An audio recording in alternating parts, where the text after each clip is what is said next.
Good morning, crack student gamers, and welcome to the British University Esports Championship Spring 2022. It's been a long time coming, and we're now live from Insomnia.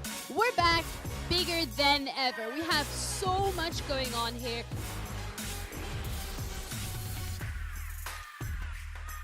It's a place for all competitive gamers to come along. Even if you're not amazing, you can still take part, which is really nice, and you meet so many different students from different unis. It's just really nice, like a fun place to be. And the NSC, by being at Insomnia, is really amazing. Especially a small, isolated university like Oxford, it's great to meet other students who are into esports.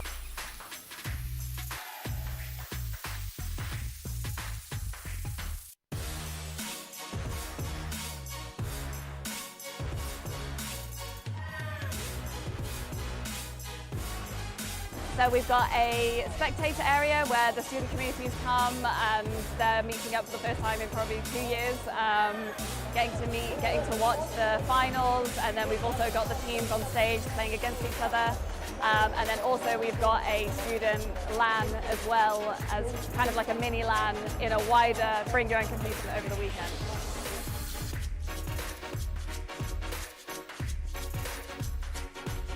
Super grateful for our sponsors. Our headline partner is Intel. We're also partnered with Barclays, Monster Energy, providing loads of Monster Energy to keep everyone fueled over the weekend. PC Specialist, Special Effects, and we're also partnered with Bucks as well. Everyone in the university scene is so welcoming and so lovely. You don't see people like this anywhere else, like in a community together. And it's just all about creating those connections with different people, and it's just really amazing.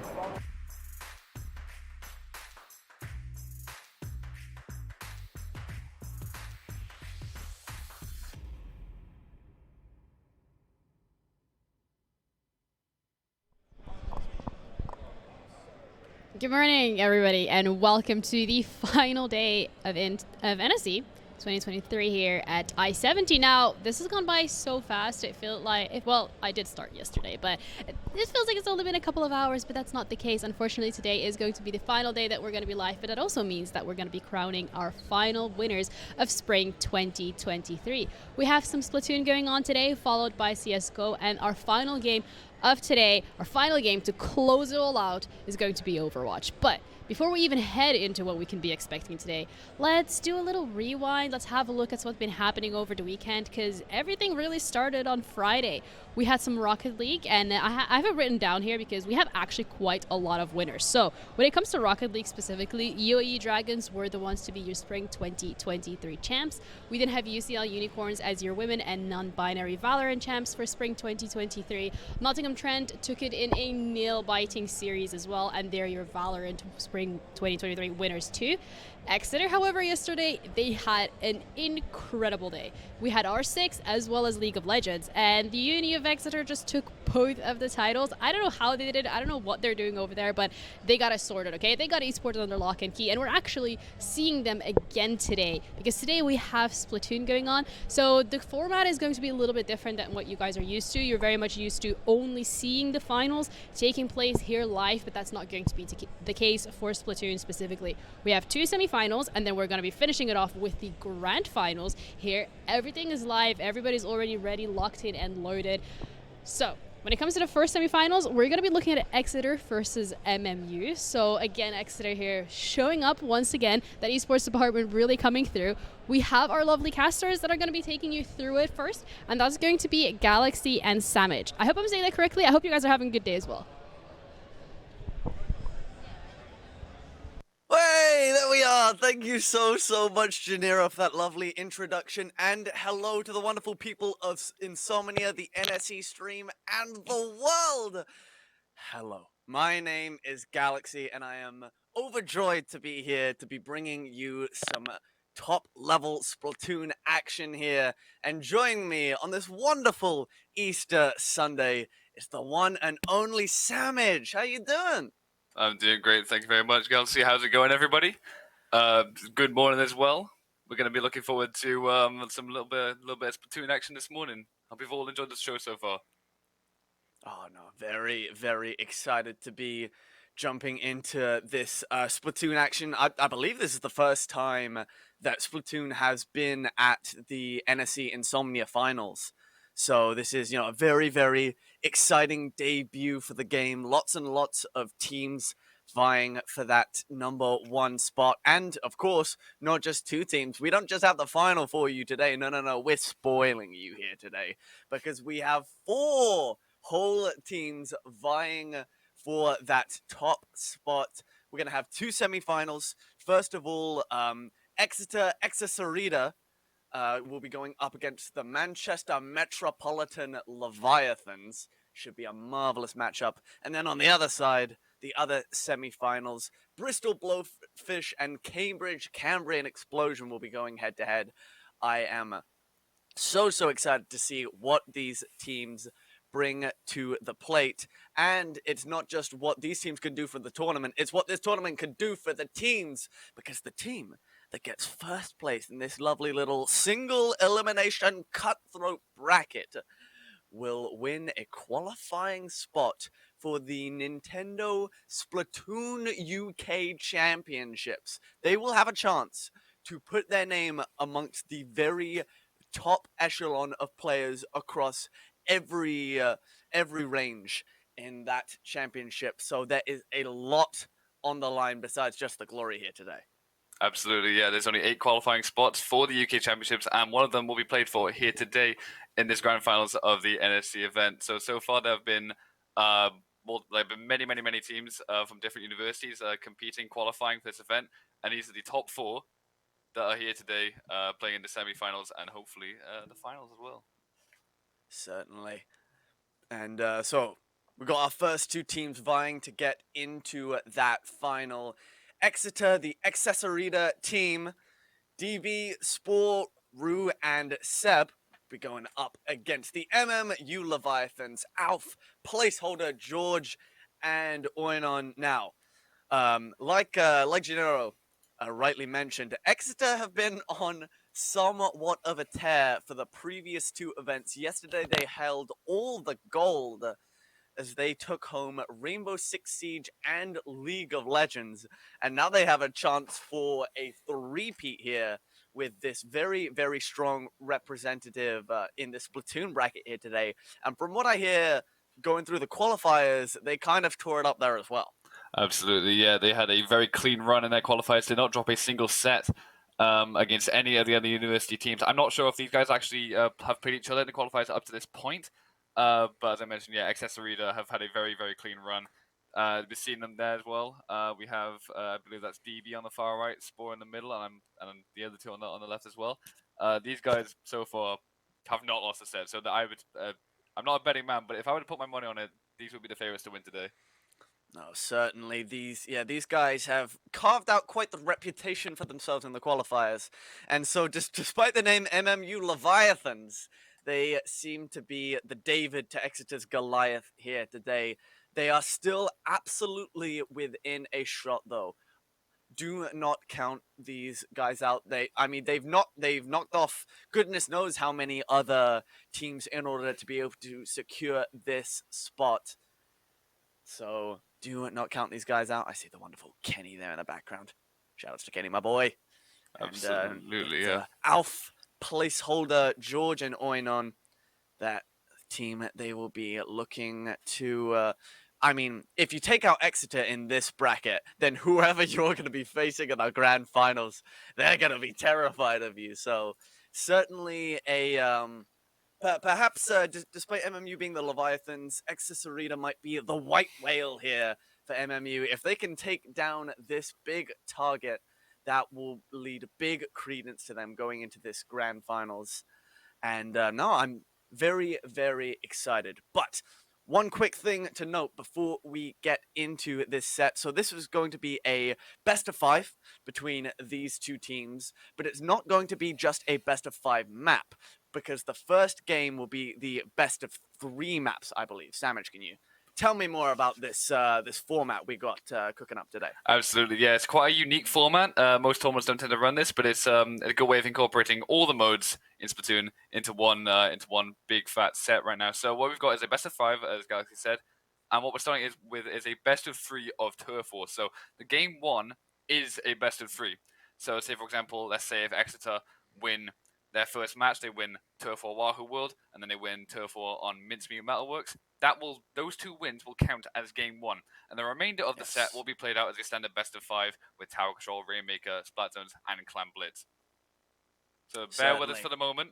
If you did not quite get that, we'll see it in action just a moment. We'll make sure to see it play out. You'll figure it out. You're smart people. You guys will get it. But yeah, just game 1 is sort of comprised of 3 maps, and then the rest of the games will be 1 map. So very, very easy. I'm sure you get the hang of it. And the stage list all fully determined, like Samage, mentioned some of there.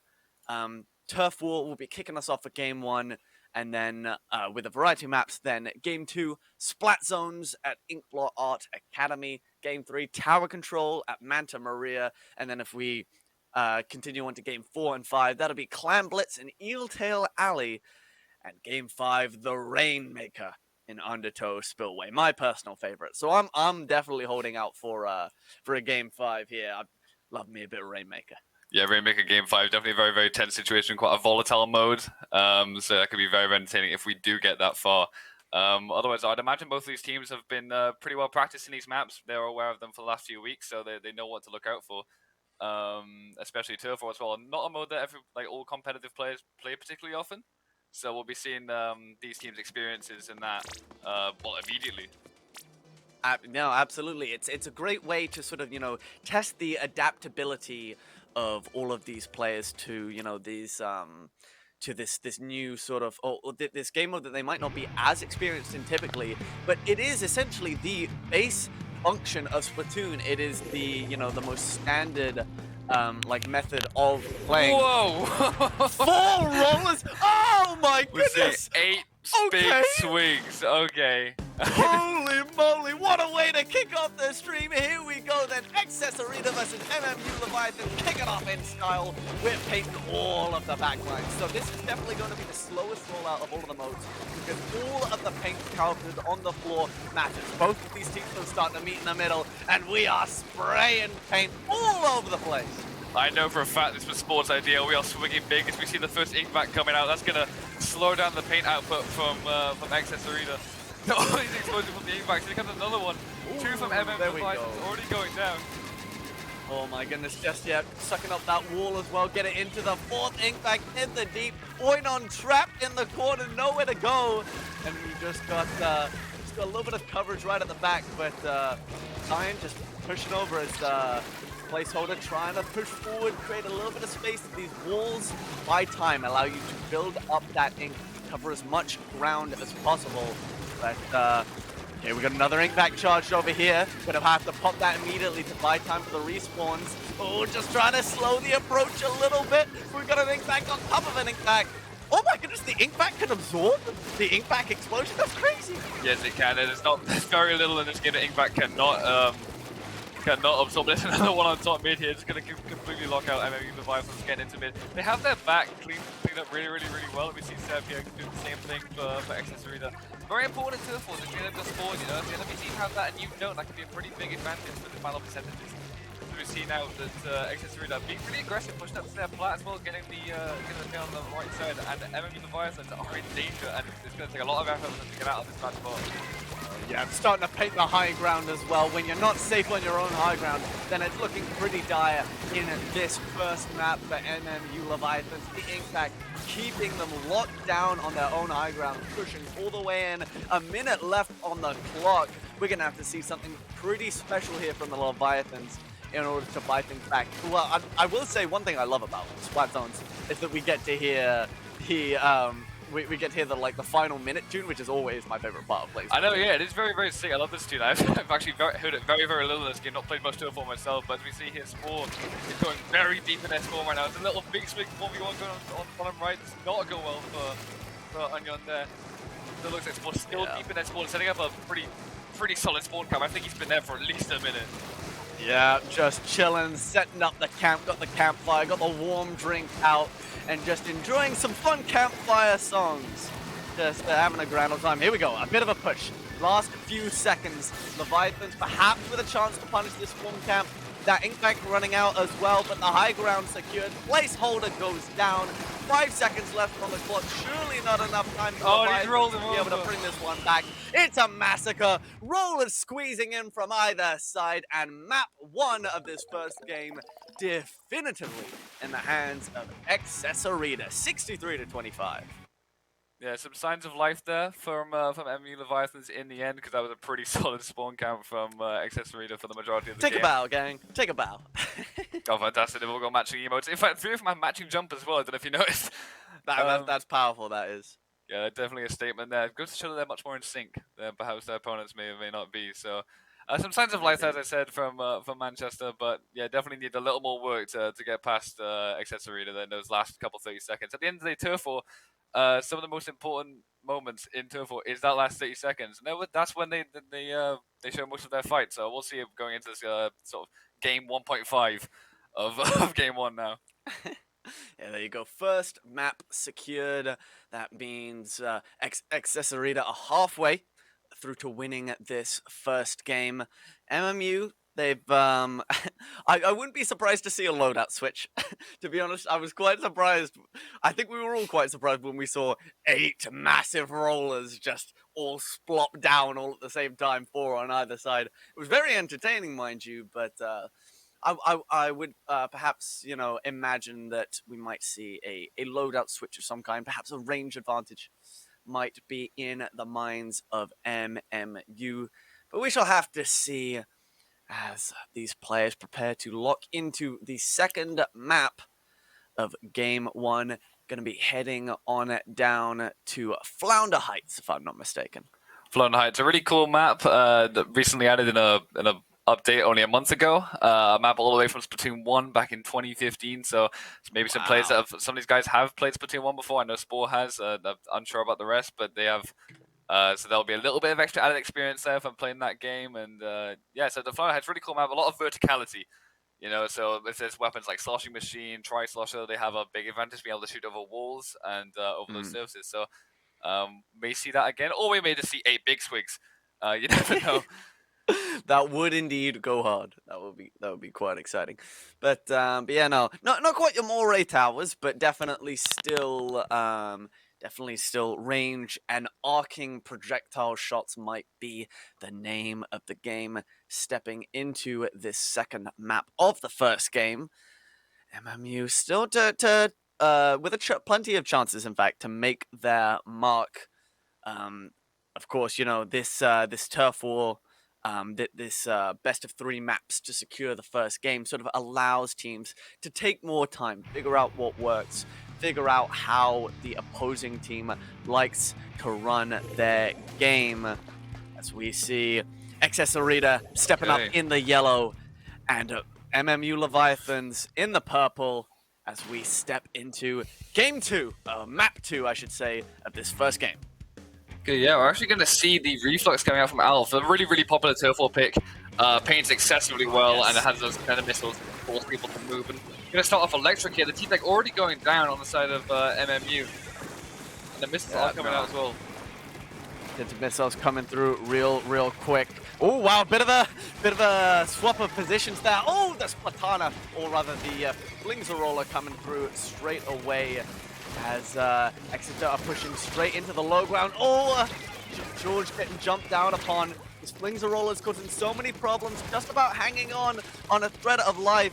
And if you can just about hold on, then a full heal will be coming your way very, very quickly. Oh, right in the face, able to secure. Not quite a trade. Oinon standing their ground, being able to push over to the center to secure a bit more space. Really scary fight there for Oinon, but really well played as well. Going to kill the Zipcast as well from Seb. And it's going to put Manchester in a decent position, but the grab comes out from Spore, and he may secure a pick here, but even if he doesn't, it's going to slow them down for a long time. Going to force out the strikes potentially early as well. He's going to try and avoid those and hold your ground now, but again, MU Leviathan's already in danger, but at least it's the start of the game. They've still got plenty of time to mount this comeback, as Accessorita are just going to play the mid, play slow, relax, and kill that reflux as well. So that 10 versus Roller going a little bit aggressive. George not going to be able to get anything there. Spore play really aggressive now as well. Got a little bit of confidence, racking up that paint. as it looks like MMU Leviathan is going to struggle to get unstaggered right now. Their respawns, they're going in individually, and XS Arena are just picking them off one by one. So I'd like to see them slow down a little bit and wait, but Sport's going to take advantage of Placeholder being alone. This roller again going to go down. Spore just in full control, covering up some of that ground as they head back to the high ground, winning another exchange against Oinon, in control of this Crab Tank and letting it rip now. The range advantage the Crab Tank gives you combined with the high ground, leaving no stone unturned, no pixel uninked. Oh my goodness, the range and the power that that Crab Tank gives you, even after waves of nerfs, is still a terror to behold. Full control of the MMU side of the map. The Leviathans are drowning with a wipeout once again. Oh, dearie me. 40 seconds on the clock. The Alf going down as well, just struggling to make any progress. That roller got a bit of invincibility, but gonna fall down in the end. This is just looking like no struggle for XS Arena in this first game. Yeah, out of spawn, you do have a little bit of extra armor, granting you a little bit of extra health, but that does not seem to be helping Leviathans this much right now, as they just keep on getting picked off by the side of XS Arena. Yet another grab splash is such a problem in this game. And that's going to last until the end of the game. I do not see Leviathans be able to get out of their spawn, let alone put some pain down, and that is going to be XS Arena taking this Game 2 of Turfwar, granting them Game 1 of this best-of-5 set in semi-finals. There we are then. XS Arena with a little handshake in amongst them. Doctor. Very, very nice. Well-earned handshake as well. That team unity is the key. Maybe it was the matching jumpers. Just keeping them in sync. There we are. Love a little pose up between them as well. You'll love to see it. XS Arena looking good, looking comfortable, looking chill. Yeah, looking confident, looking fresh, composed. might I say. For sure, looking confident, composed. And why wouldn't you be at this point? You know, like you've taken those first that first game of the set and first 2 games of Turf War very, very confidently. So it's not much to fear going into the next games. At the end of the day, it is technically only 1 down in this best of 5 for Leviathans. And perhaps they're much more confident in Anarchy, as we said earlier. Turf War, not like everyone's favorite mode, not their most confident mode either.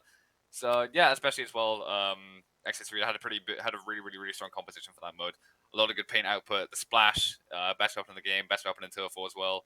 I'm going to see here as well. The Flinger roll was doing work at the start of this game. Perhaps the most aggressive Flinger roll I've ever seen in this game with team play with Sport as well. It was really effective for the majority of this game. And yeah, we just see here we can just on these replays we're seeing just the absolute dominant lockout. No. And that's what you need sometimes to take control of the center, that crucial center high ground of Flounder Heights.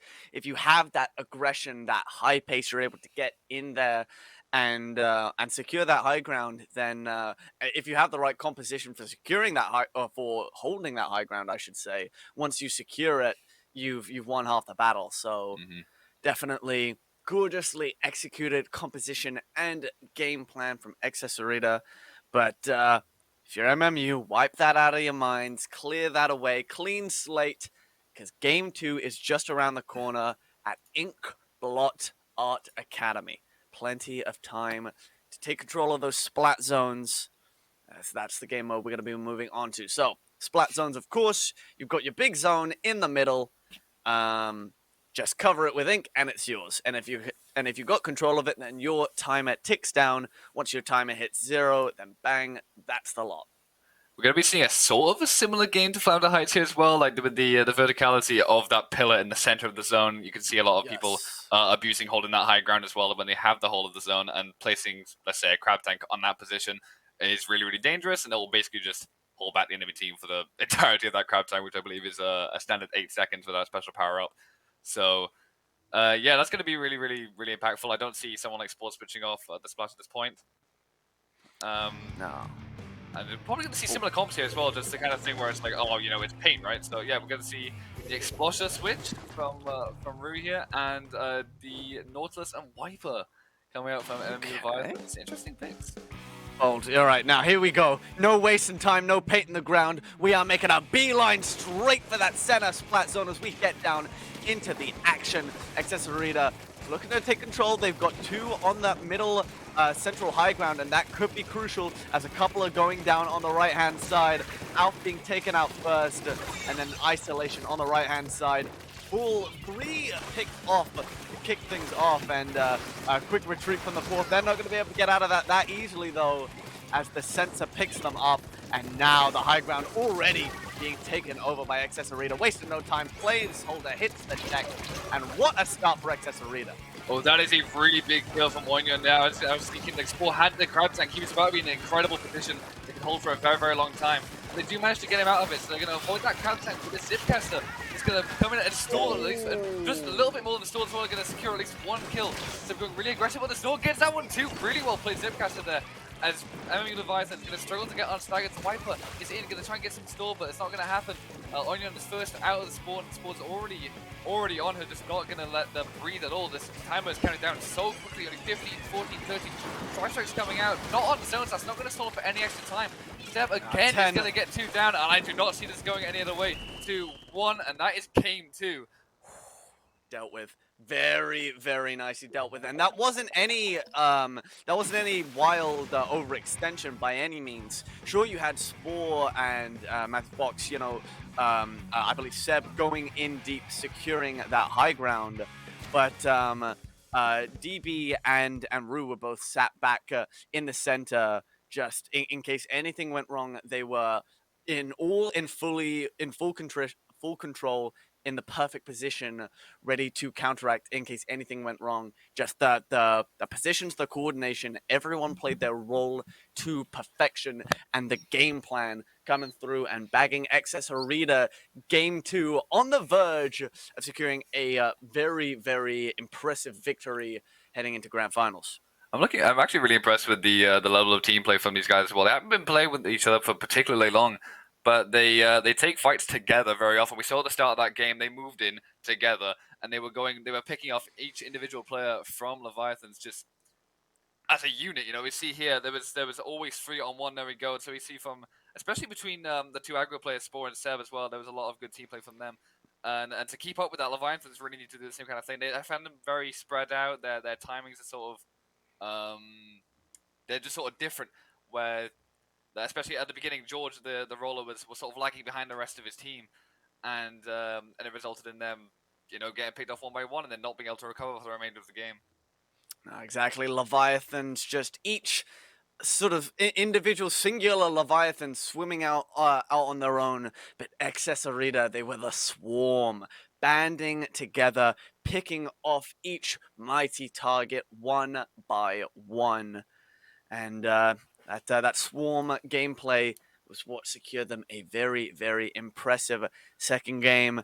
Now, for MMU, it is now or never. It's do or die. Tower control in Game 3 as we head to Manta Maria. That'll be their last bastion of hope in order to stay alive in the semi-final and have a chance of grabbing that all-elusive first grand finals slot. Yeah, Tower Control Manta Maria is not what I'd want as a final ditch ever here. Very, very volatile, snowbally map. This could end within a minute, very easily, if it doesn't go well for these teams. What we've seen so far from XS Arena, that's going to be what they're hunting for. They're going to be hunting for that quick knockout. They want to go home. I think they want to get this done and over with. But at the same time, Leviathans, if there's one map that they can do it on, it is this one. Extremely volatile. 2 mistakes can make you just lose a game. Very, very easily. Very easy to get into positions to just hold for an extremely long time.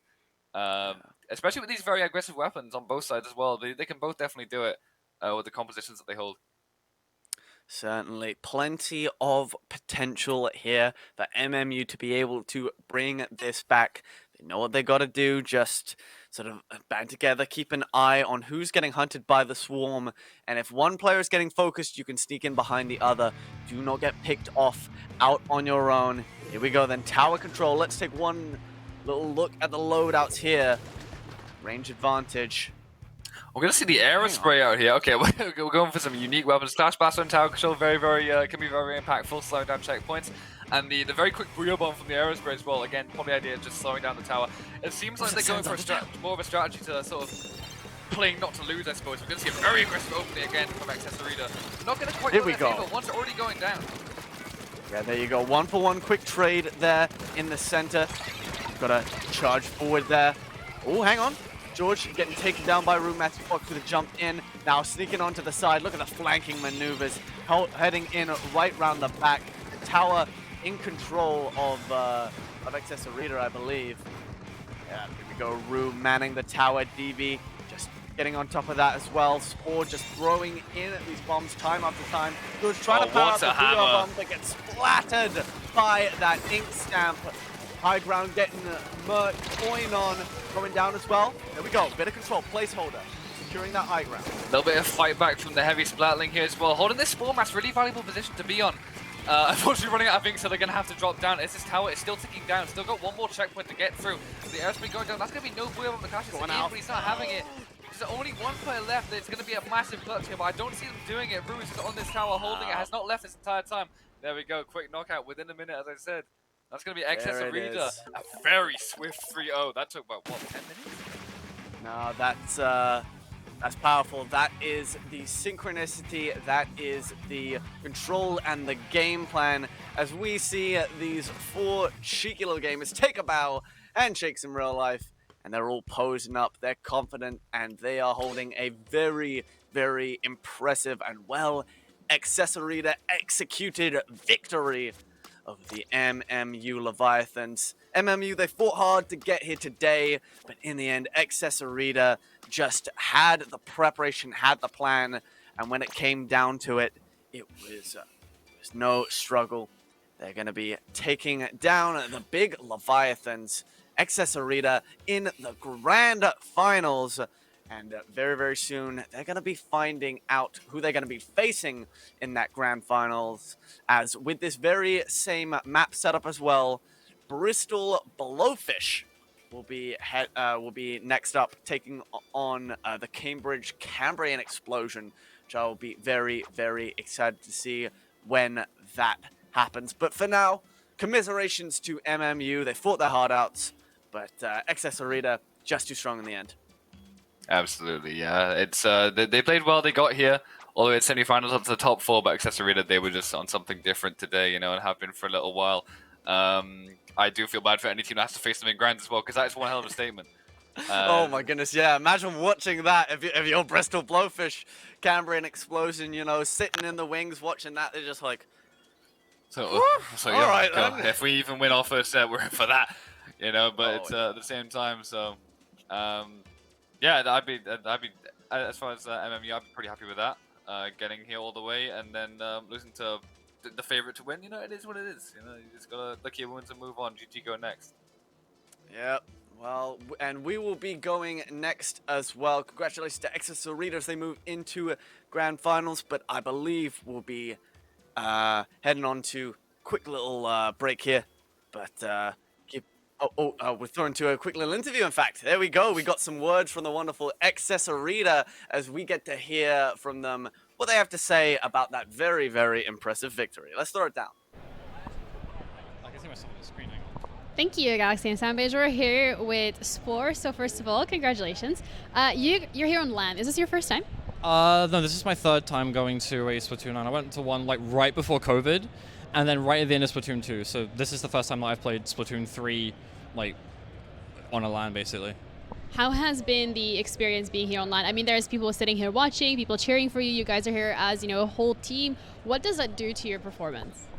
Having everybody like sitting right next to you, it's really nice to like quickly get reassurance, because like obviously when you're all in a Discord call together, there's only so much you can do just by saying out loud. But with your teammates right next to you, if like things are going like great, you can like pop off like when they're standing right next to you. It feels amazing. But also if things aren't going so well and you might need to comfort somebody, then you know you can just pat them on the head or something. You know. No, that's definitely one of the perks of being here in LAN. You guys, this is actually the first time as well that we're covering Splatoon at the NSC. So in terms of the future of Splatoon going forward, what does it mean being able to perform here on the LAN? I think being able to perform here on the LAN, like, it shows just how, like, I think it shows definitely that like there is interest in Splatoon. Like obviously, like it's been a thing for a while, but it's never been a super big thing. This is like the first time, obviously, that you're representing us, and I know you guys like to specialize in like PC gaming generally. So it means a lot to like actually be on the same footing as games like Siege and League of Legends, which I know, like which I was watching like yesterday and Friday because X2 were playing them as well. So you know, but it feels great to be on the same sort of like footing as those, and I'm really looking forward to the future.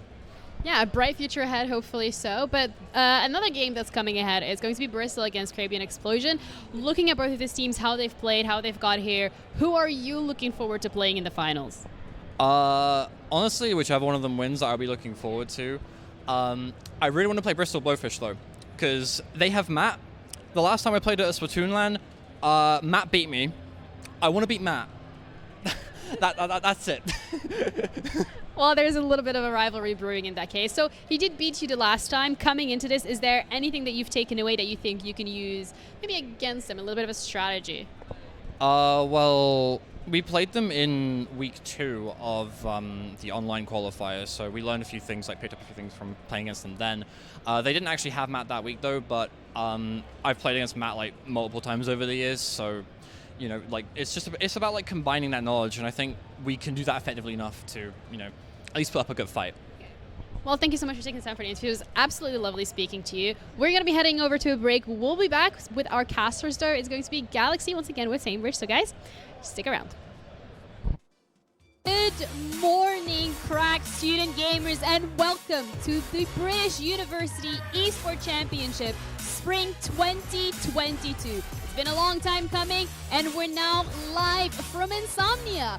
We're back bigger than ever. We have so much going on here.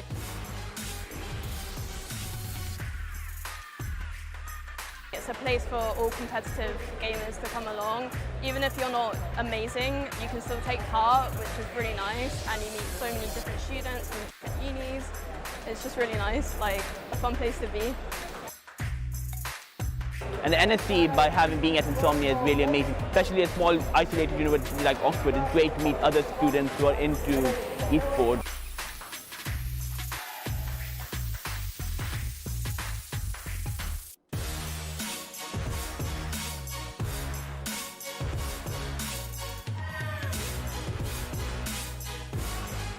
So we've got a spectator area where the student communities come and they're meeting up for the first time in probably 2 years, getting to watch the finals, and then we've also got the teams on stage playing against each other.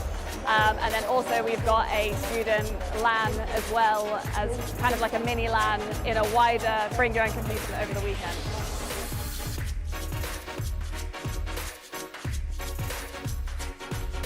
Super grateful for our sponsors. Our headline partner is Intel. We're also partnered with Barclays, Monster Energy, providing loads of Monster Energy to keep everyone fueled over the weekend. PC Specialist, Special Effects, and we're also partnered with Bucks as well.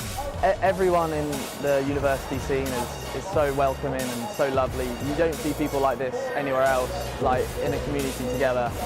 And it's just all about creating those connections with different people, and it's just really amazing.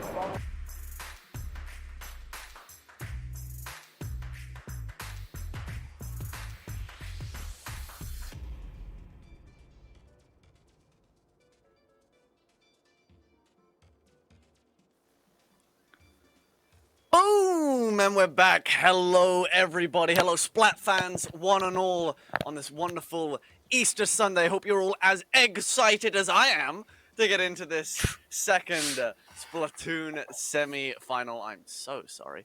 The second Splatoon semi-final, we've got Bristol Blowfish and the Cambridge Cambrian Explosion stepping up to the plate to try their luck to see if they can make their way into this Splatoon final here at NSC, the British University Esports Championship Finals here at wonderful Insomnia.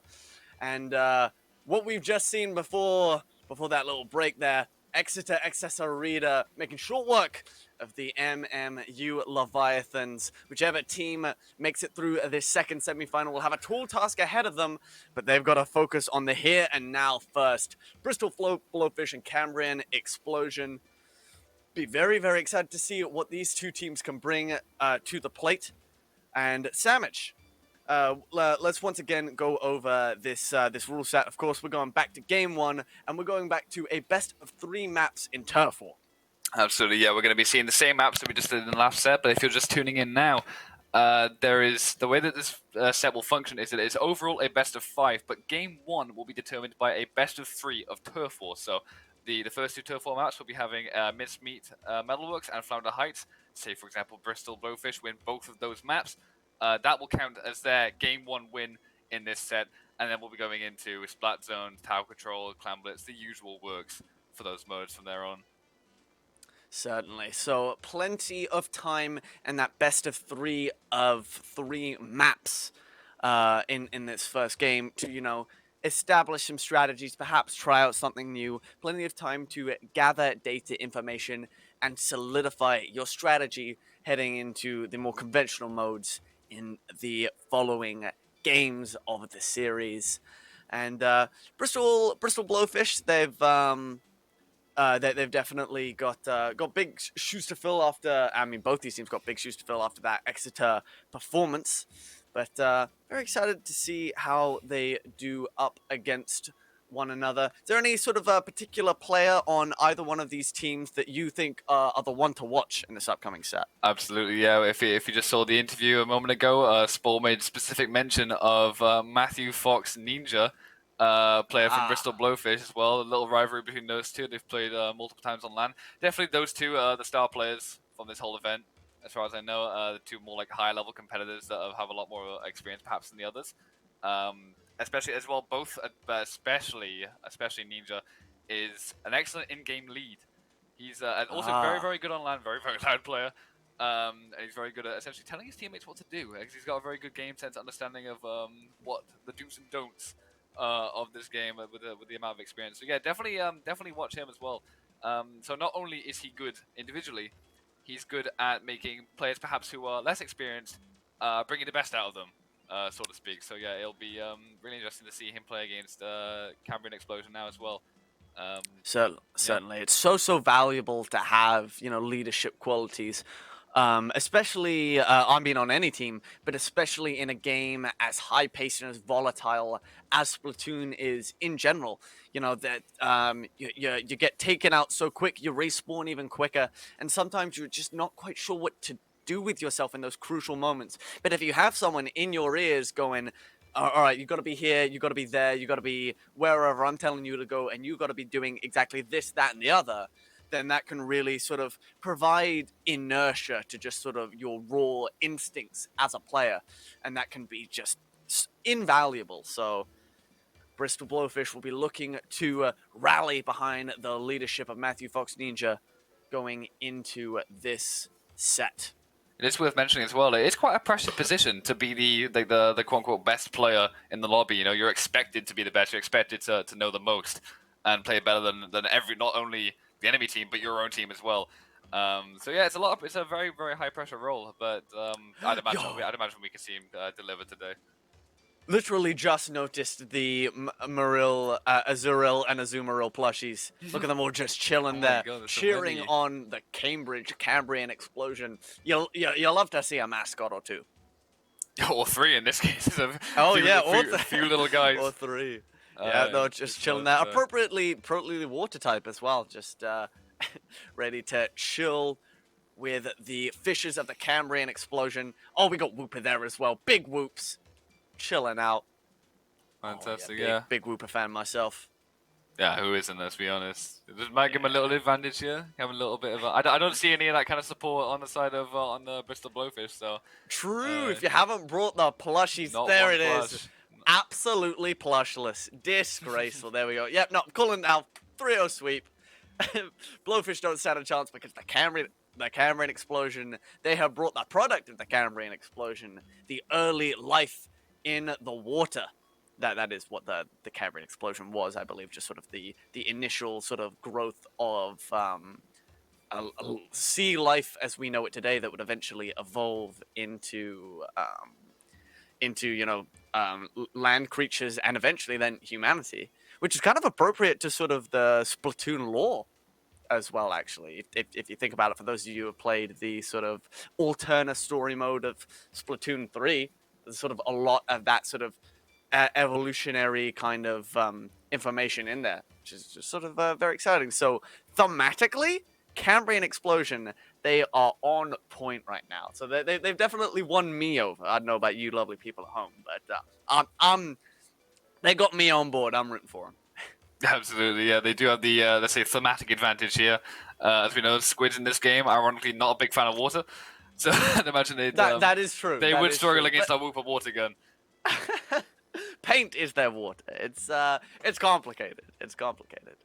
But no, definitely plenty for these teams to be thinking about as they are on the precipice of stepping into the initial turf war rather than a Cambrian explosion. It's going to be an explosion of color.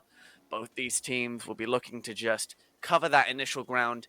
And like we mentioned in the first game, turf war sort of allows for weapons that you might not see in the other game modes, weapons that are a lot more efficient at covering the ground, and specials that cover more of the ground, like the Tenta missiles that we saw in map 2 of game 1 in the previous series. So generally, it's a pretty safe bet to play turf war, fairly similar to the way that you play Splat Zones. Holding mid is very, very important. The same kind of idea there. Except there's a little more nuance where, for one, the game is almost definitely going to be shorter. It only lasts 3 minutes, which is why we're playing a best of 3 of it, because it's a very quick game mode. And on top of that as well, like, you have to get all your spawn. You have to. I feel like dying as well is a much bigger deal. If you go down, that is a presence on the map gone for a significant amount of time. While the enemy team will almost definitely be getting more ink down on the floor than you will be.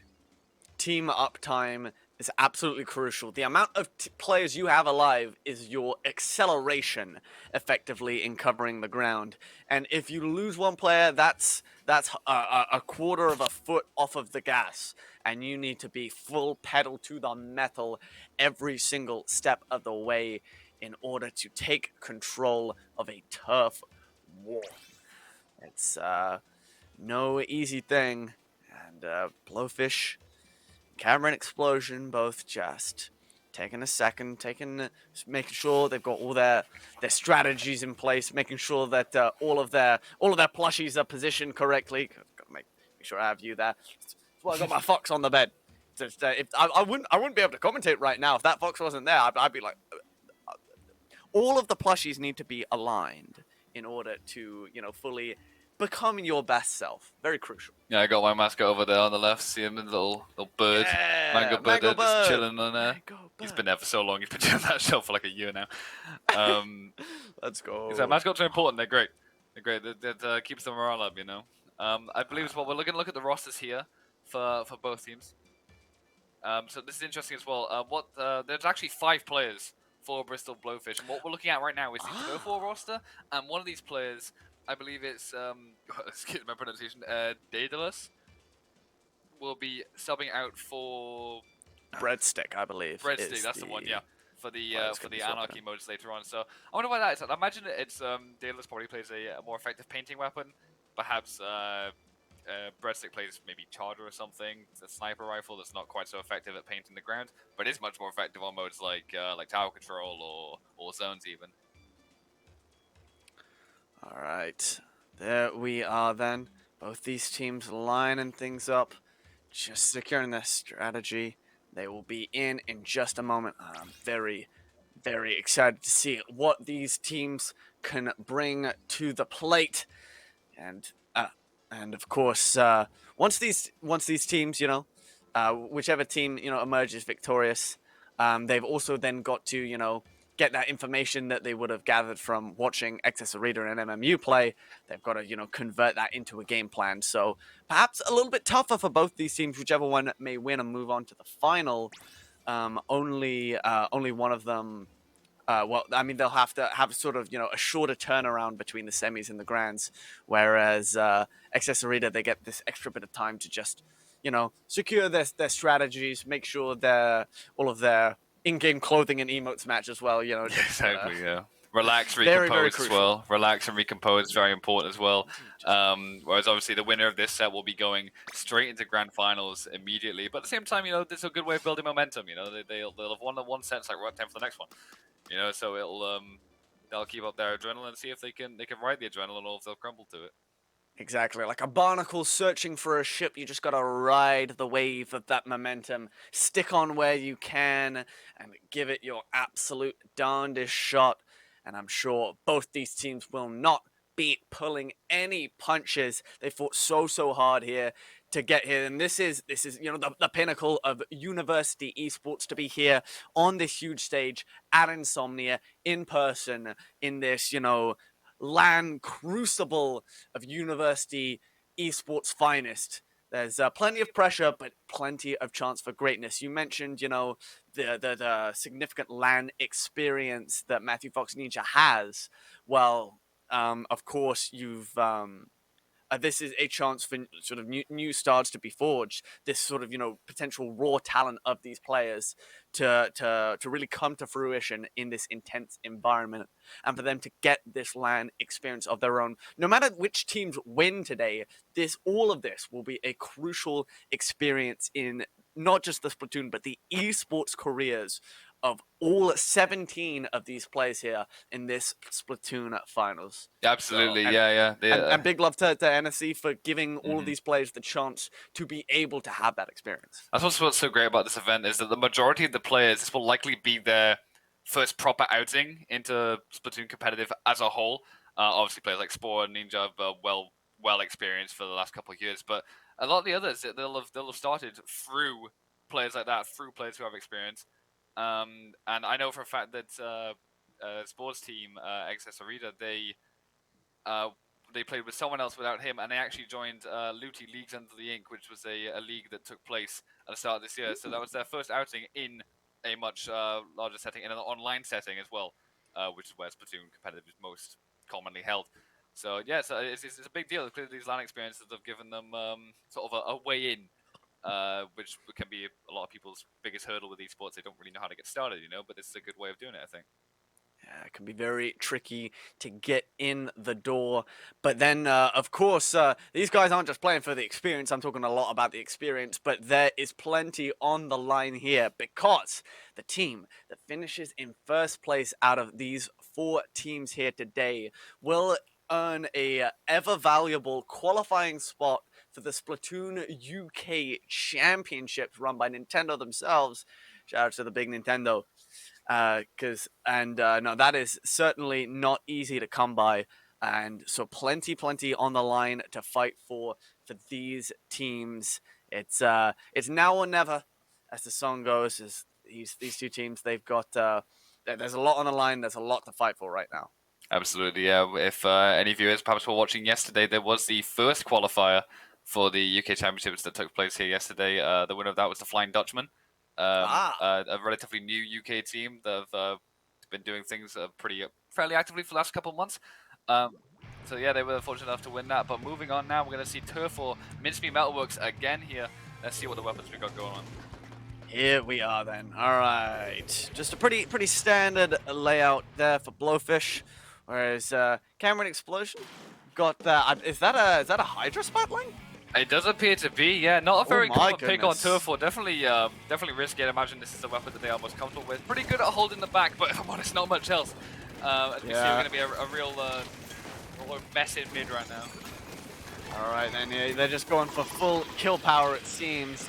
We've got a few specials coming out, just laying out the ground. That Hydra Splatling, oh, there we go. Matthew Fox Ninja getting taken out as Hollow starting to move over to the center. They're going to get taken out by that Tenta missile special covering the space. Triple in strike online here.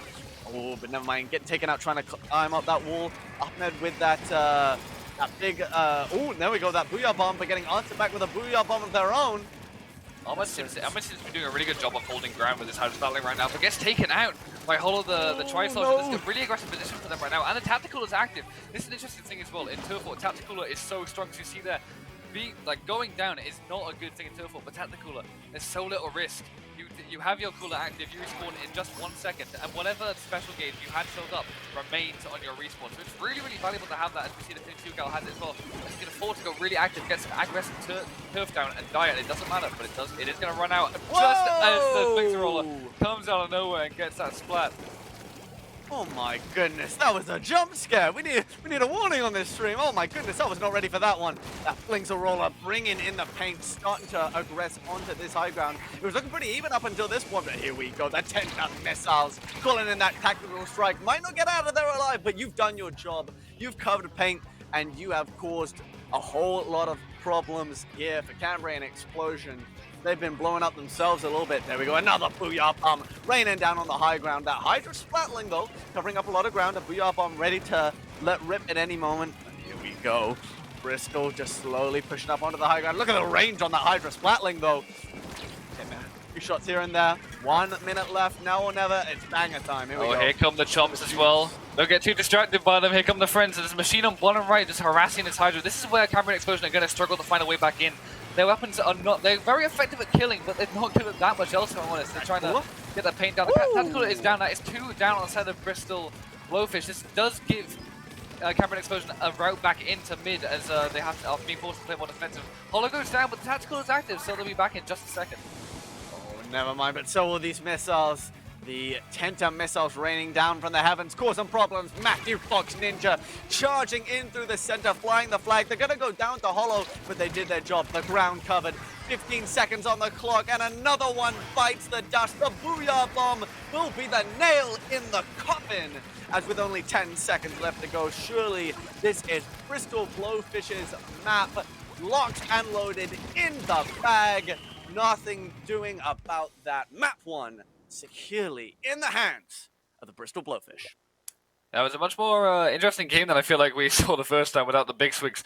But yeah, definitely the much more even game overall, I think, from most of that. Most of it was generally being played in mid. Not too much spawn camping going on. No one really had a significant advantage over the other. I feel like generally, though, it did appear as though Bristol Blowfish simply had the much more effective composition of weapons that synergize better with each other and very well for the mode as well, which makes sense, you know, that they actively subbed in and out one of their players specifically for Turf Wars. So it's clear that they went in with a much more refined strategy in that game 1. Absolutely. You got the numbers, you may as well use them. Honestly, was very impressed with the utility of the Hydra Splatling. Obviously, it did mean that Cambrian Explosion had to play off the back foot quite a lot of the time, because if you don't have that control established right from the get-go, Hydra Splatling might struggle to sort of get you out of any sort of tight bind because of the sheer the sheer charge time on that Hydra Splatling is absolutely huge, even if the range and DPS is massive once you get it going. It is the most sluggish weapon in the game for a reason. Although it is an absolute menace when it does start spraying, but getting it into that position to really get some paint down and start being aggressive, it's really tough. You know, you have to rely on the rest of your team to just get consistent kills and get consistent controls and take space all the time. But I mean, if that's just not happening, it's going to be really hard for that Hydra to get anything done. Meanwhile, on Bristol Blowfish, you also had Flings of Roller. And missiles may be Hydra's worst enemy and has been for the last couple of years in Splatoon 2 especially. So it's really tough for them to get around. If you've got a full charge and you get missiled, you've got to abandon that charge and just move out the way. And you'll have wasted so much of your time. You could have been putting paint down, could have been spraying, could have been getting kills, but it's not happening because of one press of the right stick. Yeah, it is a vicious reality that Hydra Splatling users across the world face the power of Tenta missiles, but no time to lament as we head straight into this second map of this first game. Got Cambrian Explosion, I believe, in the yellow, and Bristol Blowfish. Bristol Blowfish in the yellow, sorry. Cambrian Explosion in the purple. Game 2, map 2 of this first game. Big switch up on weapons from Cambrian Explosion as well. I believe that's the Hydra switching to the Null as well, which is a good idea, I believe, for this mode. It has Inkstorm, pretty good. We're going to see Matthew Fox come out with the chumps already. Going to go aggressive with these. Going to run in as the Wiper is going to be caught unaware. He's fighting the chumps, but he's not fighting the player. It's absolutely one shot right now. But the hammer comes out. Does not get the pick barely. That's special. Still barely functional at this point. Ambitious scamp usage right in the face. No fear, but maybe they should have had some fear. There we go, that triple aim strike just securing the high ground, but slowly climbing back up to the center. Oh, another one bites the dust. Holo getting taken down, and the center is now securely in Bristol Blowfish's hands. A triple ink strike securing and to sort of pushing back that crab tank as Bo is sort of had to move back, pick up some of these balloons, because as soon as they pop, that covers a lot of ground. Now that ink stamp charged up and ready to go. Be excited to see if they can get much use out of it.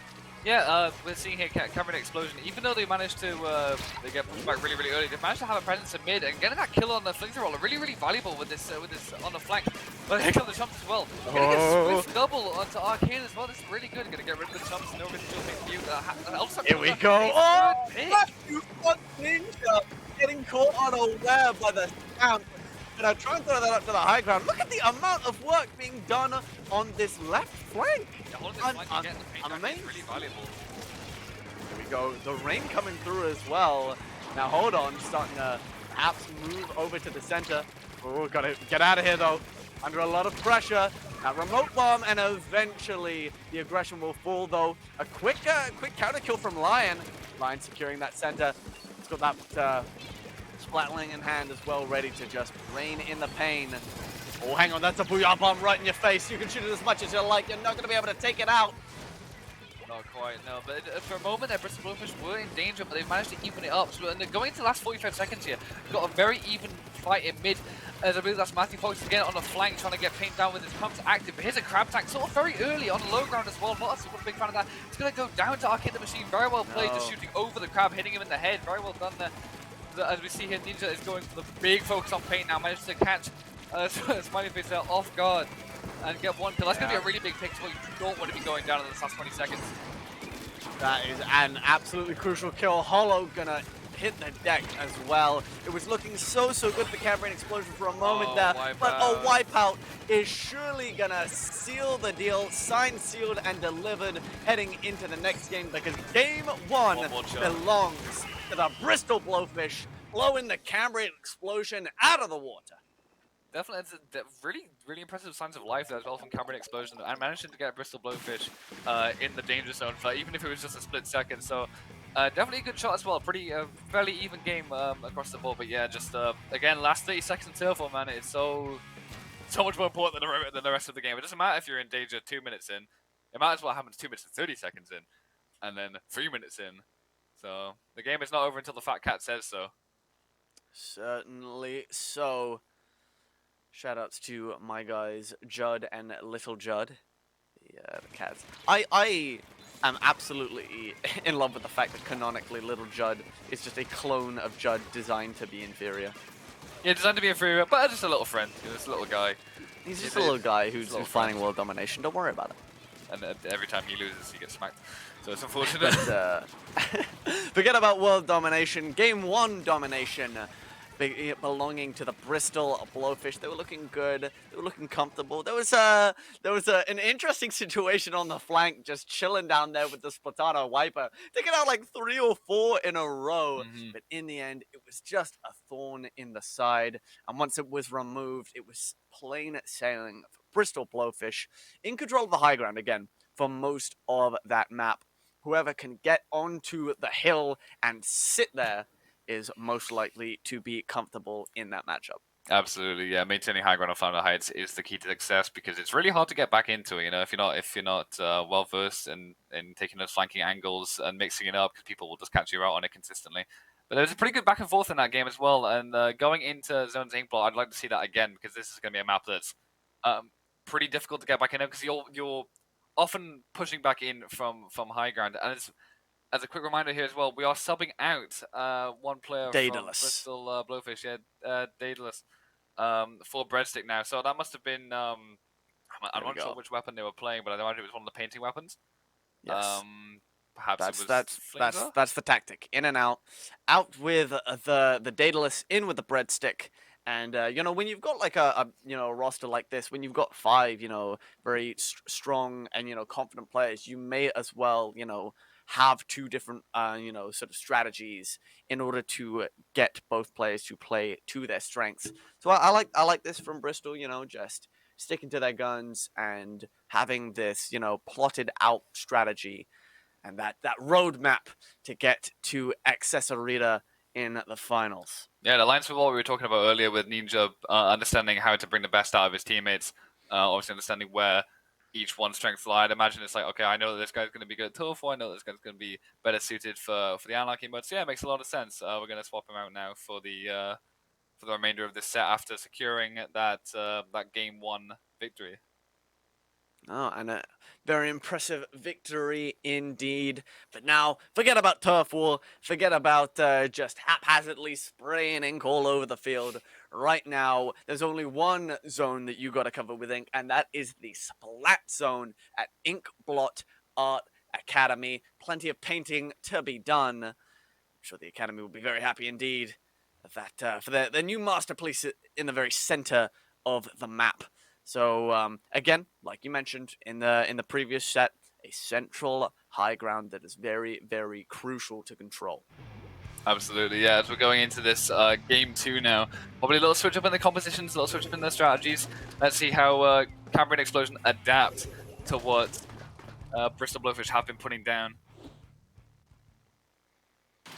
All right, and here we go. The starting gun is off, and a beeline to that central splat zone. No dilly-dallying. It's time to get right down to brass tacks.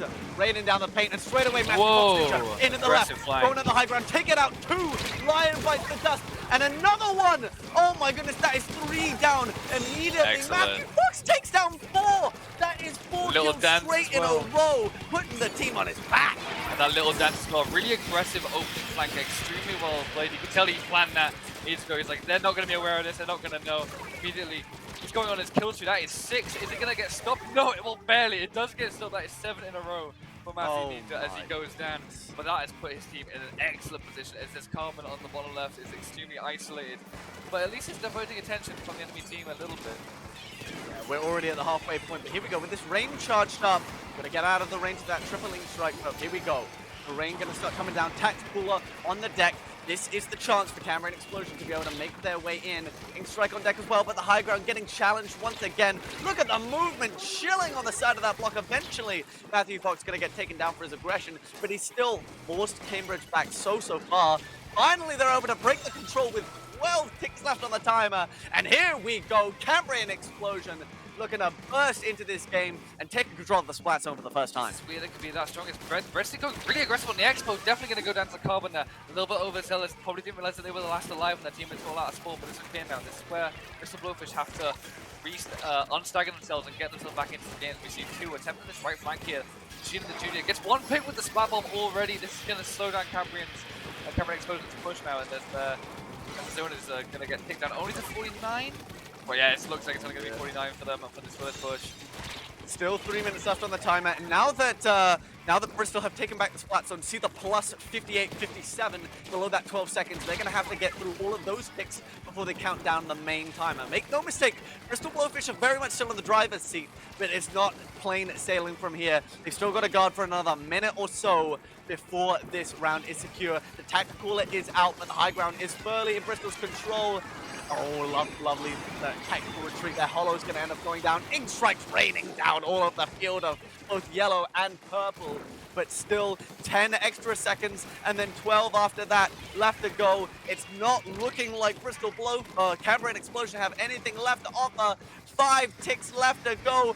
Surely can they cover it now? No, just getting taken out as they get there. They had a couple of people on the left, but no one on the right to paint up and to take away control from Bristol.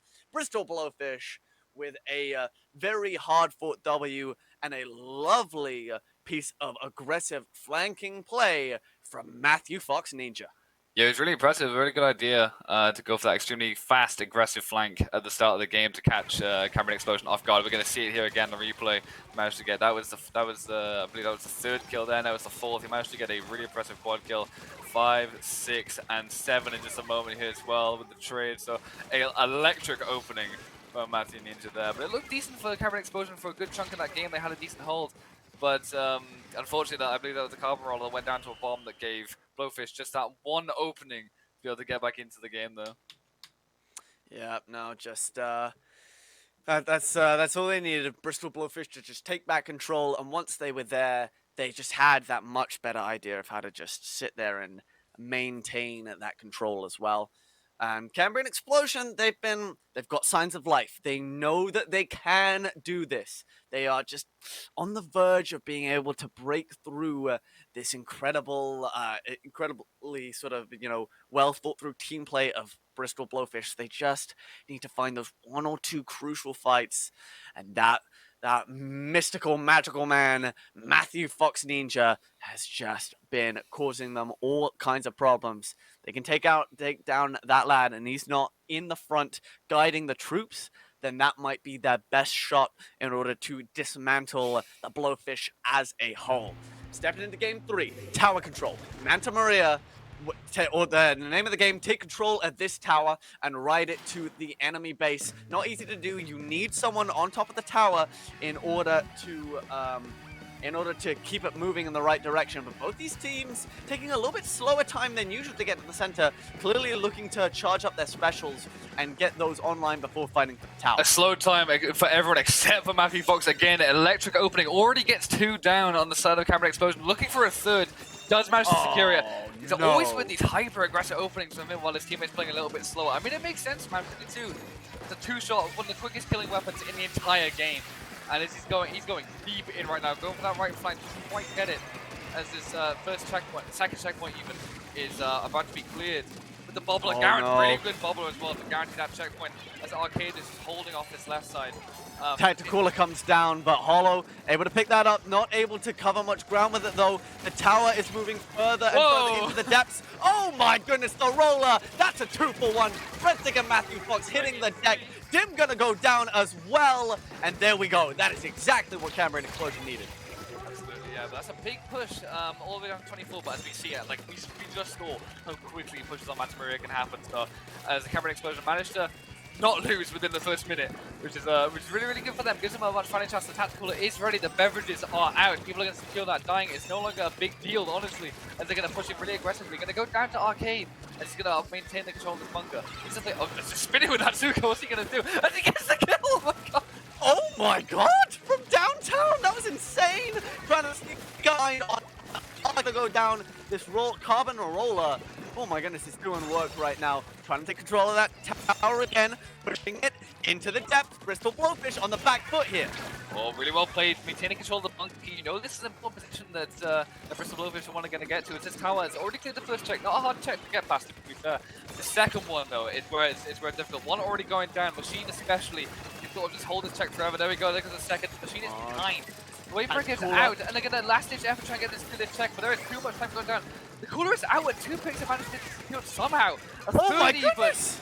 Dim going down as well. Finally, they're going to hit the deck, but oh my goodness. The amount of work being done, that could have been it. Oh no, Cambrian Explosion, they're moving forward. They've taken the lead. The lead has been taken. Tacticooler is out as well as this RB. The range blast is going to have a really aggressive presence. The Carbon is the only one left, though. I do not see this going to knockout. Is they going to try and clear the final check? Do they get it? Barely clears the final check. That can be important. Last is Suga, not going to close, but no cigar there. As the last is Ink Strike as well, not going to work. Gets to jump in. Really aggressive play. Manages does not quite get a trade. Hits them both once.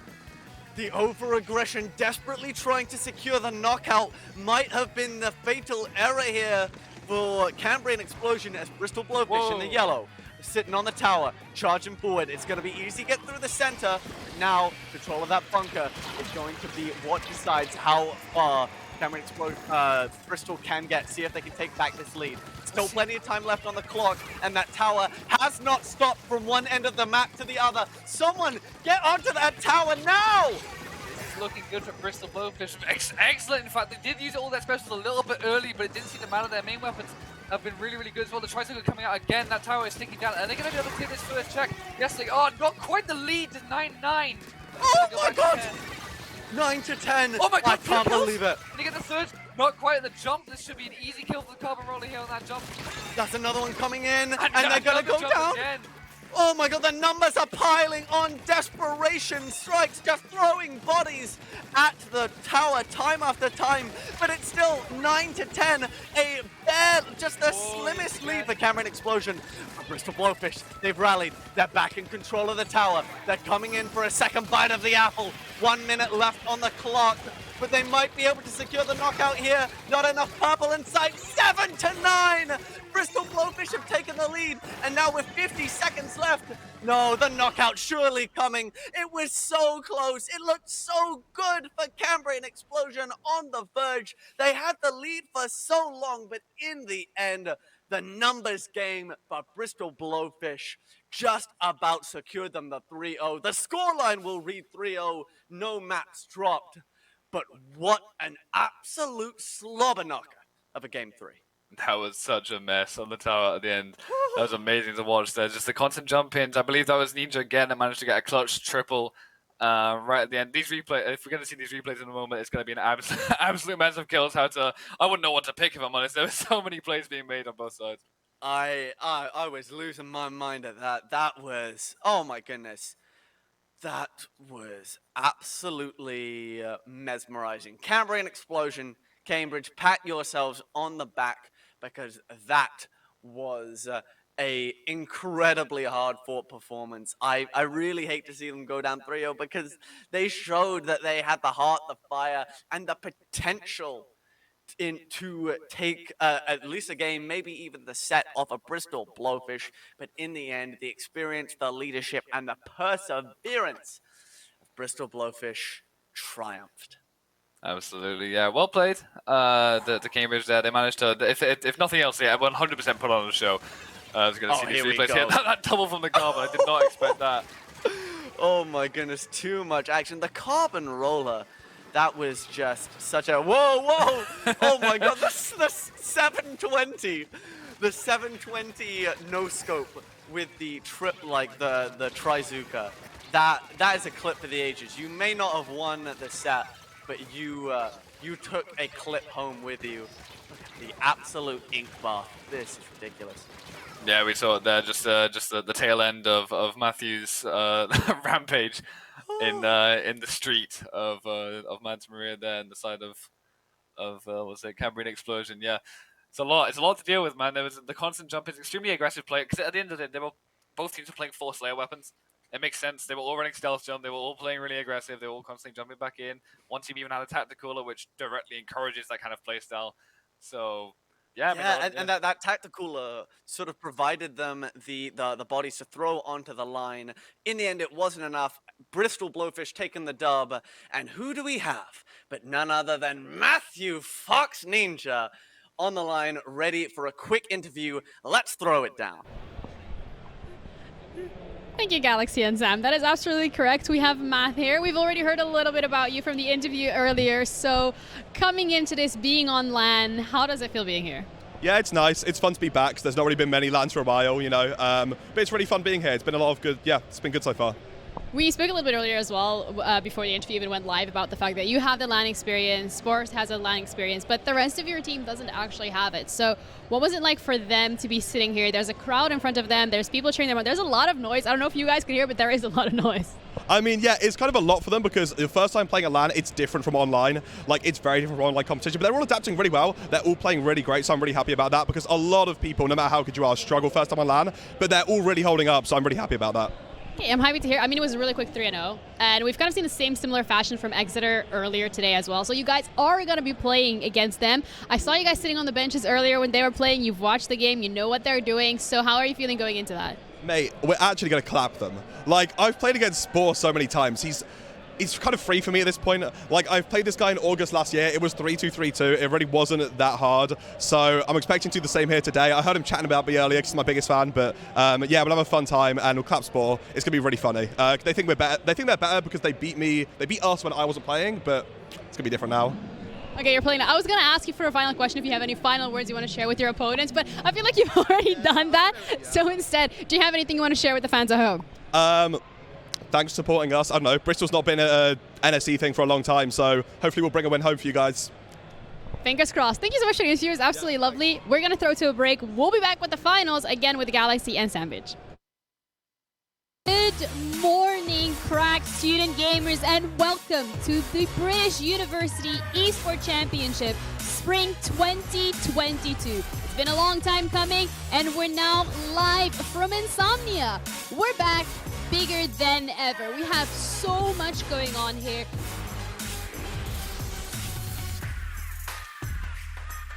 it's a place for all competitive gamers to come along. Even if you're not amazing, you can still take part, which is really nice, and you meet so many different students from different unis. It's just really nice, like a fun place to be. And the NSC, by being at Insomnia, is really amazing. Especially a small, isolated university like Oxford, it's great to meet other students who are into esports.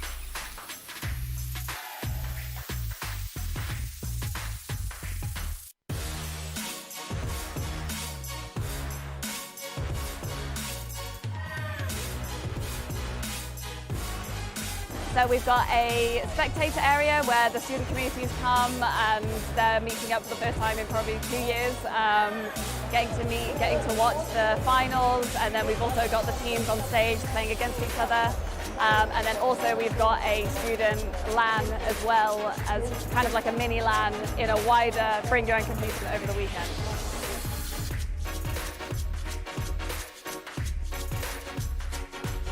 Super grateful for our sponsors. Our headline partner is Intel. We're also partnered with Barclays, Monster Energy, providing loads of Monster Energy to keep everyone fueled over the weekend. PC Specialist, Special Effects, and we're also partnered with Bucks as well. Everyone in the university scene is so welcoming and so lovely. You don't see people like this anywhere else, like in a community together. And it's just all about creating those connections with different people, and it's just really amazing.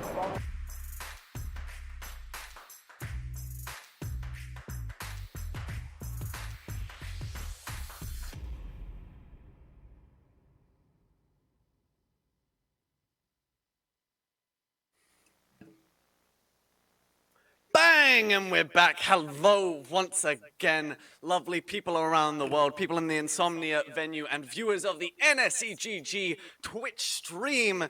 We are here at the British University Esports Championships Finals in Insomnia. My name is Galaxy, and I'm joined by the lovely Samage as we get to experience the finals of the Splatoon. The Splatoon University Championship. Very, very excited here to be casting this final crucial best of 5. As both these teams, they've taken one dub here today, and it has all come down to this. Accessorita and Bristol Blowfish will be going head-to-head in just a moment. We've had interviews today from both the captains of Accessorita and Bristol Blowfish. So I'm very excited to see what happens once these two top teams go head-to-head. How about you, Samage? Absolutely, yeah. It is clear that these two teams have solidified themselves as the best in this league. The two teams that have qualified, not only qualified, 3-0'd their fellow teams that have also qualified as well in both semi-finals. And a little bit of fighting talk as well, as we saw from the interview from Matthew Ninja. And he's very confident. He's very confident in his team. As Accessorita have played Bristol Blowfish before, we've just been informed that they have played them in the qualifiers up to this point, but their star player was not present. Matthew Ninja was not playing with them at the time. And at the end of the day, we can see now he is a difference maker. We were seeing him on that 52 gal in the last 2 games of the previous set. Electric openings in both, really aggressive against Cambrian Explosion. We'll see if he has that same kind of vibe going into Accessorita, because they may be ready for that. You know, it's I'd imagine they were watching. They saw the way he opened those games, you know, and they'll be aware of his aggressive opening and maybe able to pick him up really quickly. So we'll see if he adapts and changes his game plan for playing this obviously really, really, really strong team. No, I'm excited to see what these two teams can bring to the play. Obviously, both these teams, they've proven that they're here to play. They've got the experience. They've got the leadership. They both know what they have to do to win. Perhaps a little bit of pressure on the backs of Exeter because of Exeter's success yesterday. Of course, they had a clean sweep yesterday, taking home both the Rainbow Six Siege and the League of Legends tournament. So big pressure now on this Splatoon team in order to, perhaps replicate that success, make it 3 in a row. I have to see if that pressure gets to them or if that fuels the fire in this grand finals. Absolutely, yeah. We're going to see Accessorita here getting ready, getting prepared for their match. This will absolutely be their hardest match of the qualifiers, as it should be up to this point. The qualifiers included, and this final as well, as it should be. It should be the grand final. Should be the toughest for both teams, 100%. At the end of the day, Bristol Blowfish, they have experience playing against this team before, so they have an idea of, and they're on the losing end of it, so they sometimes losing is the best teacher. So they should be aware of perhaps where they went wrong, some of their habits they might have picked up, the general idea, the general strategies that the Accessorita will be going for. So they'll probably both teams should have a good idea of what to do going into this set. Certainly, and it should be mentioned as well, in both of the previous sets, obviously in all of these games, the map list and order is predetermined, but in both the semi-finals you had the same map list and map order, but now we're switching things up. In this finals, we're going to be having 3 different maps for the Turf War, starting off with Hammerhead Bridge, going into Mahi Mahi Resort and Brinewater Springs. But a different game mode will be coming on second as we finally get to see a little bit of Rainmaker in tribute to Mr. Okada himself. Shout out to Kazuchika Okada. Big fan. Absolutely, yeah. Going to be seeing some Rainmaker on the brand new map, Umami Ruins. So it's going to be, honestly, it's going to be an absolute mess. That map is something that I don't think many of these guys have probably played before. So their strategy is not going to be very refined, and it's going to be down to those little 1v1 interactions, those little clutch plays that each individual player can make. That will set them apart skill-wise, and especially in this kind of games. So very much looking forward to that. But first, we got Turf War yet again, and we're doing the same thing as well for Bristol Blowfish that they were doing originally. They are subbing out, I believe it was Breadstick, so he's playing the Anarchy modes, the ranked modes. So it's going to be Daedalus stepping in for Bristol Blowfish for the Turf War game mode, and then for the various other game modes, Rainmaker, Splat Zones, Tower Control, and Clan Blitz, Breadstick will be stepping up to the plate. So a roster of 5, but switching in and out one of their players for the different game modes. Very wise. Love to see that sort of strategy come into play in these high pressure, big brain environments. And I'm very, very, very excited to see how that sort of shapes the strategy. Like you said, swapping out painting for perhaps a more tactical weapon. We'll have to see the specials, the proficiency, what it is that makes these teams tick.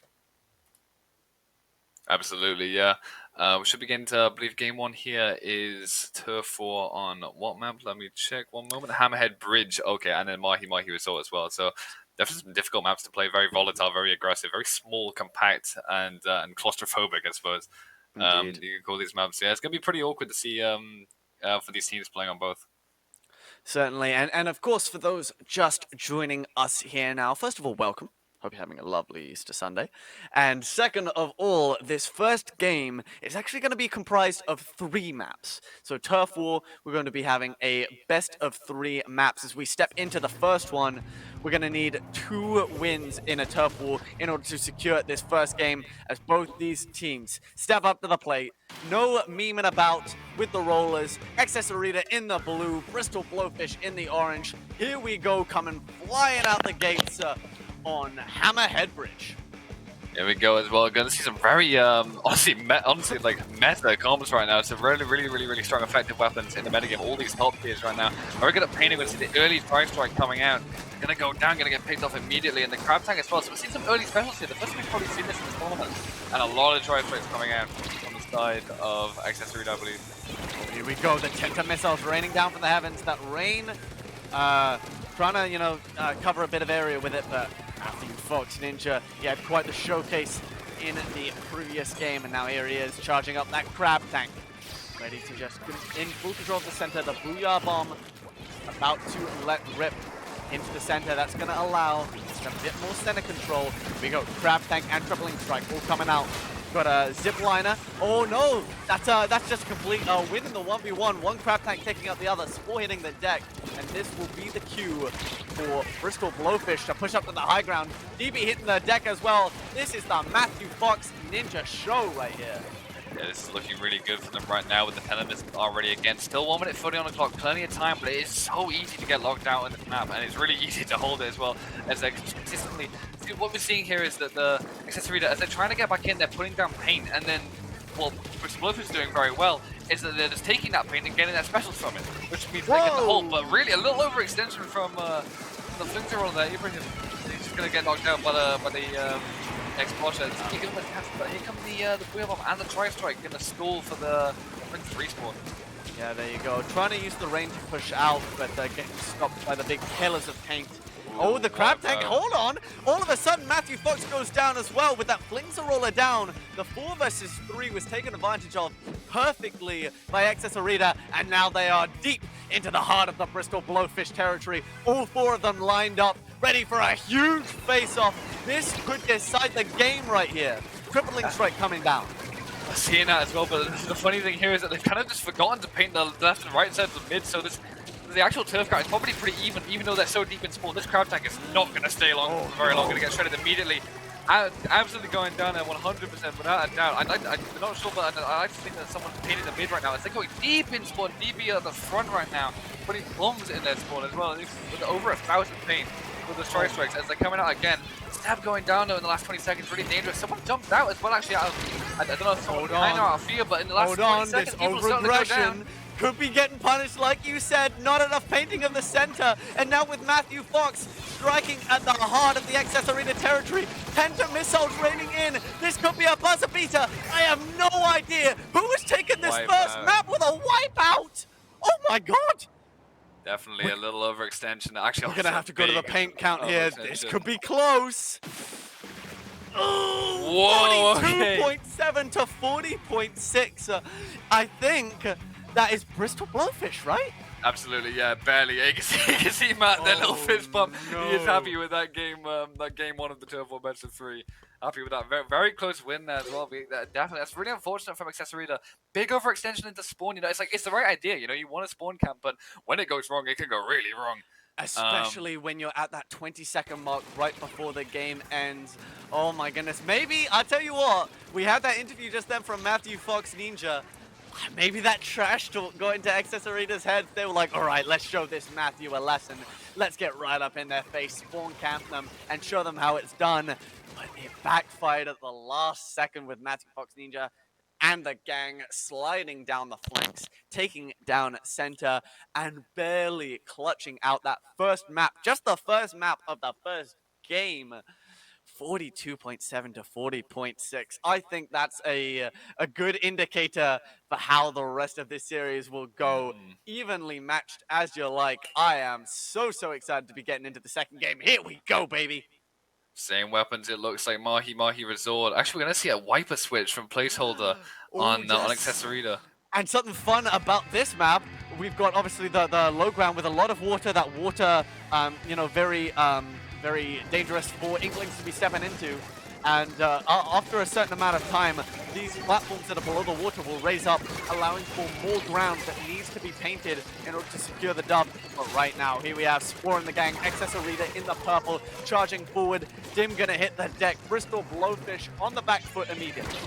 Yeah, electric start there from Excess Arena. Obviously, very claustrophobic map right now. All the water on the area. There's very little place to move. Unfortunately, as well, Dim managing to get that trade against Spore was really valuable. If Spore managed to get a crab in that situation, just as Ninja's doing right now, that would have been really dangerous for in a long hold. But it seems like that's going to be the case.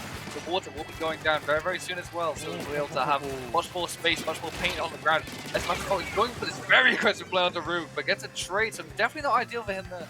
Yeah, very nicely played from Root, throwing out that explosion, taking out the crab tank from a distance, and then even securing a trade against a much more powerful up-close weapon of Matthew Fox Ninja. So, very nicely played from Root, able to buy Excess Arena plenty of time and space. Oh, Matty boy, he's going down in the center once again. Whoa! Oh my god, going in for that diving flings a roller strike. You love to see it. Absolutely, yeah, this map's still very small. It's going to complete the side on this map is 100% within the last minute when the water goes down, and there's so much more paint on the ground available, and so much more space to move and rotate around, so it's like we're going to see a lot more specials coming out. Here we go, water level dropping. Sports immediately going for this paint. He's going to probably crab from this left side soon. The tri-strikes come out as the entirety of Bristol Blowfish are pushing from that right side. A very linear approach from them that could be snuffed out as the ski tank is recognizing it's not moving left. It's an absolute bloodbath in mid here. Go down. He is behind this crab. Can he get it? Probably not. It's rolling him over. Bristol Blowfish in a very bad spot right now. If they're lucky, they might get a trade out of this. Not quite. That is essentially a wipeout. Yeah, very effective play. Oh, quick failure on the jump. We caught you, buddy. You got it the second time. Caught you 4K, I'm afraid. There we go, though. Now's their chance, following in behind the placeholder on that ink stamp. Taking out the Explosion Arcade, gonna hit the deck, charging into the depths, immediately taking out Ibrahim as they slide off the spawn.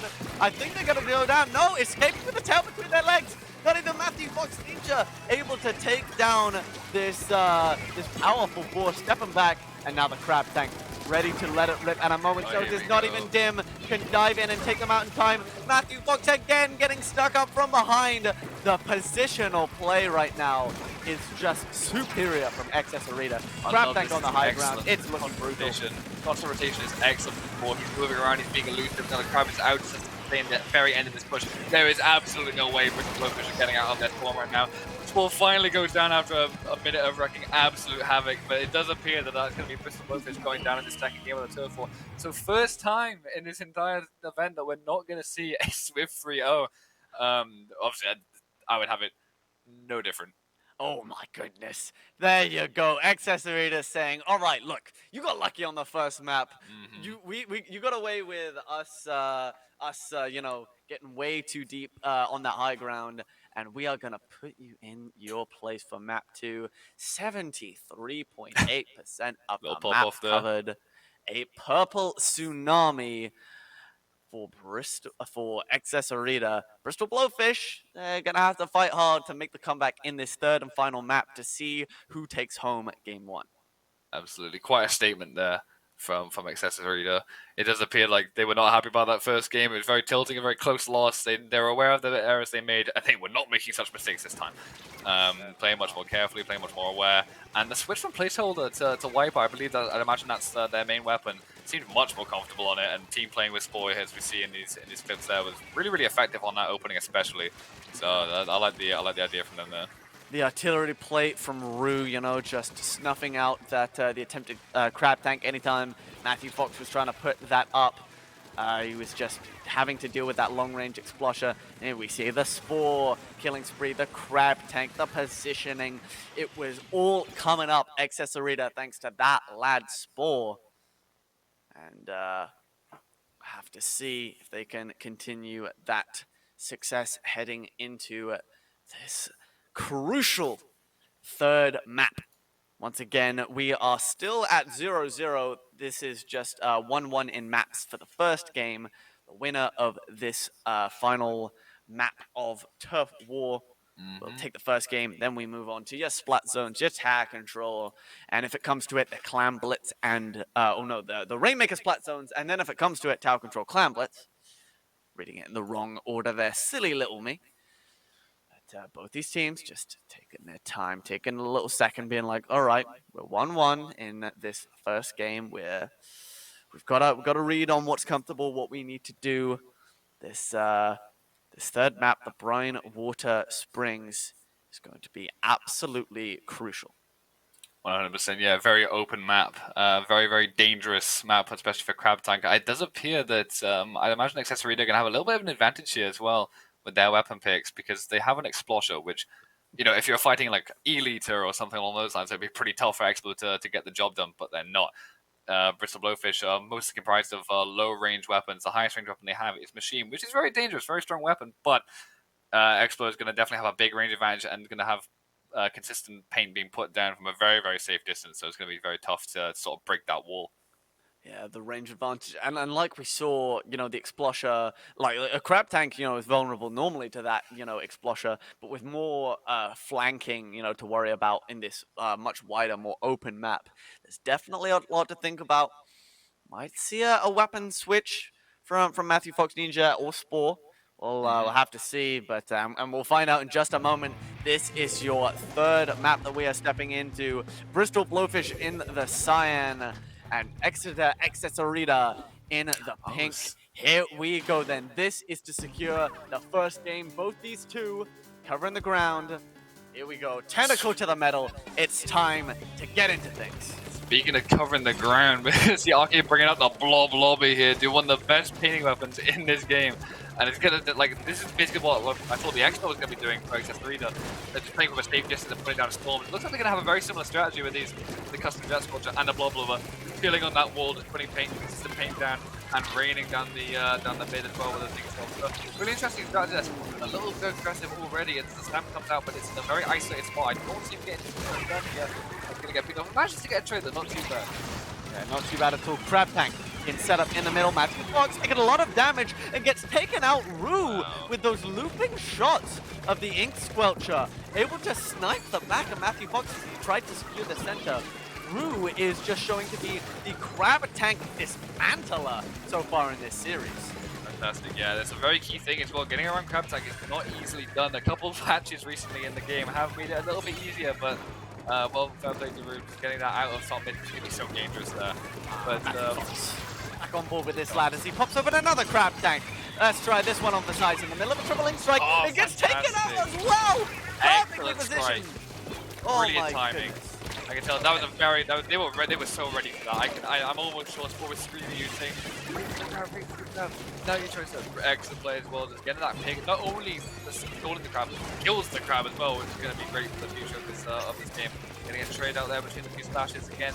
Hold on. You don't want to get caught in that left-hand corner. The Ink Stamp is able to come out and push forward, try and catch up on this blah blah blah, but they're getting hit from behind a little bit. Oh my goodness, the throw is able to take out two. Matthew Fox finally able to clear out the kill, but the Ink Stamp taking out two with one throw and just chilling in the corner with that Crab Tank support, securing the position, trying to allow people to jump in. Matthew Fox not able to push forward far enough to be able to counter it. Exeter are just executing the game plan perfectly right now. They have been in control of this game the whole time, but that last 30 seconds is approaching with this right flank coming down. Controller is down. That means he's going to have this for a little while, not as quickly as he'd like. That right flank still a presence here. As Sport does go down, this could be something for Bristol Blowfish. But finally, not to get pushed back in. Matthew Fox does go down, but that is it's a 2v2 with two very heavy pinning weapons. Oh no, the Exeter's going to come out on top of this situation, it seems as well. There we go then, just from a long distance. Rue just firing in the shots time after time. Oh my god! That is a single target. That is a single target tender missiles right now. Oh, downtown Matthew Fox getting taken out. Him gonna hit the deck. That's another one going down. Ibrahim not able to hold into that corner a little bit. And there we go. Oh, not able to take out the final one. That Blow Bobbler, the last hope for Bristol, but I don't think it's enough. Exeter, Arena looks so good throughout that game. And yeah, there it is. The pink of Exeter is covering a good 55.6% of that map. There you have it, ladies and gentlemen. Game one, after a very intense back and forth, is going to go in Exeter's favor. I think they all had the synchronized dabs there as well, switching emotes from the previous game. But, excellent, fantastic. No, they played that really well. They were in control the entire time. Excellent play from Rue in particular, holding that backline. He was not letting anybody drop in without without him saying hello with his 4-shot killing gun right there. Not having it at all. Really well played. There we go. The real life dab as well, backing up the in-game dab. You love to see synchronicity between the digital self and the real self. Yeah, there we go. So that's a big kill as well on the crowd tech. Two big kills. Ninja having a really hard time on these replays. That's a rough one. There it is. That Ink Stamp rolling on through, taking out two. Just not, and Matthew Fox not able to dive in deep enough to take out that sort of hole that they built for themselves in the corner. But yeah, here we go then. Bristol Blowfish now down 1-0 in this series, but it's time for a little roster switch up. Daedalus is going to be tagging out in favor of Breadstick for the rest of this series. There you have it, the lineup. Of course, both these two, switching out based on their specialties. Daedalus more comfortable in the turf war, and Breadstick in the typical ranked game modes. And very nicely, nice bit of strategy to see from Blowfish. They weren't quite able to make things work, but now with a slight switch of a cog or two, let's see if they can re-engineer themselves for this different game mode coming up. Absolutely, yeah. When we watched them play against Cambrian Explosion just a moment ago, their strategy had a big turnaround, into these modes. For one, it does appear that Ninja's playing Splash for Turf War, but it was pretty obvious that from those games that we saw, his more confident weapon did appear to be 52, and I could imagine it being quite a dangerous prospect as accessory to the fight. That 52 gal, very very scary weapon. It kills you so fast. Does so much damage with each bullet. It is honestly really overtuned and very ridiculous and very difficult to fight.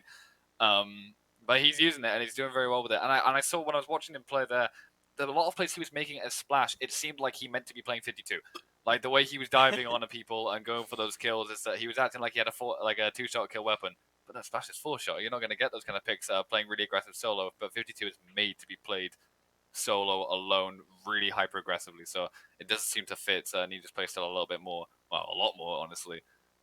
So we should see it in action these next few games now. Yeah, and I mean I think in the previous series in the semifinals that Bristol had against the Cambrian Explosion, I think the turf war was a generally sort of more coordinated team effort, whereas once we got into once we got into the splat zones and the tower control, Matthew Fox, his solo plays started to come to fruition a little bit more. So we'll have to see if he can come online and clutch up in these 1v1s against the likes of Spore and Rue. When trying to secure these flanks, when trying to sneak into the back line, that ninja-like ability of his. But yeah, have to see if it comes into play. And yes, I've been looking forward to this. Here we go then. Umami ruins the destination, and it could only be the Rainmaker as the game mode for this second game. I'm very excited to see this. Yeah, we've not seen Rainmaker in this entire tournament so far. It's only been Splat Zones and Tower Control, which can be very fun modes in their own right. But Rainmaker, man, there's nothing more volatile, nothing more snowbally, aggressive. Just an absolute bloodbath on both sides of the map in mid. Doesn't matter where you're at, you're never safe on this mode. Certainly. For those of unfamiliar, what you got to do is you got to go explode the bubble that lies around the elusive Rainmaker, and one of your team members has to pick it up and drag it over to these pillars that you see across the map, two on either side. And once you get it to the final pillar, you win, and if it gets to time, whoever's got it the furthest, there you go. The purple bubble getting exploded by the purple team of Accessorita, I believe, and Bristol Blowfish in the yellow. Already really aggressive start here from both teams, but Ford does go down immediately, so this is forced Accessorita on the back foot at the start. Gonna have to stall for his respawn, as Matthew and Arcade are playing really aggressive on this left side. As he going against 2 picks already, they're just gonna play slow for this first check, I can imagine. Get taken out, so we're not gonna get that first check quite yet, but there's still 2 down on the side of Accessorita. So I see what I mean, absolute bloodbath here. He's gonna probably try and feed for it, doesn't get it, dies to the Inkstorm, just barely, as there's so many players down on both sides. I mean, they had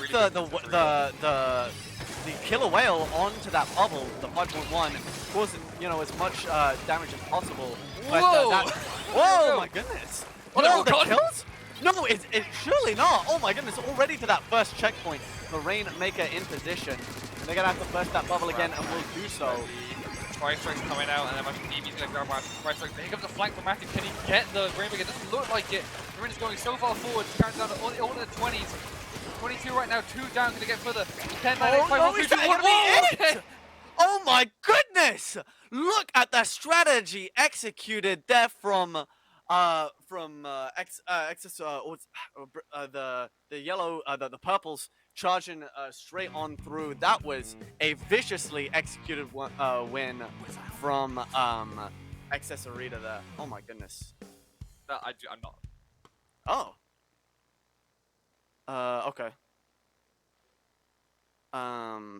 There we have it then. That was a very, very quick game indeed.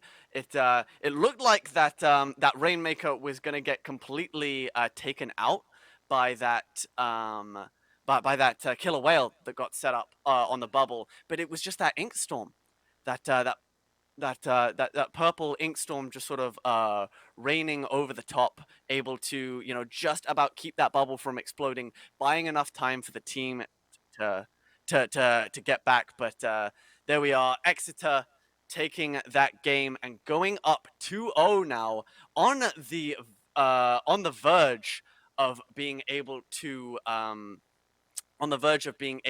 secure this this series. It all comes down to this. Matthew Fox, like you said, couldn't quite secure that flank that they were looking for, but Now, in the end, Accessorita just the snowball, like you said, that the snowbally potential of Rainmaker is just so powerful. And now it all comes down to this: Bristol Blowfish are going to have to take on Splat Zones at Museum d'Alfonsino in order to stay alive in this tournament. This is as well like Rainmaker looked like a pretty tough move for them. The blob pick was really interesting. It used to be pretty good in Splatoon 2. There was it was almost like an exploit. The blob used to be able to pop the Rainmaker stupidly quickly for absolutely no reason whatsoever. It did so much damage to the Rainmaker shield, so you could guarantee instantly popping it constantly. That was patched out in Splatoon 2, and it is also not in this game. So if they were trying to do a strategy there, about 3 years too late. And Blob does not really have the tools to go aggressive or even really defend that effectively in Rainmaker in this game. A pretty weak weapon overall with Splash Ball. You really want bombs in Rainmaker. You know, they were running double Splash Ball in Rainmaker, which is just going to be tough to be able to hold it down. As you saw there, like the weapons were just better. When they got that wipeout, Spore and DB both had their specials ready. That was a crab and a tri-strike. It was curtains, man. Like at worst, they were going to get down to as low as 1, which is going to be so tough to push past. But moving on to this next map now as well, I think Zones Museum is not what I want to see as Bristol Blowfish against what Accessorita are using. This is going to be a really tough map to get past with the proficiency of their weapons. Yeah, here we go then. Last chance saloon here for Bristol. Accessorita in the orange and Bristol in the blue as we head over to the splat zones. No time to kill. We're heading straight down to the action. We've got that little propeller platform in the middle. It's going to be crucial to take control of, and straight away out on the right, Spore grabbing a kill or two. I love that opening from Seb and Spore. Really aggressive right flank for both of them. Manages to get two between them, and this machine isolated in a bad spot, but he barely doesn't get the trade on Spore, so this is an excellent start for Accessorita again. The crab tank ready, going really aggressive on their plat. He's probably going to pop it on the spinner here, or at least he wants to, but Matthew ended not having any of it, but he does go down towards gets that kill, and a little squid bug as well. That's for the trash talk for earlier, I'm sure. It's going to get a second pick as well, but potentially a third help from Seb. Really well played from these guys. Get the team like these two is exceptional. A third pick down to the machine, isolated again. Very weak. You're going to force the Booyah Bomb early, going to try and shred it, but does get it. Nambo managed to get that kill fresh out the Booyah Bomb. And immediately, immediately in the end, like that Booyah Bomb getting taken out there. Triple Ink Strike's going to force the crab tank back for a moment, trying to sneak in behind it and take it out, and they are going to find that success. Finally, Matthew Ninja with a chance, dropping out that killer whale, trying to get in there on that left-hand flank and placeholder, get taken down by the killer whale. Here we go, control being contested for the first time with 5 seconds on the map. They finally are able to take back control of this flat zone. The bubble in the center, they're just about able to take control. Plus 72 for the side of Accessorita. They've got a lot of time to tick through. The center control still uncontested, and there we go. Accessorita back in control.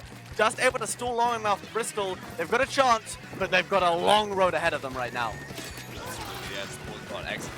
Taking advantage of that. Basically a wipe on getting crab in a very, very scary position as this penalty slowly, honestly, quickly actually taken down. It's a very crucial takedown. The tri-strike's a little overextension as well down. It's just Matthew Fox out. That killer whale is honestly wasted. So they're going to have a really hard time building up specials to get this flip back. They barely managed to get the flip back a moment ago with all the specials, but I don't see them doing it again. And the bomb manages to catch Matthew God. This is going to be a 3-4 situation coming out of the board. This is a grim situation. An attempt to left flank as well. Not going to have it. This count is going +5 down. left on the timer. 5 ticks is all to take. Not a speck of blue paint in sight, and it is all over. Just like that, after such a hotly contested first game after the turf war, it is all over after 2. Exeter, Accessorita are your Splatoon 3 champions here at the British University Esports Championship. A well-earned dab photo opportunity. There they are, celebrating their victory. All that trash talk from Matthew Fox Ninja not looking so hot now, as that is a ticket punched to the Splatoon UK Championship Finals and an emphatic victory. Exeter taking 3 straight tournaments in a row in incredible fashion. Absolutely, yeah. They were 100% the favorites going into it, and they did not disappoint. Spore played amazingly this last game as well. Honestly, the whole team just played emphatically. They had their roles so like solidified. You know, you had Seb and Spore going aggressive on the front, and then you also had Rua and DB playing really good. The cleanup crew essentially supporting, painting the mid and the back. Really well played. They understood their jobs and they played them to a T. So really well played to Accessorita there. Absolutely marvelous performance in the end. I was honestly, in my heart, I was really hoping for a close game, a few more exchanges between, Matthew Fox Ninja and Spore, the two, experienced, the captains, the leaders going head to head. But in the end, Matthew Fox, he's gonna have to be walking back with his tail in between his legs after that trash talk. I mean, I'm sure it's all in good fun. Obviously, these players, very familiar with each other, and I'm sure they'll even be comparing notes after this tournament is finished. But now, in the end, Exeter XS Arena, just the dominance of Exeter over this entire Insomnia weekend has just been so impressive. Absolutely, yeah. It was very clear they had a very well-refined strategy, and it did seem like both teams did have a refined strategy, but accessories were built more upon team play and valuing each individual player's roles extremely to their fullest, whereas Bristol seemed to be more hinging on the fact that can Matthew get 3 kills in a row by getting a flank? And if the answer is no, it's not going to go so great for them, and especially on such an open map like Museum where it's really easy to see flanks coming. He was not able to get stuff done. Spore was always ready to pick it out, or anyone was well Rue with the long-range weapons. They were always ready to snuff him out. So it was really tough for Bristol to really put on a show at the end there. No, but still a valiant performance. They look so good in the semi-finals. I'm sure that they will. They should not be hanging their heads in shame. They've made it to the finals, just weren't quite able to close it out. And I do believe that's going to be it from myself and Samage. It's been wonderful commentating Splatoon for you, but we've got an interview with Exeter XS Arena. Let's throw it down to that. Thank you so much for joining us. Let's go see what they have to say. Thank you, Galaxy and Samage, for covering this incredible games that we've seen. We're here with DPT, so first of all, congratulations. You guys won. Now, coming into this, there was a little bit of a rivalry brewing between, Matt and one of your teammates. So how does it feel now that, it's completely knocked out of the way? It's quite amusing because it was much more a, Spore versus Matt thing, and we're just there being like, yep, we're bystanders to this. We're just there for a good time. Are you having a good time here at I-17? We are having a good time. It's pretty good. So talk to me about your experience on LAN. We've already spoken to Spore about it, and he kind of gave us a little bit of an insight. He's had a couple of LANs before. What about you? What is it sitting here with the crowd, the noise, the people just sitting down, coming and watching your game? It's kind of a bit overwhelming to have it from a Splatoon circle. I've done stuff with NSC before with Smash. So I've done a LAN they did a few years ago for that. So it's in terms of the environment, I'm used to being the spectator rather than the player. So it's some things I was aware of, and then it's just okay, now I'm doing it, cool, this is fine. Absolutely lovely to hear. So you mentioned that you're with Smash, you did a couple of things with NSC. So what made you go into Splatoon? Because again, this is the first time that we're doing it here on the LAN. What really gave you the push of, yes, this is the game that I want to compete in, I want to move forward with this? I've played Splatoon since day one. I got on pre-order with Splatoon 1. I'm very much it was Smash was I enjoy Smash, I'll do Smash, but it's Splatoon is the main focus. So it's when NSC were doing it, it's yep, I'm jumping on this, I'm organizing this is happening. That's absolutely lovely to hear. I mean, speaking about organizing things, when we're looking at Exeter, so you guys are literally just won 3 titles in a row. You won R6 yesterday, you won League of Legends yesterday, you won Splatoon today. What is going on at Exeter? You're wearing the Exeter esports journey. What is the organization like? Because this is crazy. What do you think of you guys for breakfast? I'm one of the committee within the society. So it's very much, we do have our set committee, we do have a games rep.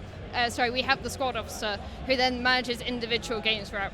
So there's a lot of overseeing each individual game to make sure that people are then having a good time. Because if you're enjoying it, you're going to be playing better. Absolutely. I hope you're enjoying this. Thank you so much for the interview. But before I close it out, what do you want to say to the people watching at home, or just maybe to your fellow execs on the Esports Society? I think a part of this is just thanks for supporting us throughout this. I know in the server we've been getting people to try and join the stream, not just with the Splatoon side of things, but it's yesterday and that kind of thing. I was putting stuff on the Twitter. It's just thanks for the general support. It's been good. It's been good indeed, and the results show you guys are a very tight-knit community. Absolutely amazing to see. Congratulations again on the win. Thank you guys as well for tuning in. We still have CSGO and Overwatch left for the rest of the day, so don't go anywhere. We're going to be back after the break.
morning, crack student gamers, and welcome to the British University Esports Championship Spring 2022. It's been a long time coming, and we're now live from Insomnia.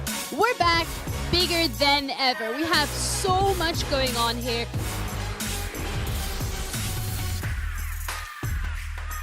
It's a place for all competitive gamers to come along. Even if you're not amazing, you can still take part, which is really nice, and you meet so many different students from different unis. It's just really nice, like a fun place to be.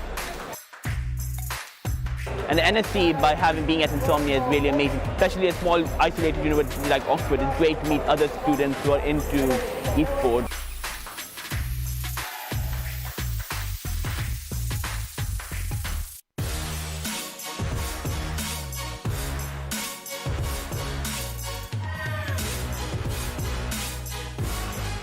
So we've got a spectator area where the student communities come and they're meeting up for the first time in probably 2 years, getting to watch the finals, and then we've also got the teams on stage playing against each other. And then also we've got a student LAN as well, as kind of like a mini LAN in a wider bring your own computer over the weekend.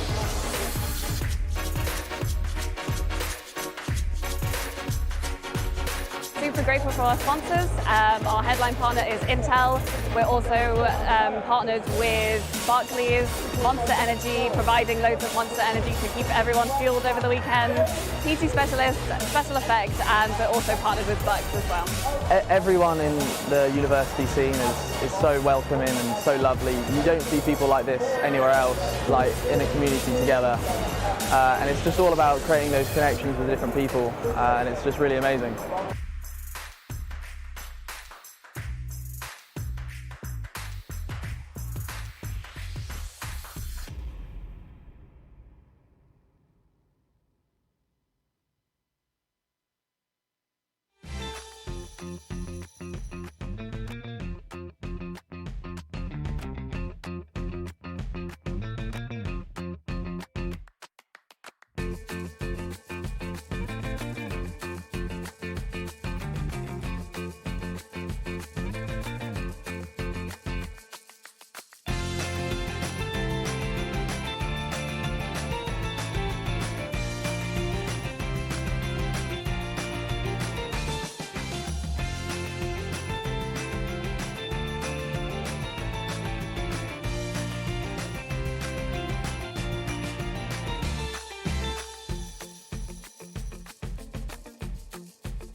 Come with us. The new generation. The next level. Sending it big. You're in for a good run. Let's go. Come with us to the track, to the trails, to the slopes, to the surf, to the fight, to the race. Look at this! To the 4 a.m. starts. Training harder, pushing further, hitting back, hard.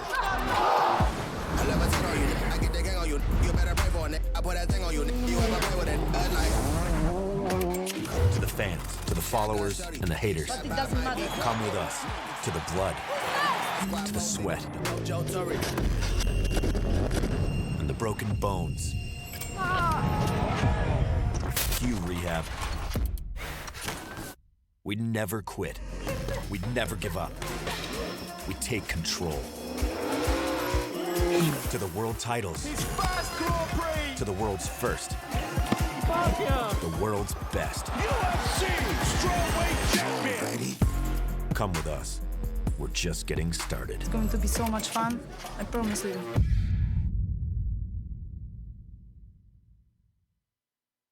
Many years ago, a supercomputer designed a perfectly shaped chip, Pringles. Knowing one day, gamers would need less mess to help them stay in the game. What's it, Daisy? Pringles, mind-popping. Good morning, crack student gamers, and welcome to the British University Esports Championship Spring 2022. It's been a long time coming, and we're now live from Insomnia. We're back bigger than ever. We have so much going on here.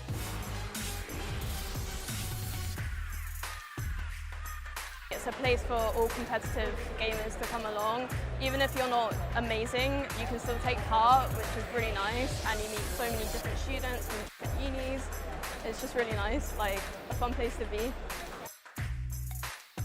And the NSC, by being at Insomnia, is really amazing. Especially a small, isolated university like Oxford, it's great to meet other students who are into esports.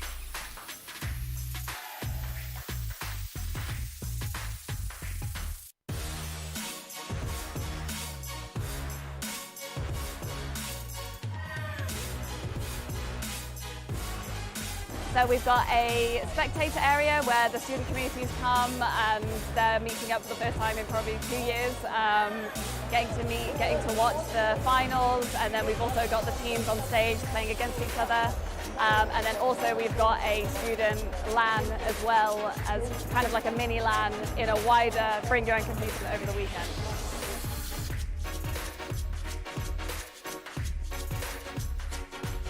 Super super grateful for our sponsors. Our headline partner is Intel. We're also partnered with Barclays, Monster Energy, providing loads of Monster Energy to keep everyone fueled over the weekend, PT Specialist, Special Effects, and we're also partnered with Bucks as well. Everyone in the university scene is so welcoming and so lovely. You don't see people like this anywhere else, like in a community together. And it's just all about creating those connections with different people, and it's just really amazing.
Today we're at Durham University, where the Gaming and Esports Society are running their own gaming LAN event powered by Intel's Event in a Box.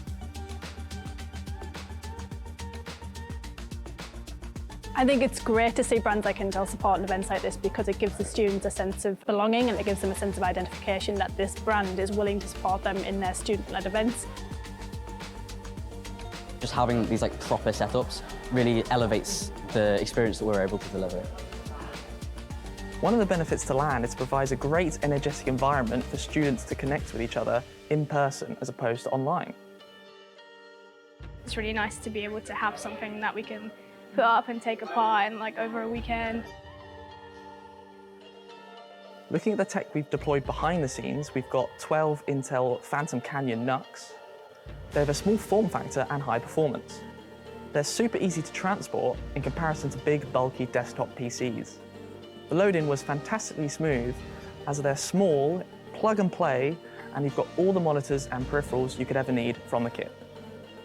They're so small, but they've no noise, and they all run very comfortably on the top specs on Rocket League, so they're really good. The feedback has been glowing. They're super easy and fast set up, and they provide all the high power performance you need to run your favorite esports titles. So these computers that Intel are providing with us are kind of essential to make sure that the event that we deliver is the highest quality that we can do. We can have pretty high graphics settings. We've just had no issues really. If you'd like to find out more about Intel Event in a Box, head to nsc.gg/resources for more information.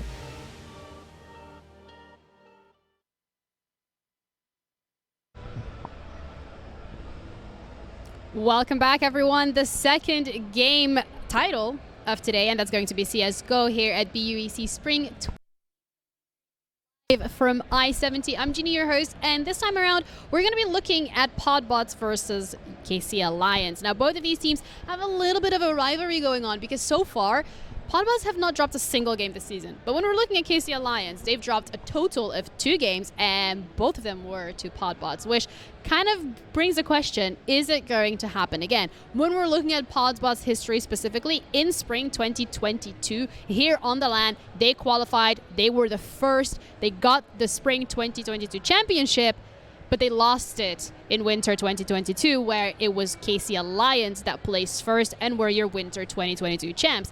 Which means the rivalry and the plot is just continuing to thicken because KCL are defending their title, whereas when we're looking at Podbots, they want to get that LAN win once again secured under their belt. Both of these teams love Vertigo as well, which is going to make it even more interesting because the question remains, do they want to be comfortable or do you want to take that out of the pool straight away and make sure that both teams are in a rather unfamiliar territory? If you want to find out how this is going to go, make sure you stay tuned in because we got 2 of our casters, Bigfoot and Thano, to cover it. So guys, take it away. Hey there, thanks Janiro, thanks for that. Yeah, you're not wrong, it's going to be a pretty intense grudge match tonight. My name is Bigfoot, I'm here alongside Hanno. How's it going there, mate? You alright? It's going well. I'm so happy to see another Southampton teams in the LAN final. It's looking to be a banger series, Bigfoot, and I cannot wait to get underway. Yeah, so welcome everyone. This is the British University Esports Championships powered by Intel, sponsored by Monster Energy and Pringles. There'll be some Monster drops in the chat, and if you're there in person, you can go grab some Pringles, some Monster if you're hanging about. Get yourself snacked up for this intense final tonight. We've had Hanno looking through some of the stats. He's been teaching me a little bit of the history of these teams. In fact, he has a little bit of a personal history as well, so maybe a little bit of bias, but that aside, the stats coming into this is quite neck and neck, very intense, so it's going to be a head-to-head for the centuries. Yeah, Janiro was saying in that intro segment very accurately there, that it's very much a good game to look at because the Podbot side are currently unbeaten so far. They lost 1 map to Half Natty, as you can see in the upper bracket semi-finals. This graphic very easily depicts how these tournaments have gone. They've had a very, very strong season so far. Whereas if you look at the bottom there, last season they finished 8th, so they weren't able to get there. They actually, I believe, were knocked down to the lower bracket last season by Half Natty, the same team that they 2-1 a few weeks ago, and then were finished off by UN Archers in the lower bracket. This season, they've turned it all around. They're absolutely stomping their way through the Swiss stage, completely unbeaten, and then clean sailing through the upper bracket, a little bit of a at that Half Natty head to Division 1, where they did lose in, I think, triple overtime on Overpass, so still a tight game. Whereas if we look over that KCL side, they've also had a very strong season, apart from versus Podbots, which so far has been a struggle point for them. Now, I know that both these teams have in the past taken maps off each other, so it doesn't look as one-sided maybe as this graphic might look like, because so far Podbots have gotten the edge in all 3 maps that they have played, but I don't think that's necessarily going to indicate how today will go, because the KCL side is incredibly strong. They do have some very strong players in their roster. Of course, if you've been paying attention to the major qualifications, the RMR, one of their players, namely Volt, just qualified for the Counter-Strike Major, so he can't be here today, but in his place is a very strong roster, including one particular name that I have to point out on this KCL Alliance side, Kasynergy, an incredibly powerful player who currently boasts, I think, a 1.52 rating across this tournament, which is insane for an individual to have. Yeah. And the KCL have came out on top in other leagues as well, so there is. It's not like as one-sided as these stats might make it look at times. Exactly. And of course, they did take Winter 2022 with Podbots down there in 8th, so a little bit of an upset for them. From second to first is a good trajectory, then dropping back down to 8th. So they've pulled themselves back together since then, though, haven't they? There's been a little bit of shifting around, and you can really see that in that full green column of their points heading into these finals, only letting one team make it up to double figures. Yeah, you can say a little bit about the Podbots. Of course, they had a very rough last winter season. They didn't hit the expectations that they were aiming for, and I know they were personally very disappointed in those results, but they've come back strong. And again, spring's the season that counts, right, Bigfoot? This is the one where you get to go to a LAN and see your opponents eye to eye. I mean, this is the one that really matters, and I'm so happy to see them in the final on LAN. let's see how it does pan out for them, of course. But both these teams, as you say, very, very strong. They're taking maps off each other. They've all got some crazy ratings. We'll get more into the stats as we go further on into the game. But, you can look at the player rosters. They're all incredibly strong. Obviously, with Volt not being here, that is a blow to that KCL side. But I think they're probably quite happy for him, considering he's... I don't know what like rating that puts him at qualifying for a major in terms of like top 40 team in the world, top 16 team in the world. Like that's a pretty good statistic. Say, yeah, no, I play UniCS, and one of our players is, he goes to the majors. So that's an interesting side piece to have for your team. Unfortunately, it means he can't be here at the LAN because I think they're off in like Copenhagen or something. But we should now be able to have a look at the veto rather than me blabbering on and fangirling over Volt. And let's take a look at these map picks, Bigfoot. Okay. Yep, Inferno, 100% pick rate for the pod bots. So that's not going to change one bit historically. Nope. Mirage, beautiful, beautiful. That's the KCL Lions pick. And back to Vertigo. So yeah, pretty standard. What a lot of the maps these teams have been moving through for this entire league so far, and we're going to see where they're comfortable in this final.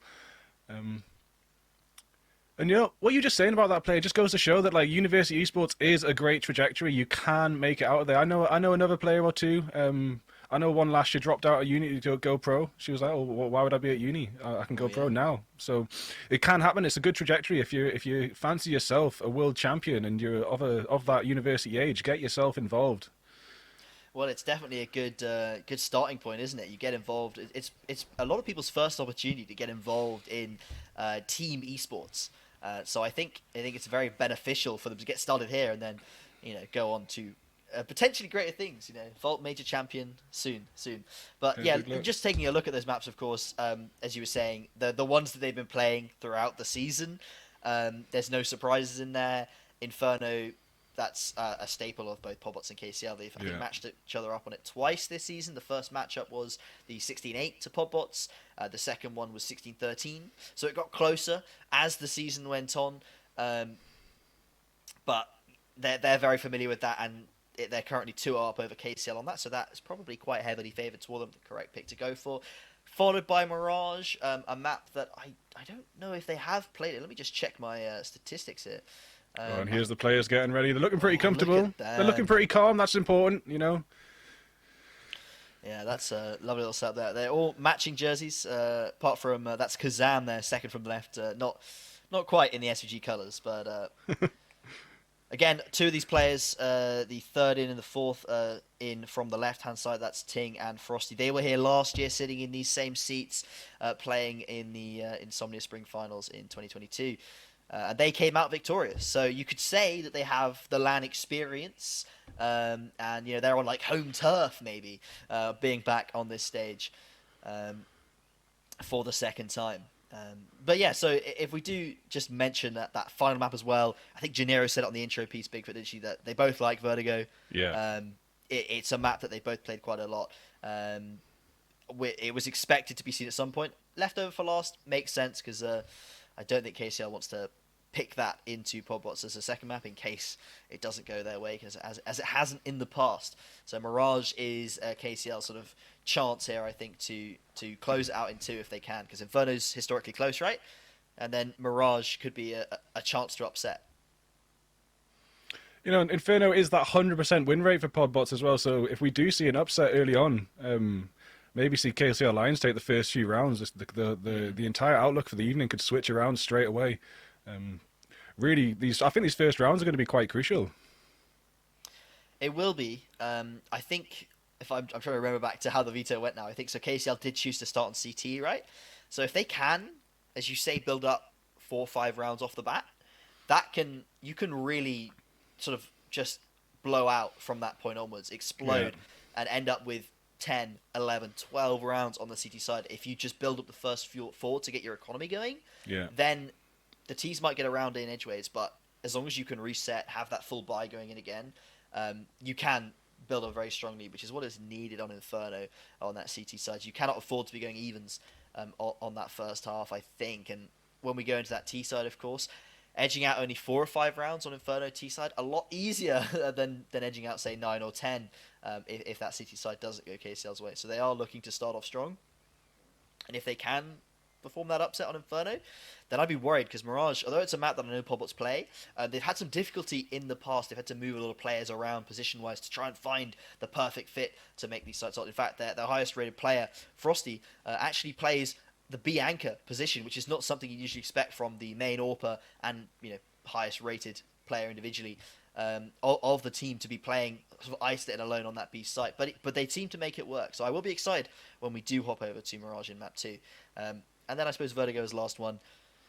If we get to it, it could be either way. I think the last score they played was 16-11, so pretty Wow. balanced there. Could again also, like Inferno, go either way. Yeah, well, I mean, it would be nice to go that far. It would be nice to go the difference, but with it being a best of 3, and especially with these teams being being anyone's game right now, I do expect it will be quite neck and neck heading through these first 2 maps. And if it is ending up being a 2-0 after the first 2 maps, I do expect it to be very close and exciting all the same.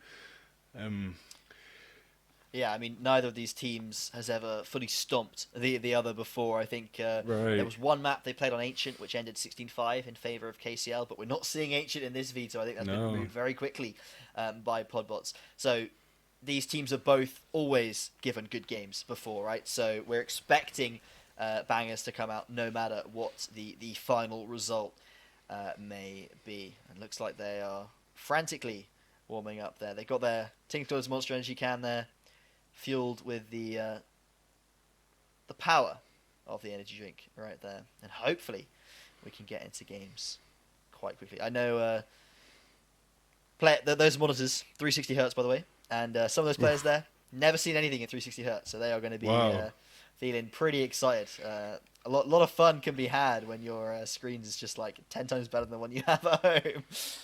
Well, when I upgraded from 60 FPS, I went up two entire ranks in Valorant. Oh, well, there you go. Straight away from 60 to 124, I went from silver to platinum, whatever it's like, because it's such a big difference. I never thought it'd be that much of an issue, but it is. It's a huge difference to double up your FPS. So if they're sitting on 120, 130 right now, and they've shot up to 360, they'll be seeing a big difference. So what you're saying is this is going to be the highest quality match of CS:GO we've ever seen between these two teams. Is that the verdict? If you're right about the monitors, if they've never played on that FPS, they might have a bit of a breakthrough, or it might be too much to handle. We'll have to see. Maybe some players will just pop off now that they can suddenly see in 360 hertz. Look at that stage there. Doesn't that look beautiful? Yeah, really, I love it. It's really professional. Knocked it out of the park this year. This is an incredible looking stage. Cannot wait to finally get in game when we do. And of course, let's just recap a little bit, I suppose. This is, of course, the British University Esports Championship Finals powered by Intel. We are in the CS:GO. I think this is the second last, or maybe it's the second one of the day. There are still some games to go on after this, and this being the CS:GO, of course, we're having a few tech issues with configs and stuff. As usual, people trying to change their reses and etc. etc. The Counter-Strike players, Bigfoot. It's always, we don't have this problem in Valorant. We have other problems in Valorant, though. What are the highlights of your technical issues in Valorant, then, Bigfoot? What's your best technical issue ever? I think I've done a 7-minute tech pause, but I'm not even sure if that was actually Valorant or the production side. Oh, okay. I'm just trying to think of what would ever go wrong in Valorant. Like it just seems to work so seamlessly whenever. No, yeah, my problems with Valorant on tech, but this isn't the time or place for that. No, fair enough. I suppose I could break out a few more of the stats. I was trying to save them for later. Save those golden tickets. No, yeah, you've been data mining in the warm up, mate. I've been hyped for this matchup for weeks. No. Most of my analysis has come from the last year. I haven't been grumbling for weeks. Don't worry. I'll probably talk a little bit more just about Synergy. 108 ADR. That is across, I think, 25 maps. That is an incredible statistic to keep up and going across 25 maps, to have an ADR that is... you're on average every round you're getting a kill and 8 damage. That's crazy to keep up across 25 games. So definitely, I already said earlier he's got the highest rating in the entire event. I think in the entire university scene, bar Volt, I think he's the highest rated player that's playing at the top division. I'll follow up the next 2 or 3 players in the rating system are Frosty and Ting. So you've got KCL on top with Kasynergy, but then the next, I think, 4 players are all Podbots players, although that is slightly biased by the fact that the statistics take into account their wins over KCL. So there's a little bit of, you can break down the stats a bit more there. But if you look at it in terms of how these teams function on a performance per round basis, a lot of KCL's impact comes from Kasynergy. And if Podbots can shut that player down, then on an individual level, all of the Podbots players are just slightly more impactful in those rounds than most of the KCL side. So you can kind of look at it as a case of, do Podbots want to look to shut down Kasynergy, or do they just never want to go where Kasynergy is? Because if they take the duels into those other KCL players, they statistically should be looking at very favourable trades and hopefully some maps going their way because of it, right? Yeah, and it could even be a tactic just to ignore that. Just ignore the fact that Kasynergy's got that slightly extra start and just play normally. Don't consider it a thing, because sometimes you might put too much earnest on a certain player and it affects your playstyle more than the player actually could. Your expectations can affect that too much. So they might just ignore that, or they might try and work around it. And it's actually going to depend what Kasynergy pulls out of the bag in the actual game. Because if Kasynergy is popping heads every time they try and push forward, then maybe they would have to think about that. Yeah, I'd see what form he's on today, right? If he's popping heads, then maybe steer clear.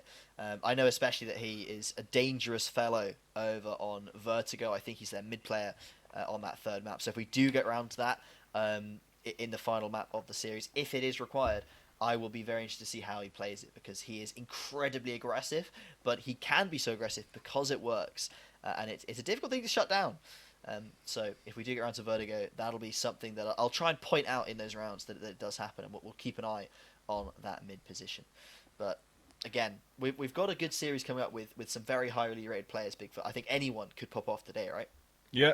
I'll just look it over. Just Kasynergy is put down as the carry. Right. Yeah. It's amazing. I love Rifler / carry. Yep. It's an interesting position to be called. Oh yeah, this is our carry. You usually have that in something like League of Legends, where you've got an AD carry. Well, Kasynergy is that player. Definitely the one to watch out for. Whereas Podbots position-wise have gone for the more traditional ones. Ting, the IGL, Frosty, Orp, Rifler. Arctic is the secondary Orp, Rifler, Orp, and then Kazam and Chev are both picking up that supportive role. I think we are starting off with Inferno, right? Player to watch out for Inferno. This is from, playing a couple of pugs with the guy and witnessing him in previous series. Cheva is the apps player on CT side, which will be the second half when we do get over to it. An absolute monster. I have never seen him not get a kill from the apps position, or 2 or 3 in so many rounds. He just has an incredible amount of impact from that position. So I think that's something Casey you've got to look out for. He has a masterful control of that pit and balcony area. You're going to want to steer clear of that if they can. Oh my goodness! Just looking at some of those results though, KCL 16-12 versus Aimbridge, 16-11 versus UN Archers. It looks like there's plenty of teams that have taken them close in a lot of these series, especially in that Swiss stage. It's hard to tell because you don't know which games necessarily Volt has been playing in or not, because KCL runs this kind of 6-man roster where when Volt's available, I think he plays. Not sure how they work out who's going to play what, but again, they've claimed their position in this final by beating back 6 a few weeks ago 2-1. But we are still having some technical issues, everyone, so Bigfoot and I are going to go for a short break, and we will be back hopefully very soon with the commencement of the Counter-Strike finals. Let's go. See you soon.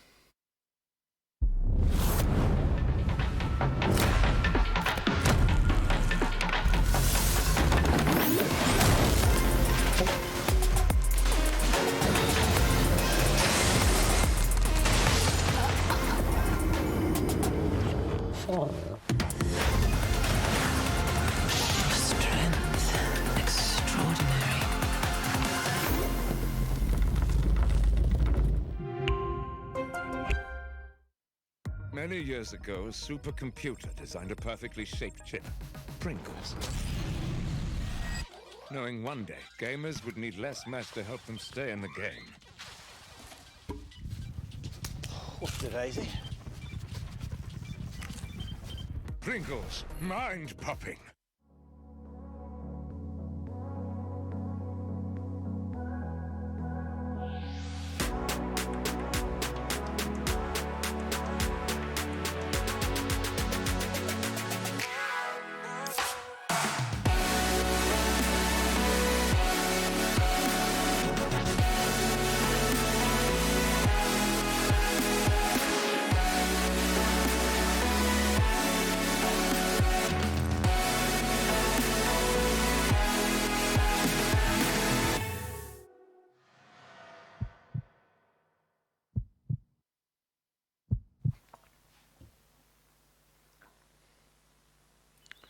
Here we go. Are we ready? I think we're ready. I think we are. Let's go. Let's get going into this big fight. We start here on Inferno. KCL versus Podbots. Out of the gate, Podbots starting here on the T side. 4 players from KCL going towards top mid right at the start of the round. Yeah, Arctic rushes straight in there, trying to hold down that angle, not letting anyone through. First shots fired, nothing landed. Well, no, actually 25 damage onto Kesem there. That was the first little bit of damage in the game, but they're playing tentatively. They don't want to rush this out just too much just yet. Little bit of a slow push up through this mid area. Sheva silently First creeping. blood. No way, Ko's down. Look at that. He's down on B. That forces a 3-man rotate coming out from KCL. And Beniaz pushing mid, and he's been caught out, but they haven't found the kill. Oh, and Ting gets Beniaz. It's looking really good for the Podbots in this first round. We were talking about how this first round could be absolutely crucial, and with Podbots getting those first 2 clean kills, only suffering 25 damage, they're looking extremely comfortable. Look at that, walking around in a full gang as well. Yeah, just grouping up with his Glocks, right? The Glock train. Yeah. Everyone knows the strength of the Glock train as they rush onto that B and do get that plant down. Now, we see a flank coming in from Banana, but I think Kazam is on it. It's going to be such a hard job for Key Synergy. Key Synergy down as the carry, but this is a big, big ass to carry as well. One beautiful headshot there. And again. Second. Go on, Jin. This could be what they need. Goffahudi pushing onto site. Does get taken down by Frosty, and the Podbots win. And they take the first round on the pistol. As we see Ting chatting to somebody over there. Having a little chat.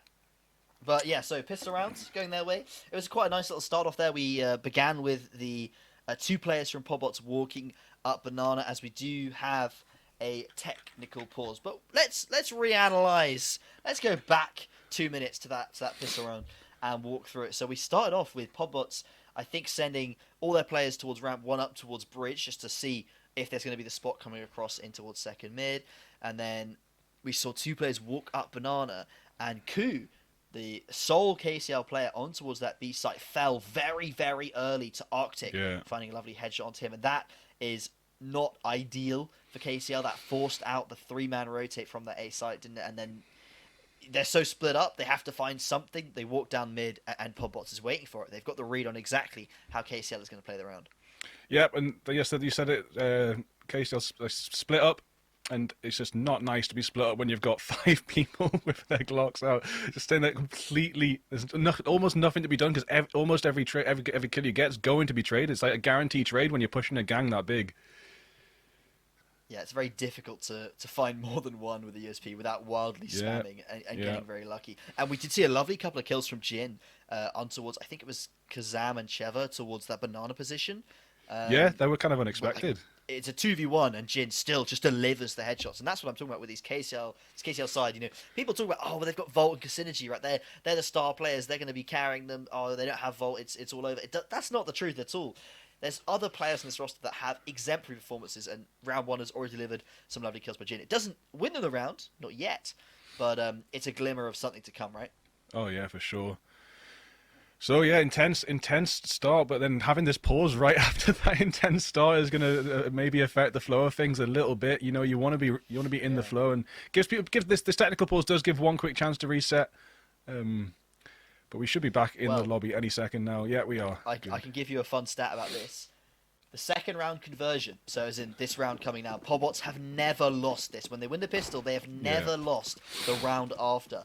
They have 100% second round conversion so far. Let's see if they can keep that up here in the grand finals. Synergy going for that swing. KCL probably aware of that, and hence the save round. No force coming through, trying to keep that economy in check for the 3rd round. Got both. Everyone's in this mid area right now, mid and second mid. Quite a lot of utils came out. There's been shots fired. No one goes down until Frosty and Key Synergy both get traded off, and a beautiful, oh my days, but traded out. Actually doing this, no way. They took 3 of them down though with that save round. That was really, really good dint to the economy there. Did not think they'd get 3, and they did so well. I think they bought, what, 3 Deagles, 2 Zeuses to find 3 kills off of essentially a 2,500 buy is incredible. That is really good. KCL could be feeling happy about that, and the blow to Pobot's economy is felt, but that relies now on KCL at least doing a lot of damage or shutting down the Pobots in this round here. Otherwise, that economy damage is going to be basically meaningless. So we've got 2B, 3A heading towards mid now on the defensive side. The Util's coming out trying to hold down. Got 2 pushing up Banana as well. A lot of Util, but an excellent kill there. Just need to move my camera, so I had missed in front of the kill feed. I missed who that was. I was about to say their name, I just saw my face. It was Fahudi, yeah. That's the Apps players fighting it out. As Fahudi is dropped low, though, of course, which is a sign potentially that an ace might be doable. But Pobots have fallen off of this ace. They're leaning over towards B. Frosty setting up the coffin smoke here. The next that goes out. I don't think they're going to run in off this, though. I think they're going to try and fake it, send Arctic in to fight, and then go back towards A. And they've taken all that space in Banana, and KCL are aware that that space has been taken, so they are going to be playing carefully. But after throwing all that util and sending one player in to send the shots off, Arctic's done an excellent fake, but there is still 2 left down on A, hiding down in the corner. Oh my days, Ting and Sheva taking down Fahudi. How did Fahudi not get that? Oh, Jin doesn't want to go for the trick discipline, just takes the free kill and then plays around the smoke in towards pit. Okay, Ting goes down. There's now only 2 players standing for Podbots. Frosty on site there. Oh, Frosty. Will be seen and taken down, and it is all over. Yep, KCL going to get that defuse, getting 1 point back on the board. They did not get away with the fake. They had 2 players anchored down in A that managed to clutch that up completely and go on. It was masterfully done, I think, though, I think, with regards to how much utility was sent in. They sent Arctic in. He didn't find anyone, though. Maybe he could have gone deeper, but I don't think they really needed to, because they sold the 3-man fake towards... they sold the execute towards B. We had 3 players on that B site, so they know that A is weaker. The whole point of that is that Pobbots can go into A and they essentially fight, a 4v or 3v2, which is slightly favourable towards them, I suppose, but didn't quite work out for them because there's afterplants, and that player in pit did surprise me. It was Jin, wasn't it, playing in towards pit, picked off Kazam. Not expecting the player to be in mini pit after you've killed the player in big pit is unfortunate for the Podbot side, but should have been probably cleared. Yeah, the double pit anchor was just so crucial. They just held it down. There's nothing actually really massively happened on B. You just had that one player just running around shooting shots here and there. Yeah. Well, you had the double smoke, the double flash, and I think a molly coming into new box, so it looked very much like a fake, but then nothing. And then this round, you've completely abandoned BKCL. They're just stacking over towards... If you have all that util followed by just one set of footsteps, it can sometimes be a little bit obvious. Cole gets Arctic, beautiful shot. Banana's getting 5-4. Going to try and get another one, but will not get it. Kesem trades out as Cole falls down, giving up all that Banana space. Everyone is up there. It's all down to Key Synergy, about to get swamped. Oh no, Gets able to one. find the first kill. No, got one, then got taken out. Just the last millisecond before dying, that last bullet landed. To retake Cheva last alive with like 20 HP. That's not going to be enough, as KCL do equalize there, and a strong response so far from them. But this is the round we're looking at here, round number 5. We have a full buy from both sides. Synergy probably wanted to get a few more there, but thankfully his team been able to do bits on that retake. Ku has been this player on B that I'm a little bit concerned about, Bigfoot, because he's been falling quite early in these rounds. Yeah. Maybe if Ku could stay alive a little bit longer, start to see KCL take a bit more of a lead. But so far it's been pretty equal. Just went 2 for 2. The util's coming out over at the end of mid, trying to make a bit of a blockage onto this A site. 2 players down the bottom of Banana, but not making any push onto it just yet. Does look like Podbots have slowed down a little bit for this round, trying to play it tentatively. Oh, I think Fahudi saw him there. Yeah, Fahudi did. Yeah, just. Back off. Because Synergy now the sole player on B. Ku has moved on over towards A. Synergy is playing with this AWP here. But Podbots, they're taking Banana now, and they do have the apps control. This is something that Ting, the IGL of Podbots, is very, very sensible about in the way he takes the map control. Again, they might leave Banana if they know there's aggression there, go towards apps, and then go back towards Banana, because Inferno is kind of a solved map in terms of how to play it in terms of map control. You've got to have apps, and you've got to have banana, and obviously middle. Yeah. And so Podbots are very good at taking these things very logically and in order so that they can then exploit the rotations to go into the site where it is weaker. So right now, of course, there's 4 on A, but Podbots might not be expecting this because they have taken all the banana, and they're thinking right now, Casey has to be worried. It is 1, 2, 3. Oh, no! Oh my days, Benias, how did you do all 3 of them? That's just beautiful. As the smoke is fading, he just finds one. Kazam turns around, thinks it's from the other direction. That's the power of the silenced M4. And Benias, a beautiful triple kill to shut down Podbots in round number 5. That has got to feel rough for the Podbots side. They were ready to go through that long smoke, but I don't think anyone was quite able to see that cubby position because of how the smoke was fading. Yeah, that was really, really well played. Absolutely. Let's see if we can get a little replay on that. Just as this smoke's fading, man. You can play so cheekily with smokes. Oh, no. Ting sees him, but he's pulling out the deagle. I think he had util in hand. The other two just not quite able to find it. Can you pull that off of a CSGO 2 smoke or not? That's the question. Oh, no. Yeah, wait till CSGO fixes the game. 9 HP for Arctic now. Taking a very, very Frosty heavy has wall found a down. response. Oh, Trevor is very, very low, but at least... Oh. Yeah, trying to read the HUD. I think Cheva's the one that's on like 16 HP, and Benias has fallen over towards the A side. Key Synergy getting some really good action on Banana this time, but will be rushed and taken out again. It's an awful lot to ask of one player to hold down Banana with an up. Frosty takes down Cove through the smoke. Frosty does also get the bomb down. It's on Jin and for Hoodie now. Oof. Frosty with an excellent op shot. Ting takes down for Hoodie, and Podbots equalizing yet again. We definitely have a game on our hands. We might see some lengthy overtimes tonight even. This could be really, really good crack between these two teams. Again, one statistic that I've been saving them up. I'm sorry. Saving them wait, every but 15 minutes you can do it once. Yeah, I mean, I just want to whip out this one about. I think it's about the post plant stuff for Podbots. So I believe they have something like a 79% success rate in post plant. Wow. If they get the bomb down, 4 out of 5 rounds, that's a win in the bag. So you got to be worried about that because if you saw that post plant there on the B site. It looked pretty clinical. They had people watching every angles. They were ready with trades. They had crossfires in position. And also Frosty just popped off on the AWP. So that does help. And they're able to equalize themselves. Now KCL... Ooh. There is a smoke here. Are they going to get the advantage out of this again? They got 3 kills the last time they played in a smoke. Hoodie spots 1. Ooh. That's a bad fight to take. Double peek. Unfortunately, going to backfire. Key Synergy does get Ting through the wall, though, but Arctic trades out. Scope up! Didn't work out. He scoped in and like missed the player because as the like little animation goes in, that's very unlucky for Synergy there. Yeah, I think an awful lot is being asked of Key Synergy with this map positioning, and the gun at hand.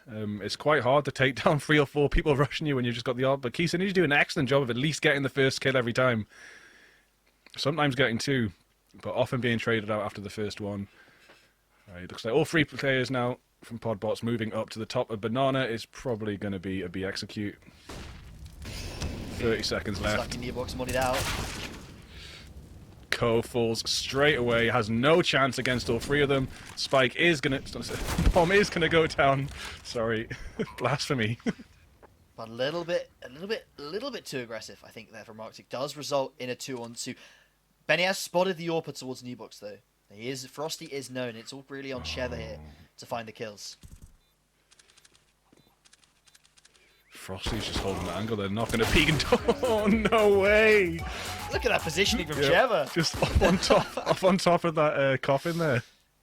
I've got to say, Cheva, an inventive guy with his spots. You will see some nasty angles from him over this tournament. And although that's not a crazy one, it is quite funny when you're swinging that corner and he's standing on top of the coffin. Look at this, he scopes in. Oh no, I think he just sees him, but not fast enough to respond. The first flick through the wall, though, was amazing. It was beautiful, wasn't it? Through the wooden slat in front of the car. Lovely little first kill there from Synergy, wasn't it? And then unfortunately not able to make any more of it. No, it is really hard to follow up with the AWP when you're being pushed by more than one person. It's just so intense. and only 5 bullets now as well. I mean, I think that change has come in what, the last like 4 or 5 months. Honestly, I can't remember when they nerfed it. It was relatively recent in terms of the history of CS:GO, but obviously now with slightly less bullets as well, it is harder, and it does look as though with that AWP on towards B, they are posting for the first kill, but they're not necessarily falling off fast enough, or they don't have a second player there, KCL, to help get out. They're kind of trading one for one, which as a B anchor is not where you want to be. I think it's a very much a position, especially as KCL have kind of been playing it 4 players towards A, 1 player towards B. You cannot lose that B player. They are there either as an early warning system or to get 1 kill and then play retake. Because if you try and stay and fight for presence and go for more than 1 kill, you're gonna fall apart, die, and then they have the whole of B site, which is a challenge to retake at times. Yeah, they haven't been able to do it, to retake it as soon as the bomb's been down yet. And if they do start sending players over to B for extra defense, the way that Podbots are playing, they'll probably just smash through mid into A if they can get that information. So it's quite a tricky call to make how they deal with this really powerful double aggression. We do have, I believe, another technical pause. I blame Ting. Look at him there, putting in his headset. It's probably having one thing to mention is that in a LAN environment like this, there can be a lot of wireless interference, and I think it looks like he might be using a wireless headphone or something. So that could be the issue. I don't know. I'm just wildly speculating. But yeah, if you're ever going to an event, especially a LAN, pro tip: always bring the wire for your wireless headphones, because there you are going to have some issues most likely. I think I had an experience at a LAN once where I just couldn't hear anything. It just kept cutting out, and it almost doomed the entire event, because you can't hear anything sometimes. But hopefully we can get whatever technical issues it might be resolved and get back into what so far has been a pretty exciting game. Yeah, we were talking beforehand how it's going to be neck and neck. It's going to be intense, and we haven't been proven wrong yet. It's really, really hardcore so far. So hopefully we'll have this sort of atmosphere for the rest of the night, and the winner will have to come ahead by a small margin. I don't mind whether it be 2 maps or whether it be 3, as long as they are good games. And so far, Inferno does looking to be that way. The T side, in the form of Podbots, is doing well so far to keep up their numbers. We did say at the start that realistically KCL here have got to find a significant portion of rounds on their CT side, because when Podbots do move over to the other side, they are a force to be reckoned with. So KCL not yet found that spree of rounds that we were talking about, but there is still time in this half for them to establish a strong lead. Do you think we're going to see any sort of rearrangement of how they're holding down the CT side, or do you think they're going to just stick to their guns, because it's working half the time at the minute, pretty much? They're pretty much playing at they're really worried about A, aren't they? Like they're playing 4 players pretty consistently towards A. Maybe they will shift that over towards B. It's a good point. Podbots haven't hit A as heavily so far. I think it's been like 3 or 4 rounds towards B and only a couple towards A. So maybe we'll see KCL move around, especially because we've seen Ku and Kasinichi both try to solo hold that B site, and it worked out once, I think, for Kasinichi, but otherwise it's been not working out so well for them. So maybe they will have to put a proper 2-man setup on towards B, which is what you usually expect. I think KC are just trying to read the Podbots players and play a bit heavier towards A, which so far it's worked out all right, but it's going to be difficult to hold on to that B site with just 1 player for the whole half. Yeah, Podbot's probably aware of that. They might start pushing B a little bit heavier, but then if they get the information that B's heavily defended, I do think they'll just steamroll A, and we'll see them. But I think no matter what happens, there will be a pit anchor. Like, that seems to be quite important for them to hold down. Yeah, I think that's at the very least for KCL's Fahudi, isn't it? At the moment, he's died a couple of times early in apps, which has been pretty huge detriment to the KCL side. Not something you want to lose early as your apps player, because that pit position very, very strong, and once you lose that app spot, you've got to fall off brackets, and giving up all of that map positioning to a team like Podbots, they will take it, and then they will execute or fake or do something, and then they're going to run rings around you. So you've got to be worried. Looks like Ting is he's got a small smile on his face. Maybe he's happy now. Maybe his issues have been resolved. Hopefully we'll be back in shortly. Everyone's still looking pretty calm and collected, though, aren't they? Like, yeah, serious faces on a lot of them, though. Look at Frosty's face right there. He is a mean bean, as it looks like. We are back in Bigfoot. Let's get it going. Round number 8. Podbots with a 1-round lead, but that could change at a moment's notice. let's see. Oh, my days. Look at KCL. We've been talking about what they might do about B. Just charging down Banana. What is going on? They take Arctic. They take a lot of help on the way, They're though. all blind, and Arctic doesn't find a single thing. No way. I mean, it is a save round, so like the pistol train is more likely to happen in a rifle round for sure. But that was just insane. They did do something about Banana. Yeah, they really listened, didn't they? They went 4-man there and actually found a kill. Now I they're don't think we're going to find much more, though. and now they're pushing in to A from the T side. They've just been all the way around the map. Yeah, I don't think they're going to get much done here. There's 3 players alive, but they all have USBs, so Podbots are, again, they do not lose these afterplants, do they? So they're setting up, they're not overconfident. I mean, takes it a did dink, but quite a lot of damage, yeah, but it's just not quite enough. And then sending in the full health player as well, so it's just Benyaz now. Run. Yeah. And Frosty as well, they're low HP, and especially with the bomb radius changes that came in. I mean, they were last year. so close to doing more. Benyaz will fall, and to the bomb. Podbots 5-3 up. But that was an eco, wasn't it? So what could we really expect from KCL there? They found a kill, a little bit of damage. The suicide train, kamikaze train is just insane. Insane. They're all blind, and 3 of them spamming USPs. They miraculously find a kill. They're not ideal. Oh, look at this. They're playing, I think it's supposed to be 3 towards B now. KCL trying to find this Banana. God, they really do want this They want Banana to take control. Yeah, they really want it bad. Frosty's burning. He's 10 HP. Frosty, no. I think he finds the spam. Frosty does fall, yeah. He doesn't get out. No, it's an 8. I know, so close. Spot that. Yeah, it's so close. But yeah, they really have switched up this Banana defense. They're going very aggressive now. It's not quite working out for them. It almost started off okay, but now they're 1 player down, 2 players down, unfortunately. 4 on the side of Podbots. There was an attempt to take control of Banana. Unfortunately, not going to. Didn't really work out for them. No. Did it? I like. 1 player. He's run through the molly. No way, Arctic. He doesn't. Oh, that was almost insane. Benyaz could have found 3 there. There was actually no one looking at coffins, and but he decided to clear dark when the players were unfortunately Newbox and Pit. But I think it was a good play from Benyaz, right? That he saw that he had an opportunity to flip the round on its head, find an individual play that turns it. Didn't work out this time, but I like that the instinct is there.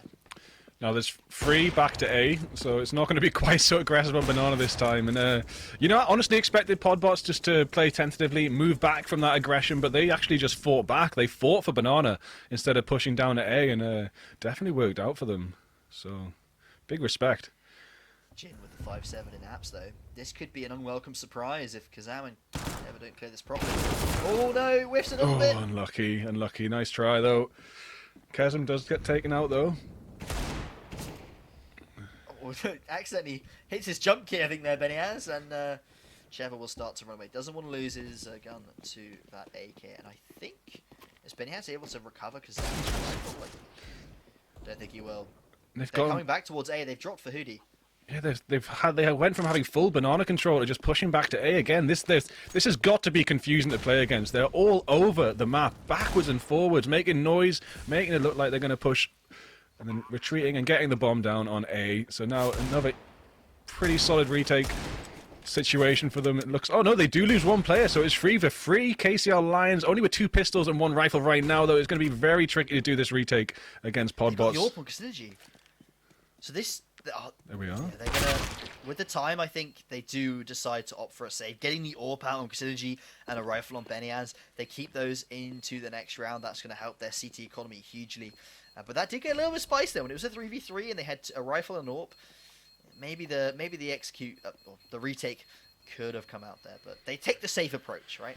Yeah, like you were saying, even we're seeing the statistics and we're seeing it play out in real life. If Podbots get the bomb down, there's not a lot to be done, is there? It's really difficult, I think, once they do get onto the sites. And one thing we have to mention, as you were saying, is it's hard to play against the way that Podbots play this map because they are constantly maneuvering around. They take that banana control, then they go back. They found that pick in app, so once they've got that banana control, KCL has to have somebody towards B extra, just in case the execute does come out. And then they lose a player in apps, and it's just too many people falling at the start of these rounds for KCL. Podbots in those 5v4s, I can't remember the percentage, but it's disgusting. When they have a 5v4, it's something like 73% of the time in a 5v4 situation. So where Podbots find first blood in the round, they will win because they just masterful control of the map control and know the rotations of their opponents. XU coming in towards B though, as Ku's on the backside, Jin's up in boost. Yeah, so much utility expended, and Key Synergy Look did where Arctic get one is! excellent. Oh my days, come on, mate. Out of the smoke again. No, Ku gets him. Jin gets Frosty. Jin also gets Ting, and now it's only Sheva standing. What was that? Somehow, Jin turns away for a second and Arctic gets to Newbox. He's standing right behind Ku at the back of Newbox, but he decides to spam the smoke, doesn't realize he's not been spotted. And it looks like KCL are going to get around based off of that small... I don't know what happened towards me. I've not seen that before. Were they turning away from a flash? They were turning away from the flash, and that meant Arctic got all the way to Nice, Newbox, Benyas. and no one realised. Crazy. Unfortunately, that could have gone very differently. And that in round 10, that holding on to that up paid off in dividends as this first blood comes through. There we see Kesem getting taken down by Key Synergy straight away. Look at a bit of spam through the smoke. Jin does take down Ting. Beautiful stuff. What a nice round for them. So only 3 points behind now. Going to try and carry off the back of that momentum. Key Synergy with the op again. He is a monster on this thing. You've got to be scared of him.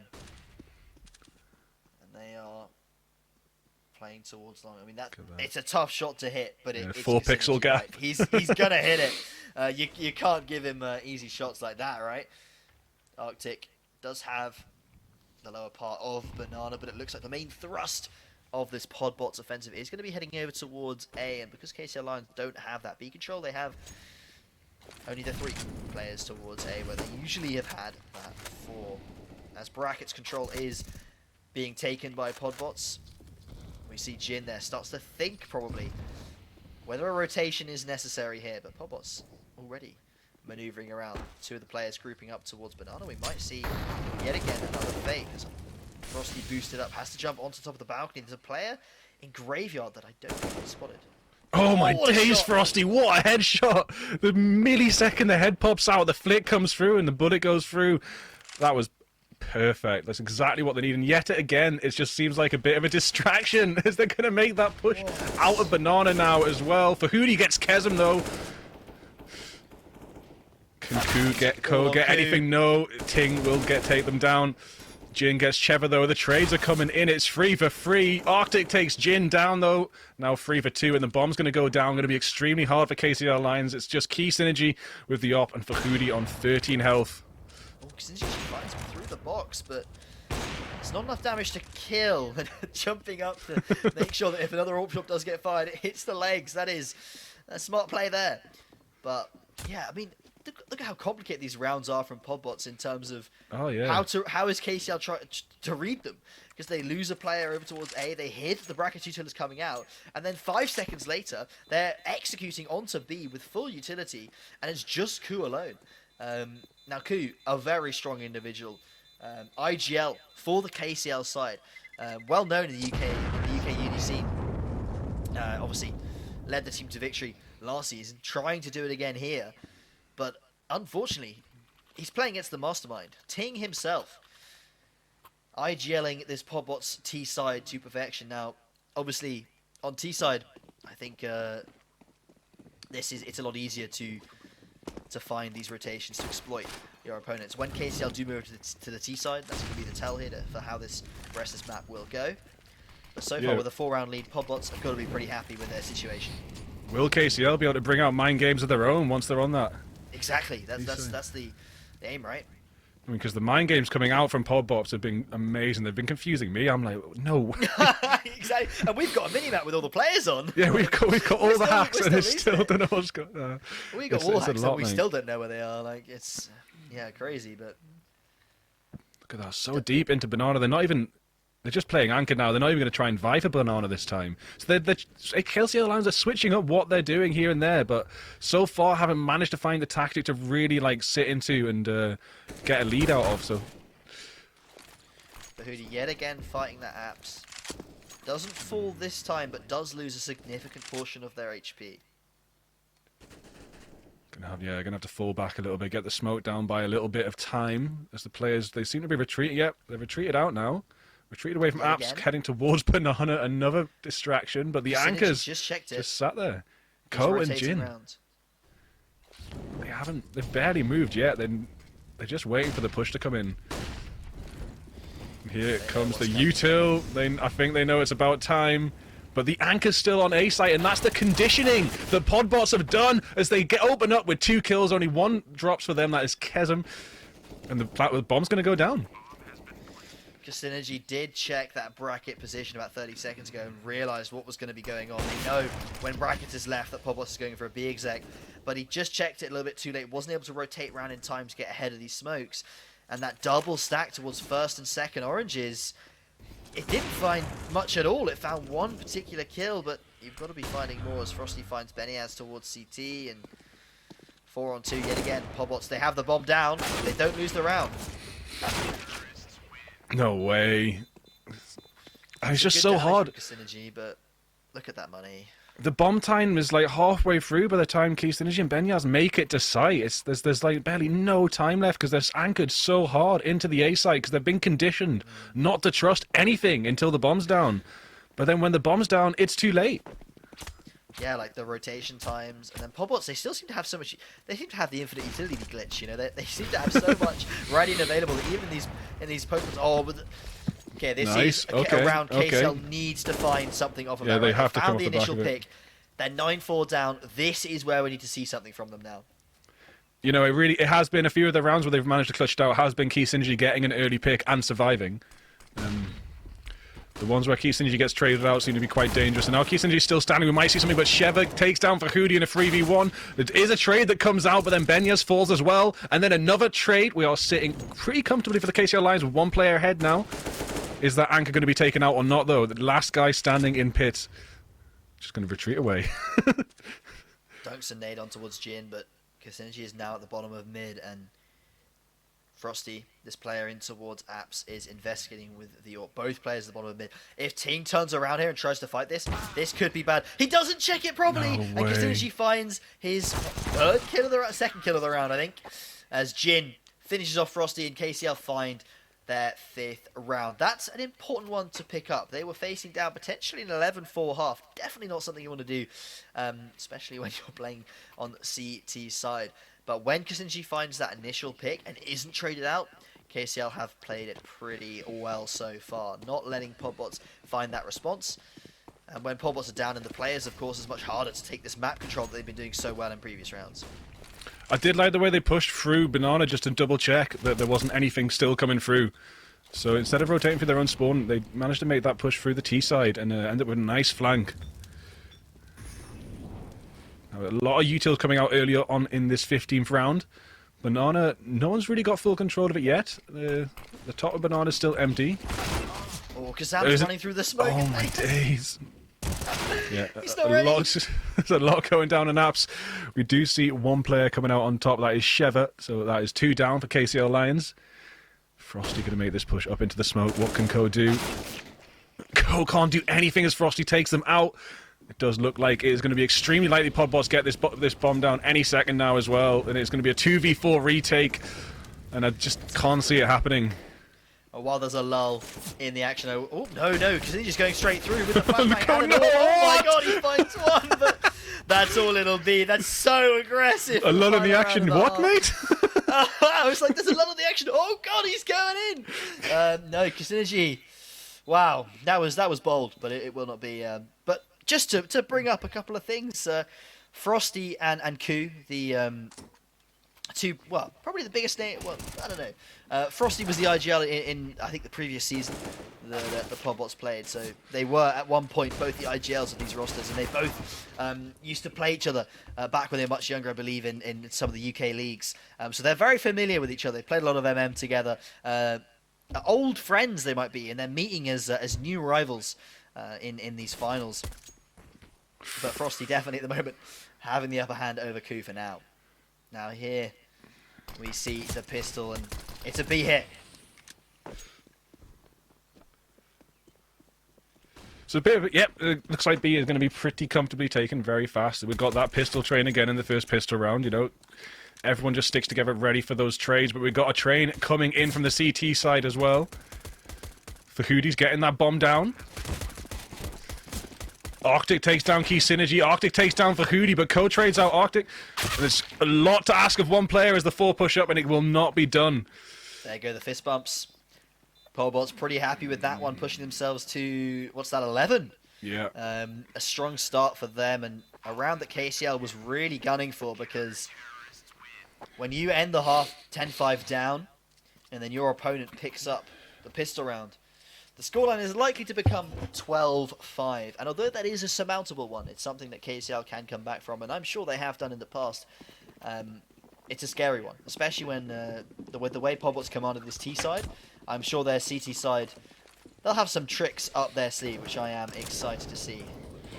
Yeah, we might not see a lot of it. We might only see a handful of 5 rounds. Yeah. 5 rounds until it's all over. I mean, I'm not trying to call it. It's just definitely possible. And if they do have those tricks that you're talking about, this will not last long.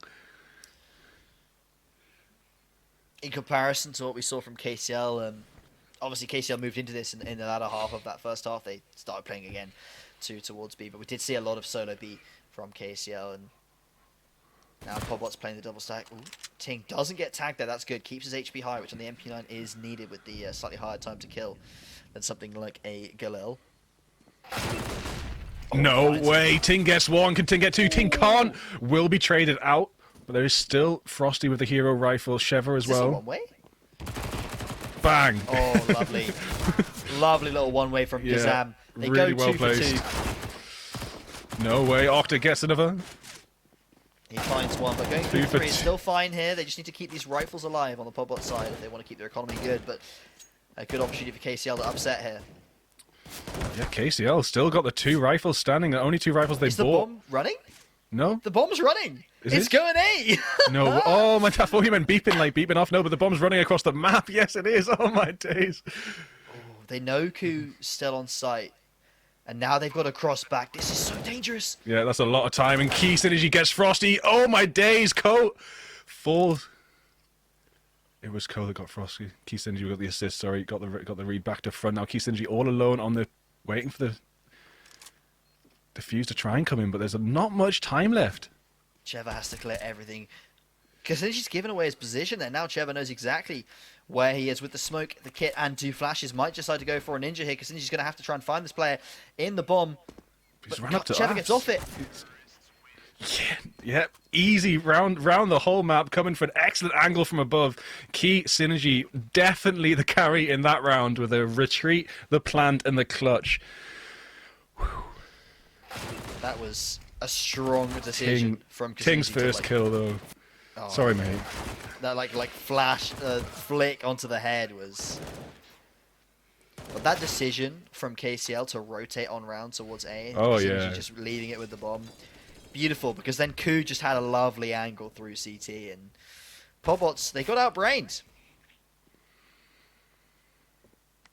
They're not going to be happy with that because they could have had that. There was pretty much just pistols to fight against.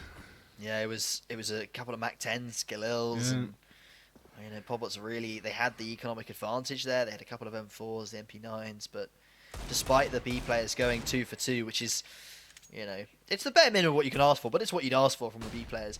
The retake was just not clean. As all of KCL's coming in towards B here. There's no CT smoke yet. Maybe they're going to do it on the fly. The molly's coming out. Ting just with the deagle, doesn't find anything. Trying to, though. Chasm gets 1, does get traded out. Frosty gets another. The pistol train's made its way on a site. This bomb is going to go down. The spam hits, but it's not much damage. Desperately trying to find these deagle headshots. They're not coming their way, though. Oh, there's one. There's two. Looking for more. You were saying, mate, there's three. What is that? Arctic. That is one of the fastest inverse caster kills Look I've at him ever shaking his seen. hands. He's Where's so the, happy. Where's the headshots? 1, 2, 3 in the space of seconds. Oh my That's days. just a walk in the park for Arctic there. What a beautiful play for him. Look at these. Just look at them. It's beautiful. There's one. There's two. Oh, that's beautiful. I think there was one more. Oh, we didn't get it. We didn't get it. But we did get the There first was. two. Just believe me, there was one more. There was a third one. Yeah. No, beautiful stuff. And that's a round that Podbots didn't have any business in winning. But somehow, they do make it work. Pennyaz is completely blind. That's a lovely flash. Did that land at the balcony? That's so hard to see. I don't know where that landed, but it was Frosty definitely gets a free awkward. kill. Great lineup. I do happen to know that Arctic, the player that threw that flash, is a big nod out here enjoyer. He spends a lot of time on Twitter looking at all the different nades. You know, between games, he'll just be like scrolling through Twitter, just reading all the like new nades that have been posted. Like, I don't know, it's just the passion he's got for the game, and it works out. Frosty finds one, but Stark now his teammates abandoned him. Not going to be able to get another. Jin takes him out. Oh, Arctic falls as well. Jin, Ko, and Vahudi extremely low health. A lot to ask of them to come back against these three full health Podbot players. Yeah, Jin falls. And it's all on Ko. So much to is ask. low, and he does have an AK, right? You know, you can always be going for those one taps, but with the bomb out in the open and all three players here, it's going to be such an ask for this one player to find something. Oh. No. Ting shuts him down, and they push to, what is that, 13 rounds? Yeah, it's a very, very comfortable lead. It's going to be pretty easy to close this one off, I think. Every time KCL managed to get it back in the driver's seat, it only seems to last one round, doesn't it? And then Podbots just put it straight back. Even we've even seen them put it back holding pistols, getting 3 deagle headshots. Oh, fast mid play there into the pistols. Wow, This is a risky play, but Frosty. there's one under. Are they going to check it? This is, I mean... Oh my days. Too aggressive. There's just nothing to be done. It's an interesting call, especially when you know you're playing into the pistols. The economy, of course, not being that great for the KCL side, to go that aggressive, because all it takes is, you know, a Tech 9 rush towards mid or B or something, and you lose a lot. But it's a ballsy call, and it works out for the Podbots. Push themselves to 14, and we are potentially 2 rounds off of heading on over to Mirage Bigfoot, and we have another technical pause, although hopefully it can be resolved quickly. The next round is going to be pretty important, because if you look at the economy, we have got a full buy for KCL, but this is their last one. Yeah, it's their last chance, man. I can't see it happening, because they just haven't managed to stay in this driver's seat for longer than one round.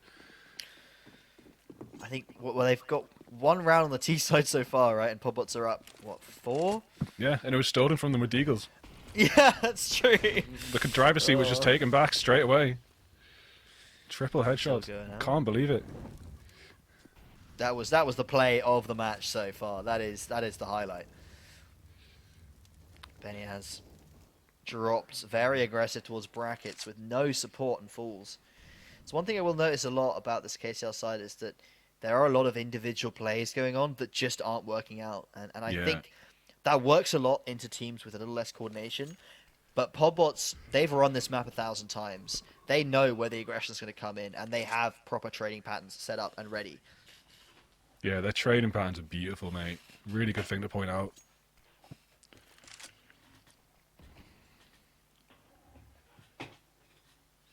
Very, very quiet here with 56 full seconds to go. There's going to be a little bit of a push down on A.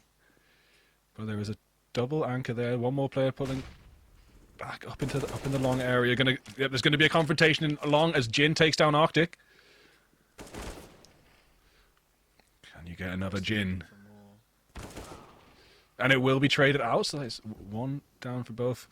KCL on 3, KCL on 2, against 4 full players. It's going to be very difficult, and then it is flanked from behind. Cheva completely distracted with Frosty, and Cheva pulls out. She shoots them in the spine, and the B players are almost here. Look at that. It's just Key Synergy. It does get 1, but will be taken down. Podbots up again. Even for the highest rated player in this almost entire event, bar Volt, his energy, it's too much to ask of him right now. His team is losing picks left, right, and center, and that is resulting in Podbots establishing a huge amount of map control straight off the bat, whether they're taking Banana or just holding onto that brackets with an iron grip. Yeah, and Key Synergy is down as the carry player, but sometimes being asked to carry a little bit too much, such as all of when they're on the CT side, all of Banana with an AWP. It's just impossible. Well, KCL does now have Banana control. This is something that they can build around out of, right? They've got a little bit of util. It's not a great buy, but they do have Banana. And so far, Podbots have not rotated. They're confident in this B hole. Or they're reading it's a fake, I suppose. They're not going to fall to the tricks that they try to pull themselves, are they? Just keeping these anchors down until the execution comes off. I mean, Podbots very comfortable in their post plans when they were planning, but they seem to be just as comfortable in their post plans on the CT side as well. A little bit of a one-way, going to get 1 kill. Sheva gets 1, gets 2, gets 3. The Pit Demon! He pops off to find triple kill. And that's it. Podbots 16-6. That is the strongest performance on Inferno from them versus KCL this entire season. Both times they previously matched up, it was 16-8, 16-13, and this round they only gave KCL 6 on their map pick. But of course, all is not over. This is a best of 3.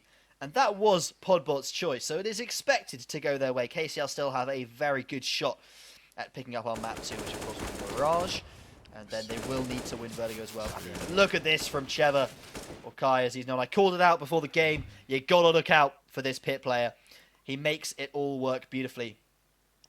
And that is... The smiles on their faces, yeah, well done. They're happy with that. Yeah, well done. I mean, you would be, wouldn't you? What started off as looking like it might be a bit more intense and neck after the first 4, 5, 6 rounds just seemed to be a bit of a sweeping victory for the Podbots there. Yeah, it looked very even at first in a few rounds, but I think Podbots kind of got the knack of it. They read a little bit what was going on towards B, and they did. They hit B a lot, right, in that first half. I think it was like 8 or 9 rounds.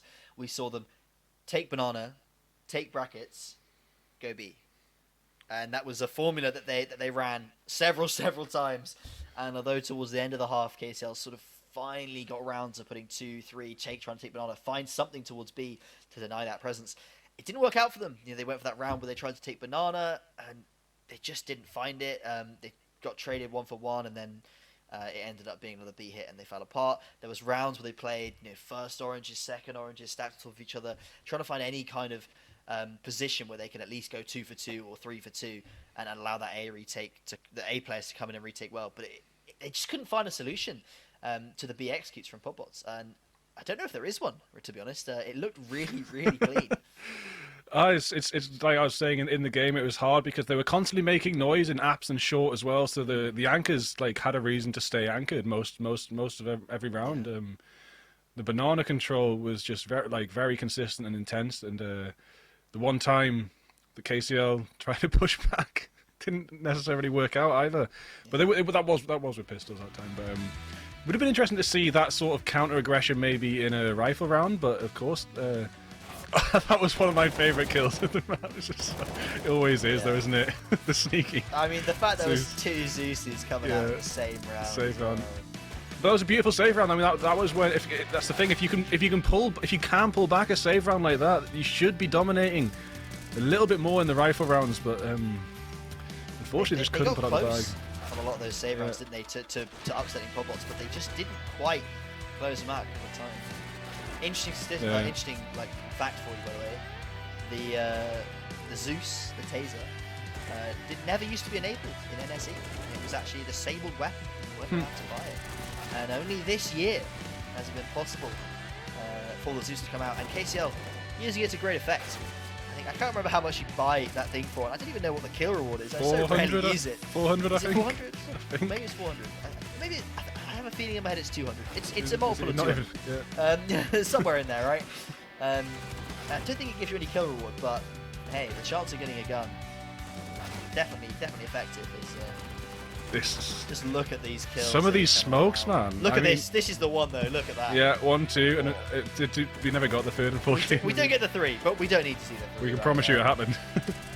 Yeah, we were there. We saw it. And KCL, they found 5 rounds on their CT side, and then only 1 on the T side. The Podbots CT half is a 6-1. Oh my days! Absolutely.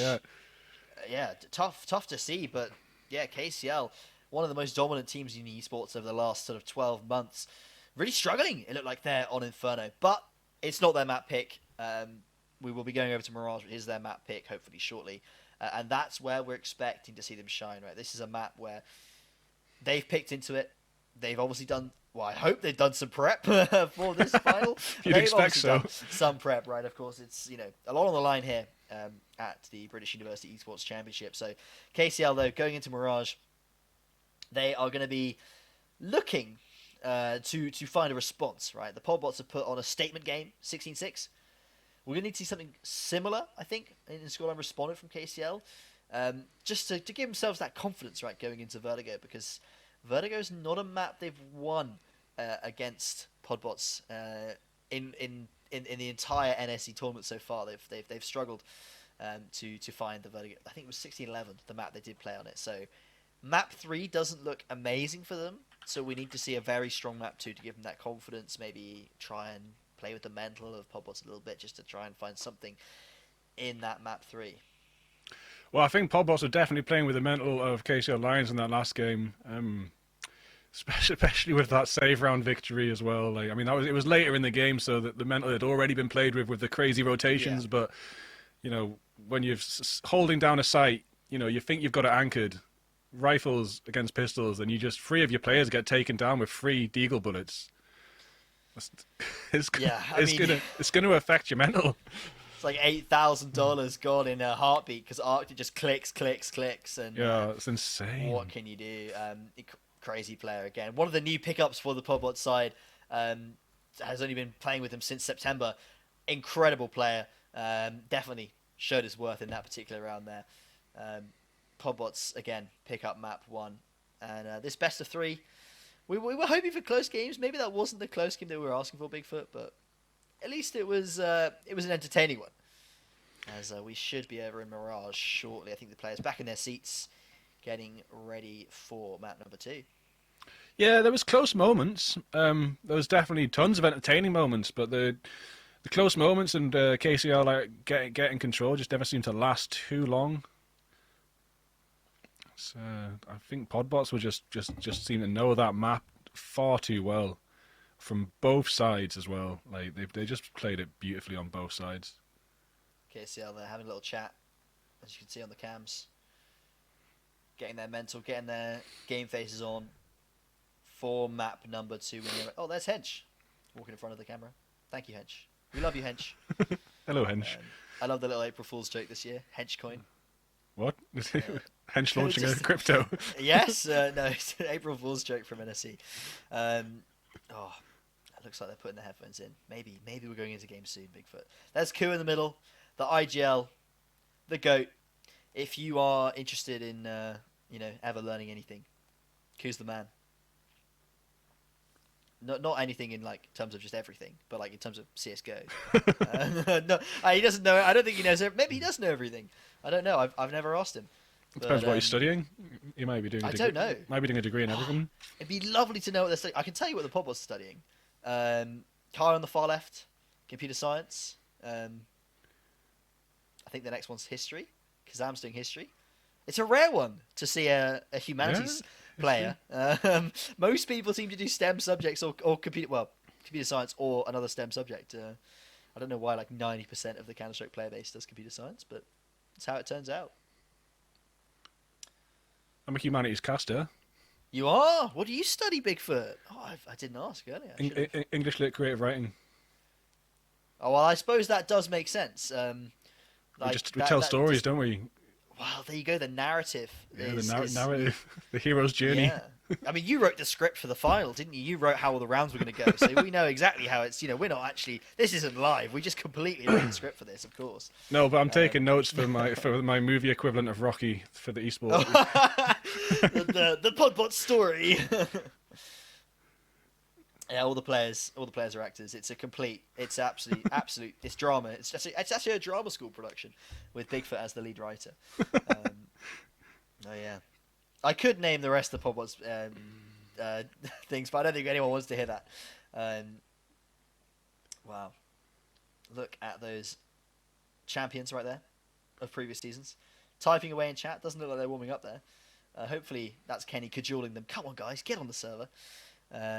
Mirage, though, I don't think I've seen them play each other on Mirage yet in NSE or in like any tournament so far. I don't think I've seen it. So, oh no, I tell a lie. I think they had a very close game that was either 16-14 or went to overtime. I think just a couple of weeks ago. So they have played Mirage against each other, but last time it did go the way of KCL. It's a very different map. We don't have that like highway. Like, I like to call A1, Banana like the A1. It's like the main road of that map. No way! Sheva shoots out Key Synergy in mid-air, I think. Wow, that was so fast. we just started. And the Podbots, like seconds in absolute domination. I think they only lost one player there. I think they did, yeah. They jumped out of B apps, and Cheva just went 1 click, 2 click. Bang, bang, yeah. Headshot in midair. I think it was foot shot, headshot. Yeah, Cheva was he was tucked into get right underneath the window and actually found 2 kills from there. I don't think we caught them, but excellently played from him. As Frosty gets deep into the apps. Oh, no Beniaz though finds Ting's not being held. Oh my God, Beniaz! What are you doing? KCL looking a little bit more comfortable this time round, and it's again the pistols. So many rounds in this series are coming down to these like pistol shots. What is it with the Deagle today? It's just everyone's popping off with it, and I don't think the Podbot's going to be happy about that. They mollied Palace, but Beniaz just took the decision to run straight through it. It's possible. Cheva has an M4. He's into 2 Deagles. Does not have a kit, unfortunately. And with the time ticking down here, Synergy. Another headshot. That's 2 kills for Synergy, 3 kills for Beniaz. All Deagle kills. And that is what we needed to see from KCL. A strong response to that first round. And that is the first time that Podbots have been unable to convert their second round in this entire event. That was just beautiful, man. That is exactly what KCL need, but they need to stay in the driving seat for once. We've seen it before where they've won a save round, they bought rifles and then fallen to the pistols of Podbots. So they need to keep in control right now, and hopefully they'll be able to get a bit of a lead on the board up here. See Key Synergy playing these close angles. Oh, Cheva not able to find the headshot. Frosty in the smoke. Another close angle. XM. Yeah, love the XM coming out, but no, not at that range. Not going to find anything, unfortunately for him, and just 3 players left. Arctic tries to pop up on the Deagle, but he is denied. Kazam finds a trade. I mean, the Podbots can still do this, but as Chasm falls, it's going to look increasingly difficult for Ting, getting taken down to extremely low health, and finally KCL managed to stay in the driving seat after a save round win. Yeah, chaining 2 together for the first time in like 12 rounds, I think. Yeah. They were given just 1 or 2 individual lonesome rounds in that Inferno second half, and that was it. Now they're starting to chain stuff together, and here on their T side, that's what we need to see from them again. You do tend to favour the CT side here on Mirage, so getting a strong start on the T side is imperative. Now Ting has decided to whip out the Zeus here towards the window as KCL takes this mid control. Yeah, well, they've chucked about 6 or 5 maybe pieces of utility to take that mid control, and it's working out for them so far. But there is quite a heavy presence of the pod bots around B site. Benyaz does spy one, but doesn't manage to get more than 50 HP down. These smokes, man. There've been so many awkward little smoke spots, and they've worked out so well. But it doesn't look like anyone's going to push Ting just yet. Benyaz gets one, Jin gets one. Arctic falls as well. Jin does get traded out.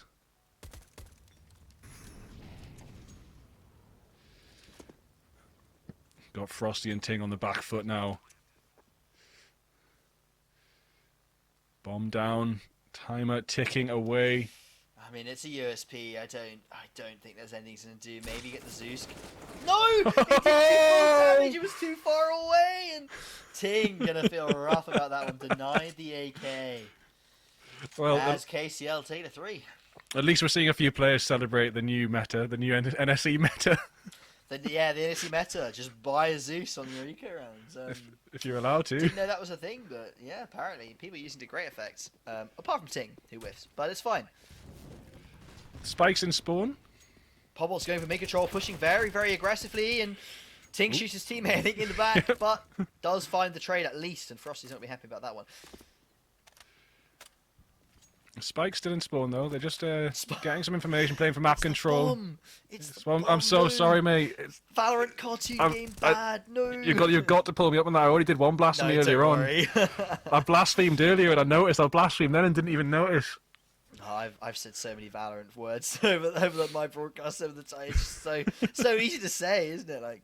I always call it CT spawn as well. Whenever you cast a Valorant game, and it's like they don't know what CT means. Oh, I think you get away with it a little bit more from CS:GO to Valorant because CS:GO was there first. So we do say CT and T's sometimes, but yeah, this look like speaking of T's, they are making a pretty comfortable push onto A site, but there's still an anchor or two. Benyaz gets Ting after Ting gets Jin.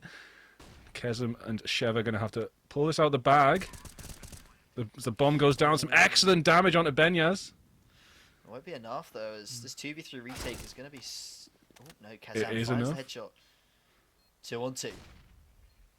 Key Synergy playing very slowly. Doesn't want to give location away just yet. Smoke's going to go down. That could actually work in Key Synergy's favour if someone goes for a ninja. Kazan making the... drop onto the spike, and Fahudi and Benyaz getting the kill onto Kenyas. KCL coming out on top, managing to get 4 rounds in a row now. This is the first, this longest streak they've had tonight. So this might be the switching point. Yeah, it's good to see, especially on their own map pick, that they're really starting to show off some of the expertise that we know that they can deliver. Arctic back on the Deagle.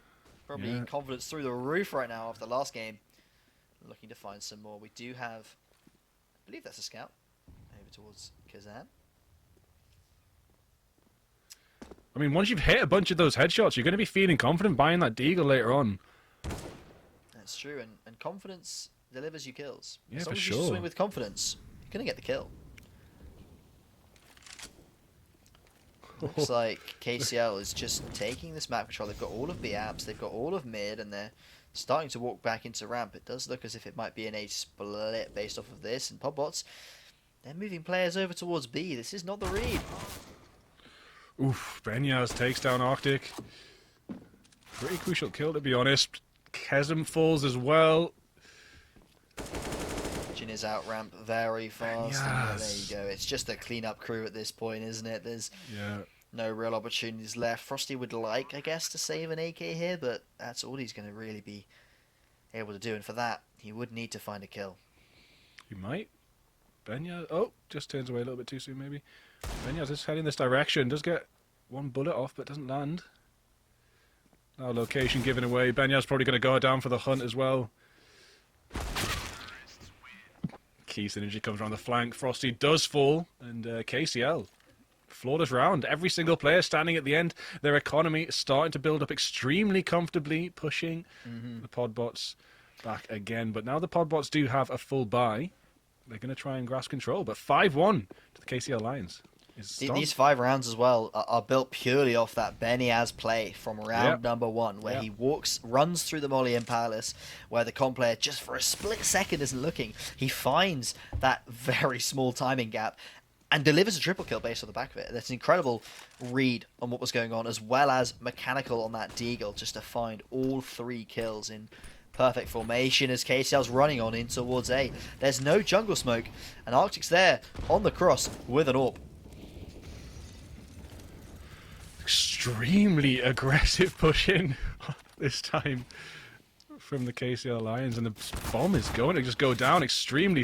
No, it's not. No, it's not. Zap denies. We can't get it. It's taken down through the smoke. I can't believe it. Arctic posted on towards App. Does not aware that the player is actually now underneath them. Tink spotted towards CT, but it's a 5-on-3.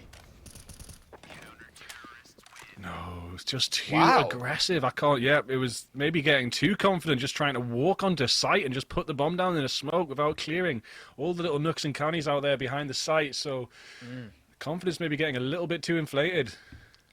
Yeah, the lack of a jungle smoke there really affected that KCL take. They couldn't really take that fight on the cross because there was an AWP there, and also when trying to get the bomb down, I'm not sure where they planted that Kazam was able to spam. It was either default or reverse default, but excellent play from Kazam there to deny that bomb plant and force KCL on towards the back foot, and that's a flawless round, to quote a Valorant term. There for the Podbot side, which KCL, it's such a shift of pace from what we saw the last 5 rounds in a row where KCL have been walking over the Podbot's players. Yeah, maybe you said lack of the smoke in jungle. Maybe the smoke that was put down on A was sent down into jungle. We might have seen a completely different round, just maybe a little bit too eager to get that bomb down. Yeah. Nice double kill. Trevor and Kesem fall just too easily with that spray. Smoke's heading out to mid. A lot of control trying to be taken here. Podbots are getting caught out a lot more here on Mirage. Back on Inferno, they seem to have the read on where these plays were going to come on in and making sure they could trade properly. But here on Mirage, you've already seen, I think, 3 instances where they're, playing in a very important rifle round, and they've lost a couple players off of a small mistake. Tink finds one, but it's a 3-on-2, still heavily favoured for the KCL side, who will get the bomb down as well. Yeah, it's almost like they look like a different team in situations like that, where they get sprayed down so easily. It wasn't really happening so much in the last map. No, such an important shot, but Chin takes down Arctic as they try and get away with their life. And Frosty too. KCL back on the board. Playing it a little bit more slowly after overextending that last round, and it does work out for them. I think the confidence they have from, again, knowing that they have beaten Podbots in the past on Mirage, and I specifically remember that game was without Volt, so it wasn't again that they had, they just had a better player, that's why Podbots lost. No, KCL have beaten Podbots in this exact player matchup, the identical teams, and they beat them on Mirage. So definitely the match that they... that's Frosty gets Fahudi, and over elsewhere on the map, Keystone, he does take down Arctic. It was simultaneous sniper deaths.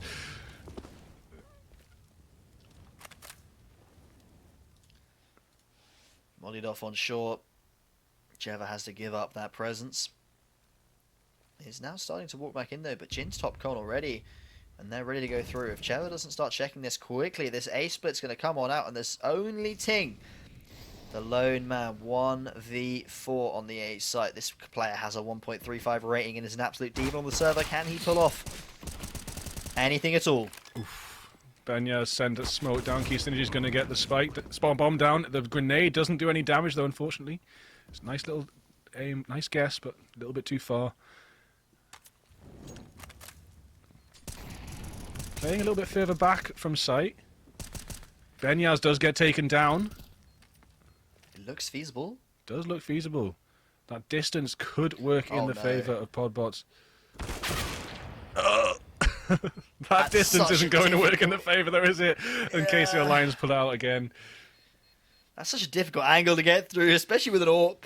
But with no time left on the bomb, I don't think he really had time to go anywhere else, and he had to walk through that gap, which is not what you want. Ting with a lovely couple of shots, but losing the con player, losing the duel, unfortunately, there means KCL can exploit an A split, which seems to be their favourite thing to do. But now they're grouped up 4 towards B apps, and they've let no one towards A or mid whatsoever. Can Podbots read this base utility? I mean, they have 5 Deagles. It's going to be difficult. Sometimes you're going to need 1 Deagle. True. Or 2 in the case was when it was 3 kills to 1 and 2 at the other one round. Oh, and it is a full storm onto B site, and Fahudi and Ku start off by taking Frosty. All the utils coming down to keep the rest of them back, and it's going to be an easy plant. Bombs ticking away. Podbots held back. Just 2 remaining with the Deagles. It's not going to be an easy ask for them. Key Synergy not able to get the kill just yet, but going to get 1 on the Ting, and pistol comes out, and Key Synergy takes down Sheva as well. KCL now with a 6-point lead. Really happy with themselves, I think. They look like a different team here, don't they? 8-2 up and just rolling over on towards this B site. All the duels going in their favour. Yeah. And to be fair, a lot better utility as well usage from them so far. Using it to isolate a lot of these fights, especially towards that mid position. But then I suppose Mirage is the map where puggy teams are most comfortable. I don't know if that's what we'd call KCL, but they seem to be a lot more familiar with the map and the angles, and feeling pretty good going into this. Arctic's walked through the smoke and found Jin. Okay. Jin overextending a little bit too much there, maybe. They've kind of got a site, because Beniaz is just sitting in Firebox right now, and they do have to clear him out at some point, or he's just going to leave. Okay. Full site control, or almost full site control aside from Ting here. Ting does take down Benya, so there's no site control whatsoever on A now. It looks like it might have to be a B. There is still time to do either, though. Well, KCL would have called there that there was a boost in towards CT, so they know there's at least 2 players on A. So they opt to go around towards B, but there is a pretty fast rotate in the form of Frosty there towards that mid window. Yeah, it's only Sheva so far, like, actually on site, so that the faster they go, the better, maybe. But the rest of the players can be here in 10 seconds the minute they know it's occurring. And they know now, and you can see on the minimap, they're moving up pretty quickly. Frosty gets taken down, though. So does Ting. Sheva gets a trade. 2 standing for K. 1 standing now for KCL Lions. It is Key Synergy versus Kesem. Little tap on the bomb. Key Synergy with the op. Oh, he sees the shadow! That's beautiful from Kazam. He sees the shadow and the, like, tippy toes of Synergy on the right-hand side there, and wins an incredibly important 1v1. That was just funny. Yeah, Jin, that was shadow, not ready for that no. player. Can we see that final kill again? That's what I want to see. How much of Synergy did he see on the corner? Yeah, the flick was almost psychic, but it was right as the shadow, yeah. Beautiful. Was that a 1v2 from Kazam? It was all too fast before that happened, I'm afraid. Oh my god, incredible play from him. Yeah. Usually one of the quieter players on the Podbots roster, but when it's needed, which it certainly is here on Mirage. I mean, they were 6 rounds behind.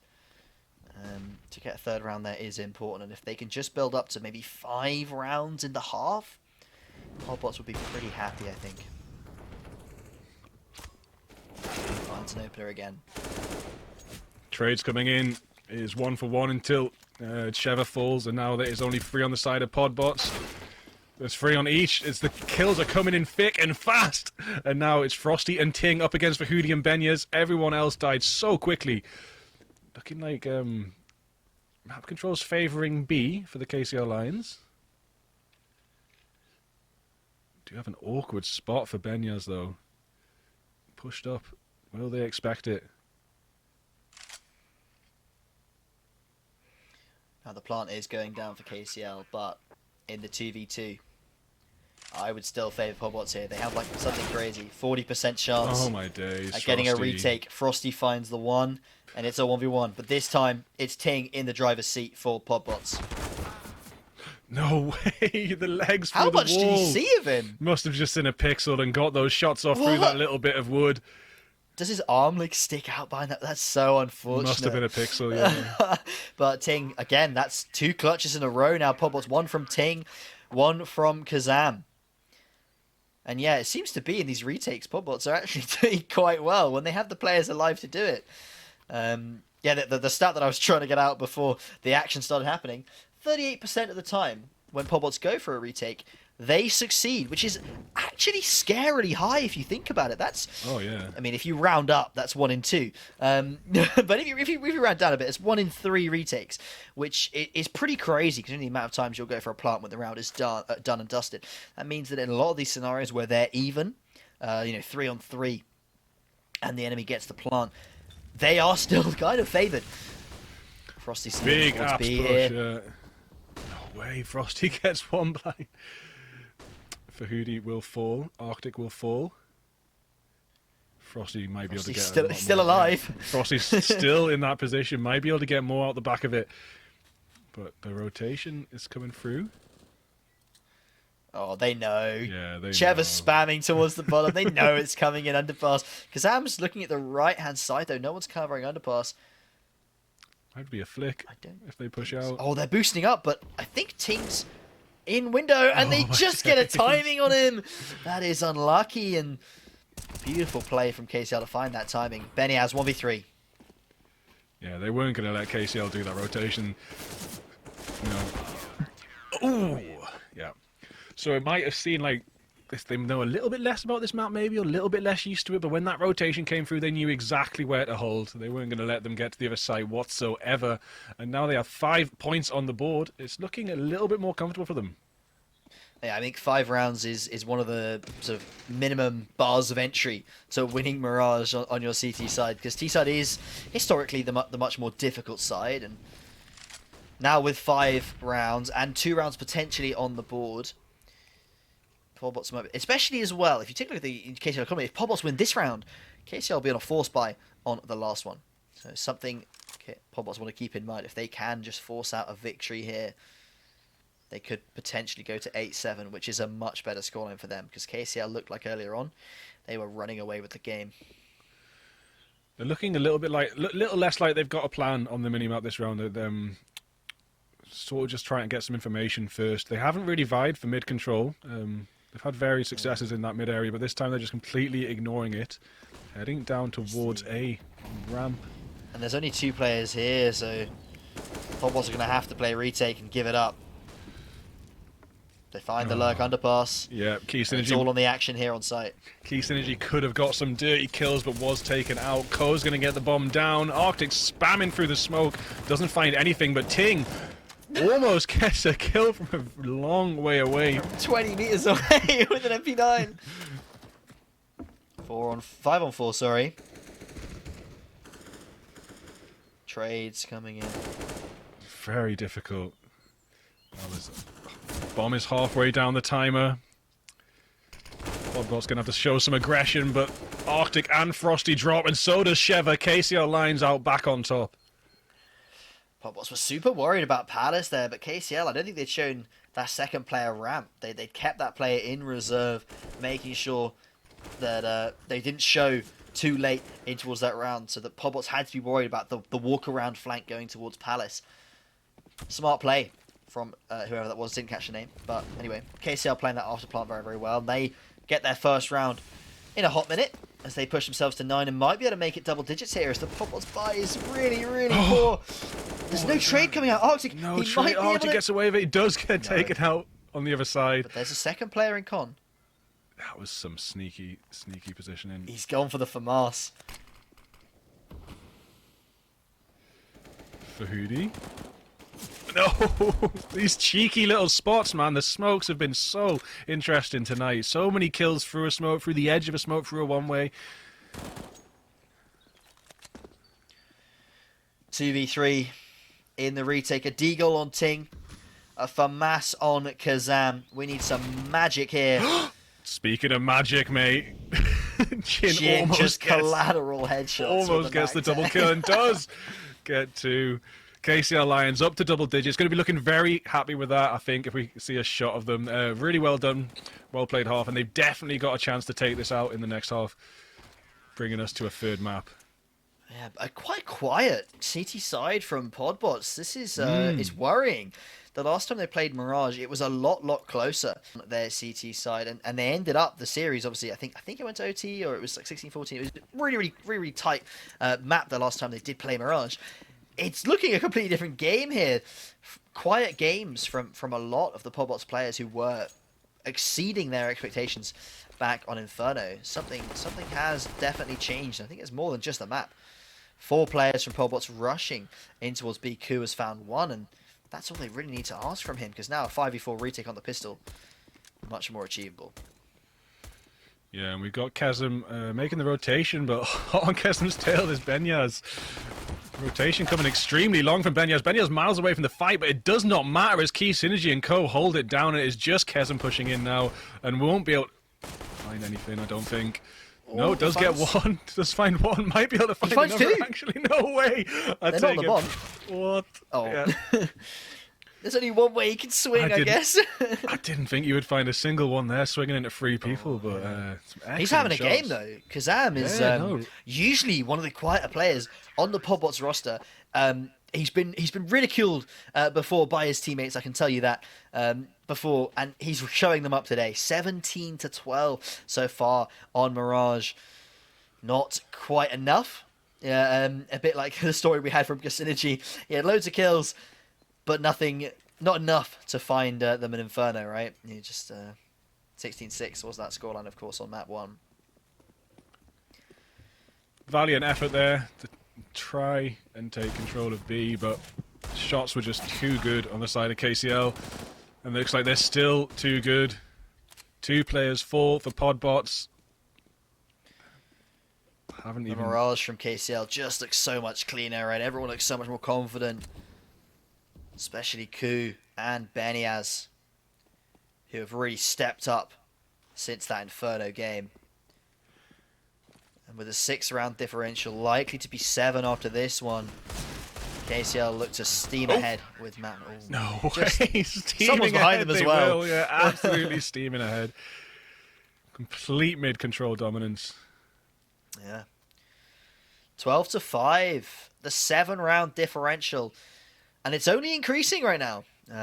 Obviously, we do have a buy now from Podbots. The first buy of the T side. This will be really where we start to see if they're going to be able to claw back some rounds here on map number 2. And they're mostly sticking together, trying to get that mid-control. The smokes are out, the mollies are out. They've managed to get control, but no kills just yet. Where's that Ting kill come in there? Is that... Oh, yeah, Benny has pushed under. And Ting towards B has found it. But look where Jin is walking into T-spawn. Podbots. Could be awkward. It's like a shark creeping up on a lone fishing boat. But Ting reads it. He's got the game sense. He's got the awareness. And Frosty as well towards ladder room. Podbots, they make a statement of their first rifle round as they clean up the only B-site defender. And for Hoodie, he's in B-Apps, going to recover this M4 and save. Yeah, there's not really much and save, you say? I was going to say there's not much else to be done. He makes the correct call. He turns around, but I think he realised there 1v4 probably should save it. Yeah, there's not much else to be done. Cling on to what little bit you've got left after this. You know, there's still 6 rounds ahead, so you may as well just take that gun, play into the next round.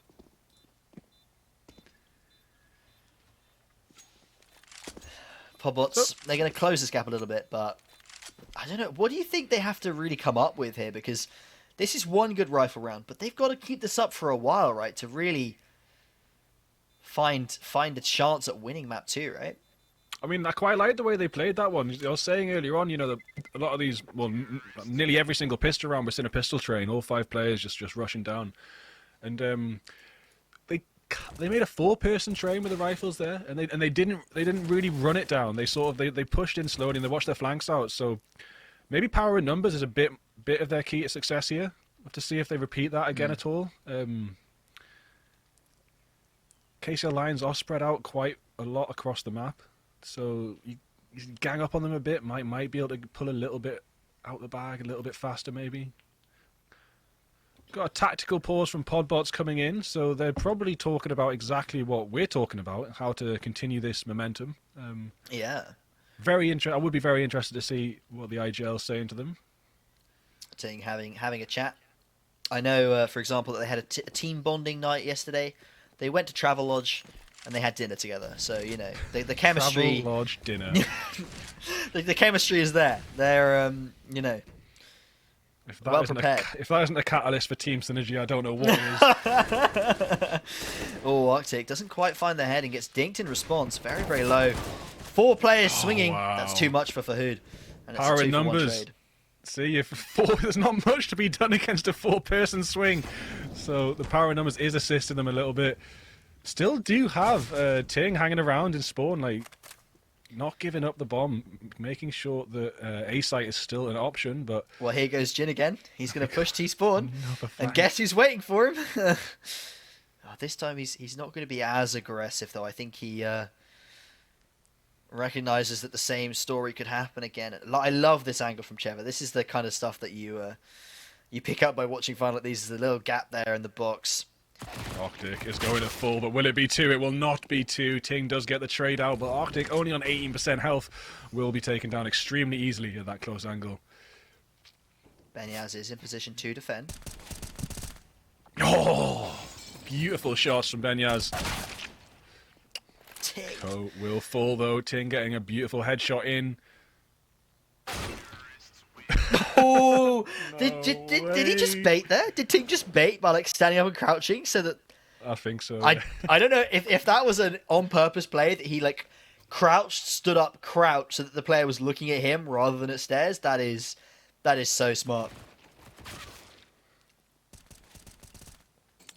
Well, that timeout obviously working to Podbot's favour is, although it was a tight round, they do manage to close it out, and again, they're taking the steps to closing this round difference. It was at a pretty hefty 7 a bit earlier on. Now it is down to 5, but there's still a long way to go. Every single round they've played since they started getting points back on the board, the Podbots have been playing in a 4-1 split, keeping 4 of their players in a tight formation and 1 in spawn, just to make sure that dirty flank isn't coming through, which it is almost coming through yet again, as we have Ko at the bottom of their spawn, but holding a close angle, not making that push, just waiting for that rotation that's likely going to come through if they don't go to the B site. But it does look like it will be a B push. So now certainly will. We got Ko stranded on completely useless area of the map. Needs to make a push through. A lot of damage coming out though. 2 for 2 to start off with. Arctic's running in with the Glock. He's not even bothering to reload the AK, and that is to his detriment. But if it's anyone you want in the 1v2 to keep the dreams alive, it's Ting, and unfortunately Jin is finally the one to find the timing on Ting and not the other way around. But that round was a little bit interesting. Podbots decided to go in straight for the B exec, running straight up short, unaware that there are 4 players prepared, well, 3 players stacked on the B site and 1 wrapping behind very, very quickly. Even Ku actually managed to get on towards B in time before the execute came out. So a good read from KCL, and Podbots losing an anti-eco like that, that's a big, big blow to them and puts the wind back into the sails of this KCL side, who can rebuy up all these rifles and put Podbots onto the force buy. Yeah, KCL is starting to look comfortable again after that brief streak from Podbots. And Podbots are going to have to maintain composure and get that excellent first kill there. Second kill, sorry. Didn't see that Jim was down, and Benyaz falls as well, though, so that is 4 for Podbots. This is their chance to come out on top. The trade comes through. It is 3 to 2, as Ko falls as well. Now, Chasm is planting the bomb on A site. Both players from KCL coming in from different angles, completely isolated. Does manage to get Fahoody, gets Chasm though, really, really good. Very important. 2 on 2. Almost a must-win round for Podbots, right? Oh, yeah. A lot of pressure on him. Frosty's done a loop around. Oh my god, there's the first! Key synergy on extremely low health, though. He's whipping now, though. But it doesn't matter, because Synergy's had to run away. Just jumping out the way of the bullets. Neo from the Matrix makes an escape, and what a Podbots beautiful do get play that from round. Frosty there, right? Oh, yeah. Runs all the way around, gets the Deagle headshot on the player covering the diffuser. That means Synergy has to get off the bomb, and Podbots are staying alive. You know, KCL's very, very close to closing out the game, but they're not quite there yet, and Podbots have got to keep this up for a few more rounds. They definitely can. It's not, it's not like the last match where it seemed impossible for the gap to be closed. It's we've seen some win streaks from Podbots. If they just have a second win streak right now, they could start to equalize and maybe even end up ahead. Would be a bit of an upset though, wouldn't it? So we've got a tactical pause from Podbots now. I like this. They've got 3 of the last 4 rounds. They're kind of... They've got the momentum kind of on their side. They just want to chat it over, make sure they don't have any disasters like the previous round, obviously, where they ran into that eco. So they just call a pause, refocus themselves, make sure they go into this next one, which is, again, going to be a B hit. This time, fortunately, not into a B stack. So despite the force coming out from KCL, they're going to be on the wrong side of the map. There is the sound back for us. Ding! Finds the first kill, the headshot's gone. They've just absolutely swamped this B side. There's nothing to be done. They just... I think KCL were like, oh, they've called a timeout. It's going to be something different. It's going to be an A hit. And they tried to play forward towards A, and that read did not work out for them. Are they going to even bother? They're not even going to bother, are they? Yeah, they just say all the guns. I mean, I suppose they've got a lot of rounds like in their pocket, kind of, that they can afford to burn. They only need 3 of the next, 9 rounds? So they can afford to burn as many rounds as possible as long as they get their 3. And the way to get those 3 is to have an economy. And yeah, for sure. Right now, they really don't. They want to keep that AWP up on Synergy and see what they can do. They might need to have more than a solo anchor on both of these sites, though, to prevent that happen again, because whenever Podbots come out in front, it's been a steamroller like this. There've been so many of them together. They haven't been playing this T side like they did the last map. They was as I speak, they split up fully, but so far they've been playing together, power in numbers kind of style, and now they're starting to split up and trying to confuse KCL a little bit, making a push onto both sides simultaneously. Smoke comes in, and KCL start to rotate, but there you go. Podbots are on A. Again. How do they get away with this? Every time. We saw it every round on Inferno. And now they're finally replicating it here on Mirage. Do not swing this position. No. Your Synergy's on the angle. Okay. Key Synergy does fall. Fahudi falls as well. It did look like KCL had a chance this round, but Podbots just coming in thick and fast. Jin standing alone on site. This bomb is going to go down, and Jin will also go down with it. That was very reminiscent of the T side we saw from Podbots over on Inferno. They go for just a straightforward fake. And KCL has to respect it because they've seen fast B hits come out twice now in the last 3 or 4 rounds. They have to respect it. They rotate on over. And then Podbots gets the free plant. And they're now at double digits, Bigfoot. That is scarily close. Yeah, to have this ripped out of the hands of KCL Lions would be an extreme upset after the advance that they took early on in this map. But it's starting to look possible. Bit of a trade comes out. Kesem and Benyaz both fall. So does Key Synergy. A crucial player drops as well. Again, looking like Podbots might be able to make this 11-13. They're making that push back through spawn now. Going to head down to A site. There is just one anchor. We do have Jin over there. Smoke into mid, I think. Okay, so for Hoodie, thinks some rotations coming through. Does have a good read and does make that push down to jungle.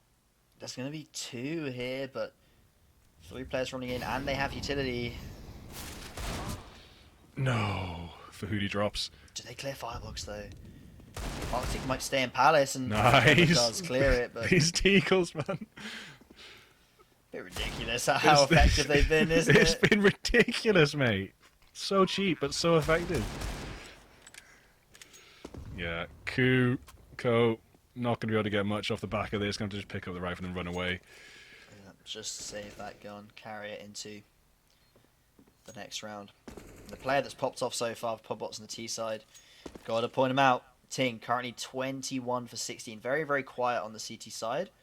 But here on the T side, where he's allowed to act independently, been that kind of player covering the B apps position, as well as make sure that ramp lurk doesn't come in occasionally. Has been popping off. 21 for 16. Not currently top rank, though. Yeah, That Benyaz honor over goes there. to Benyaz, 25. Wow. That's a big But number. it's not enough to stop them Well, catching up, is it? Or to stop the yeah. two points away now. We are heading towards the tail end of this game. We're on round 25, and the gap is now only 2 rounds between the two. From an astonishing 7-round gap from a beautiful KCL Lions T side, Podbots are pulling it back on their T side, and it's looking pretty goddamn good from them. No signs of it slowing down. Now, KCL do have the economy this particular round because of the save coming out as well. They've got a proper buyout here. They've got an AWP on Benyaz. They've got a decent amount of utility. Not everything, but they've got enough. Benyaz finds damage, but no kill. Yeah, it's another big quadruple push through B apps. They're already on site. They're pushing so hard. But Sheva and Kesem and Arctic all fall. Just when it looked like the Podbots were going to close the distance, they get obliterated. Just running into all the crossfires set up by KCL Lions. Yeah, when they don't find that first entry, KCL just has too many players on that site too quickly, and Podbots gets shut down. For Hoodie doing an excellent job to find that opener, and KCL push to 14.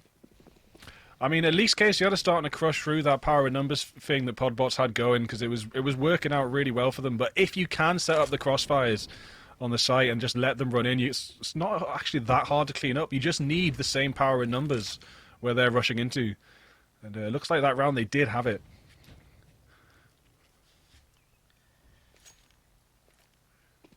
Three players towards the top of middle for Podbots are just starting to investigate. They've lost a lot in middle before that. Oh, Ting! No oh, way. you can't do him like that. That is a beautiful shot. For Hoodie's learning never to jump. Was that a right jump peek? to left. His head just appeared and it's gone. Yep. Yeah. You jump across that angle to see if there's anyone in towards apps, and he was just doing not. it from right to left, which I think gives them more time because you land higher up and etc. etc. It's just slightly worse for you, although you do start lower, but still a wonderful shot from Ting. Yeah, it's a beautiful To him, flick. that's just normal, I'm sure, but to us, that looked incredible. Yeah, that's godly, man. That was amazing. Execute coming on in towards A. All 5 players here, Oh, Ting on the no. lurk. A rare whiff, as we just talked about how godly he was. He whiffs massively, and that could be the round. No way. Benyaz has found, is that 3 kills for Benyaz now from Con? 1v2. It's all on Frosty here. If they lose this, KCL gets match point and potentially pushes them over towards Baby. Oh, he's going to walk in. What with the op as well? Benyaz was such low health. It was possible, but now KCL up to 15. It's got to be either 4 in a row for Podbots, or we go to Vertigo. Not that I'd complain, to be fair. Vertigo, likely to be another screamer of a game. Just look at... I'd love to know Can't what the believe it, millisecond yeah. reaction time is there. To do that shot and then to follow it up with a complete whiff, it's a real paradigm there. Real contrast from Ting there. Usually, a more consistent player, but the nerves, I think, of the final starting to get to him. Whatever the milliseconds were, it had to be played in slow motion so we could catch up with it. It did! Oh, he does it again! No This time way! it's through the HE smoke and Fahudi. straight onto the AWPer. Fahudi is not happy. Past 2 rounds spent in a coffin, waiting for the next He has one. about 10 seconds of being alive between 2 Yeah. rounds before he has to sit back and watch his teammates' monitors and go, sorry, don't know what happens. Same thing that happened last round. Almost, Yeah, well, almost, it's almost. true. Maybe he wants to find a different approach through the map. It doesn't involve Ting. Yeah, maybe stop challenging that B-Apps position, or I don't know, like when Ting's out for blood, he finds those shots. Yeah, more He even util. went for the safe option of buying up the AWP right and scoping in there, but I think ting through an HE in front, right, and then obviously it's really hard to spot someone through that HE smoke, and that gave the AK the favourable position, because you only get one shot with that orb, of course. B-rush coming in. Huge apps rush, but Ko gets 2, will be traded out. Benyaz gets another, and it's actually looking pretty comfortable for KCL Lions. KCL Lions win, and now we are going to head to Vertigo. Wow, it goes out so quickly after such a stomp of a game where Pobos looked like they were going to come back with a real strong comeback there. Suddenly, the B-side XX, they did 2 of them, I think. One gave them round 14, one gave KCL round 16, or as in their 14th and 16th round there. The B-exec just didn't work out. I think it was Ku and Fahudi. Site anchors on Mirage doing excellent work there, and after Inferno was a bit of a stomp for the Podbot side. KCL show their prowess with a beautifully done Mirage. Could have even been a little bit more of a stomp, but somehow Podbots found some miracle rounds and then built that momentum and pulled off an almost comeback, but it was not enough. Yeah, equally could have been less of a stomp if the Podbots managed to put a bit more of a spanner into the initial momentum that KCL accrued. There was that first set of six or seven rounds in a row or so, and if Podbots could have just stopped that momentum halfway through there, they maybe might have been able to take the entire map, but they were just stomped to start with. They looked so confused, and as we both said earlier on, looked like 2 completely different teams for a moment. Well, of course, that is the first 2 maps of this best of 3 down, and we will be going to Vertigo in a moment. I think there will be a short break before that, but again, this is a map that we've seen before, just like we've seen Mirage, just like we've seen Inferno. In the past, Mirage has gone the way of KCL. That's how it went today. In the past, Inferno has gone the way of Podbots. That's how it went today. Now, Vertigo historically has been won by both teams in varying matchups. Both sides have won it at different points in times. So some of these rounds, like it's so close, but it's not. This is a great little replay package here. Look at that as well. Gifted 2, and wow, that was quite the map though. Thinking of all those moments we had throughout it where KCL were able to find just some beautiful picks into all these Podbots players and shut down a lot of these site defenses so often. A couple of beautiful clutches coming out as well. We had everything. Yeah, once they knew that heavy pressure was coming through B up, sometimes they did start to hold it down a little bit better and not let them get the full side. But that one round where they just let them jump out of apps into crossfire was just so beautiful. Zam getting 2 here.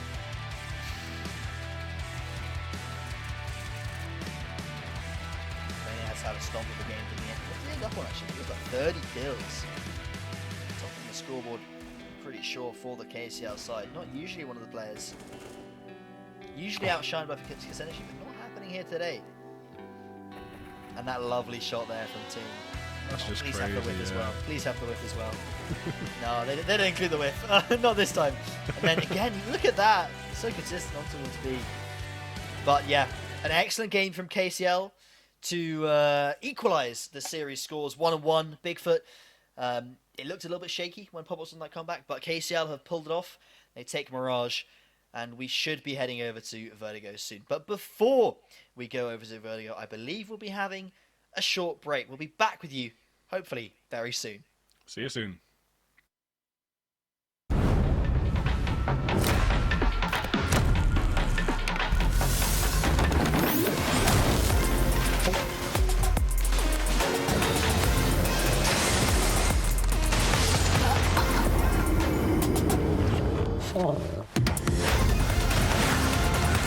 Strength extraordinary.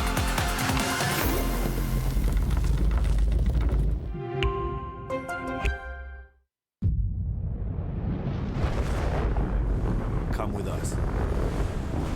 The new generation. The next level. Sending it big. You're in for a good run. Let's go. Come with us to the track, to the trails, to the slopes, to the surf, to the fight, to the race. Look at this! To the 4 a.m. starts, training harder, pushing further, hitting back, hard. I never turn on you, I get the gang on you. You better pray for it, I put that thing on you. You ever play with it? To the fans, to the followers, and the haters. But it doesn't matter. Come with us, to the blood, to the sweat, and the broken bones. Cue rehab. We never quit. We never give up. We take control. To the world titles. To the world's first. The world's best. UFC Strawweight Champion. Come with us. We're just getting started. It's going to be so much fun, I promise you. Good morning, crack student gamers, and welcome to the British University Esports Championship Spring 2022. It's been a long time coming, and we're now live from Insomnia. We're back bigger than ever. We have so much going on here.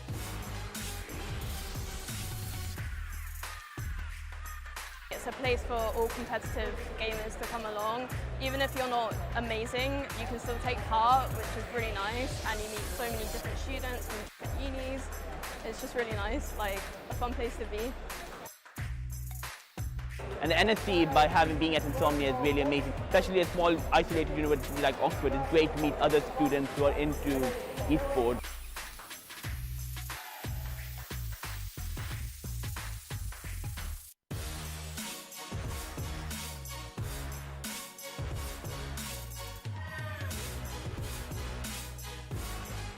So we've got a spectator area where the student communities come and they're meeting up for the first time in probably 2 years, getting to watch the finals, and then we've also got the teams on stage playing against each other. And then also we've got a student LAN as well, as kind of like a mini LAN in a wider bring your own computer over the weekend.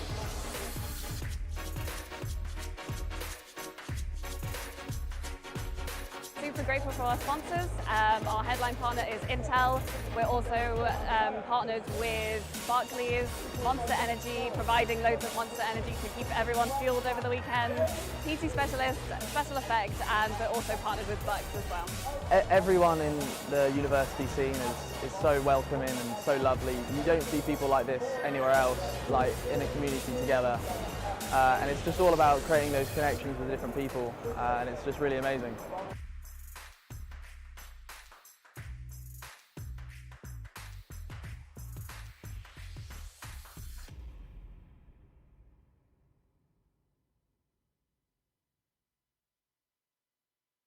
Many years ago, a supercomputer designed a perfectly shaped chip, Pringles.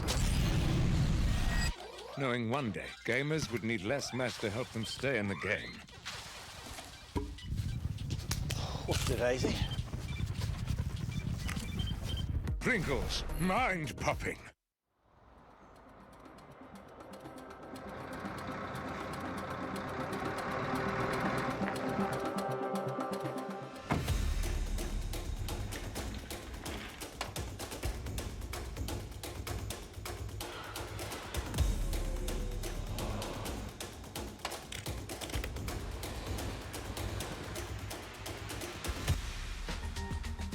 Today we're at Durham University, where the Gaming and Esports Society are running their own gaming LAN event powered by Intel's Event in a Box. I think it's great to see brands like Intel supporting events like this because it gives the students a sense of belonging and it gives them a sense of identification that this brand is willing to support them in their student-led events. Just having these like proper setups really elevates the experience that we're able to deliver. One of the benefits to LAN is it provides a great energetic environment for students to connect with each other in person as opposed to online. It's really nice to be able to have something that we can put up and take apart in like over a weekend. Looking at the tech we've deployed behind the scenes, we've got 12 Intel Phantom Canyon NUCs. They have a small form factor and high performance. They're super easy to transport in comparison to big, bulky desktop PCs. The load-in was fantastically smooth, as they're small, plug and play, and you've got all the monitors and peripherals you could ever need from the kit. They're so small, but they no noise, and they all run like very comfortably on the top specs on Rocket League, so they're really good. The feedback has been glowing. They're super easy and fast set up, and they provide all the high power performance you need to run your favorite esports titles. So these computers that Intel are providing with us are kind of essential to make sure that the event that we deliver is the highest quality that we can do. We can have pretty high graphic settings. We've just had no issues really. If you'd like to find out more about Intel Event in a Box, head to nsc.gg/resources for more information.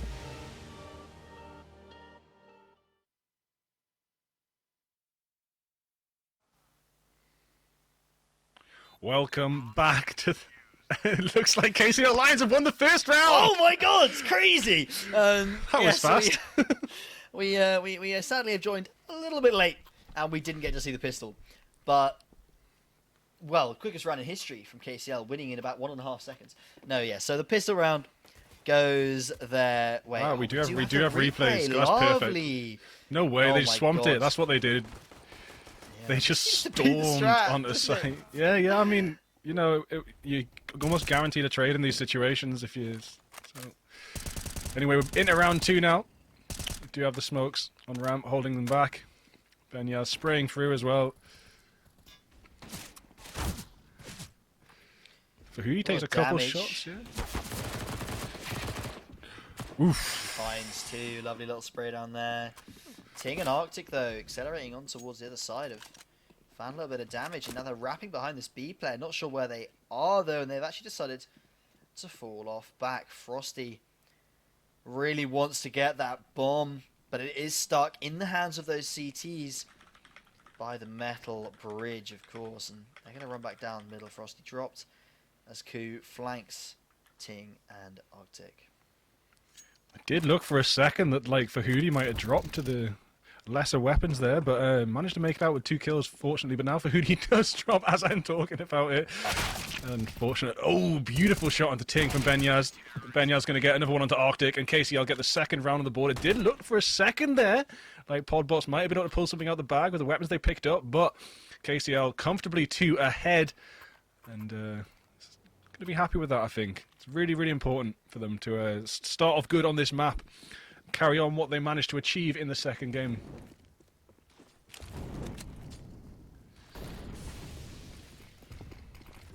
Podbots going to contest this ramp control. This is the classic here on Vertigo, of course. The flash going in. Zam sitting forward up in that smoke. Now Fahudi is tucked behind yellow.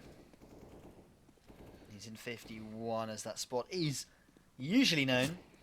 But Podbots have had to leave the ramp control, I think. With no fights given, they've had to leave, wait for the smokes to extinguish, or to run out.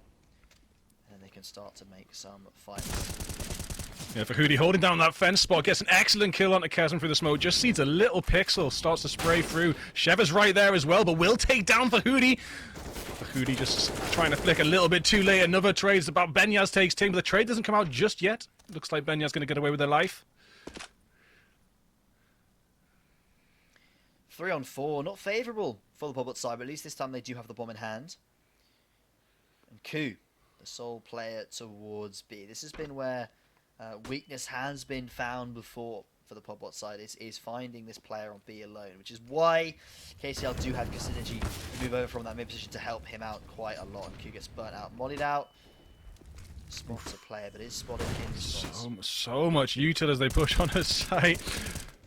Benyaz with excellent positioning though, and drops the bomb. Sheva goes down as well. Benyaz does get taken down, but that is an awful thorn in the side of the Podbots' plans, and KCL come out on top. A dominant start to this Vertigo map. 3-0 to KCL.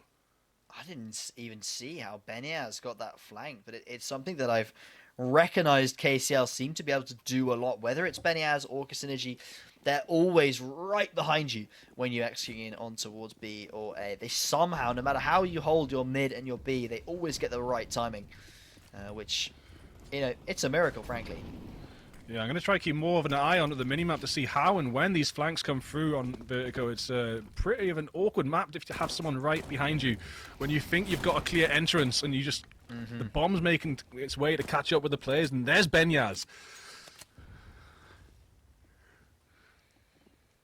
Arctic takes a swing, but Kasinji's fallen off, and Jin is now the player holding towards the middle. KCL very worried about B flashing a player in. But actually, the main Pobot's thrust is towards A. The boost up's not going to work because Fahudi's just walking all the way down this ramp, and Benyaz backing him up from above. Yeah, Benyaz isn't far behind, but Benyaz had sent a grenade out, so I'm pretty sure they'll be aware of him on the flank. But as they make this push up the ramp, they take it in some heavy shots. Sheva falls down. Ting is only on 27 HP as well. Arctic's full, but completely different area of the map. Jin might not expect the player to be... No, he doesn't What a expect it, swing actually. from Jin. That's a smart play. What Ting, that's such a quick reaction. Out of all the Deagle shots we've seen tonight, that has been the most insane flick. How far is he going across his mouse pad for that one? Tries it again. not gonna be as successful that time. But the fact that they get the bomb down, very important here. Helps them a little bit with that economy side of things, which they are struggling with at the moment. Of course, KCL winning 4 rounds in a row off the bat. After our first map, it just looked like it was going to be a podbot night, didn't it? A complete steamroller, but then... Well, 16-6 is a dominant scoreline, but then Mirage could have been probably 16-6 in favour of KCL with how, especially that first half went. Podbots winning that pistol round kind of saved them. And then map 3 so far, we don't want to count our eggs before they've... Count our chickens before they've hatched. I think that's the word. The phrase, even. We don't want to do that, but so far, KCL on these rifles are looking very strong. And they've not given a single round to Podbots of the first 4. Every time Podbots try and take this domineering control of the ramp area, they just get kept back by smokes, sprays, incendiaries, HEs. Every time they send a pixel out, they get taken down, but not this time. It's Fahudi who falls. Benyaz trying to keep them back with a little bit more util, but it looks like they're going to try and steamroll it in. Benyaz gets one, but does get traded out. I think finally the ramp tactic's starting to pay off for Podbots. 3 players Left, still right, standing. smokes, backside Molly, but Kasinji wants to go straight through. Good flashes from Podbots. I mean, this player cannot be running through that. And Molly straight onto the bomb site, denies the plant. And Cheva's in a lovely spot. I told you he likes these angles. He does certainly fun going for the plant. There's a player on towards headshot who jump up. No. Oh, it would be Just too absolutely late. suicide. But he wants to so badly. You can feel it. His hands hovering over that space bar. But Ting and Frosty clean up the last 2 kills, and Podbots claim round number 5, their first here on Vertigo. Seems like they maybe took that push a little bit slower. They like baited out the util and then made their own util push. Did seem to pay off. They managed to isolate both players. This A ramp fight has been quite hectic, really. We've seen so much each other invested, and then players ending up in very weird spots fighting each other, with Fahudi just basically walking all the way down the ramp. There's no way Ting hits that, surely. And then while he's hunting that player, Benyaz swings in from above. This ramp control is not going Podbot's way at all. They thought they could take it this time. They took it last time, but looks like KCL Lions were a little bit less keen with their util this time round, and just with that open space to fire through, managed to get a couple of kills off. But they're trading out backwards and forwards, and those Shevas on extremely low health. It is free for free. Kazan with the AWP to be posted up on towards headshot, which is where Genie is playing, but knows that there is an AWP there, doesn't want to walk into it.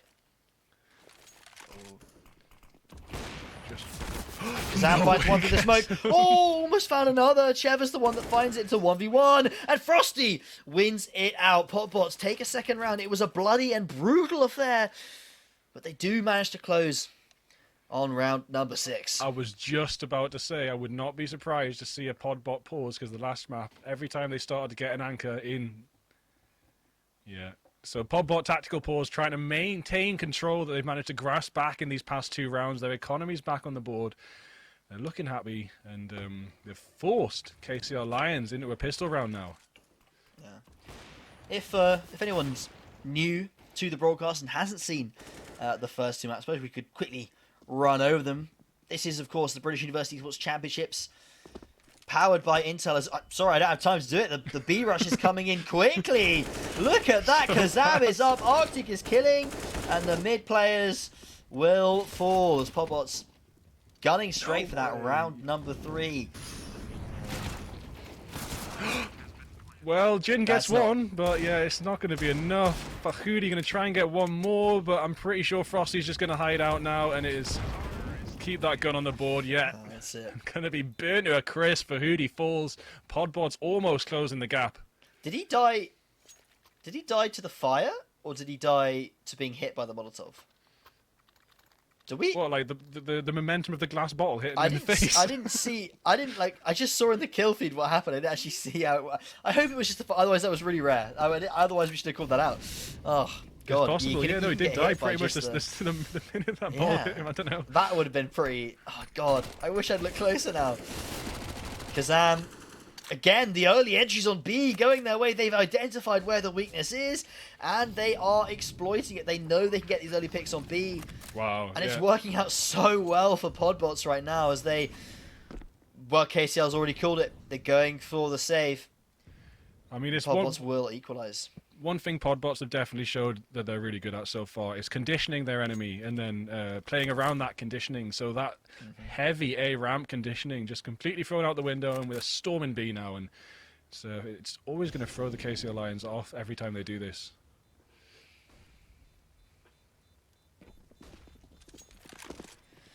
Podbots just trying to escape with everything in hand and keep the money going. Fahudi is here to try and shut them down. There's actually a couple of players in T-spawn, but luckily the bomb on Vertigo, it's not got a massive radius. Podbot's going to afford to save under B stairs. And their economy looks so good right now. Winning 4 rounds in a row on the T side will do that for you, despite a couple of them being only 1 player left alive. Yeah, even if they lose this, they've got another buy round, haven't they? And can't say the same for KCL. Two in their back, haven't they? Really? Can't say the same for KCL. They're down to this $100. Well, Benyaz is on 2,500 nearly, but Benyaz is up there on 11 kills, so holding it down Yet for again, the team. KCL fighting that ramp very, very not aggressively, but they're very directed towards this ramp position. This is where they want to focus most of their attention, which obviously the last 2 rounds hasn't worked out well for them because of the B hits, but they gambled that this round it wouldn't be a 3rd B hit in a row, and they were correct, as the mid control is actually what's come out from Podbots. Once they hear that A ramp is being contested, they know that mid's going to be slightly weaker, and they flash on over, going in Guardian.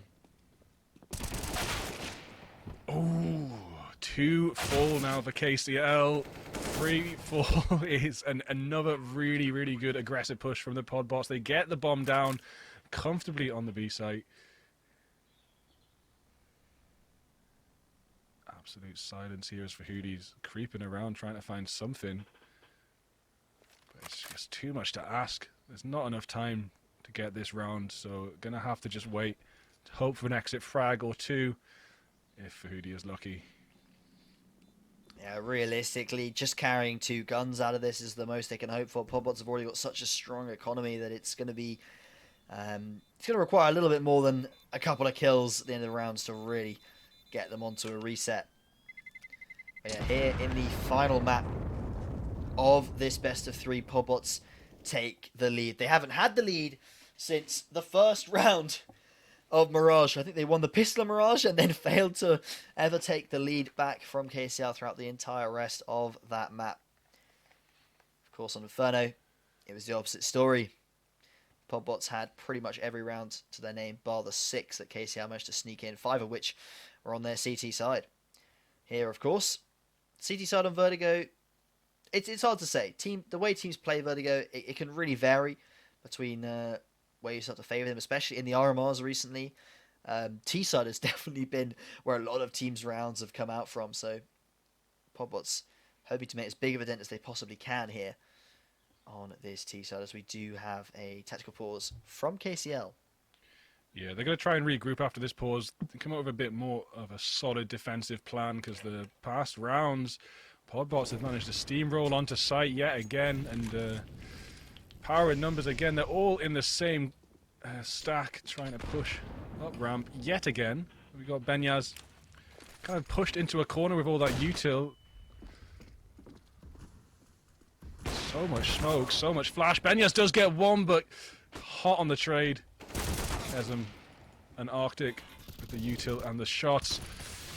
Now it's just freestanding for KCL, but 4 for Podbots with Arctic on extremely low health.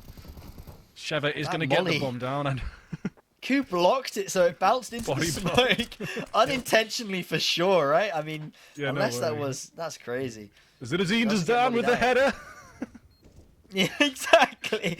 But that means he's able to stay in headshot and fight with his teammates that much more effective. They're not expecting his player towards short. They're not clearing him. Cheva finds one, and the last player is towards right to 1v1. But Cheva's ready for him. His head gets taken clean off. Sneaky. And Podbots go to 6. Such a sneaky spot for Sheva. And they've 4 rounds on the board for KCL to start with, and then Podbots get in that driving seat and put a full 6 in a row. Even after KCL's sort of moment to regroup and do that tactical pause, it's only 30 seconds, mind. So you've got whatever you're going through, you have to go through it fast. Yeah, your IGL's he's got to be speak quickly, right? You don't have as much time as in other games. You might get like a minute or so on your pauses. Here you get 30 seconds, and once that's up, it's why teams often they call the pause at the last second of the freeze time, and then if you're gonna you obviously get 4 pauses. So Benyaz, what are you doing with that? Again. Somehow he finds an angle. It's crazy. So many kills have come out, like Deagle versus Rifle. This right for Hootie taken down with a headshot. Freestanding for KCL. As much space and possible. Jin, another Deagle kill. It's crazy. Benyaz does have a rifle. Jin's on 5 HP now, though. He's gonna save that. They're just about dodges that HE. Yeah, but this will be 7 in a row for Podbots. Yep, it's insane. It's something switched in round 5. Something major switched around. Despite Benyaz being top of the scoreboard, 13-6 right now, potential to get an exit frag as well if Cheva decides to walk out there. It's actually Podbots that are dominating the round scoreboard. Pretty sure Cheva's wise to this game. He doesn't want to leave that doorway. Yeah, he doesn't want to do it. He's died to someone in T-spawn too many times. Too many times before. At least Jin managed to trade up the gun. That's one small bright side to that round. Jin trades up a gun. Benyaz managed to stay alive with his.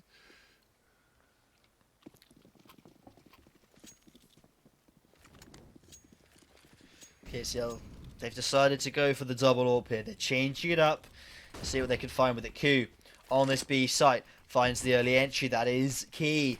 First round in a while that KCL have been able to find the opener without a response coming out from Podbot straight away. They're pushing into the smoke this time. Benyaz is right above him. And if he clears it properly, when he does walk up... No way. Right there. Oh! No. Sees the pixels, but can't trace them in time. It's just too close range. What a weird, awkward angle. Unfortunately, not able to get any shots off. Frosty is down. Cheva's taken some hits. This might be at the round that KCL get back in the driving seat. We'll have to see as it plays on, because Podbots, you know, being one player down in plenty of rounds before, that hasn't stopped them. Yeah, I mean, again, we talked about the very high percentage of times where in a 4v5 that they can win out as well. You know, when you're a team that can afford to lose a pick and still win, you know, almost the majority of the rounds, that is a disgusting statistic and shows how far your control of these rounds can extend. The trades start to come in with the plant down 3v4. There's not much in the way of utility. I think Ting just has, is that an HE? I think that's it.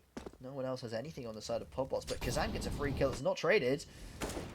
And now they're in a very strong position. They spotted out 2 players. Kazan gets traded.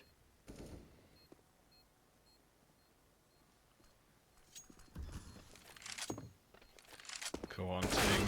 Let's hear one little beep on the spike, but it's not going to be enough. Benyas takes down Tin, and Fahudi gets the defuse, and KCL do get that back on the board. Those early kills and those early escapes working out extremely in their favor, and taking the first round they've had in the past 8. Yeah. They need but as we were saying, that means that Pobot's economy is still really strong. So strong. KCL are going to have their work cut out for them, right? They've got to be able to repeat that round several times to try and break this economy. Yeah, they don't want to get pushed back into a save. They want to maintain this. In fact, there's only 2 or 3 rounds left of the half. I don't think it's possible for the Pobot's economy to be broken.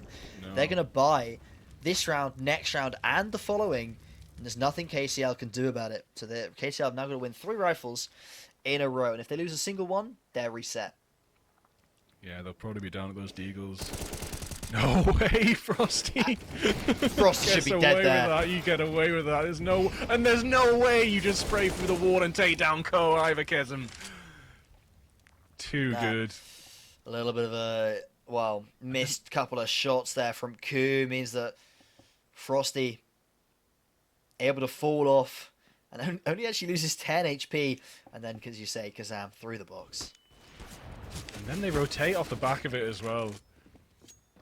A lovely pop flash comes in, and Benny has forced off the angle with the AWP, doesn't hit anything with the wild shot, and now Pobots should be able to crunch on this player on towards short.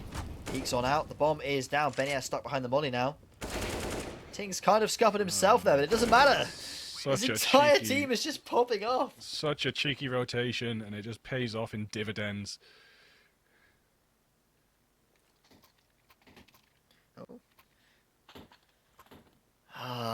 Well, it was saying what would happen if KCL lost that round. They are forced onto the force buy, the half buy. It's not fun, but the half buy, yeah, not a force buy. What can they do? Just Deags. They just don't have the economy to match at the moment. I mean, so far they've managed to take Arctic down to 58 HP, but losing key synergy in that process, it's not going to be too comfortable for them moving forward. It's a big blow. Yeah, it wasn't comfortable starting out and couldn't get that initial trade-off. So many times we have seen a Deagle come up against a rifle in tonight's session, but unfortunately that was not a situation where it was going to happen again, and it would have been amazing for KCL if they could have got that on the board, especially if key synergy managed to stay on full health. And they do take down Arctic, so that is finally one on the board for KCL Lions, with Fahudi down to 5 HP though. They need to check Jin here, or else this could be detrimental. Does get moneyed out, but finds a kill onto Kazam. Kazam will burn to death in the process. Yeah, he trades 1 for 1. Kazam taking revenge on Jin from beyond the grave. Clutch of the century from Fahudi, 5 HP. 5 HP? It's doable. I was about to say it's doable, but then the flying nade from heaven itself flying on in. Cheeky. Dunk. Off he goes. Slightly cheeky. And this is very reminiscent of what we saw in Inferno, where Pobots looking like on the T side, they are going to be getting 10 rounds to 5, which is exactly what we saw on Inferno. Although, to be fair, KSL do have the triple AWP back up and available. Kuka, Synergy, and Beniaz all whipping out the big green today. That's an expensive round, but maybe that's what they need to find a pick, because so far, the rest of their plays haven't been working out well for them here. After Pobot stopped playing through that ramp smoke. Ku taking down with 1 bullet. That's one of the AWPs gone. Yeah. 2 more to go. Wasn't even a spray, you just hear this one dink across the map and up in the kill feed. Ku taken down by a headshot. Yeah, Frost has been one of the players to keep an eye on. So far been quiet in this map, but he can hit some wild shots, and that's an example of one there, taking down the AWPer with a singular tap. All of them grouped outside B and one towards mid. Sheva does get taken down though. Oh, and the HE trades out. these nades from Podbots tonight. I think that bullet flew between the two of them. That's so unfortunate for Beniaz. The flick's not enough as Jin gets taken down as well. Synergy finds one. But going into half time, it'll be 10-5, heavily favouring the Podbots side. Beniaz 14-9, trying as hard as he can, but so far it's not quite enough. Fahudi and him have had a great time, especially if Fahudi on towards A ramp has been doing real good damage. And that's why I think the Podbots have really started to move over towards B. They don't want to be fighting Fahudi. And they're a little bit less worried, it seems, about executing onto B. They've looked really confident on it. And so far it's worked out well for them, knocking down Ku with a singular bullet and everything like that. It's not what you want to see. It's all going to be about ramp yet again. Chev's going to back off. He does have that info, right? So can call it to his team. A lot less util than we were seeing in the previous rounds as well. Of course, there's not enough money on the board to completely swamp the map with util. Fahudi falls, Key Synergy falls. Sheva will be burnt to a crisp though. Ting taken down a little bit as well. KCL going to get the bomb down? It does look like it. But it's a 4v3 retake for Podbots. I think there's a smoke and a flash. There's a retake util coming out from Podbots. The smoke will land in front of Crane, and they'll flash in probably towards the ramp position. And with the double Julies in hand, in close angles, yeah, Arctic finds one, looking for more. No way, and the spam's going to come out on top. Frosty just clicking and clicking, getting 2 kills, and the defuse. Oh my days. No, you KCL don't get not that. able. Oh yeah. There we go. You don't get that in Valorant, do you? The Julie spam, Bigfoot. Highly skilled gameplay we have here in Counter-Strike. No, I mean, it's especially with the price reduction, I think a couple of years ago now. That gun is so much more effective, and you see it on the pistol so often, and teams can use it to great effect, especially when you can get up close and personal, which Frosty, he made it work. Apparently we're getting a little bit of love in the chat for, you know, we got the audio being great, we got great game. Got the casters being great. Thank you so much for that. Just if you're in the chat, giving us some love. Thank you for that. Thank you to our observers. Thank you to everyone behind the scenes putting this amazing event together. You know, you only hear our voices, but there is tons of people that make this happen. So big shout out to the production team. Shout out to my stats man, Finn. Oh my days, yeah. He makes all of the NSC stats, and I have used those stats today. Shout out to him. The Excel spreadsheet for these teams. Oh my god, it's amazing, isn't it? Frosty in a very awkward position right now. Just been spied. Needs to smoke to get away. Gonna sidestep for his life. Does make it to a new bit of cover that is a little bit less precarious. Sends some util out. Trying to keep Fahudi back. Fahudi is just getting swamped with util, but not Flash just there. Gonna try and keep an eye on that angle. The main thrust is over towards A. Look, there's 3 players walking up A ramp, and Cheva's been called out. Finds just the one, and he will back off.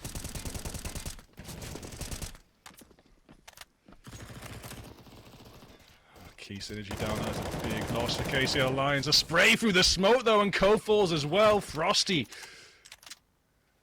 Shot so cold. It's going to be so hard for Fahudi and Jin to pull this back now. They do get 2 kills. 1-0.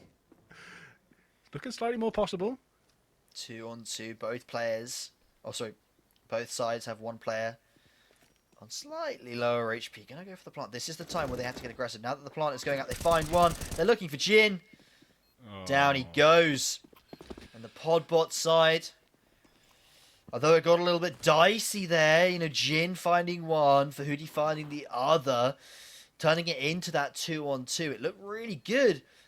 But Podbots took the opportunity as Jin was planting to take down Fahudi and try and push for that planter. It's just such look at that spam. Yeah, once they lost that plant, if the plan went down, it could have been such a different story. But these attempts in the smoke, sometimes they pay off in dividends, and sometimes they backfire unrelentlessly. Podbots have this game been able to convert their second rounds when they win the pistol. That was something Mirage didn't work out too well for them, but at least here on Vertigo they're doing it. KCL, the B rush comes on out. Chasm falls, does get traded out. Benyas Trevor and Co are down. Key Synergy on extremely low health. Ting and Frosty just tickled a little bit. It still looks pretty comfortable for the pod boss, but the bomb goes down. There is so much smoke. Maybe a little bit more time on the hand of the KCL Lions this time now. They've actually managed to get the bomb down properly. Key Synergy gets Frosty, but Jin does fall. Key Synergy on such low health. Hoodie gone. Key Synergy taken down as well. Another defuse for the pod bots. Just when it looked like the KCL Lions were able to grasp back a little bit of control, pod bots retake is absolutely perfect. And they're now on to 13 rounds. This is looking like a repeat of Inferno so far. You know, the 10-5 half, and then pod bots win the second pistol and start running away with it. You know, they're up to 13 now. And KCL have got to find something. They've got to find some miracle, some new strategy, something to bring themselves back into this. An 8-round deficit, and on the T side of Vertigo, it's a tall order for the KCL side, but they have to do it if they want a chance at taking the back-to-back championship. Of course, they are currently the reigning champions from Winter, and here in the spring split, they've made it all the way to the grand final through the lower bracket after being dropped down by Podbots themselves. Trying to see if they can repeat last season's achievements, but Ting does find a couple that are traded out. It's Arctic in a 1v3.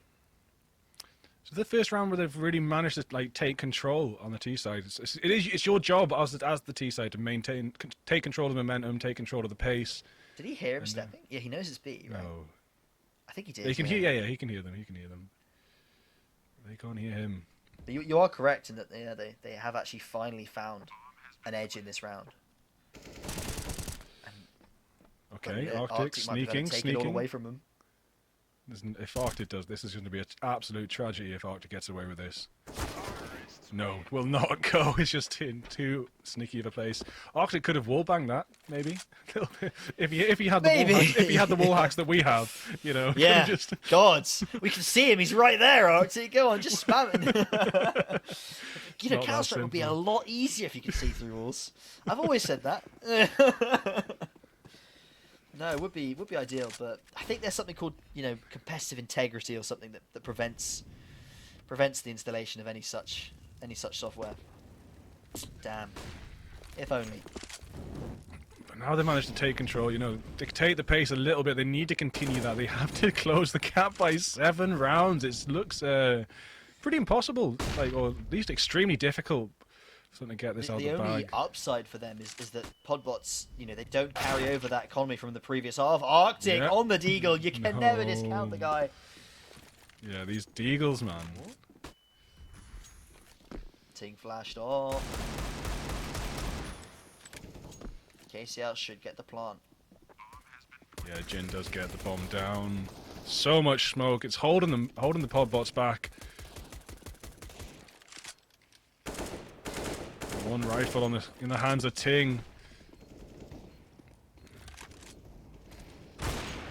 Benyaz, excellent shot.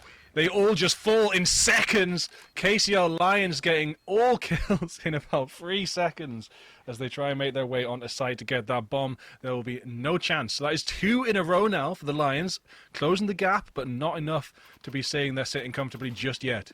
I really love how at the end of every round you can tell when everyone's doing the fist bumps and that they're on LAN, because everyone stops moving for about 2 seconds while they all fist bump each other, and then everyone starts moving again. It's so nice to see. Again, I think this is last season KCL there was no LAN last season, of course, so this is KCL's first time, I think, as a team on LAN. So this is a huge moment for them, and already, I mean, Mirage looks so good from them, and they've had great moments so far on Vertigo. No, for Hoodie. Not going to discount them just yet. Optic not winning that duel there, but again, look at the Podbots economy. Last round they kind of forced a little bit, and so their economy this round again is going to be an eco. But they've got the money pretty high on Arctic there, who's likely going to bring out an AWP next round. I know he's partial to the AWP in towards middle. For Hoodie finds a second pick for himself in towards the middle, and it looks like Podbots yet again on the ecos, not going to be finding much.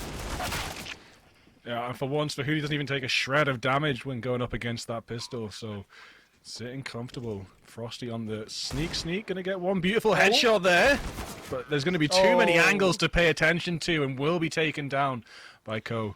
He could have waited a little bit longer, I guess, you know, the old trigger discipline, but realistically, the pressure of the finals and the fact that, well, could you just take one and maybe get the gun or turn around and get the other? It's possible. But KCL is starting to make a comeback here. Now, the real tell is going to be this rifle round here. If Podbots lose this, KCL should be able to make it to 10 or 11 pretty cleanly. Whereas if it goes the way of Podbots, of course, they'll be so close to series match and tournament point. The pressure on KCL will start to become insurmountable. There's quite a lot of util pressure on ramp again, but it does look like a rotation coming through the stairs, maybe. Again. Up.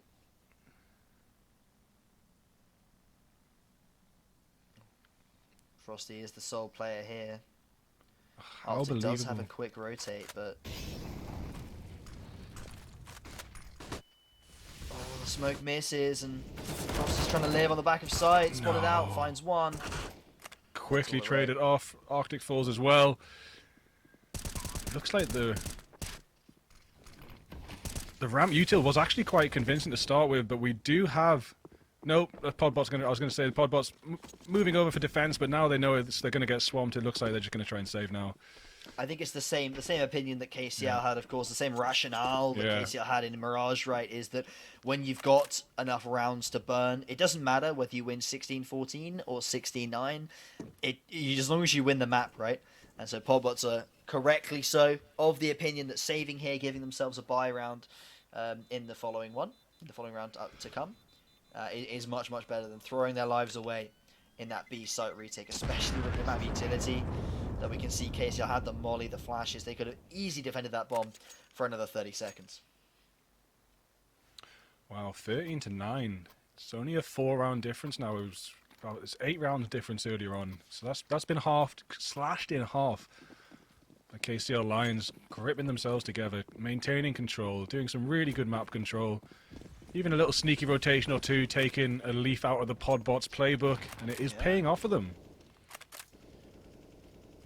Different setup here for Podbots towards ramp. They're just playing two. One towards sandbags, one in front. I suppose Checker will take the fight when Frosty finds the pick. That B-lurk, not going to find anything today. And Podbots, yet again, get the opener. Oh, this is just too close. Jin does get one. Will be traded out, though. Could have got two, but not fast enough on the scouting out around for Hootie. Does get Frosty, though. A little bit of a wide swing from Frosty there, not expecting a player to be so far up. And Arctic misses the molly, he manages to molly himself out there. And a 3-on-3, Podbots. It's a tough retake. They're going to have to go for it here. More mollies holding them back. Arctic makes a little run through it. Down to 5 HP. Oh, wait. Could have died in that run through the molly, but Fahudi gets Arctic. Can Fahudi get another? Fahudi's extremely low health. Does get taken down.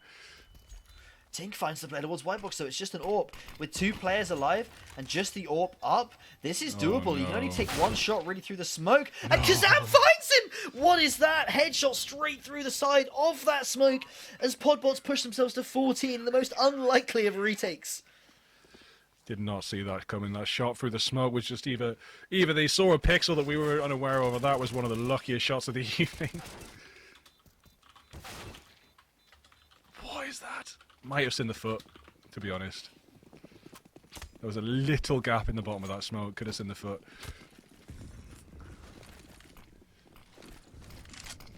Okay, loads of util. Ramp. Yeah, loads being invested, and there's no one really from the Podbots here. That a bad read? Did they think it was going to be a fast push? They're not on ramp, but they're not far away still. They're just holding a little bit further back. Might not be a bad call. Let that util get wasted on the ramp area. Lots of util being wasted up on B site as well.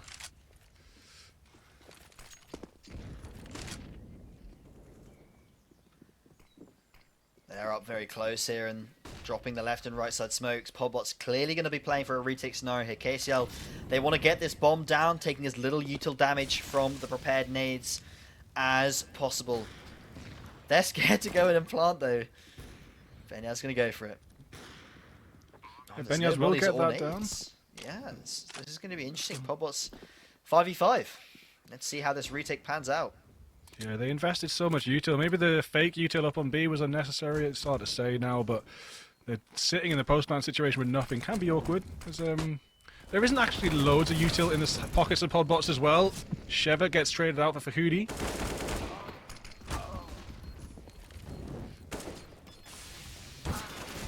Defuse was an attempt was made to defuse, but no, the KCL Lions get the kills and now is back to 4 points behind. Yeah, still a lot of pressure, I've got to say, I think, on the KCL side here. Only 4 points behind, but realistically, there's a very high chance at potentially an overtime game coming up here. But it looks like it's a tactical pause for Podbots. Look at that, they're having a little chat away. Looking serious. Very vocal there. The IGL, of course. I love to know what they're saying, you know, an insight into the minds of the They don't look like they're 100% sure they've got this, do they? Well, they've fallen at final hurdles in finals many times before, coming second in various of the tournaments. They do have the Southlander Championship to their name, which is their one tournament win so far, and they're hoping to add the British University Sports Championship by Intel finals as well. The championship, NSE finals, NSE Buick winner would be an honour to have on their team page. Openers coming in though for the KCL side and Podbots. They're not delivering champion-like performance right now, as they lose 2 people on the entry, and usually their forces go quite well for themselves, but it's all on Arctic with this Deagle. We have seen so much come out the back of a Deagle so far tonight. You just can't quite find him though. He's dodging and weaving and ducking and diving. Maybe if they double up, double swing, double Deagle swing. Fahudi here, hot on the tail though, will get Arctic down. Are you aware of what's behind you, Fahudi? I don't think so. As Sheva trades out, but Benyaz is going to get the bomb down. And there is only 2 players, Sheva and Ting. Sheva has managed to pick up a rifle though. Could change things around a lot.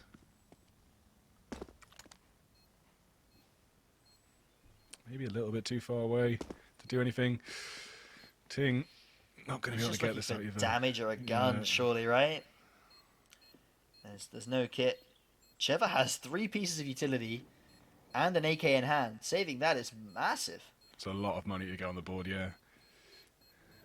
Benyaz. Nice. Finds Ting. KCL will go to 11. But Podbots should have a rifle round here. So this is going to be an important one. 11 to 14. If Podbots lose this round here, KCL will probably be able to pretty much equalize off the back of it with the next eco that Podbots will have to do. Sneaky. So it's very important for KCL here, of course, that they close this round here. Now on the T side, it can be difficult to find those openers, but it looks like they're going to be going quickly into a default. 2 towards A, 2 towards B, flashing in, they're taking the B stairs, and 1 in towards middle. The ramp control given over to Podbots for now. Yeah, not going for a stack. There's no risk to be taken by Podbots right now. They need to make sure they maintain control of both sites until the bomb is definitely located on the site. Been quite a few rotations coming out for KCL Lions in this half. It's not always definite that they're going to make that push where their util and shots first come out. Like, both teams are playing extremely slowly right now. They are both very aware of how crucial this round is going to be.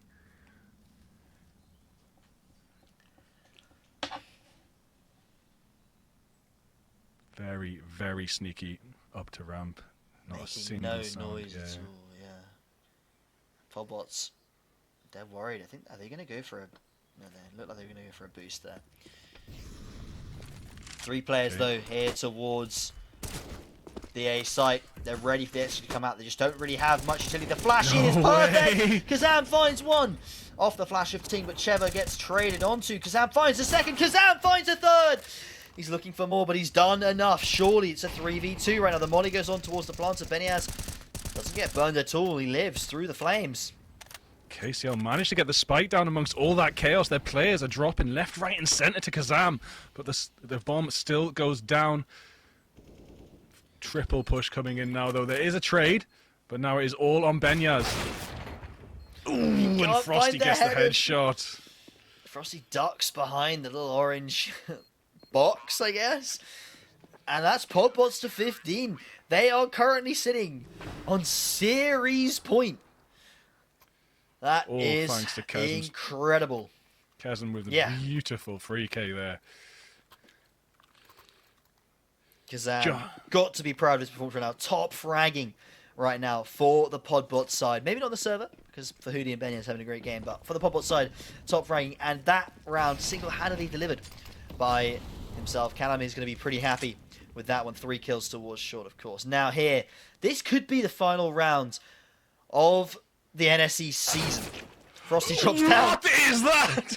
Q takes his head off, and KCL is the back in the game. Second mid-air headshot of the night. I love that he just, as he's falling, just bam, head's gone. Goodbye.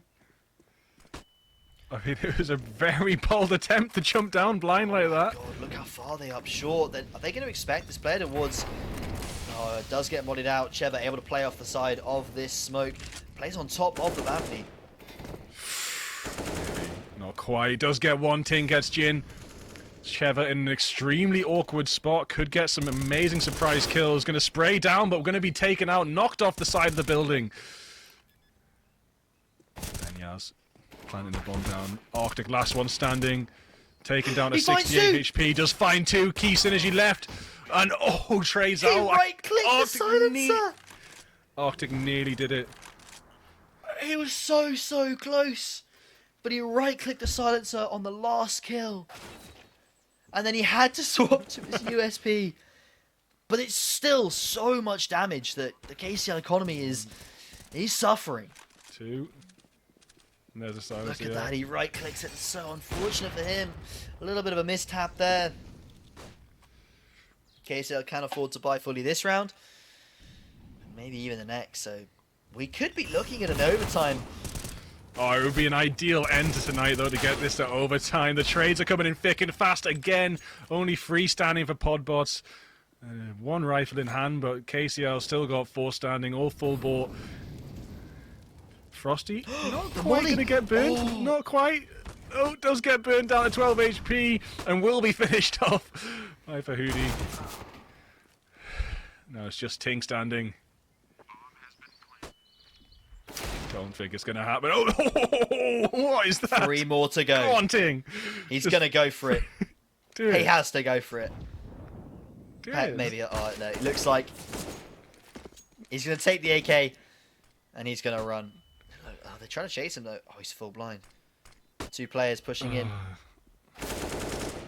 Finds one. No, not quite. But good kills, good damage, good economic damage.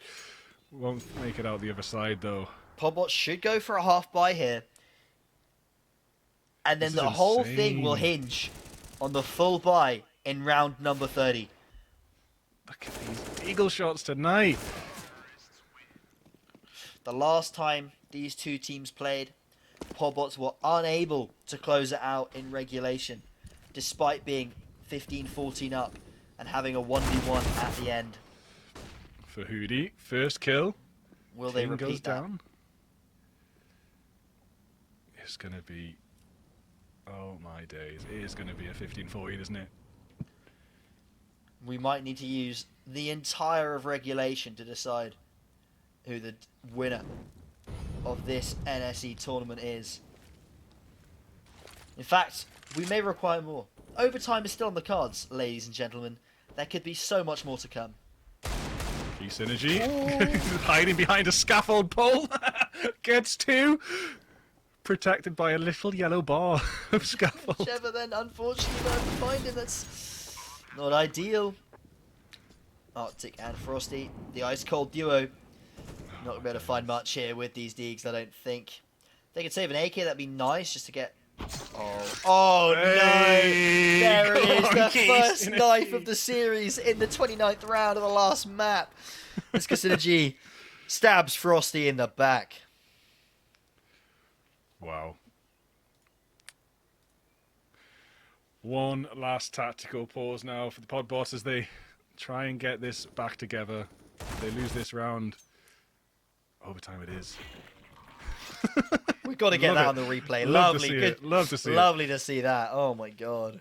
Beautiful. What do you think the Podbots are talking about right now, man? Like, it's their last chance to stop this going to overtime. It's really hard to tell. It looks like Kazam there, second in from the left. Trying to give some advice. He's oftentimes making the secondary calls, facilitating Ting's main IGLing. He's obviously got some kind of read, some kind of play that they do want to make. They're not doing anything crazy in positioning-wise. They are playing 3 towards A. Arctic towards mid as usual, and Frosty, the usual player, over towards B. He's been losing out on these duels towards Ku in the past, and Yeah, he gets taken by surprise quite a lot. There's a little bit too much util or too many players pushing in. Gonna hopefully try and like single them out a little bit better this time around, though. yeah, I mean, Casey has been doing an excellent job of finding this B-side player, the double molly the previous round.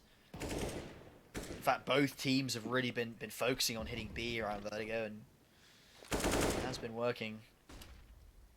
Oh my god, how is Arctic here? No way. They're not going to check it, that's 2! Oh my god, what a play! Here for the first round, Lewis has pushed middle. Arctic right behind them, finds 2 free kills. Cheva is up on the right side of Jin, and Jin is not ready, gets tagged down. This could be it. That could be the play that decides the game for Podbots.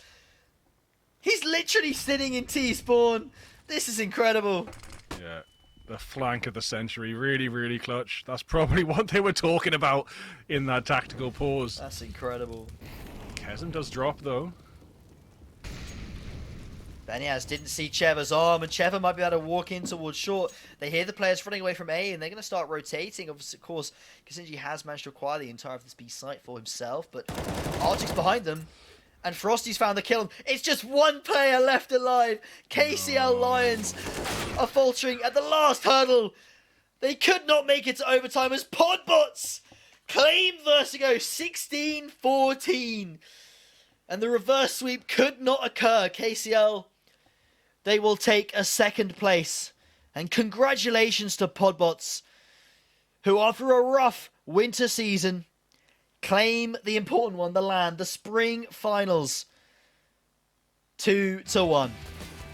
Such a valiant effort as well from KCL. There was so many moments where it looked like they could have actually taken it, but no. Podbots just too well formed at the end. The flank comes in with a double kill that couldn't get traded out, and you're talking about a 5 versus 3 easy win for Podbots in that last round, completely dominating it when it really mattered. It looked.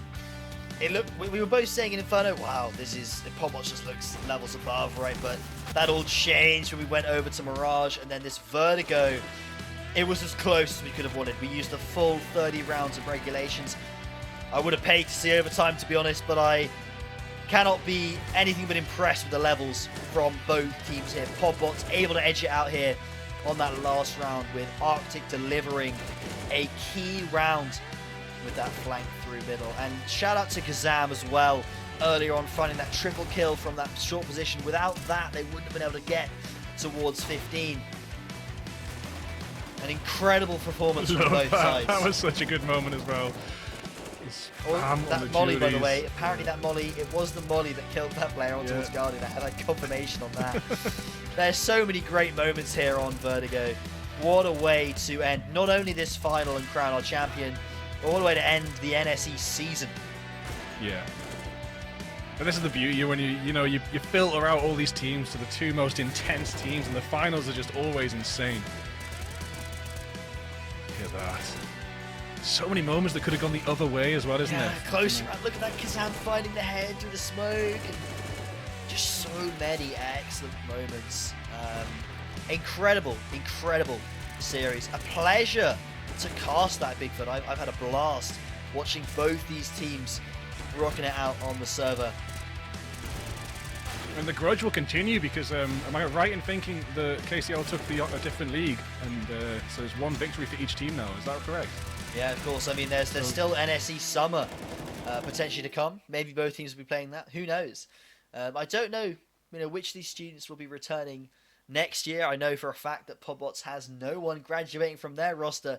They are looking to dominate the uni scene for at least one more year to come. Don't know about the same for KCL. Well, they're certainly going to be top. But thank you so much to everyone on production and our observer Snail Juice. And to all of you watching, Bigfoot and I have had a pleasure casting for you. What an amazing event it has been.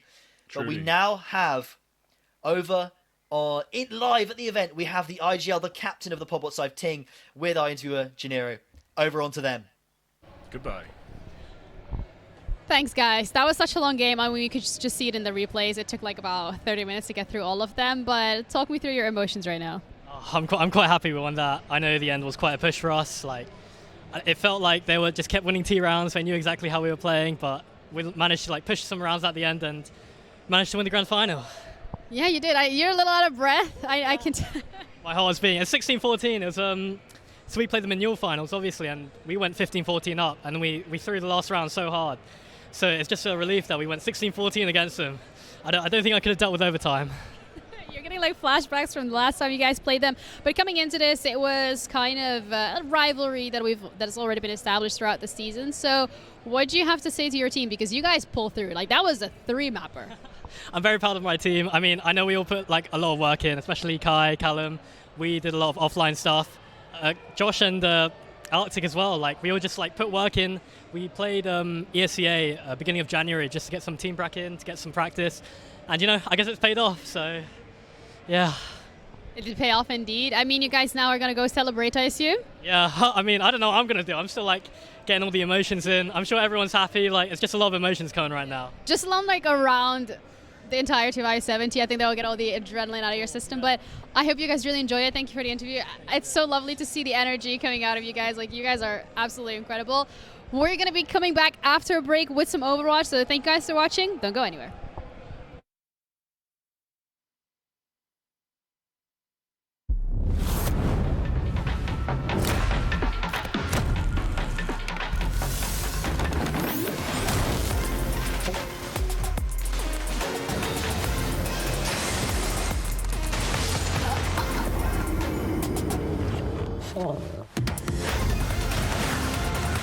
Strength extraordinary.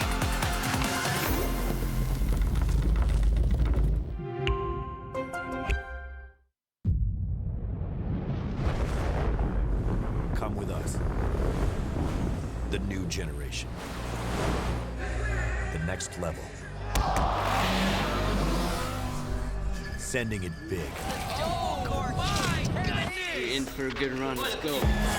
Come with us to the track, to the trails, to the slopes, to the surf, to the fight, to the race. Look at this! To the 4 a.m. starts, training harder, pushing further, hitting back, hard. I never tell you, I get the gang on you. You better pray for it. I put that thing on you. You ever play with it?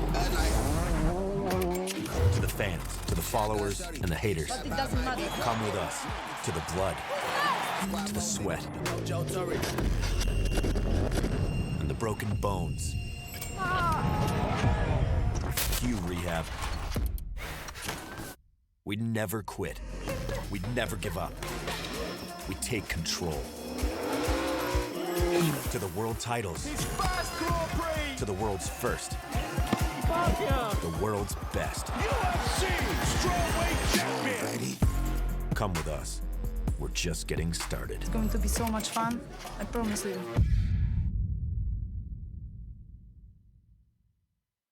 Good morning, crack student gamers, and welcome to the British University Esports Championship Spring 2022. It's been a long time coming, and we're now live from Insomnia.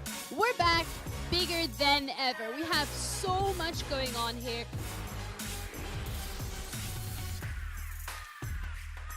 It's a place for all competitive gamers to come along. Even if you're not amazing, you can still take part, which is really nice, and you meet so many different students from different unis. It's just really nice, a fun place to be. And the NSC, by being at Insomnia, is really amazing. Especially a small, isolated university like Oxford, it's great to meet other students who are into esports.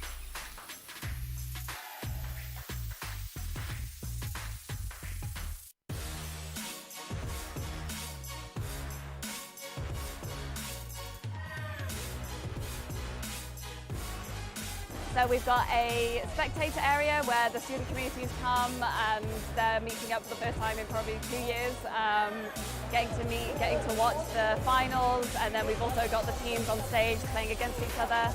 And then also we've got a student LAN as well, as kind of like a mini LAN in a wider bring your own computer over the weekend.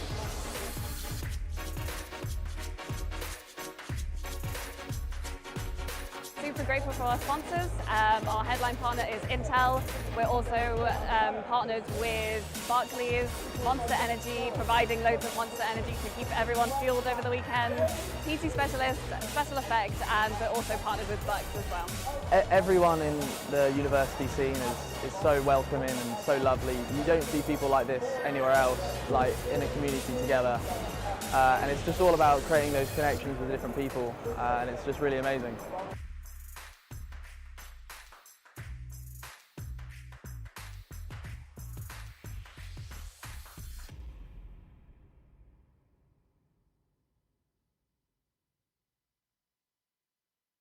Many years ago, a supercomputer designed a perfectly shaped chip, Pringles. Knowing one day, gamers would need less mass to help them stay in the game. What's the daisy? Pringles, mind-popping.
Today we're at Durham University, where the Gaming and Esports Society are running their own gaming LAN event powered by Intel's Event in a Box. I think it's great to see brands like Intel supporting events like this because it gives the students a sense of belonging and it gives them a sense of identification that this brand is willing to support them in their student-led events. Just having these like proper setups really elevates the experience that we're able to deliver. One of the benefits to LAN is it provides a great energetic environment for students to connect with each other in person as opposed to online. It's really nice to be able to have something that we can put up and take apart and like over a weekend. Looking at the tech we've deployed behind the scenes, we've got 12 Intel Phantom Canyon NUCs. They have a small form factor and high performance. They're super easy to transport in comparison to big, bulky desktop PCs. The load-in was fantastically smooth, as they're small, plug and play, and you've got all the monitors and peripherals you could ever need from the kit. They're so small, but they no noise, and they all run like very comfortably on the top specs on Rocket League, so yeah, really good. The feedback has been glowing. They're super easy and fast set up, and they provide all the high power performance you need to run your favorite esports titles. So these computers that Intel are providing with us are kind of essential to make sure that the event that we deliver is the highest quality that we can do. We can have pretty high graphic settings. We've just had no issues really. If you'd like to find out more about Intel Event in a Box, head to nsc.gg/resources for more information.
generation. The next level. Sending it big. You're in for a good run. Let's go. Come with us to the track, to the trails, to the slopes, to the surf, to the fight, to the race. Look at this! To the 4 a.m. starts, training harder, pushing further, hitting back, hard. I never turn on you, I get the gang on you. You better pray for it. I put that thing on you. You ever play with it? To the fans, to the followers, and the haters. But it doesn't matter. Come with us to the blood, to the sweat, and the broken bones. You rehab. We'd never quit. We'd never give up. We take control. To the world titles. To the world's first. The world's best. Come with us. We're just getting started. It's going to be so much fun. I promise you. Good morning, crack student gamers, and welcome to the British University Esports Championship Spring 2022. It's been a long time coming, and we're now live from Insomnia. We're back bigger than ever. We have so much going on here.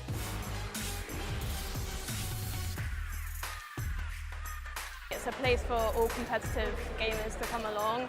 Even if you're not amazing, you can still take part, which is really nice, and you meet so many different students from different unis. It's just really nice, like a fun place to be.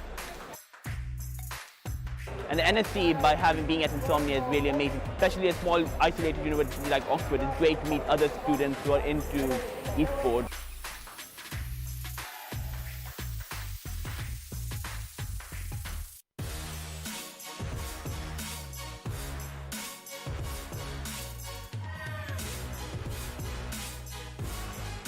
So we've got a spectator area where the student communities come and they're meeting up for the first time in probably 2 years, getting to watch the finals, and then we've also got the teams on stage playing against each other.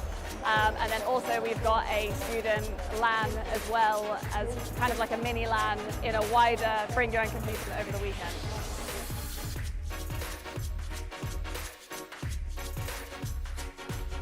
Super grateful for our sponsors. Our headline partner is Intel.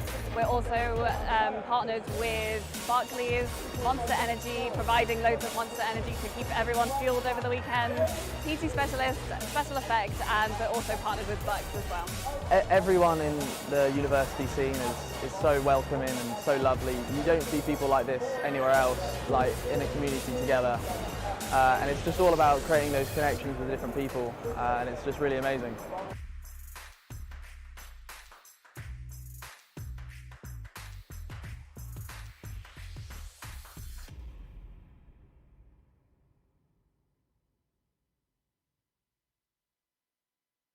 Many years ago, a supercomputer designed a perfectly shaped chip, Pringles.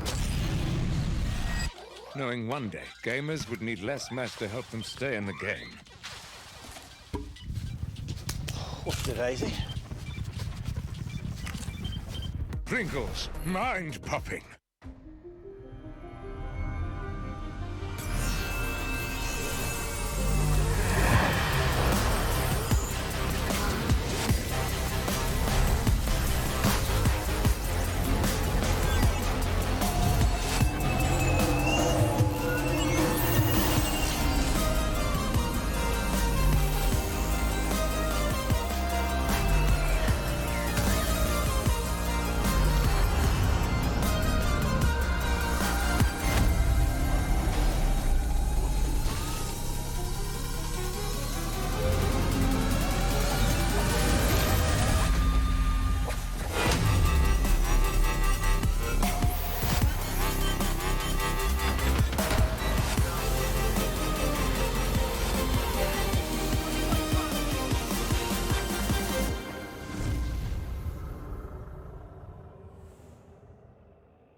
Today we're at Durham University where the Gaming and Esports Society are running their own gaming LAN event powered by Intel's Event in a Box. I think it's great to see brands like Intel supporting events like this because it gives the students a sense of belonging and it gives them a sense of identification that this brand is willing to support them in their student-led events. Just having these like proper setups really elevates the experience that we're able to deliver. One of the benefits to LAN is it provides a great energetic environment for students to connect with each other in person as opposed to online. It's really nice to be able to have something that we can put up and take apart and like over a weekend. Looking at the tech we've deployed behind the scenes, we've got 12 Intel Phantom Canyon NUCs. They have a small form factor and high performance. They're super easy to transport in comparison to big, bulky desktop PCs. The load-in was fantastically smooth as they're small, plug and play, and you've got all the monitors and peripherals you could ever need from the kit. They're so small, but they no noise and they all run like very comfortably on the top specs on Rocket League, so yeah, really good. The feedback has been glowing. They're super easy and fast set up, and they provide all the high power performance you need to run your favorite esports titles. So these computers that Intel are providing with us are kind of essential to make sure that the event that we deliver is the highest quality that we can do. We can have pretty high graphic settings. We've just had no issues really. If you'd like to find out more about Intel Event in a Box, head to nsc.gg/resources for more information.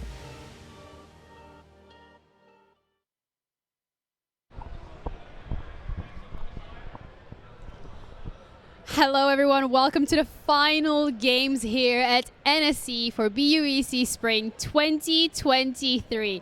We've had every single one of the games you could possibly imagine. We started off today with Splatoon. We had some CSGO, which was a nail-biter. And we're now going to be heading into the final one, and that's going to be Overwatch. We've got a best of 7 coming your way, so that's a lot of Overwatch to be counting on. And it's going to be Portsmouth up against Oxford. Now, if you remember correctly, Portsmouth were actually the ones to win Spring 2022 on LAN. So they're here looking to defend their title, which so far actually seems to be the case in quite a lot of the games. A couple of upsets here and there, but it seems to all be quite balanced out. Now, whether or not that's going to be the case, whether they'll still be our reigning champions, we're going to find that out once we do head into game. And once again, we have incredibly lovely casters to be covering it. This time around is going to be Toasty, and Daring Haddox is back on it again. So guys, do your thing.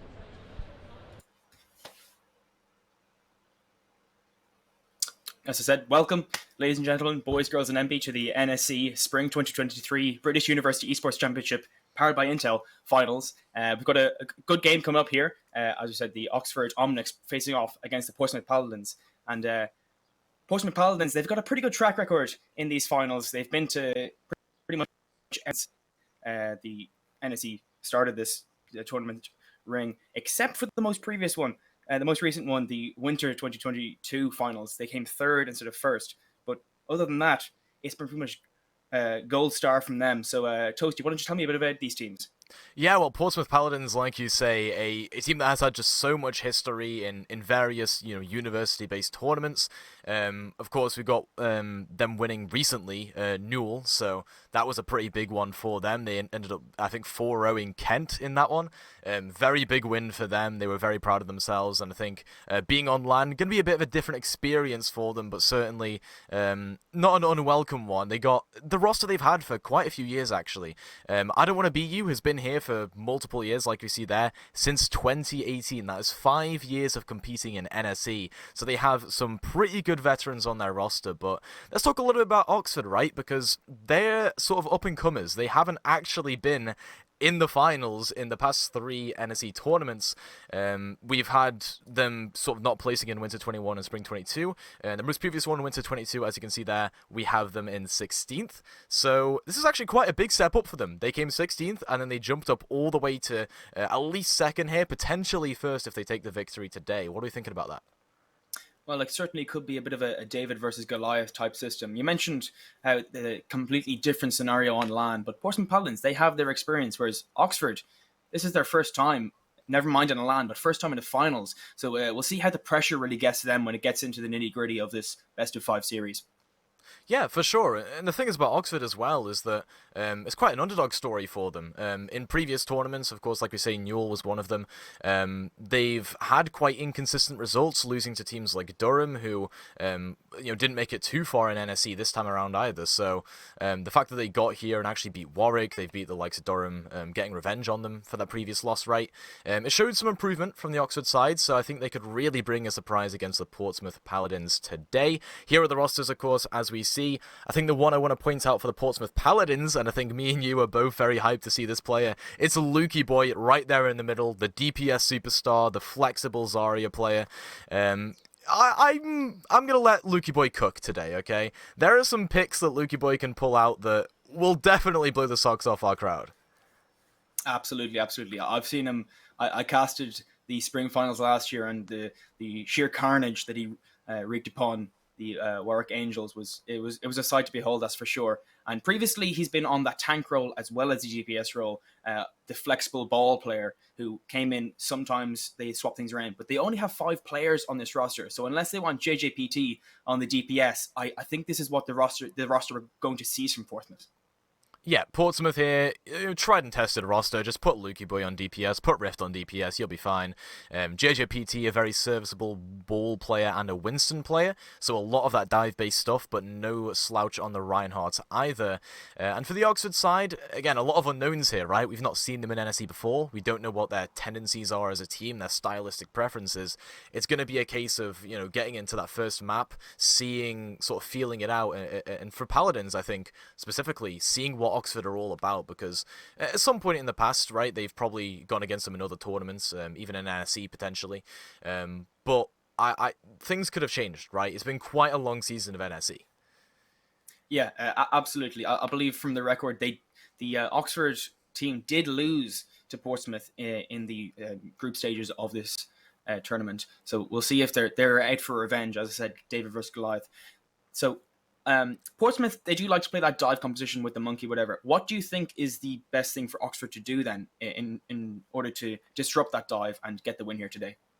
It really depends on the map choice, right? I'm not sure who the highest seed is in this situation, Paladins or Oxford. Either way, whichever map we go into first, it needs to be one where you've got some flexibility. You can show a couple of different styles that Oxford are good at, and really try and feel your way through the dive composition that the Paladins have. And even then, don't rely solely on the fact that these Paladins players are going to be playing that dive composition. They have a very serviceable Reinhardt and JJPT, they've got some stuff cooking with Lukey Boy Symmetra that I'm aware of, and they also have a really good Kiriko Lucio style that they have with Todos and I Don't Want to Be You. I Don't Want to Be You, obviously. If you're having your Lucio player as your veteran player who has got that leadership experience, you're going to have a strong rush style, and I think Paladins have that flexibility. Oxford need to just feel it out, see what Paladins want to do on the day, and that will come in the first map. I think the first map, honestly, normally you'd say the final map of the series is very important, right? It's the most important one. I think the first map is the most important. You have to figure out what the other team wants to play. And for Oxford, the adaptability, I think, is a big thing for them. Absolutely. And as you said, first, in regular play, in the mid-season play, whatever, it's sort of the final map's the most important when you finally clinch out that victory. But in these high pressure scenarios, the first map, if you hit the ground running and you don't stumble and you don't freeze on that stage, that's how you build up these trophies that Portsmouth have done in the past. They're a tried and tested squad. They've been on this stage before. They know what they're doing. And so it's on Oxford here to make sure that they don't stumble, and if they have one bad team fight in the first round, they don't panic and start to make misplays. And that's the thing as well, right? The panic. They're at LAN. They are potentially, this is their first time out of LAN. We're not sure. We're not sure if they've been in any smaller tournaments that have had LANs, that sort of thing in the past. But in terms of NSC specifically, this is their first time in a finals at a LAN. The combination of all of that together must be nerve-wracking for them. They are definitely going to be sweating, I think, to try and get this first map win and get a good confidence boost out of it, because if you panic even one bit at a LAN situation where you've got a crowd in front of you, you've got casters casting over you, you're in a final situation for the first time, and you're against one of the best painted teams across NSC and Newell, you're probably going to be a little bit scared. So Oxford got to keep that mental strong, I think, is a big thing for them. And again, that's where the first map comes in. Got to get that confidence boost.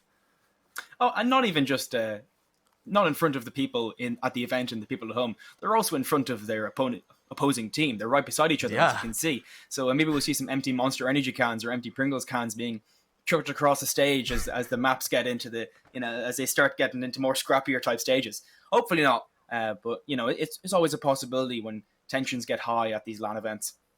Yeah, I mean, I'm not in Birmingham right now, but I very well could yeet this all the way across from Stoke-on-Trent to Birmingham, so watch out, Portsmouth players. It might hit one of your heads at some point, but yeah, no, Oxford definitely have to be strong mentally here. And it's an underdog story, right? I mean, this is always the case. There's always, in every finals, there's always one team that is less favoured to win, but even then, it's hard to say that Oxford are less favoured to win, because they climbed from 16th place to potentially first place in an NSE in the space of, 5 months? Something like that? 6 months? That is a pretty big climb for them, and I think that improvement will be boosting them forward. Them being able to sort of adapt as well, right? I mean, that's what makes or breaks a team. Your ability to adapt, your ability to change, and they've probably changed a lot over the past few months if they've gone from 16th to 2nd place a minimum. Yeah, it's been a hell of a climb for them. We're just waiting on finding out what the first map is here. But Toasty, tell me, do you have any predictions? Map score, star players, what's going to happen today? Okay, everyone in Twitch chat in the crowd right now is going to be saying I'm a biased caster. I think Portsmouth just 3-0 this, straight up. I'm quite a big Portsmouth believer. Not saying I'm biased towards them, but I definitely think they are a strong team and very hard to beat. What about yourself? Well, I'm Irish. I love underdogs. So I'm going to go with the 3-2 on the side of the Oxford Omnics. I predicted it last year for Warwick, and they came this close to getting the reverse sweep. So we were this close last time. Hopefully we can just get over the line this time and get that. I think 3-2 Oxford. That's my prediction. Alright, we'll see if that holds true in just a second here. We're going to get started with our first map very, very shortly. It is going to be Ilios, so one of those maps where, again, there's a lot of flexibility. Tends to be the case with a lot of control maps, and Ilios here is one where you can play a bunch of the dive styles. You've got potential to play even some Reinhardt, right, on Lighthouse if you want to play like a Symmetra strategy there. And you've got some crazy stuff you can do as well with like the Wrecking Ball on Well, so I'm very excited to see how this matches up with Paladins and Oxford styles. I just want to see what Oxford run. I want to see what they're all about, alright? I haven't seen them play before, personally, and Paladins, I have seen them play countless times before, so it'll be the same old for Paladins, Winston, Wrecking Ball, potentially whip out some Reinhardt stuff, but it's not Lijiang Tower, so I would not be expecting that. Have a look at I Don't Want to Be You on the Lucio. It's Ilios, there's a big hole in the map, and the Lucios do like to put people there. So that's my prediction for this first map. Let's say five environmental kills. Let's aim for that. 5 environmental kills. That is a bold prediction. We'll see if Oxford can actually match that as well, right? It's not just the Paladins we've got to talk about here. They could potentially have a very good Reddit Lucio on their squad. Not saying I don't want to be you as a Reddit Lucio. I think quite the opposite, actually. In the same way that sort of Moth from Overwatch League is like a very consistent comms-based Lucio, I think I don't want to be you brings a lot of comms and leadership to the Paladins, despite not being inherently a captain. And I think Oxford just need that same thing out of their Lucio player, or whoever their main support is if they don't run a Lucio. Could even be their main tank, right? Depends on what their comm structure is, typically, but I think Ilios is a very good map to really feel each other out in terms of these teams, what their styles are, because if you don't really have like a strong comm structure, you're going to know in the first map if your opponent is not great at synergy and that sort of thing. Yeah, of course. And due to the nature of control, you'll have 3 stages to sort of figure things out and improve and get that, micro reverse sweep on the control stage, as I like to call it, where you lose the first and you get the second 2 back. Yeah, I think it'll be a case of just warming up for these teams, right? I'm not sure if they've been warming up in their hotel rooms, if they're in a hotel, or in like a practice room somewhere, but it'll definitely be, I think, a sloppy first map, as it tends to be with finals. situations, and then teams will start warming up and really getting into it. I wouldn't be surprised if, those of you that are there in person watching these teams on the stage, if you start hearing them shouting louder and louder as the series goes on, getting a bit more frantic in terms of their comm structure. But at the end of the day, they're getting warmed up, they're getting into it. So I think first map here is really going to be a test of how well prepared the teams are from the outset. I'm most interested to see the compositions from Oxford. I have a sneaking suspicion there may be a rematcher in play, but as you said, it's warming up. Get that Pringles into you, get those Monster Energies into you, and we got some Pringles over there. The casters have been colluding all afternoon to get these sponsors in there, as we waited for our call for the CS:GO to finish, which was in itself a fantastic finals. Let's hope we have one that is equally good, if not better. Yeah, hopefully we can get a map 5 going on. I know I predicted a 3-0, but that doesn't mean I will complain if we get a map 5 banger, and even potentially a 6-map banger, right? We could have a draw on a hybrid map, so this could go like the full distance, and I really want it to. I think Oxford can bring their A game to the Paladins, and the reason I phrase it that way is because the Paladins are the ones to beat here, right? They have always been in the finals historically with that big Warwick-Paladins rivalry, but I think Portsmouth, they sort of slacked a little bit in the previous one in winter, so I think they could be looking a little bit weaker, and I think Oxford can try and exploit that, but the way Paladins have been looking recently in other tournaments, even Open Division, right? I mean, they've been playing in Open Division. Oxford here definitely are the ones trying to beat the Paladins. Paladins reigning champions, like we say, from previous splits, so again, it's going to be really tricky for Oxford, but I want a map 5 to come through here. Oh, don't we all? It's you're only at finals twice a year. You're only at spring finals once a year. Yeah. And in this case, with the LAN situation, you want to be the energy's high from all sides, regardless of who wins. Obviously, these are top competitors. They want to win more than anything. Yeah. But it is a bit of fun at the end of the day. It's not the end of the world, but these guys they're hungry for it. You can see the teams there. The comms are starting. Somebody's tapping the side of their head. The brain strats. They're having Jimmy Neutron, big brain moments. They're getting ready. And I believe we will be going into our first map quite soon. Yeah, it looks like they're just having a bit of banter before the game starts and having a bit of fun, which is what you need, right? If you're not getting along with your teammates, you're not going to have a great time in terms of playing the game. That's what it's all about, having fun at the end of the day. And these teams, I think after getting to the finals, they've already accomplished quite a lot. They'll be taking this quite well, I think. So, Oxford Paladins here. The banter, I think, is something that actually, like, if you don't have that in a team, you're gonna know, right? I mean, you need to have that synergy, and that comes from bonding with your teammates and spending time with them and that sort of thing, and having these joking moments. And we even have them socializing with some of the NSE staff as well. Of course, yeah. And not even just as a team, but obviously all these guys are scrimming against each other. Different teams. Oxford have already played Paladins dozens of times. So they all know each other. They're all practically buddies at this stage. Except now. Now they're on the stage. Now it means business. There's no friendship here. Only victory. Yeah, on opposite sides of the stage, able to look over at each other and laugh in their faces as they hit Fat Shatters, or potentially big Primal Rages, or huge Dragon Blades. I'm not sure if we're going to see Lukey Boy at all pull out the Genji. I did mention before we've seen a lot of flexibility from Lukey Boy, but I do want to see not some BM as such, but just some banter between the teams, right? Nah, you want to see some BM. Do we? Yes, of course. Okay, we'll call it light-hearted BM, alright? Light-hearted BM, that'll do.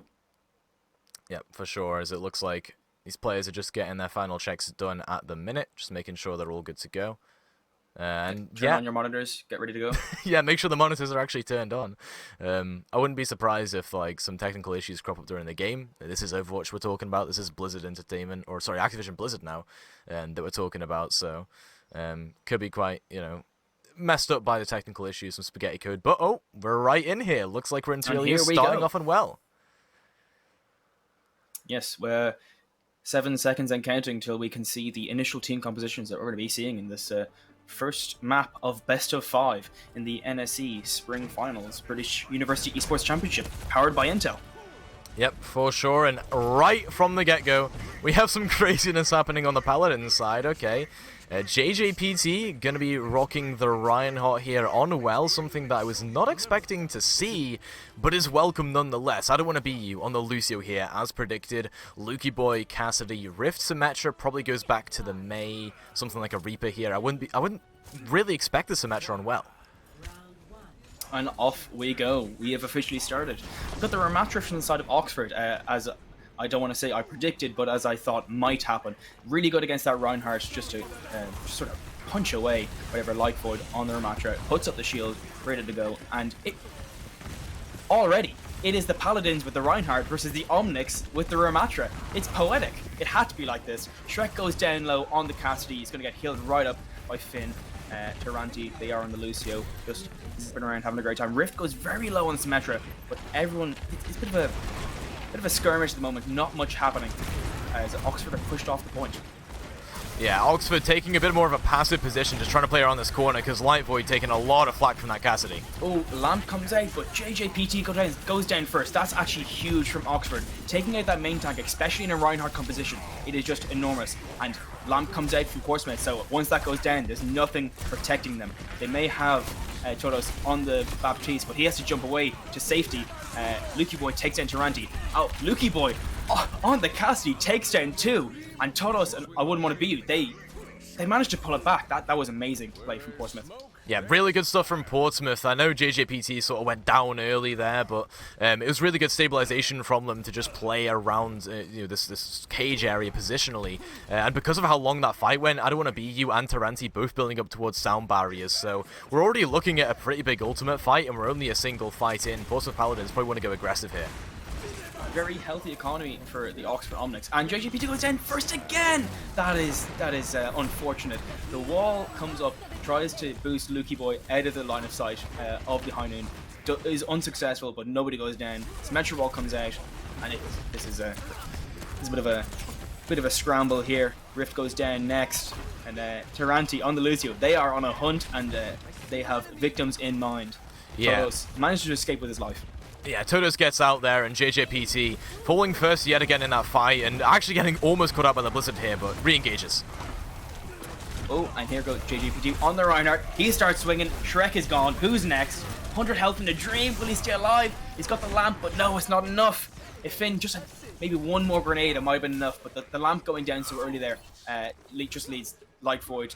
Pops the Annihilation, just nothing to be done. Yeah, the early Blizzard as well was really good for zoning the Paladins away into a position where Lightvoid could just exploit that Annihilation. So much damage comes through from that, and it's a pretty cheap fight, to be honest. 2 ultimates, you're not really scoffing at that at all. Oxford Omnics, though, going to be on the back foot this fight because JJPT has a shadow they have to be scared of. Yeah, I was going to say, Toasty, there is a fat shadow incoming, I believe.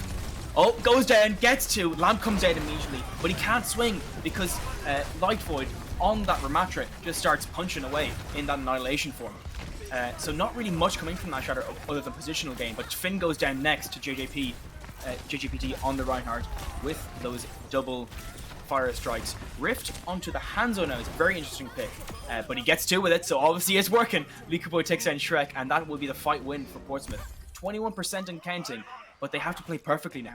Yep, they have to win every single fight from here on out to make this one turn around, as they used a lot of ultimates that fight just to try and get the point back. Rift and Lukey Boy are going to be the ones they're relying on to try and zone control with the Blizzard and the Dragon Strike. Oxford Omnics, if they go aggressive, they can just avoid that. Of course, and I'm looking, Finn here has that window.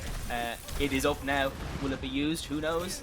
Not yet. Lightfoot goes down a little bit low, and Lampy is so early from Todos. That is really unfortunate for Portsmouth, so they've got nothing to protect them really, other than this May wall. Blizzard comes out. This could be huge. Shrek on the cast, he gets frozen. He goes down first. Renna goes down next. Might go down next. Doesn't in the end. Finn goes down next. And Oxford, they're just falling, dropping like flies. Renna goes down.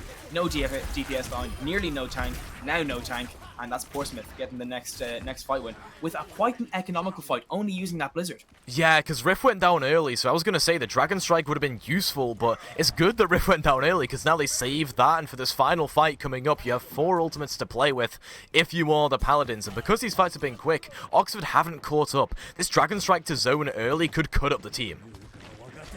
Of Of course, yeah, double support ultimate. The dragon comes out first, doesn't...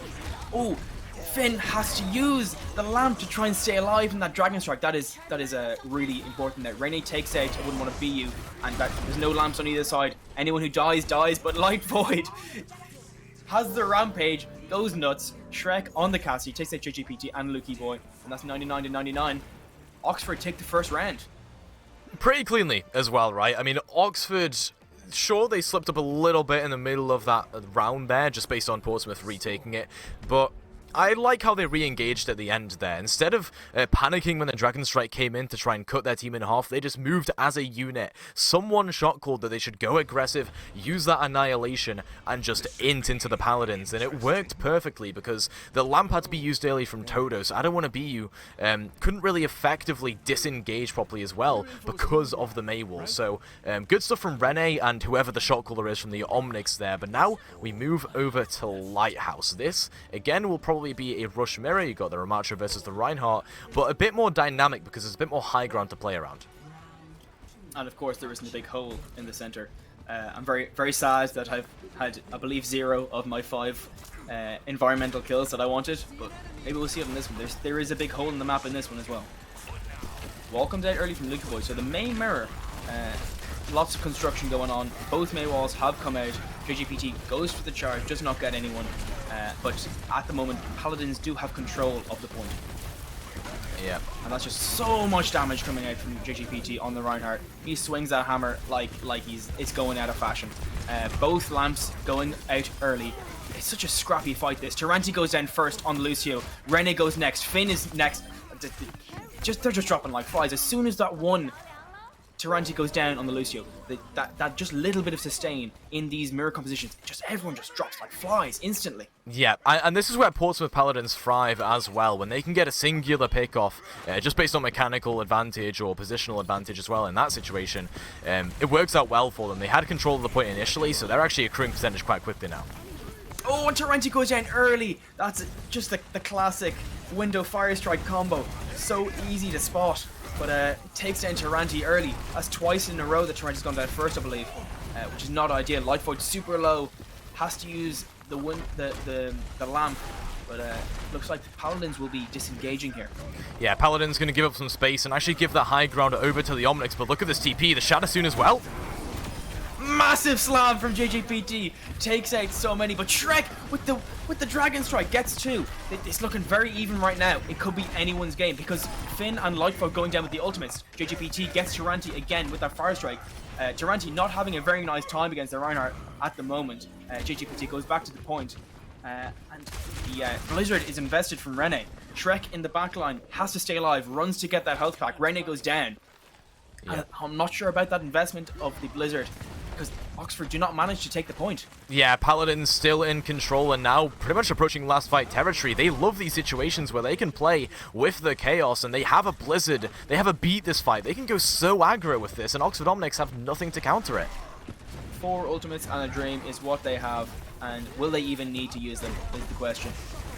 JGPT does not have the Shatter, unfortunately. There will be no slams this fight, but Light Void does have that rampage. Oh, I wouldn't want to be. It goes down first. That is huge, and they have to use the lamp as well. Totos is so low. If they take in that lamp, he could go down any second, leaving no healers for Portsmouth. Taranti goes down next, but JJPT, once you get into that enclosed space with JJPT on the Reinhardt, he's got the hammer, and he is a swinging. And that looks like Portsmouth Paladins are going to equalize in this first map of, let me correct myself from earlier, best of 7 series. Yeah, best of 7. We've just got one word, so it was not best of 5. Apologies for that, folks. But that means we're only just getting started here. A 1-1 in our first control map, and a pretty dominant round there from the Paladins overall. I think the way they were playing that Reinhardt composition compared to well, there's less open space, there's more corners to play around. There's also the dynamic element of the high ground that they were using. So Rift Symmetra really came in clutch there, and they honestly had some good ult rotations as well. They only had to use 1 or 2 ults in the first couple fights to then have a bunch at the end to just blitz through and close that out. But now we're on the final round. This is going to be Ruins. Going to be no changes up though. Both teams sticking to the rush. Absolutely, and it's always nice when you can win a fight with just off the Shatter. keep that economy alive and well. They get to the point so quickly because of that Symmetra. And sticking with the Ramatra here, interesting. Jumped into the point. JGPT, big rotation here from Portsmouth. They look to be trying to get Finn in the back line, but Oxford Omnics, they are just as speedy with that Lucio. Oh, and that's a huge wall from Lukey Boy. Lightfoot did not stand a chance. Rene managed to equalize, takes out Rift on the hands, who must have been looking for an off angle. Wasn't sticking behind his tank or behind the May wall. But they've swapped sides. Are they resetting for the next match or something? Yeah, I have no idea. Paladins already have presence on this point, and they're just going to clean up now. Everyone's scattered for the Omnics, so just a bit of cleanup work. And Lukey Boy again hitting some nice icicles. Flick from Lukey Boy. Yeah, clean stuff, clean stuff. And the Paladins, again, this is where they thrive in those chaotic situations, cutting up the Oxford Omnics and dividing and conquering them, where now Portsmouth Paladins are building up towards an Arm Matrix. Off of that, they'll build up the Blizzard and the Shatter. They're going to have some good ult rotations just because they won that first fight, and they have really great positioning here. Lightfoot swapping off the Reinhardt and onto the Ramatra again. Obviously, they didn't think that was the way forward, but Maywall comes out early, Shield comes out early, so there's nothing really to protect the Oxford Omnics if 0112BU decides to press E on speed and send them all in. Lamp comes out, that's huge. Rift takes that out quite handily with his Peacemaker. And JGPD says, I'm going in. He gets so low, has to bring in the Lamp to protect him, but I believe a Lightfoot does not stand a chance here. They do have the Shatter. Do they even need it is the question. I'd say no. They have this choke point locked down. Yep, and they will have it even more locked down with this Blizzard as well, right? You got the threat of the Shatter, you have a Blizzard from Lukey Boy that's going to come in on the flank. Oh, this is creative. Sneaky. The creativity is really shining through right now. Oh, unfortunate wall. Did not manage to separate anyone, but the Blizzard is quite large. Manages to separate the team entirely. Shrek pops the Hind in, tries to get somebody, is unsuccessful. Lightfoot goes down as a result of that. Shrek does get, wouldn't want to be you. I don't want to be you, but unfortunately I don't think it's going to be enough. Taranti going down as well to the opposing Cassidy. Yep. Nice little bait there as well from the Paladins. Yeah, great charge, great shots from Rift as well. Really nice bait into that small room, and now the Paladins stagger out the Omnics for pretty much an easy final fight. There's going to be a scramble to try and touch here for the Omnics. Absolutely. I don't think they're going to get a proper fight. Taranti's going to have to run forward on the Lucio. Can they even touch?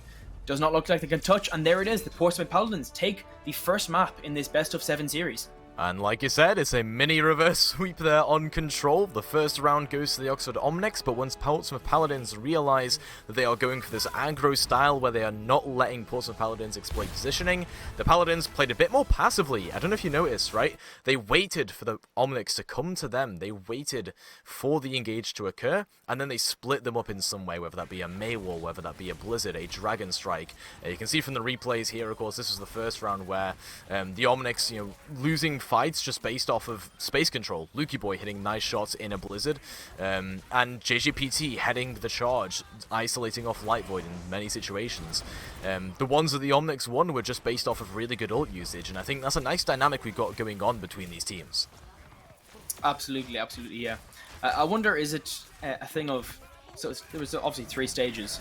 Omnics won the first. Is it a thing of the stages were more suited to the Portsmouth Paladins playstyle, or is it a thing of the Portsmouth Paladins just needed one stage to figure out the Omnics and say, alright, that's how they play, we'll just do this, and now you're not going to win a single team fight in the remaining 2 stages? Yeah, I think that is what it is. I think it is that adaptability from the Portsmouth Paladins there, because, again, in the first round you saw Portsmouth Paladins were just going hyper aggro. They were, pushing into Ant Matrices and getting bursted down immediately. That's why you saw in a lot of the team fights JJPT going down first, heading the charge on the Reinhardt, just getting bursted immediately. They realized that was occurring, and within the space of 30 seconds between rounds, they actioned upon that, they adapted, and played a little bit more passively to try and bait in the Omnics in these team fights, and not allow them to just utilize space control as well.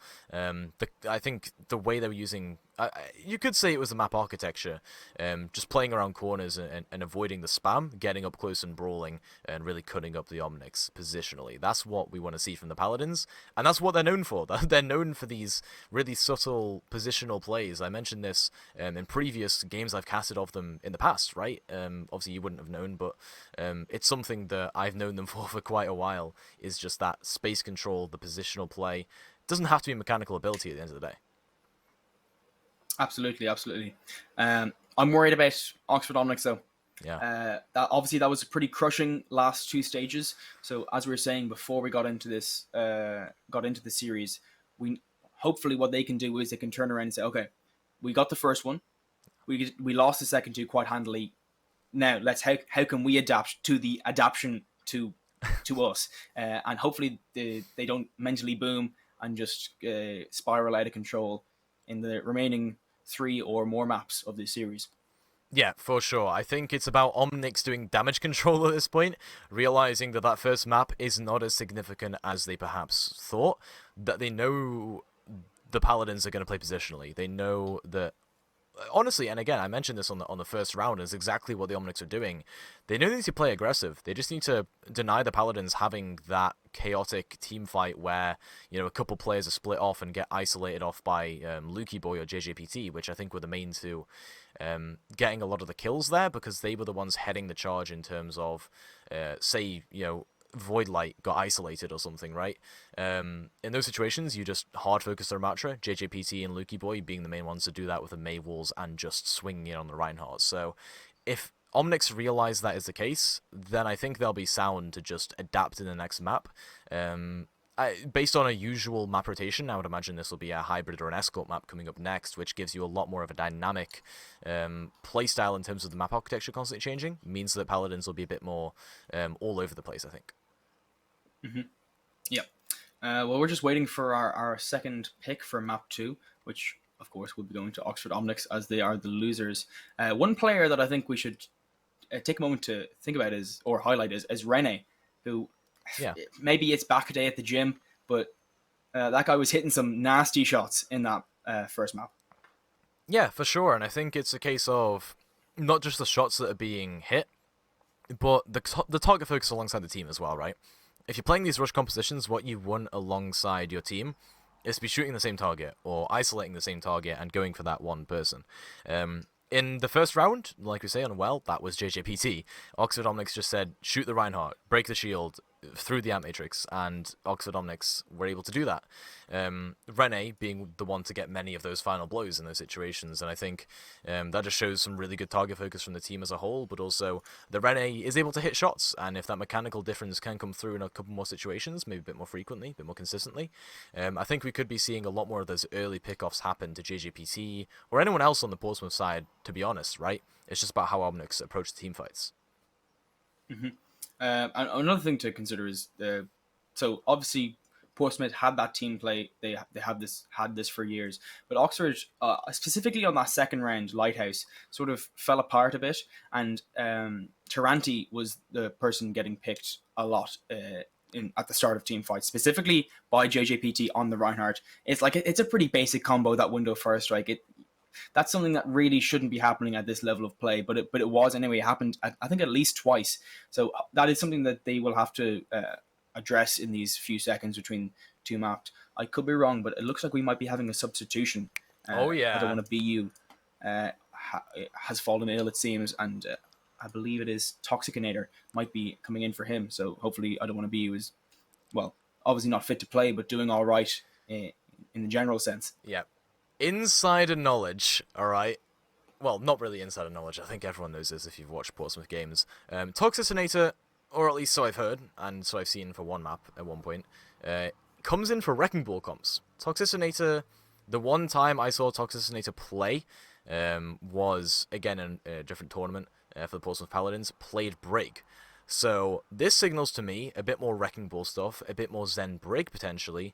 So you're going to be seeing a bit more of a chaotic Wrecking Ball style potentially here. I'm not sure if Toxicinator will play that. Could play the Lucio or something. Maybe I don't want to be you. Is not feeling too great in terms of their play at the minute. Maybe not leading the team as well as they could.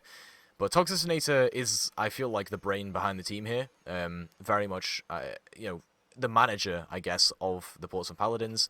Able to lead them in terms of leadership ability. Maybe I don't want to be you wasn't feeling it in terms of the comms. So it's an adaptive swap, but as well it could signal a bit of a comp swap as well.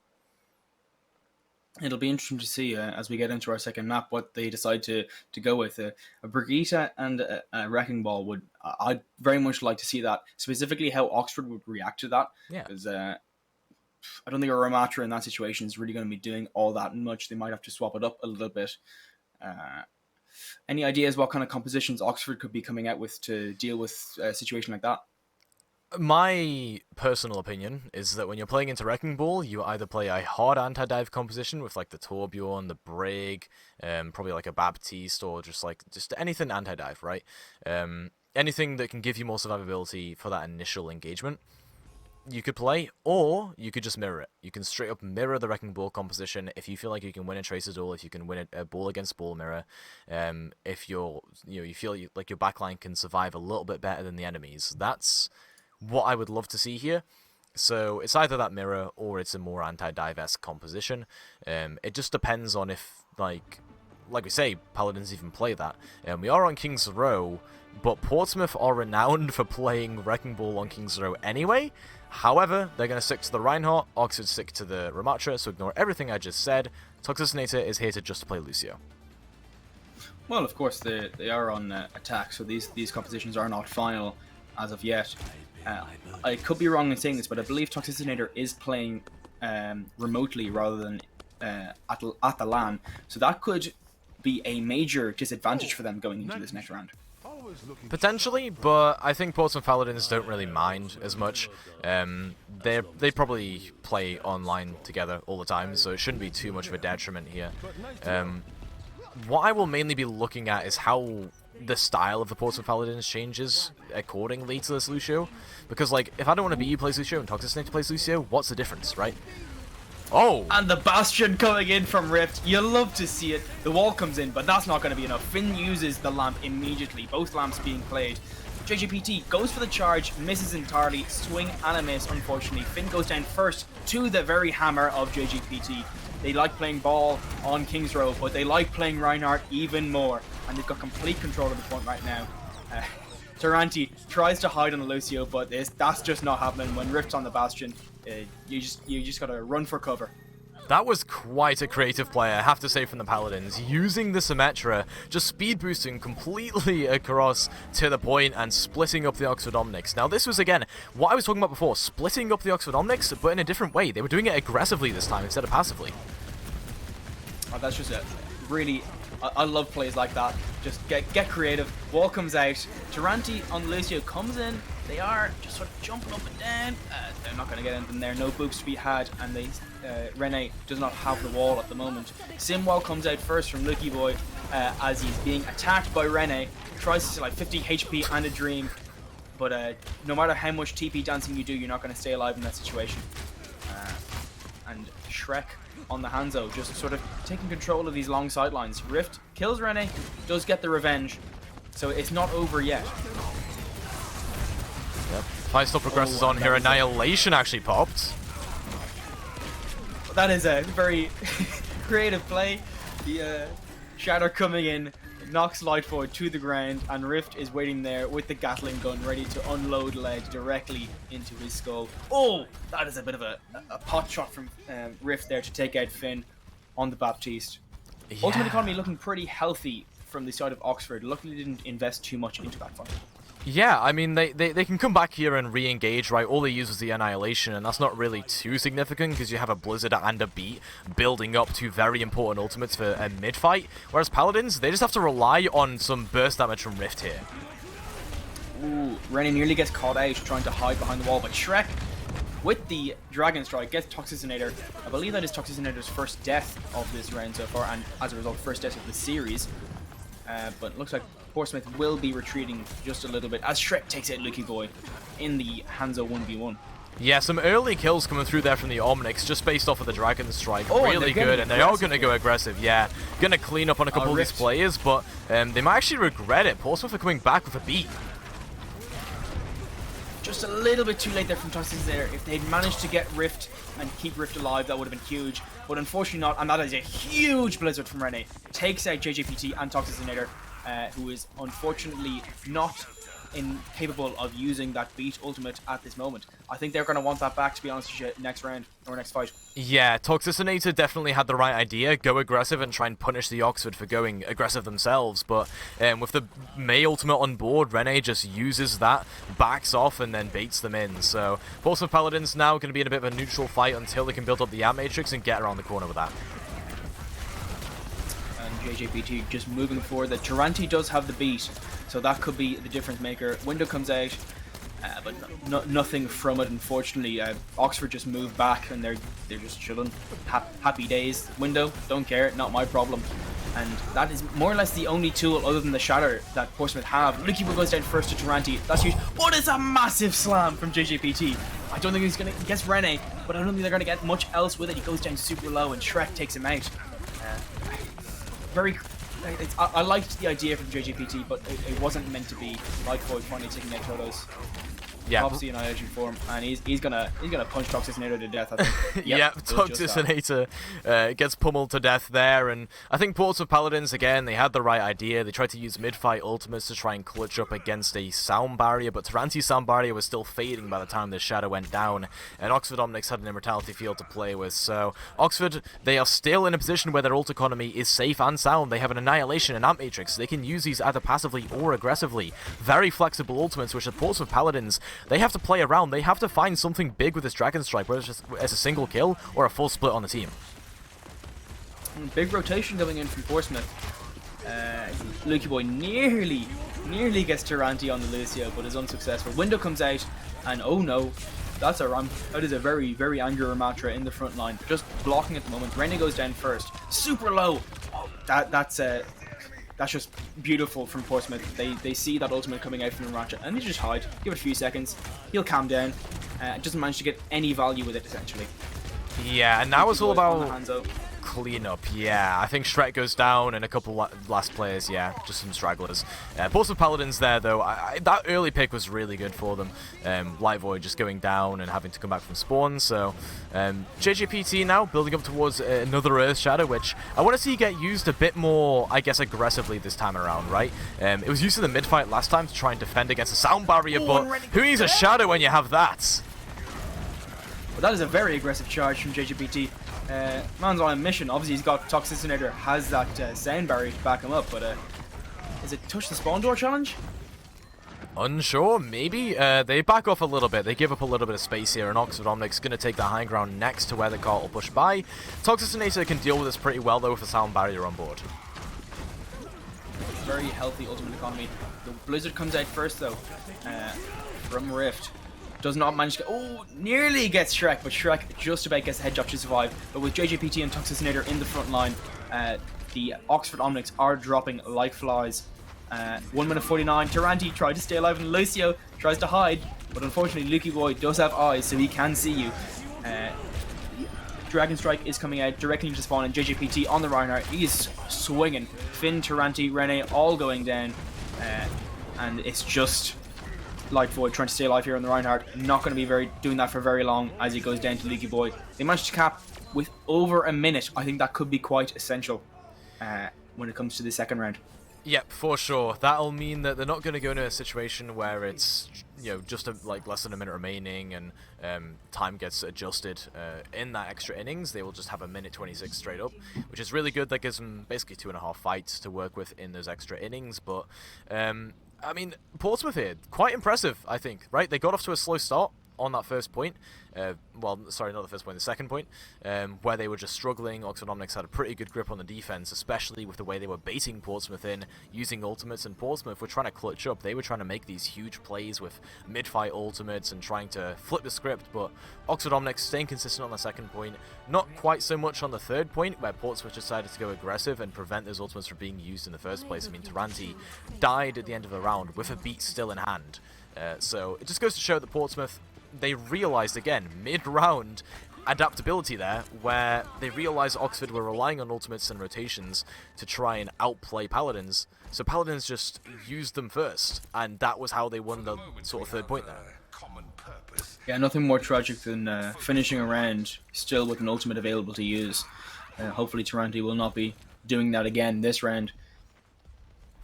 But as you said, it's the the ultimate economy on that second point really was a difference maker. Oxford just seemed so much more civilized, I want to say, with it, much more like organized, and that's what gave him the advantage. But then Portsmouth winning that one fight with just the one ultimate just completely flipped it on its head.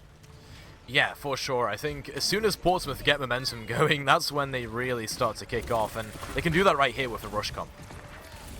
Shrek on the Tracer is going to be sort of tickling. I wonder, will Todos or Rift be the main target of that Tracer?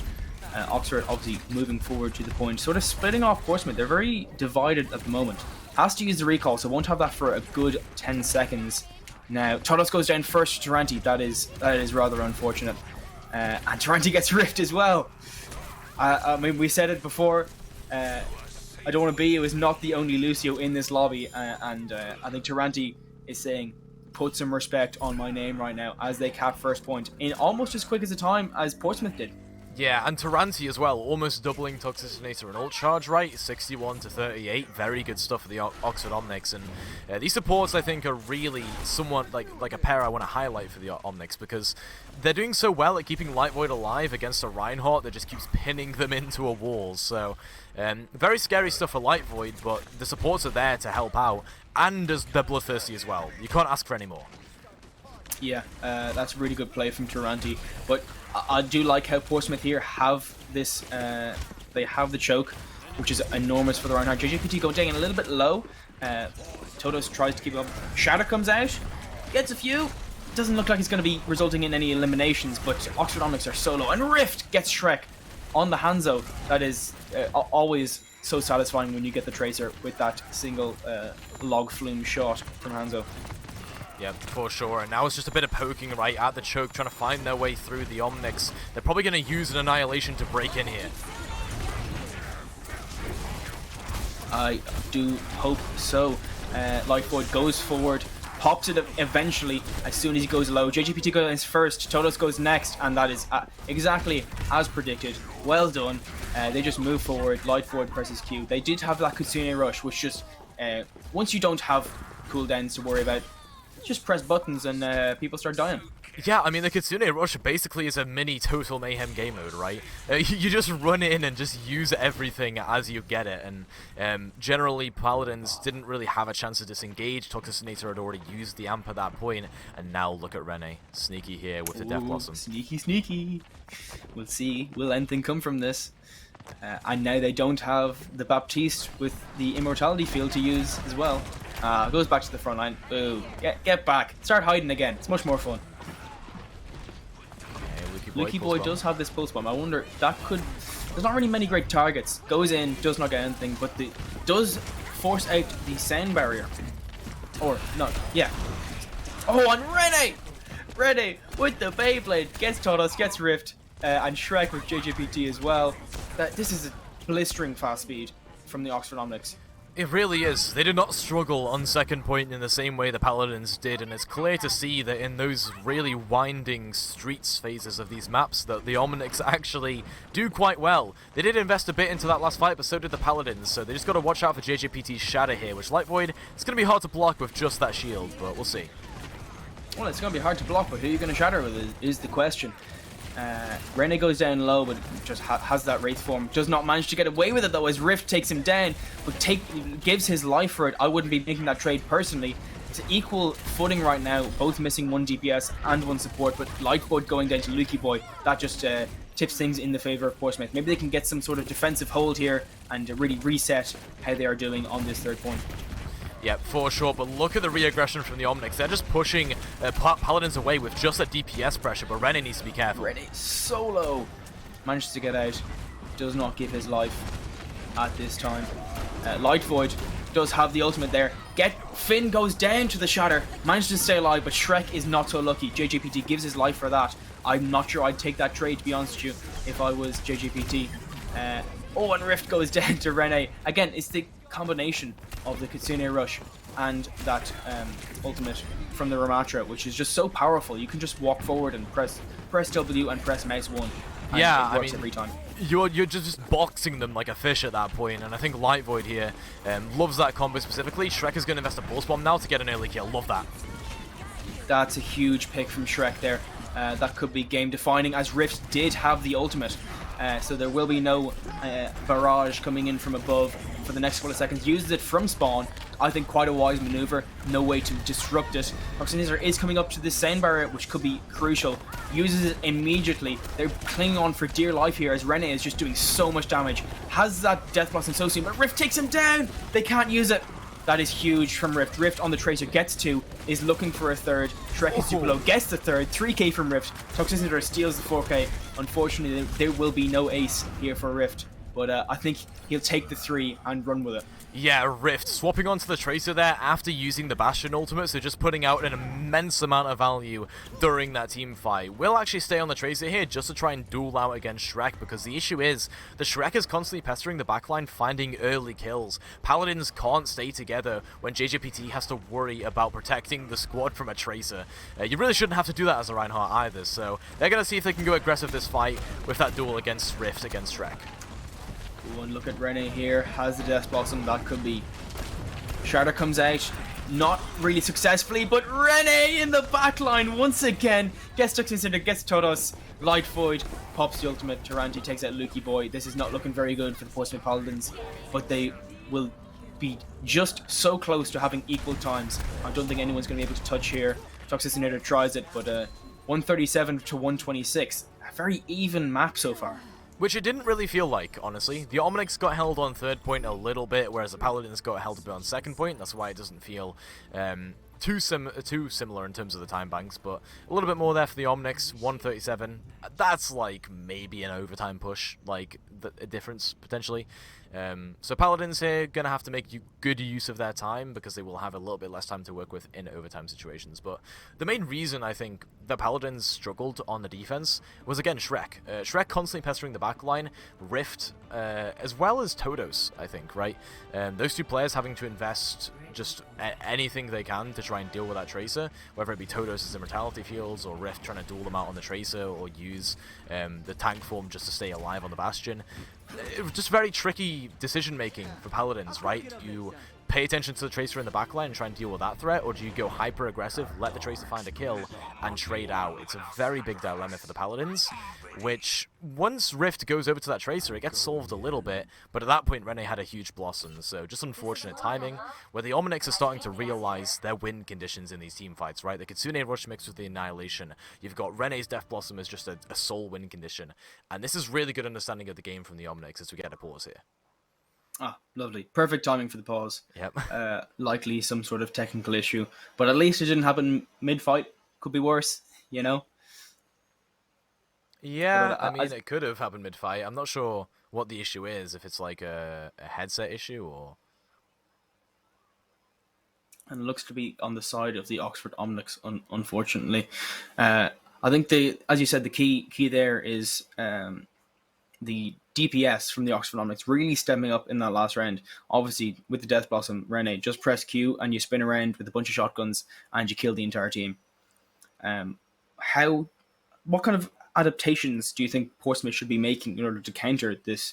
Well, obviously the Tracer, they're just going to have Rift 1v1 the Tracer and just hope that they win the 1v1. They're both very competent Tracers. I'm not sure, we haven't fully seen yet, does one have an advantage over the other in terms of competency on the Tracer in 1v1s. But as for Rene on the Reaper, what do you think is the best remedy for that? I honestly think it's just a case of, like, play more aggressive, right? And I know that's like a really like basic answer, like, oh, just play more aggressive. But in all reality, if your issue is you're getting there's a lot of pressure on your Reinhardt because of an off-angling Reaper and a Tracer in your backline taking your support's resources, just walk forward, right? Because what happened, cast your mind back, in that very first fight, what happened was that Tracer was left behind away from the Paladins, unable to really do anything other than tickle. If you play hyper aggro every fight, that Tracer has to still position well, still be aware of any threats that could just knock them out in one shot, but also try and get some value in that team fight. And so if you play hyper-aggressive for the Paladins, you're just going to leave that Tracer behind. The Reaper will get forced to Wraith form out of the way if you're just playing super aggro onto them.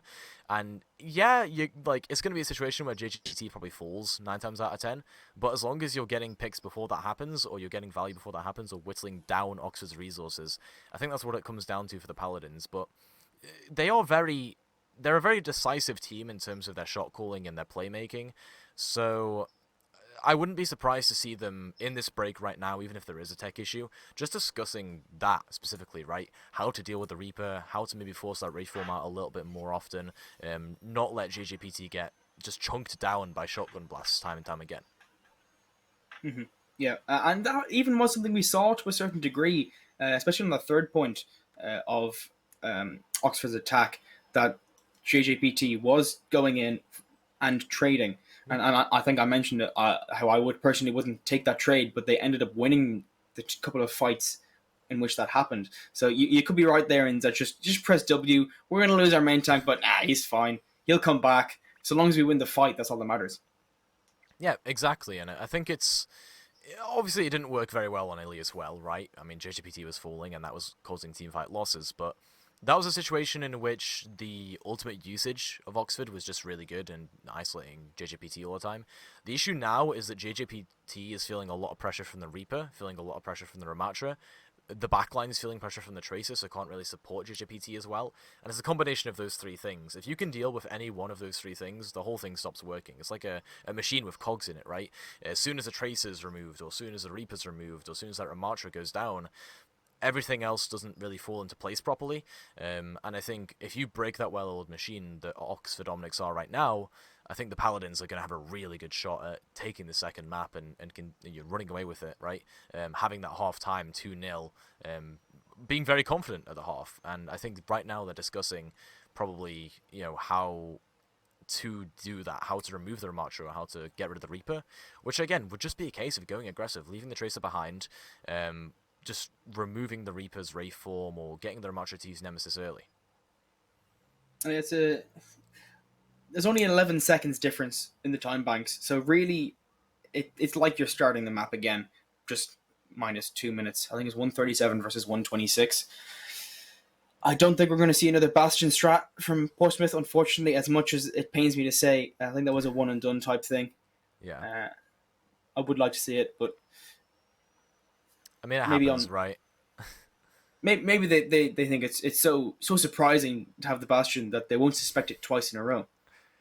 I feel like they're at least preparing for it, at the very least. But it was a good strat, right? You just burst out on top of Oxford and completely burst them down. The Bastion provides a lot of burst damage to deal with the Ramatra, forcing out the Nemesis early. And in a way, the Bastion actually does do what I said they should do, which is just burst out some cooldowns, whether that be the Reaper or the Ramatra. The issue is the Bastion was just getting isolated too early in a lot of the team fights, right? I mean, a lot of the time Rift was just falling very early on because of a pulse bomb or just a Tracer getting a one clip or the Reaper chunking them down. And I think Rift was not able to stay alive as that Bastion, which is why an adaptation needs to be made. You can't play the Bastion, but you can play something else that's pretty high damage, maybe even play a Reaper of your own. Yeah, you can't really get much value if you're back in the spawn room, and Rift really was not having a good time, especially towards the end of that third point on the Bastion.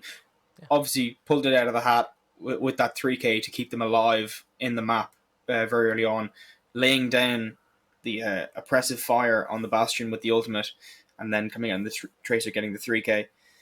I'm not sure. I did like the Bastion, not just because it's fun, but because it did work wonders in that first fight, and I think the Oxford Omnics have just been very impressive on this map specifically, especially when it comes to their rotation of ultimates. It's not just their use of them, but the rotation, I think, is even more important. And as we get back in here, 115 for Portsmouth Paladins. We're finally back in game. Lovely. And they're doing it again! Oh, yeah. They're doing it again! Rift on the Bastion. Let's go! Obviously, Oxford have no idea this is happening. They would not have suspected it whatsoever. Portsmouth have taken the point. They get a tick that could be crucial, especially with these small time banks.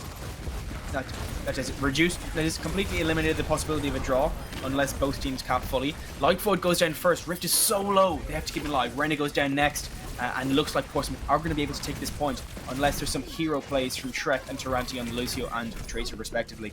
Leaky Boy does go down to Finn though on the Kiriko. Of course, Kiriko can pull off the hero plays themselves, but there's not enough manpower in this. I think it's time to retreat and just try and prevent any further damage on this card. And just look at how Portsmouth played that, right? They all stacked on top of each other when their Ramatra engaged with an Nemesis form. That's what you want. You want everyone to be looking at their Ramatra, removing them from the team fight, bursting them down, Rift on the Bastion, the high damage output. All of that positional play from Paladins just stacking on top of each other, that contributed to the team fight win, and they need to keep doing that. They need to not leave someone to get isolated by a Reaper on the side, like this. Pulse Bomb from Shrek could be quite essential. There is no time left in the time bank. Pulse Bomb comes out, only manages to catch the lamp. That is very impressive from Todos to try and keep people alive. Taranti goes down, Rift goes down with the Bastion ult once again. This could be an orbital barrage from spawn as soon as Rift respawns. Toxic does have the beat. I think that could be crucial. If he gets it off, does manage to get it off before Rene gets the Death Blossom off, but they do have the Kitsune Rush here. They've got basically no cooldowns on the side of Oxynomics, but they managed to stay alive. That is huge play from Toxicinator to keep everyone alive through that Death Blossom. Yeah, and it was a panic beat as well. It could have got an Ajax, but Toxic took that risk and it paid off. Now a Shatter to be used. Big slam goes down. Just get Lightfoot. If you can remove the Ramatra from this fight, you win the fight basically. But he does have that left click. Manages to get the charge and he gets him out of it. Taranti goes down as well. It's not looking very good for Oxford now. Oh, and the BM. JJPT on the marker. How dare you? You are not looking very good as a team. 1 round to go. You can't be doing that right now. You have to win the round first.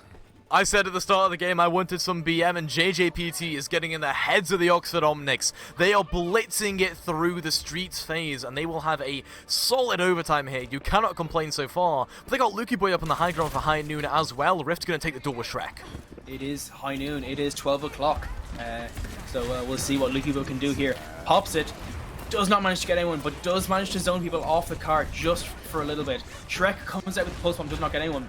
As the beat comes out from Taranti, they remove the lamp from Todos, but Lightfoot goes down first, and Rene is so low. Manages to get taken down by Lucky Boy, snipes him out of the air on that Cassidy, takes out Finn, gets 3. Is he looking for 4? Is there anyone left for the 4? Hey. And he gets 4. Yeah. This is huge. 2 points in counting. Yeah, exactly. And in that team fight, everyone from Oxford was so scattered on a solo mission. Rene tried TPing into the backline to just do something in the backline. Shrek was dueling Rift. Lightvoid getting pressured out by JGPT. This is what Portsmouth love. They love splitting up the Oxford Omnics, and that's what's happening. They're falling into the trap. Early window comes out, does not manage to get anyone, but it has completely zoned them. Rift has the Pulse Bomb here. If they can get them into that tiny room, Lightvoid goes forward, gets stuck. But it's not going to do much when he's got that Annihilation form. Taranti go down first, that could be huge. But Lightvoid really is the key here. You have to kill Lightvoid, but it's not happening. Lukipo goes down, Todos goes down, Toxicinator goes down. Rift has a Tracer and a Dream, but I don't think it's going to be happening as the overtime wick does take down. No Death Blossom needed from Rene as Oxford finally stopped Portsmouth after 51.66 meters on point 3. Yeah. Exactly. What an overtime there from the Portsmouth Paladins, and again, it's all off the back of that playstyle change. Before, what was happening was the Oxford Omnics were just pressuring out the backline. They were putting pressure with the Reaper and the Ramatra onto JJPT. The combination of the backline and the front line not coping led to the teamfight losses. Now what is happening is the Portsmouth Paladins are just going aggressive, like we said. They're cutting up the Oxford Omnics. They're not allowing Shrek to have free reign in the backline because the entire team dies before that can even happen. But and the good thing is, Rift here was on the Tracer for about half of that push there. Was just dueling against Shrek. The Tracer threat is dealt with once Shrek is just dueled by Rift, and a wise person once told me that the worst Tracer takes the duels, but it's not like that. It's Rift is a very good Tracer, able to take these duels with Shrek, choosing to take the duels for the good of the team, and that's what we love to see. Portsmouth Paladins, so smart, such good adaptation from them, and now it's extra innings for the Oxford Omnics, a similar time bank, bit more time to work with, but they have to get to that third point 51 meters in. Interesting composition here. I think keep an eye out on Toxicinator, who will be probably the most important player, trying to choose who to pocket. But JJPT on the Diva will likely be. Oh, do I see a Bastion from the Oxford Omnics? Okay. The last thing they would suspect is the fellow Bastion strat. It's Bastion day all day today. Does not have that symmetric TB aim in though, so like it's not nearly going to be as effective or as much fun when you've got Lukey Boy in the sky on the Echo. You really don't want to be on the Echo when there's a Bastion who can just rain hell directly into the sky. We'll see though. I mean, it's pretty good at pressuring out the backline. We're going to see. Shrek goes down so low, has to use the recall, and yeah, Light Void has that annihilation form, starts punching away, but the Portsmouth, they just walk away. Light Void goes down so low, they have to use all their abilities to try and keep him alive. 180 health and a dream. They'll do it, but they use so many resources there that Portsmouth, yeah, Lukey Boy managed to find Shrek. This is an interesting, bit of a big, ambitious little flank there from Lukey Boy. Doesn't manage to get anything, but also doesn't give his life, which will take that. Light Void going down super low. Rene goes down! JJPT on the Diva, takes him down. And now it's 16 seconds. If Light Void goes down here, it's not really looking good to get another full push. And Lukey Boy has that beam. That beam, of course, does so much damage below 50% HP, and it just wipes him off the floor. They can get a touch here, but they won't get a proper fight, unfortunately, from the Oxford Omnics. And it's looking like it might be a full hold. Taranti goes down because they have to touch the point. And as the overtime wick ticks down, they have Cassini Rush. Light Void gets taken down. And it's looking like Portsmouth Paladins will be taking this second map in this best of 7 series. And they came back with a vengeance there. There were a couple of times where they slipped up, the Oxford Omnics looking in control for about half of that map, but the other half was the one that was important for the Portsmouth Paladins to win. They managed to come out on top, get up 2-0 at the half, and that is extremely impressive considering how much of a fight Oxford is putting up. In that last team fight there, the combination of JJPT and the Echo was just incredible, right? I mean, you don't usually see the Echo get played alongside a rush composition, but in that situation, the combination of an Echo and a Diva isolating, I think it was Rene on the Cassidy just in that stairwell, getting rid of that player, and then dividing and conquering everyone else. That is what you love to see, and in a lot of these replays, in the team fights the Portsmouth are winning, of course, you're going to see that playstyle come through, just in these replays, right? Dividing and conquering, although a lot of these are Oxford replays, because Rene had a few big plays on that Reaper, but overall, Portsmouth Paladins, they come out on top in King's Row, 2-0 up at the half. 2-0 up, but it's not a very...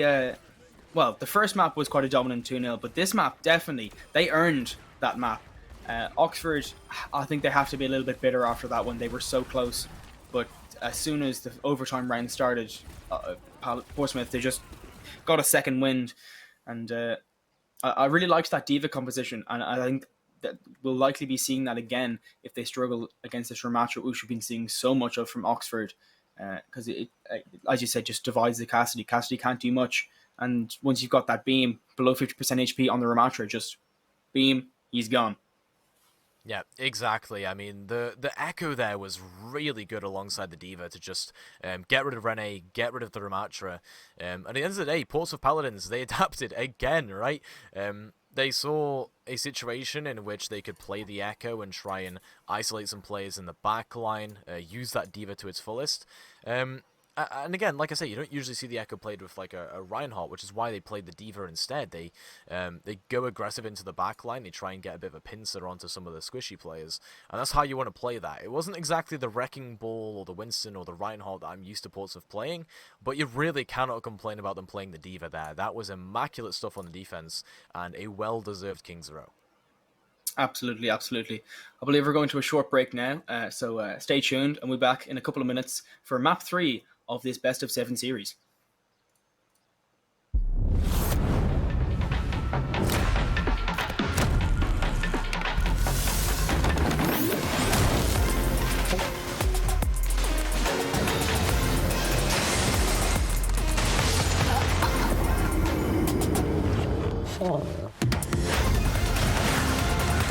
Strength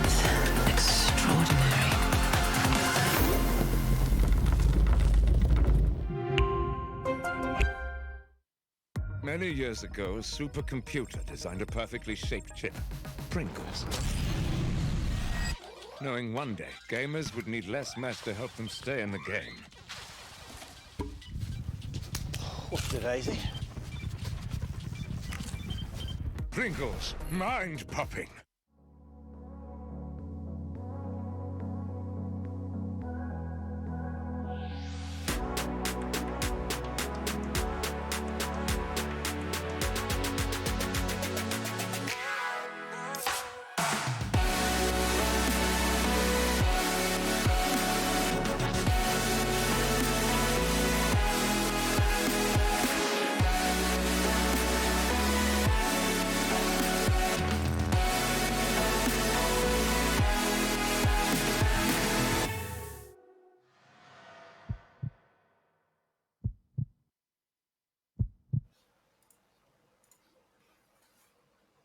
Welcome back, ladies and gentlemen, boys, girls, and MBs, to the NSE Spring Finals 2023 British University Esports Championships, powered by Intel. It's been a hell of a series so far. 2-0 up Portsmouth Paladins. Although it does seem like a convincing scoreline, they definitely did earn those wins, don't you think, though, Toasty?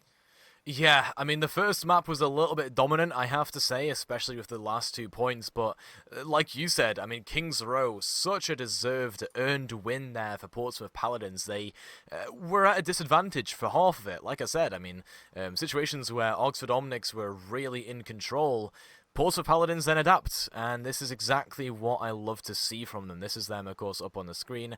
A couple of them looking chilled out, a couple of them looking pretty intense, actually, because it's quite an intense series, isn't it? It is quite an intense series, I'll give it that. And the thing to remember is these guys, Portsmouth, they're winners. They're here to take the championship. They didn't get it last time in the winter finals, but they want it back now. That trophy belongs to them in their hearts and their minds. And I think the difference here that we might be seeing is the Oxford Omnics, who are on your screen now. They don't have as much LAN experience. So when Portsmouth, they have these adaptations, that might have some effect on the Oxford's mental. And when you get things like that first overtime round on King's Row, where Portsmouth push it so far into third point, that, if you're not used to LAN environments, that has an effect. Yeah, and I think for the Paladins, I think the experience they have is really showing, not just in terms of, like you say, that LAN experience and being able to keep your mental strong during the game, but also the adaptations during the game, the experience they've had as a team. Toxicinator coming in and probably being the big brain behind the scenes, making these adaptations for them. That's why they play the D.Va, that's why they play the Echo. They tend to do that a little bit whenever Toxicinator comes in, a bit more of the divey style, whereas now it is Shambali Monastery. This is going to be a bit more of a pokey map, I have to say. JJPT teasing the Sigma.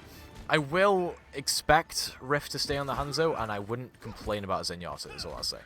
Well, that's, as you said, Zenyatta is I Don't Want to Be You. It's not Toxicinator, who has been subbed out once again.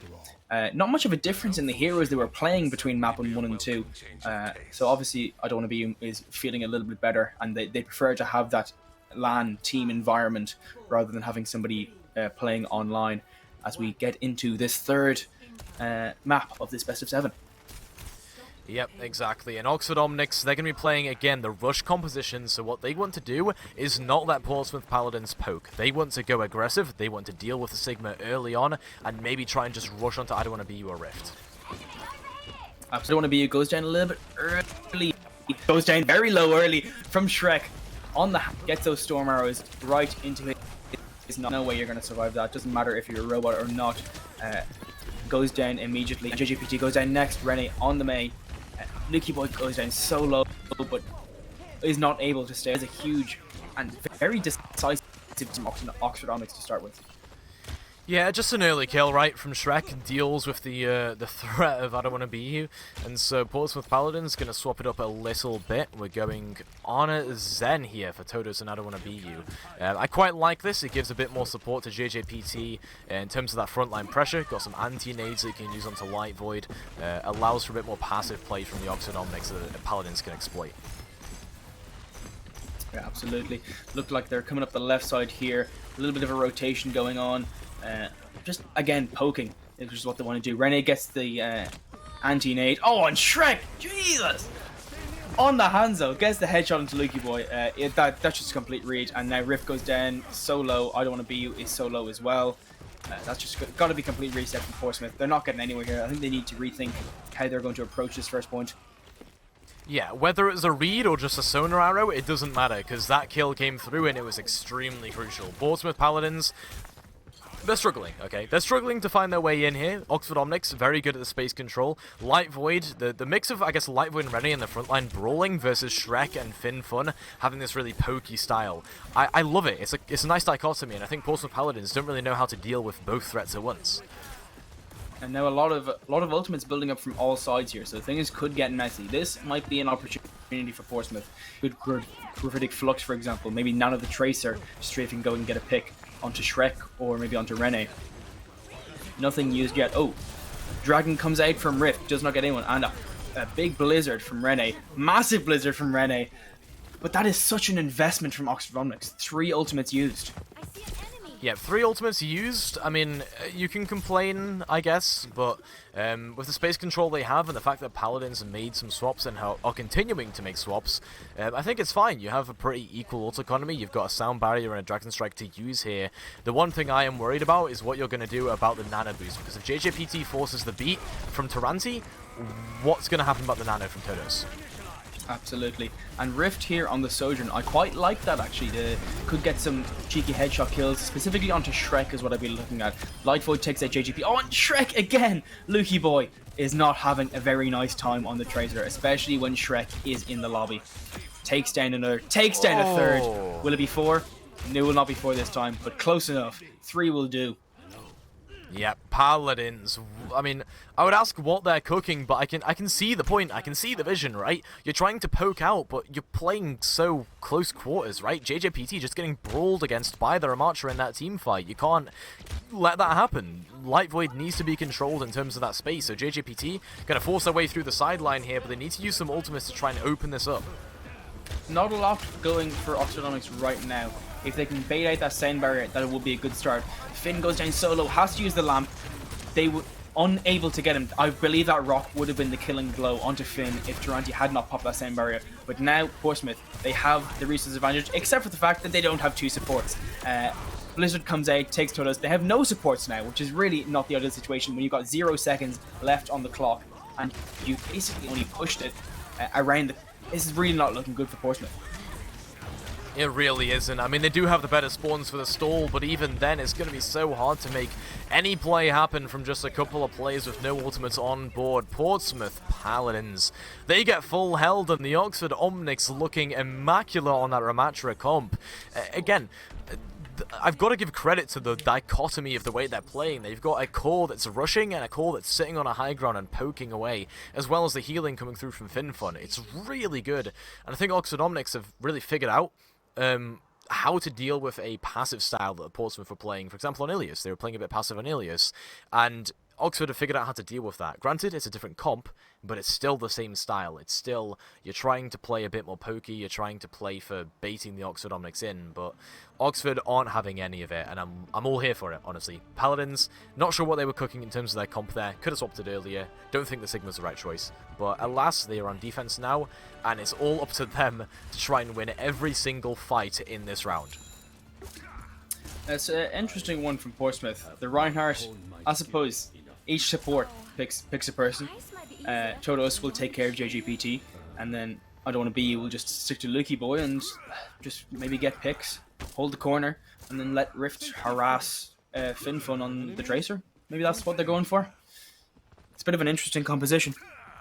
Yeah, I mean, this is Portsmouth Paladins really cooking now. I mean, I like Lukey Boy on the Farah. This is something that they've shown a couple of times before in times of desperation, and Lukey Boy rocks the Farah. Whether that works well against a Oxford Omnics squad that just runs onto JJPT, we'll see. And, well, the golden box is basically right in front of the cart there, so not long to push. Portsmouth have to play perfectly here. They start losing even a single player, it's going to spell disaster. Big rotation coming out from Oxford Omnics here. They're trying to surround and just go for JGPT most likely. They do manage to knock Light Void. Oh, and that's huge from Shrek. That is enormous. I think that's it. Rene gets pinned, but has the lamp there to stay alive. Huge anti-nade from Todos to keep Oxford Onyx from getting heals, but it doesn't matter because they're all dead anyway. And it's looking like Oxford will be taking this third map and getting a number on the board. I mean, you have a touch here, though, right? That was a smart play from JJPT to allow the rest of the squad to get a touch in, even though JJPT won't be there. Rift is going to be here to try and touch the point, but it's going to be a hard graph to try and clutch this. Tough one indeed. Rene takes down Rift first, Lucky Boys next. 0.6 meters and a dream. No touches, unfortunately. And Oxfordomics are on the board. They are on the board indeed with an extremely dominant Shambali, and whether you attribute it to the composition, whether you attribute it to Oxford Omnics having great adaptability, there are smiles on their faces now. They have boosted their confidence with that map win, and they are looking to take a couple more as well, the way they're looking right now. Absolutely. They took that minute break we had between the second and third map, had a monster energy, revitalized themselves, and they've taken one map. Let's see, can they take any more? Is the question. Yeah, for sure, and I think it really is it's a tricky situation for Paladins now, because they're the ones in control of the map pick, as it's loser's pick, and they have to choose a map that doesn't really like work with the Ramatra, because the Ramatra is all that Oxford are playing right now. That is their bread and butter, that is what they love to be on, and throughout this map, it's just Light Void, Shrek, and Rene tearing things up, Finfun and Taranti taking a bit of a backseat in terms of the kill feed, but definitely not unnoticed value. And I think for this Oxford Omnic squad, if you can get Portsmouth in a situation where they don't have a lot of resources being put into JJPT or into Lukey Boy, then those two players can't really pop off as much as we know they can. I mean, JJPT was absolutely heading the charge alongside Lukey Boy in that Echo Diva comp they were playing on King's Row, but when they can't play compositions that work well together, it feels like they're just lacking in that synergy a little bit. So I do want to see a bit of adaptation now from Paladins, play a map that doesn't work with Ramatra. You can potentially play some Pharah, even play some Wrecking Ball. I just want to see some Wrecking Ball from them. I know they're good at it, and I'm wondering why they haven't brought it out yet. Maybe they're just saving it because they know they're on stream. They're here for the show, here for the spectacle. They're saving it for when it's needed most in the map 7 scenario. They bust it out, and hopefully we get to that stage. I'd like to see a very good series here, but 2-1 so far, and some pretty convincing map wins as well from both sides. And if this was a best of 5, this would be the start of the reverse sweep, but it is a best of 7, so you've still got opportunities for both sides to take maps and either side to win it all, which is really exciting, honestly. I did not have Oxford winning a single map in this series in my predictions. Sorry, Oxford, I didn't really know your team. And now that I've seen Oxford play a little bit and actually counter out that Sigma composition really well, I'm starting to get a bit of faith in them. I think I'm starting to see where you were coming from with the prediction of the 3-2, or I guess it's going to be adjusted to a 4-3 now because of the best of 7. Well, all our predictions are void as a result. Wow. It was originally a best of 5, but the players actually requested to be changed to a best of 7, which just shows how they're here. They're here to win, and they're here to also have a bit of fun as well at Insomnia. But I think our predictions are in fact void, so I'll stick to the 4-3 on the side of Oxford there, personally. Cool. I can't stick to mine because it's already been defeated. Oxford did take a map, so either way, enough about our predictions, enough about talking about us for a second. The teams have requested for a short little break here. I'm assuming they just want to talk some strats, so we will be back in a few minutes, so stay with us. We'll be with you shortly.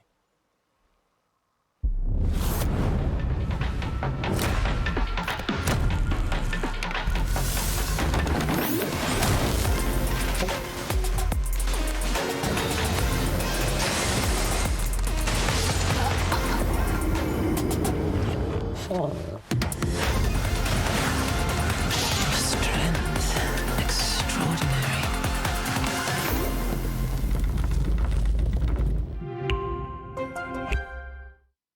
Many years ago, a supercomputer designed a perfectly shaped chip, Pringles.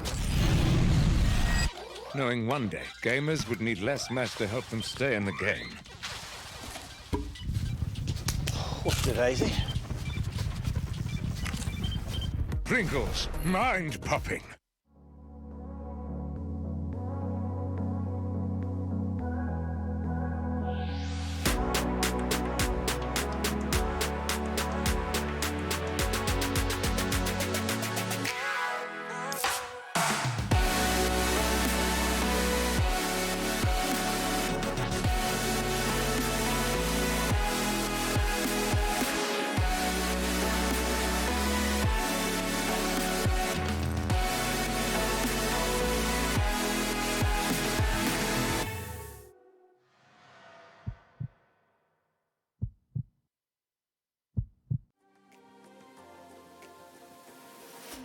Hi, my name's Kat. My name is Cameron Doig. I'm Edwards. I'm the treasurer for the Southampton Video Games and Esports Society.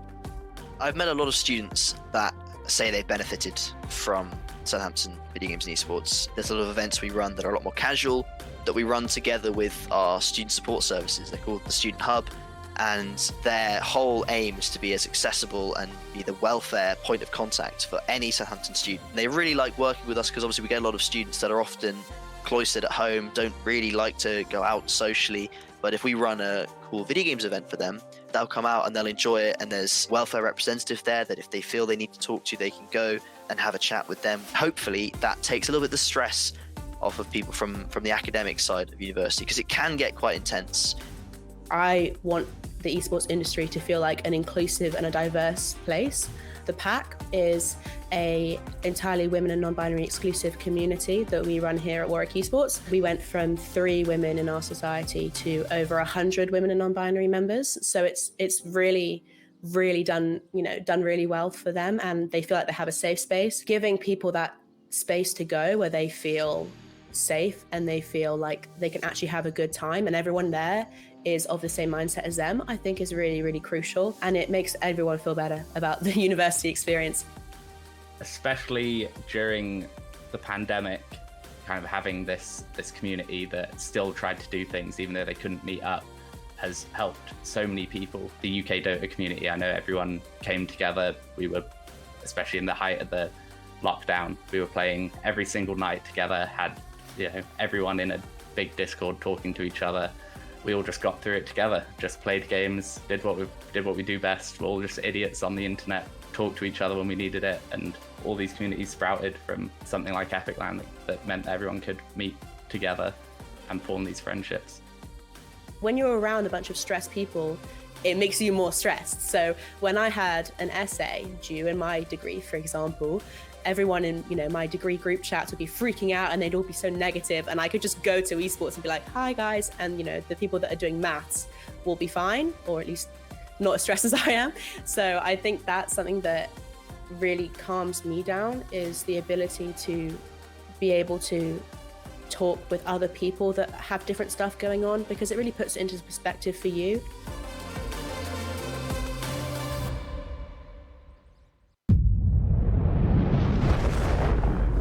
Come with us. The new generation.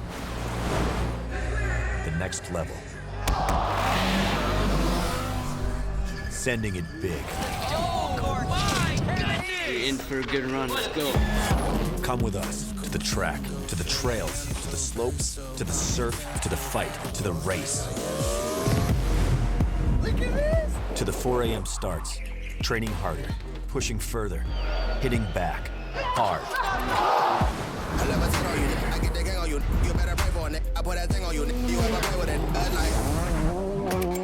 To the fans, to the followers, and the haters. Come with us to the blood, to the sweat, and the broken bones. Cue rehab. We never quit. We never give up. We take control. To the world titles. To the world's first. The world's best. Come with us. We're just getting started. It's going to be so much fun, I promise you.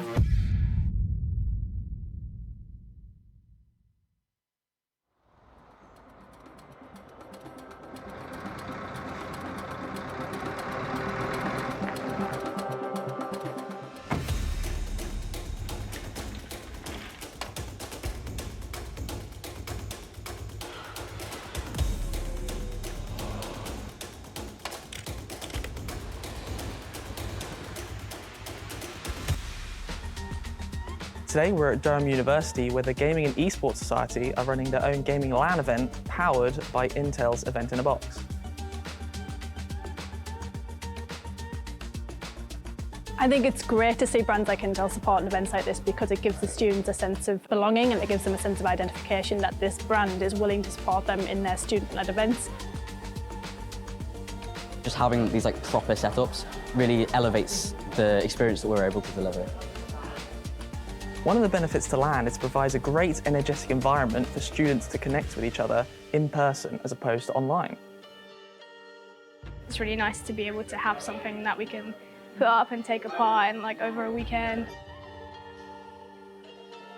Looking at the tech we've deployed behind the scenes, we've got 12 Intel Phantom Canyon NUCs.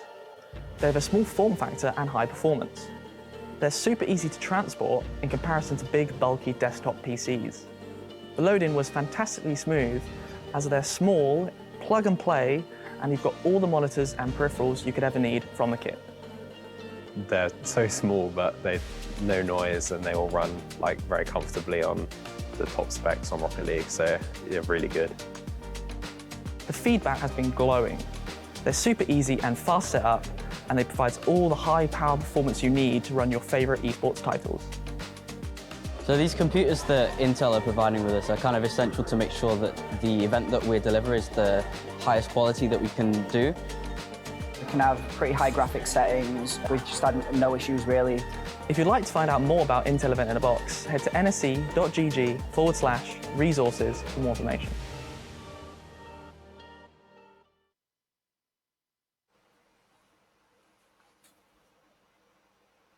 And welcome back, folks, to the NSE Spring Finals 2023. Apologies for that small pause there. The players just need to take a wee break to get themselves mentally ready for another clash of the titans of Overwatch that we've got coming on here. It's 2-1 now in the favour of Portsmouth Paladins, but a very decisive map win previously from Oxford Omnics there on Shambali Monastery. Yeah, decisive was one way to put it, for sure. Portsmouth Paladins got around the first corner, and that was it. They didn't go any further. The Sigma composition did not work out for them. And Oxford Omnics certainly bring it back a little bit. We're 2-1 right now, still Portsmouth in the lead, but that could very well change. Going into our next map here, it is going to be Esperanza. And what a map to be playing next. I think the adaptability of Portsmouth might suffer a little bit on this map, on account of the fact that it's not a attack for one round and defend for one round type job. It's just one singular round. We've only got a set amount of time, and you have to figure things out quickly, otherwise it's not going to go in your way. Yeah, for sure. I think this is one where it's very fast paced, it's very constant. You don't really get a break from the action for 10 minutes straight, so the plans for the teams have to be set out very, very preemptively here. Which is why you're going to see Portsmouth going with a safe bet. They're just going to stick towards the Reinhardt, May, Cassidy.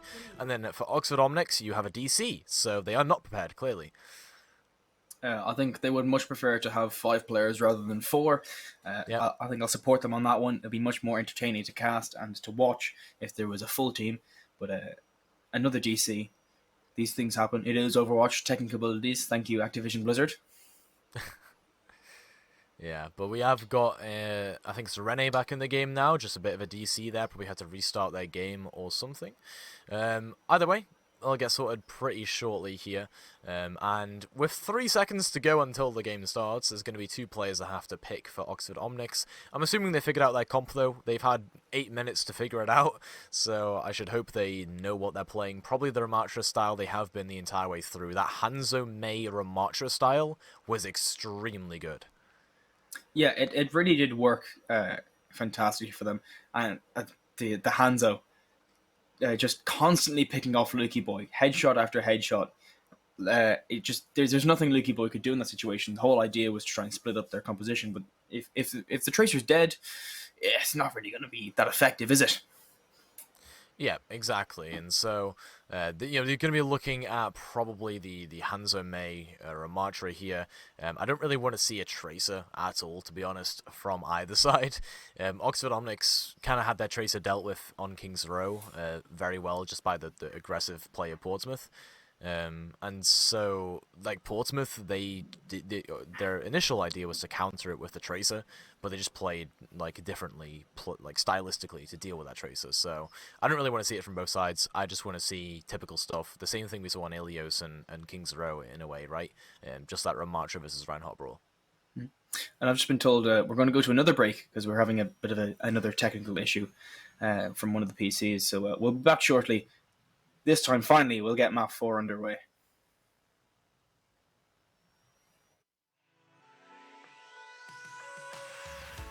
My name is Tina, and I'm a part of the Goose House community. My name's Ross. I am a junior events manager for the Goose House. Being a part of the Goose House community has actually helped me to improve my language skills because I'm surrounded by people who are English speakers only. Since joining the Goose House, I became a lot more social. I became more open with how I am as a person. Before, when I joined, I was like really down, obviously with COVID and stuff like that. And then I joined, and everyone asked me how I was every day. They'd speak to me, and my worst points, I'd always had someone there to back me and speak to me. I'd never attended a LAN event, and the most recent LAN event was in October, November for Epic LAN, and they encouraged me to go, and it was the best thing I've ever done in a long time. For advice for people that are seeking for any gaming community, I would actually recommend just not being shy. You know, turn your mic on, don't be scared of being judged, that people are going to judge you because of your accent. Just don't be scared, because people, like, especially the Goose House, it's a very open community. No one's going to judge you. The main bit of advice I can give is don't be afraid to go out of your own comfort zone to meet new people. Sometimes, like, going out of that comfort zone, you can meet the most amazing people in the world. Like, some of the people I've met are, like, now my best friends. Throughout those few months that I've been a part of the Goose House, I've met such a big amount of great people that I'm so thankful for. The admins, Dan, Meg, Casso, Sly, there are so many more people, but the whole admin crew is so nice, so helpful, and I'm so thankful for them for just making me feel very safe. Just the main admins in general, like, a lot of them backed me and supported me into getting to where I am today. And honestly, I've had like the most support in the community that I've ever had, and it felt nice. Like, I've never really had that support for my second family.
And welcome back, folks, once again to the NSC Spring Finals 2023.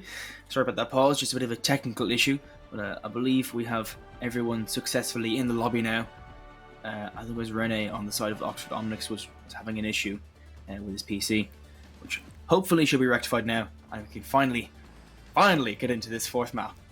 Yep, and it's looking like the exact same thing we've seen for the past 3 maps, which is Ramatra from Oxford Omnics and some cooking from Paladins, but it's not too bad this time. They got Rift on the Cassidy in a mirror against Shrek in this brawl they've been playing the entire time, pretty much, other than that. Kind of shambali map. We won't talk about that, though. We've got Portsmouth Paladins here on the rush. It's going to be hard against the Ramatra, as per usual, but I believe in JJPT. Absolutely. He's got the Reinhardt, he has the hammer, and he starts swinging. You can't stop him. Light Void on the Ramatra is going to be the main opponent, who goes down low quite early, but doesn't have to uses that Nemesis form to try and keep his health just a little bit higher than usual. And they seem to be backing off here.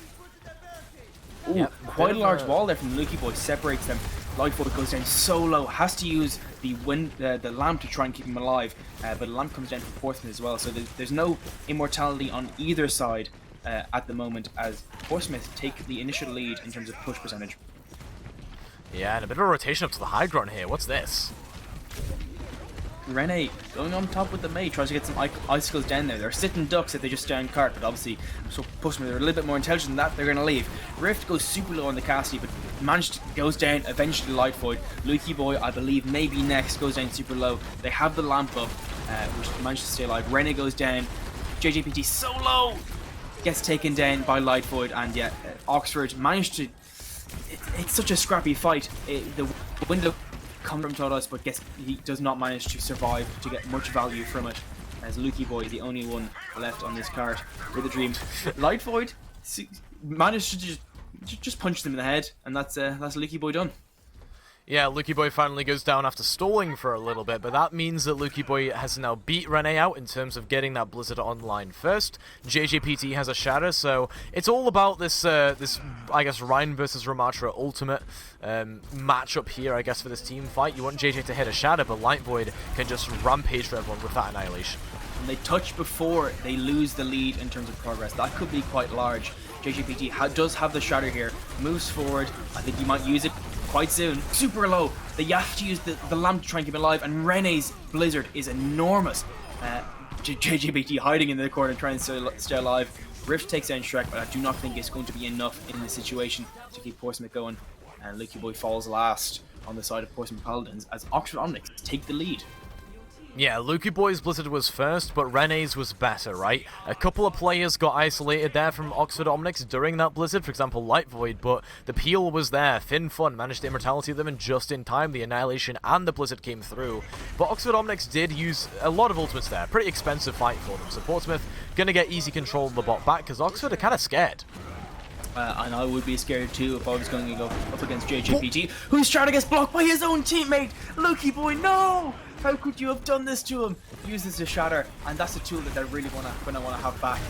Light Void goes down low, so does Rene. Just goes into the ice form. He's chilling, quite literally, stays alive. Beat comes out from I Don't Want to Beat You, which is quite large in just trying to keep everyone alive, but JJPT is still quite low. They need Todos to get those grenades to do. As he charges in, what a madman! 10% HP, says, nah, I'm going to press shift. I'm going to go into your front line and into your back line, but I'm going to take you for a ride with me with that Reinhardt charge. Yep, welcome to JJPT, right? I mean, they're starting to get into their element here. Portsmouth Paladins have a bit of an advantage now, right? They can start pushing the bot past that 44-meter mark, and Oxford Omnics, they have to try and re-aggress from this high ground and just engage with a completely neutral fight. They can build up to a high noon, but it takes some poking. The window, that could be huge. The window fire strikes all series have been quite enormous, and he goes from the top. That is just so oppressive. You've got Lucky Boy, Rift on the Cassidy, takes out 2, is looking for a third, as Rene hides on the Mei.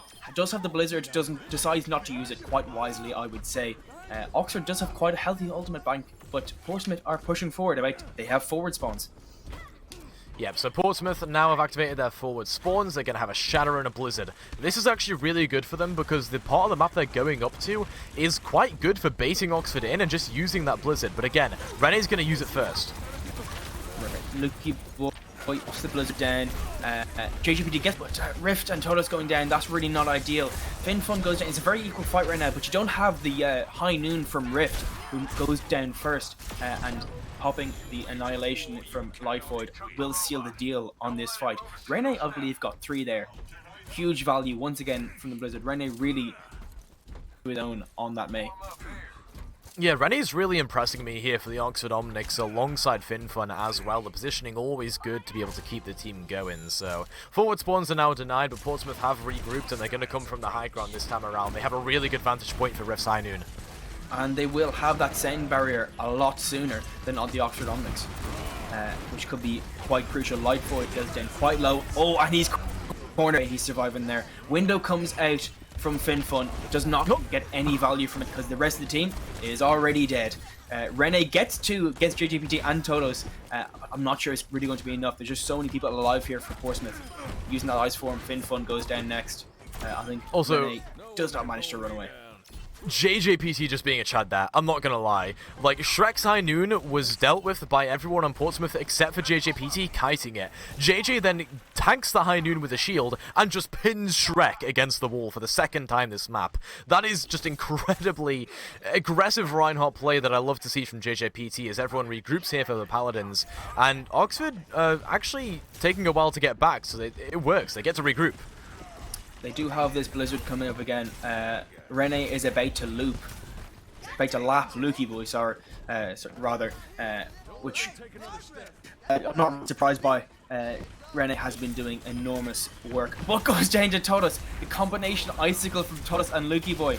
No lapping here. I think Lukey Boy will use this fight to build up that Blizzard and get it dirty. Not having that main DPS from Oxford is really detrimental. Yeah, and look at the positioning, right? It's completely flipped around, so Oxford Omnics are now separated from their players returning from spawn. Lukey Boy, though, isolates himself in the side room on an off angle. And once again, it's the combination. JGPT been doing it all series. They get that window, they get that fire strike. That's a quite large Blizzard from Rene. Gets 2. Will it be enough, though? 78 HP and a Dream. Does not have the ice form. Has to use the wall to stay alive, rather. And Lukey Boy's Blizzard comes down, gets Light Void. Todos uses the lamp on himself to stay alive, but it's not enough as Rene takes him down. Wins the duel. Lukey Boy on the May, not going to be able to take out Taranti. Not yeah, yet, it's a really... Why is it always Lukey Boy that manages to die last and actually buys time for the rest of the squad to pull up for Portsmouth Paladins? JJPT They're here has entered with the a High server. Noon and a Shadow, yeah. It is JJPT's world, and we are simply living in it. He comes in on the Reinhardt, charges out and starts swinging, still has the Shatter. And look at the amount of progress Portsmouth have made here. They could finish this map quite quickly. They really could. I mean, this fight could very well go the way the Portsmouth Paladins. But Light Void, with the Annihilation, just everyone's there. There's not much you can do in that situation. Presses Q, gets 3, punches I don't want to be you to death on the Lucio, gets Rift. Is that a 4K or a 5? That's a 4K. He'll definitely take it. But look how much space they have to move this bot.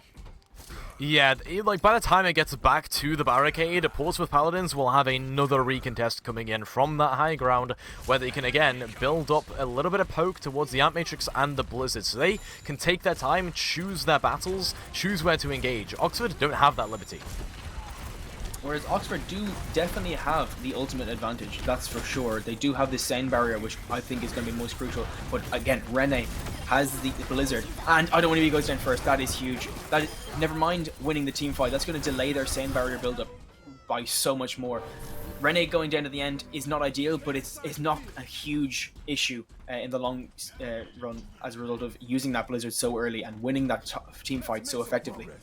Yeah, for sure. So the barricade will get moving again, and you will have forward spawns here for the Oxford Omnics. However, they're going to back up a little bit. They're going to get the barricade, get the forward spawns, and just give away some space. And that is so Portsmouth Paladins, once they re-engage, they're underneath this underpass, which will be great for engage for Oxford.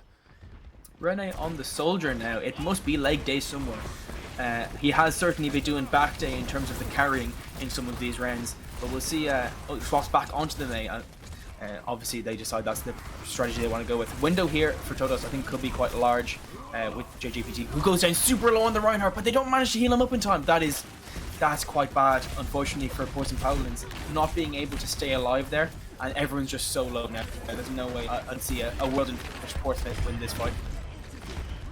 Yeah, for sure. Portsmouth are going to get felled in this fight, but because Oxford gave up so much space in that last fight just to try and get that advantageous position, they now have to push the ball all the way back to the barricade. The barricade has to push, 60 meters to get back to that 113 mark. Oxford Omnics have such a trek to go. They cannot lose a single team fight here, but they have ultimates to back it up.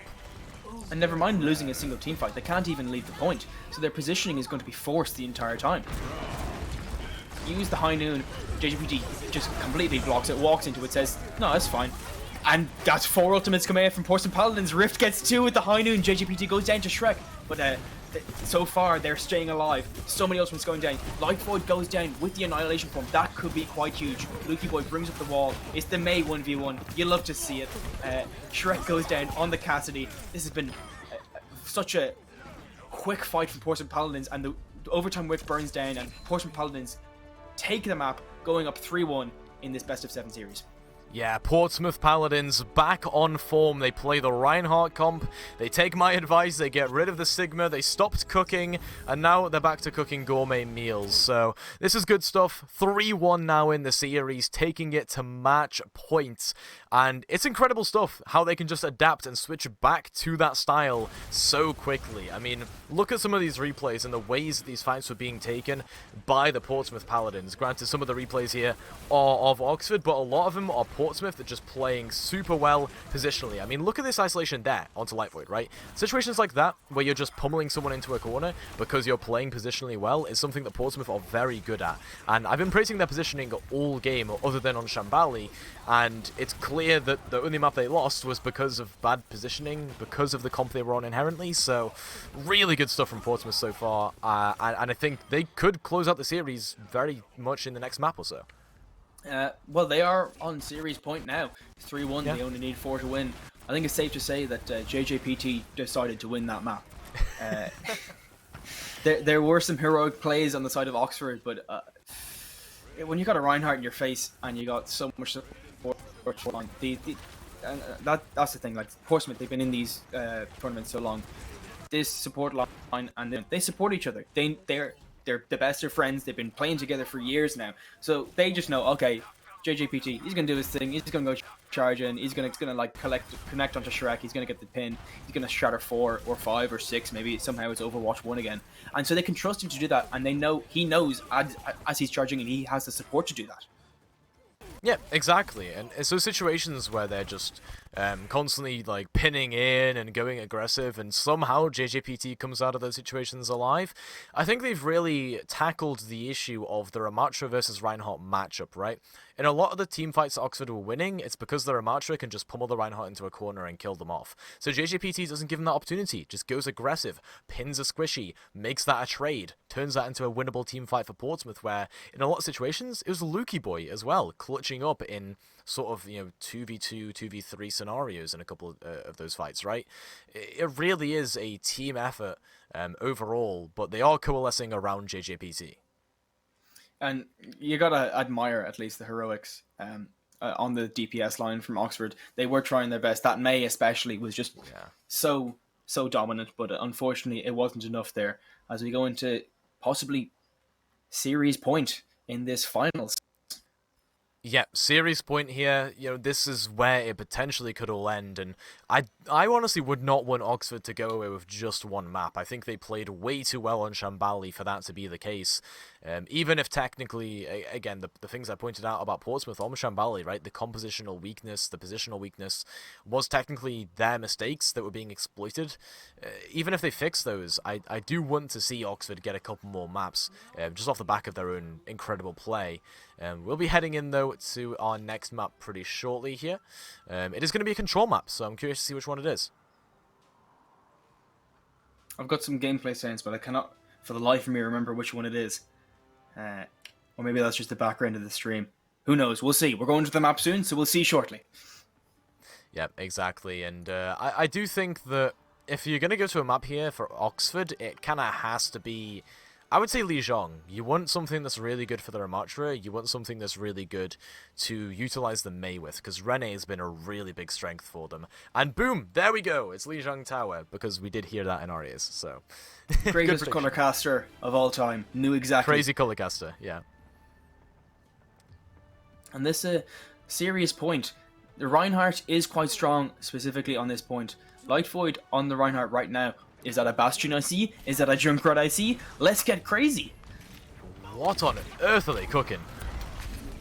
Okay, That's all I Rift can on say. the Junkrat here is just going to be chucking mines down main and saying, listen, I'm not aiming. Mines will do the trick for me. And look at the amount of damage being done there. 42%, 44% on his ultimate already. That is just staggering. I feel so bad for Taranti and Finn right now. They have Todos has to use the lamp early, but Rene gets sniped with a landmine. You hate to see it, as JJPT just takes complete control of the point. Finfun goes down. This is all Rift right now. It's all Rift. Yep, Rift just going on insane flanks on the Junkrat, building up 83% towards the tire. You got Todos here on very high charge on that Matrix as well, so a lot of damage being put out here by the Portsmouth Paladins, and they're in a Reinhardt mirror now. It's not the Ramattra for Light Void, so they are actually able to pressure out the Reinhardt and actually take a bit of a swinging duel where JJPT can thrive. Light Void is a brave man going up against JJPT. Tire comes in from Rift. Let's see if it gets anything. Lamp comes out, and he gets 4! Light Void, Rene, Shrek, Taranti, and finally Finfun goes down. What an enormous hero play from Rift. They didn't even need to do that, but they did anyway. Oh my word, Rift finding 4 with the tire. That was immaculate. That was just, quite frankly, you don't see things like that very often, especially in a play of this high level. They still have their ultimates to work with. They got the Shatter coming in soon. Time for the Reinhardt mind games. 2 Shatters each side. And JTPT swings in. He's going for it. He's gunning for it. Charges forward. He has it. Will he press Q? Who knows? Oh, big slam comes in. Just take out Lucky Boy. That's what you need to do. Once you got the Lucky Boy, the rest will come afterwards. Gets the pin. Will the Shatter come in from JJPT? I don't think so at this moment. Although the fight is certainly not over yet. Shatter comes in, but that's a beautiful block from Light Void. Just doesn't let anything past him. The Rhine games are being played, the mind games. And Taranti picks up 2. Yep, Taranti, good stuff here on the Lucio, just doing some of the cleanup work for the rest of the squad as they finally get the point captured back. 74% for Paladins though, nothing to scoff at. Even though they invested a lot of ultimates into that last fight, now they've bought themselves some time to build them up again. Oxford Omnics are probably going to have to be very selective with their ultimate usage. They don't want to get theirs forced out first. And there's another tire coming in for a Rift here. They do for the orbital bombardment from the Bastion to start with, but that's only just going to buy them time. They have, Portsmouth Paladins do use the lamp, which of course gets taken down by those missiles coming in. But they just have to kite and wait, I suppose. Keep an eye here on the Taranti goes down with Send Barrier. I believe was not an Ajax, thank Christ. And Rift again gets Shrek. Looks like it got 2. But unfortunately that was just the lamp again. Light Void goes down as well. So it looks like this will be a firm fight win for Portsmouth Paladins. Lucky Boy just has the microwave, the laser beam, takes down so many people. And look at this forward aggression. Lucky Boy gets a little bit too aggressive, I think. And that could cost them dearly, as that gives Oxford the opportunity to move forward and counteract this aggression. Yep, for sure, and I think Portsmouth here are just going to back up, wait for their player to get back. Rift can pressure out with the mines a little bit. Shrek here on the Bastion. Goes down quite low. Can he get picked up? He was very close to being picked by that mine, but the projectiles were not there. Big slam comes in from Light Void, but unfortunately he gets a little bit too excited and he gives his life for it. Takes down 3 or 4, but unfortunately players not in place to take him out. To take them down in from Taranti to try and keep Shrek alive on the Bastion, who very nearly takes down JJP. Yeah, Light Void is back in the fight though, so swinging around. And a dream. Has the tire, this be it. And that's I another think double kill for I Rift. really think so. Yeah, 99% Portsmouth Paladins engaging. here. Wow.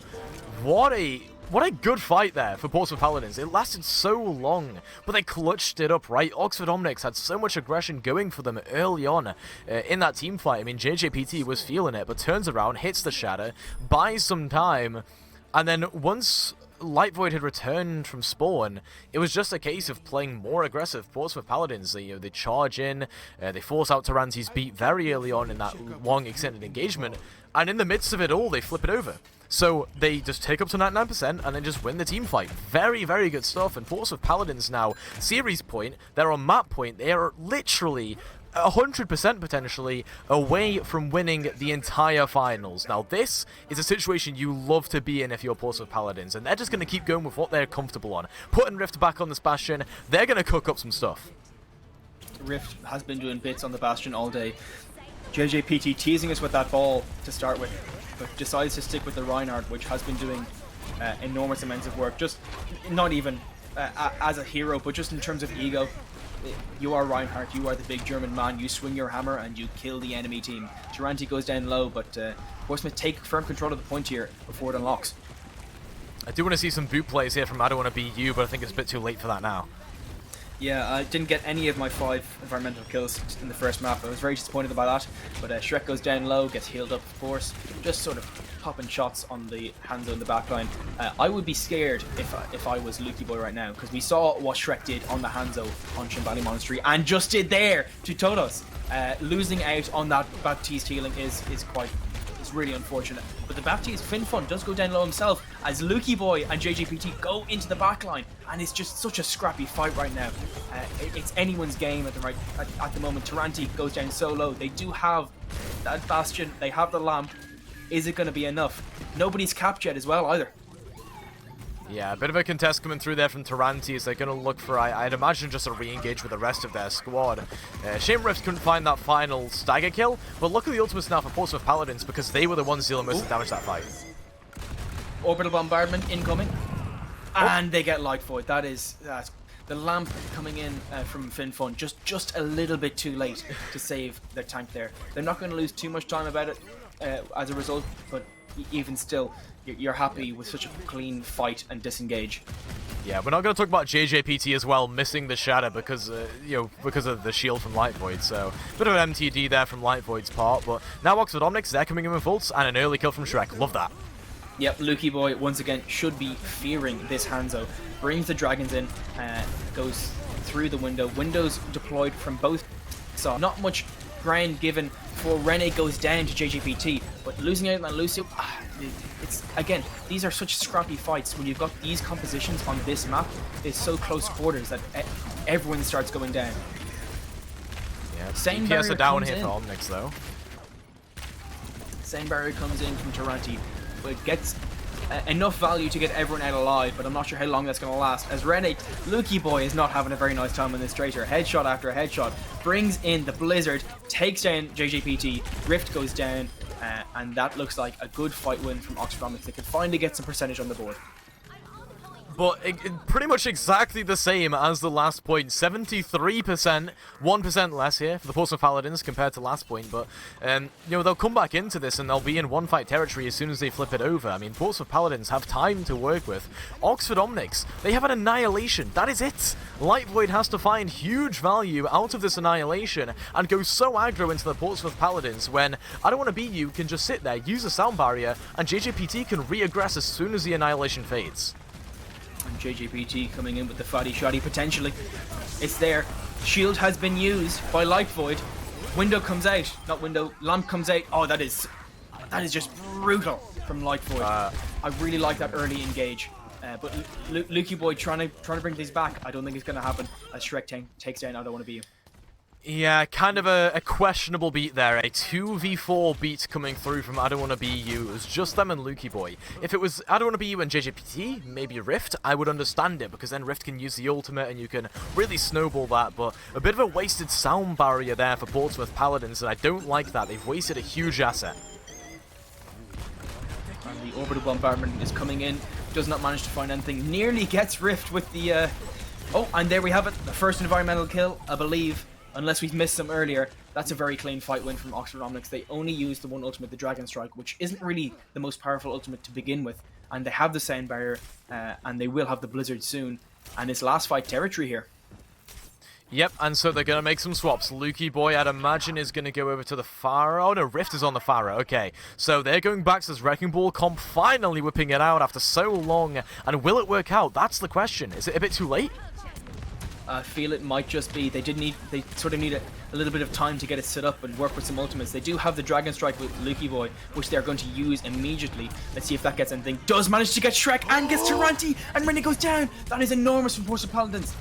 It's just Light Void and Finn, and it's just nobody right now. 75% and counting. That is enormous play from Lukey Boy. That might be series winning. Yeah, it might be series winning, but a Widowmaker headshot from Shrek from Spawn. Okay, the res is wasting that for I don't want to be you, but they can still win this team fight now, Porcelain Paladins. They have a barrage cooking up, and at the worst time possible, at series point, map point, we have 2 DCs. Oh no. That is rather unfortunate. On Easter Sunday, of all things. 2 disconnects. Why is that relevant? The resurrection onto Rift. Oh, okay. We stopped this bit there. But yeah, no, that is tragic. That's like a last fight territory situation. 2 players that had ultimates just DC'd. That is... Oh, no. And you can see the look of the faces of these. This is the Portsmouth Paladins. They can see that Portsmouth, yeah. there is a certain smugness there, a certain confidence that things are going well.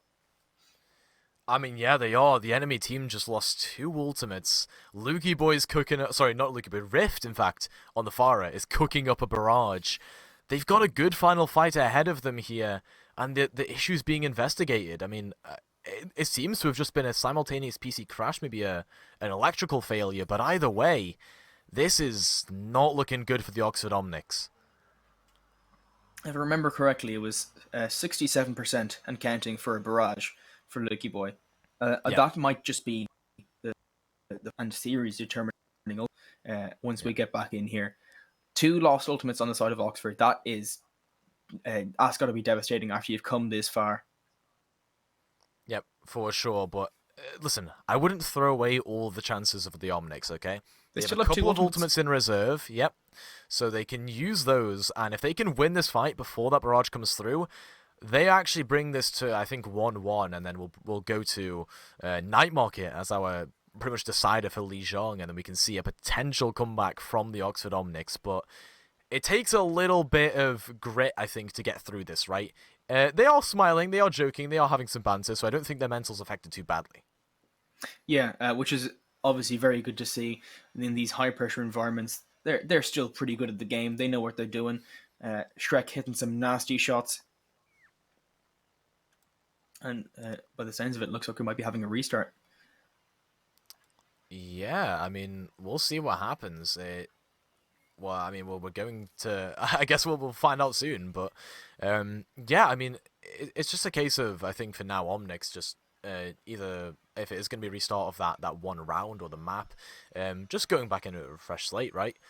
Sort of just blank slate, change, like reset the mental. I think it's a case of, as well, that fight could have gone so well for them. 4 ultimates in the bank, I mean, they could have won that pretty dominantly, but... What I want to talk about as well is the Wrecking Ball comp. I think it was actually really good at dismantling the rush that is being played right now by the Omnics. And so Portsmouth Paladins, again, the adaptation shows here. Yeah, and obviously the Wrecking Ball swinging around boops those 2 members of the Oxford Omnics right into the Dragon Strike, takes them down, and that is your opening. That's how you basically stay alive in that round. It wasn't looking good. They only had a few seconds to touch. They had nothing to work with. Completely new composition, except of course the Dragon Strike. And to see that be so effective, it's a little bit of a miracle from Portsmouth, but also a testament to how good their teamwork is, that they can pull off that play at such a crucial point in the series. Yeah, I mean, it wasn't just the fact that, oh, a Dragon Strike got shot through the team from Lukey Boy. No, it was the fact that there was a Wrecking Ball disrupting so that could happen, right? It was the fact that there was a Pharah using the Conch Blast and using the damage from the rockets to allow the Dragon Strike to finish it off, right? There's a lot of synergy, a lot of target focus that went into that, and so the Portsmouth Paladins, in adapting to a composition they have not played all series long for 4 maps straight, and then they just come out and rock it like that in the first team fight they play with it. Really good stuff. I love how flexible, I love how adaptable this team is. Absolutely. I reckon, well, obviously from what we've heard, we're going to a restart, whether it's a round restart or a map restart. Either way, if we go back, I reckon we may see, if we go for a full map restart, I think we're going to see a Rift on the Junkrat again. It was just so effective, and that 4K, it's just beautiful. Yeah, I would love to see Rift on the Junkrat for sure. But as we've just heard in our ears, we are just going to continue. The players are going to get back in the game, so just going to play it out in the current game state as it is with the 2 ultimates remaining there for the Omnics. So no restart, which, I mean, either way, no matter what you pick here, restart or no restart, there are going to be critics, right? So just take it as it is. We go forward with the series, and Omnics, honestly, I'm kind of rooting for them now to win with those 2 ultimates. I mean, they've lost 2 of them. If they still win the team fight, that'll be incredible. The non-believer has been converted, and it is last fight here, regardless, on this range, 90% and counting. So it looks like Lucio, they have the same barrier on the side of Oxford. That, I think, might be a big difference maker, especially if Rift manages to get up onto that barrage. I don't want to be, goes down super low on the Mercy, manages to stay alive, jumps, weaving around with that Guardian Angel.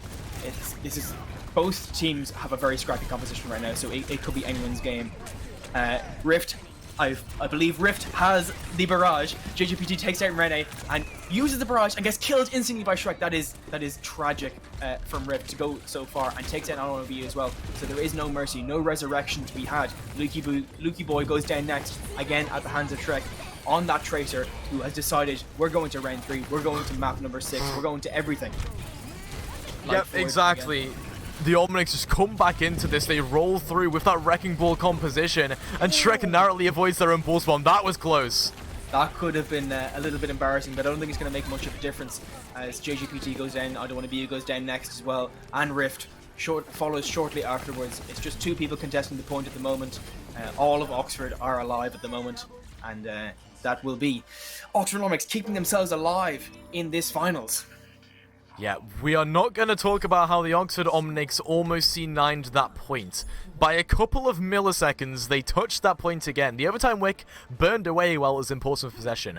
It was probably like 200, 300 milliseconds of delay between that overtime wick burning away and getting that point touch. So Oxford Omnics barely not C9ing, keeping themselves alive, and clutching up on a composition they were not prepared to play by any means. Oxford Omnics are the ones right now with the main character energy. They are powering through, and we go to Night Market where they're able to play this Ramatra composition, and Portsmouth bend. They go back to the Reinhardt.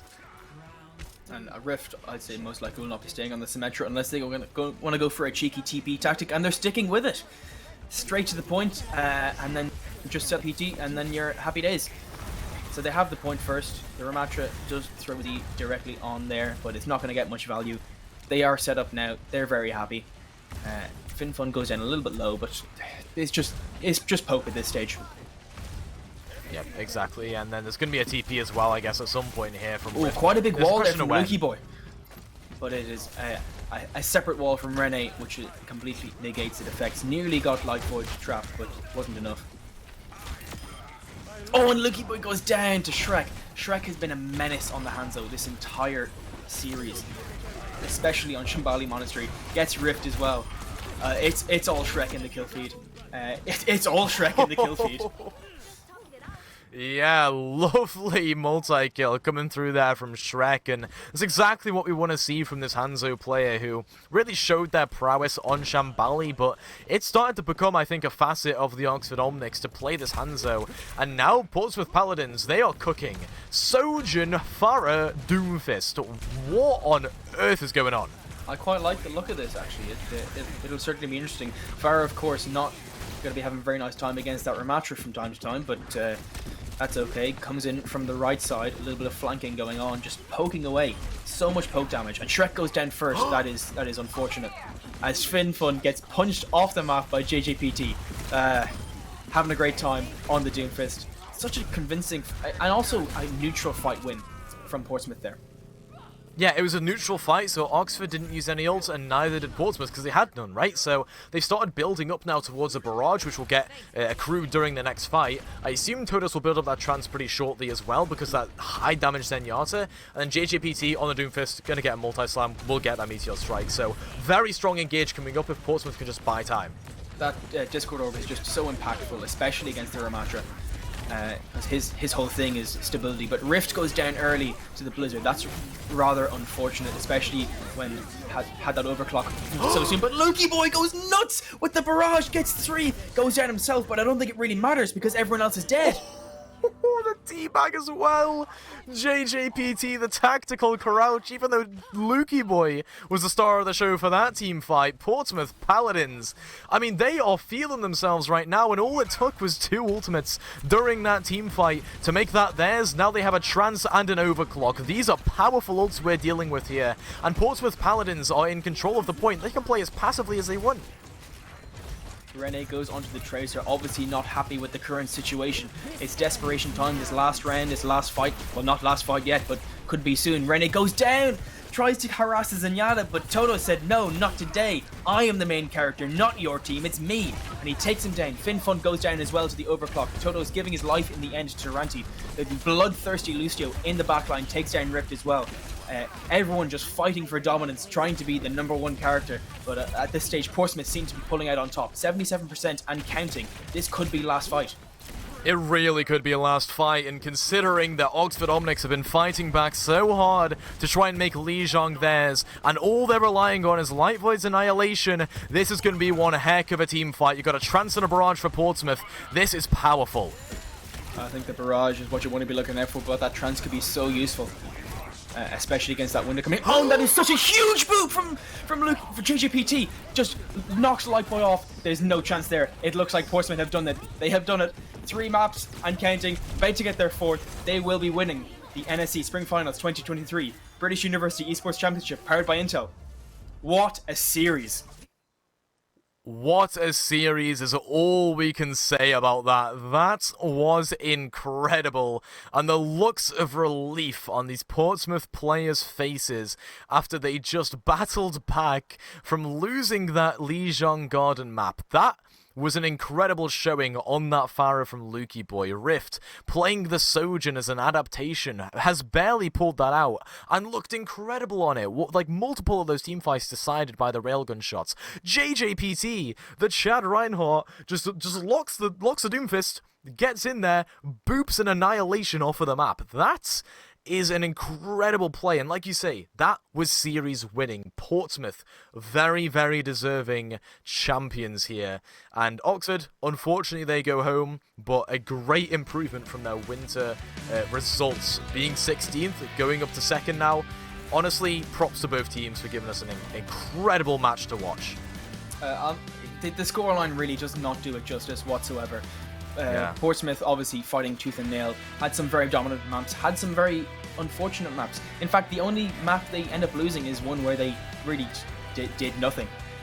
But really, Oxford, the entire series, they were fighting tooth and nail. They were giving it their all. Rene on the Mei was doing incredible work. Shrek on the Hanzo was just in the enemy backline, just chucking logs right at people's heads. Taranti, obviously, on the bloodthirsty support, and you really have to give them props for coming so far and improving so much in the past 6 months.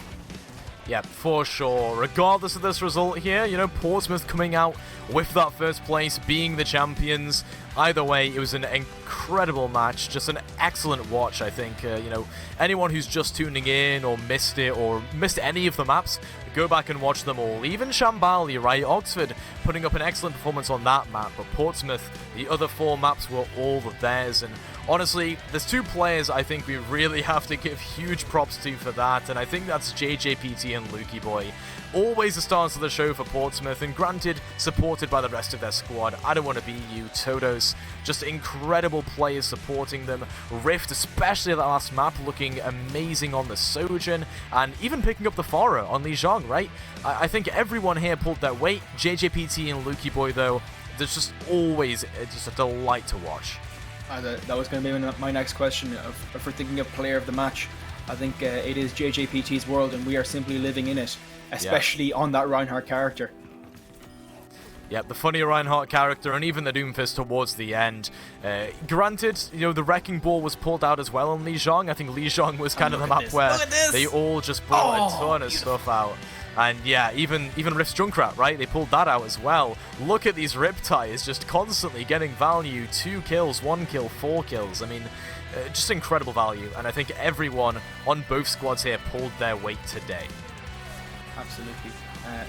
Once again, major voice for NSE Spring Finals 2023 winners. Yep, for sure. And with that being said, we are going to be heading off to an interview. I Don't Want to Be You is down on the floor with Gennaro, so we're throwing off to them. And thank you all for watching this cast. We'll see you there.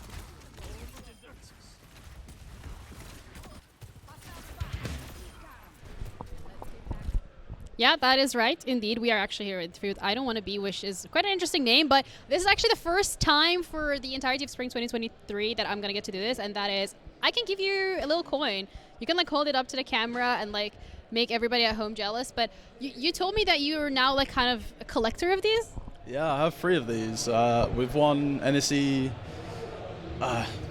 2022 and 2021. We've won 3 straight, I think.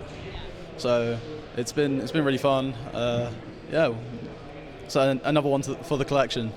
Well, that sounds good. I mean, this one, however, is a little bit of a sweaty one. I know you guys had a certain expectations coming into this, but it felt like you did get pushed to your limits. So we expected a 4-0, but Escort is our worst map type, so we lose those usually. So, but yeah, this time it was kind of rough, but we bounced back and won the next 2 maps, so it isn't too bad.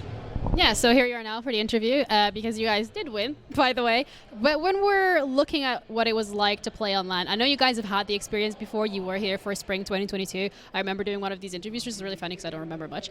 So how was that? How's it being back on LAN? It's really good. We actually took our same 6-man roster and played on LAN at the BYOC, and we actually upset some really big names.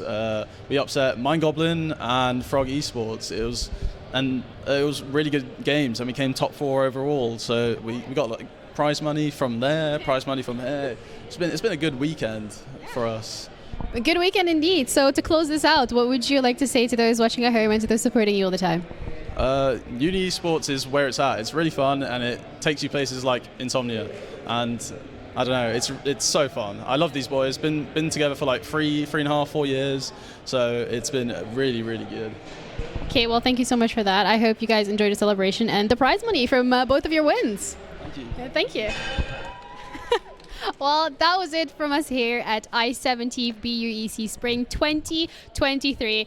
What an incredible run it has been for some of these universities, especially with the ones when we're looking at Exeter. They got R6, they got Splatoon, they got League of Legends, but all in all, seeing the competition, seeing all these teams, all these players coming out to I-70 to compete on a LAN, to have that experience, to have the players here, to have the fans, the crowd, it's all something so beautiful. I am happy to be back for this time around, but also I'm happy for the sponsors who are making this possible. So thank you to Intel, Monster, and Pringles for making sure that we're able to be here. I'm able to be here, and everybody's able to be here. I hope you guys had an incredible weekend. I hope you guys enjoyed every single bit as much as I did. We're going to be back stronger than ever. Thank you for tuning in, and enjoy the rest of your week.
stage.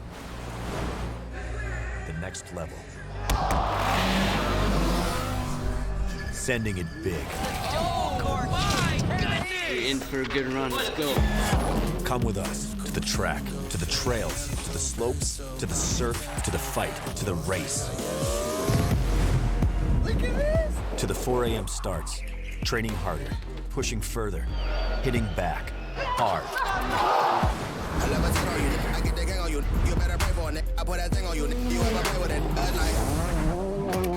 To the fans, to the followers, and the haters. But it doesn't matter. Come with us to the blood, to the sweat,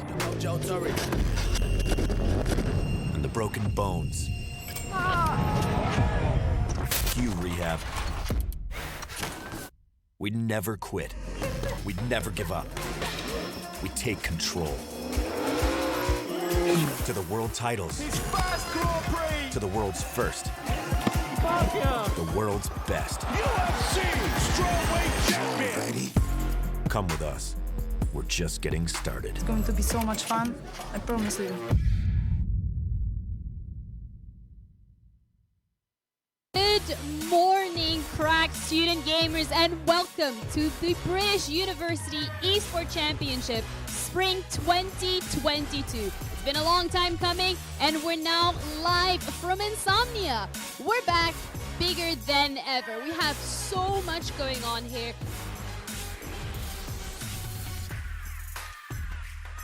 It's a place for all competitive gamers to come along. Even if you're not amazing, you can still take part, which is really nice, and you meet so many different students from different unis. It's just really nice, like a fun place to be. And the NSC, by being at Insomnia, is really amazing. Especially a small, isolated university like Oxford, it's great to meet other students who are into esports.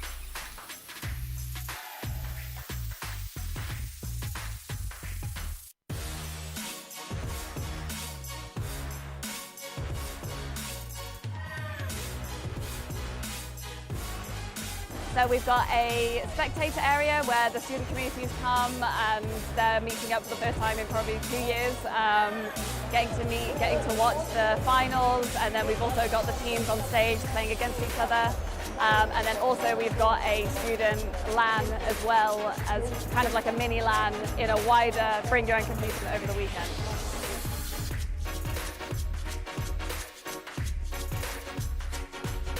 Super grateful for our sponsors. Our headline partner is Intel. We're also partnered with Barclays, Monster Energy, providing loads of Monster Energy to keep everyone fueled over the weekend. PC Specialist, Special Effects, and we're also partnered with Bucks as well. Everyone in the university scene is so welcoming and so lovely. You don't see people like this anywhere else, like in a community together. And it's just all about creating those connections with different people, and it's just really amazing.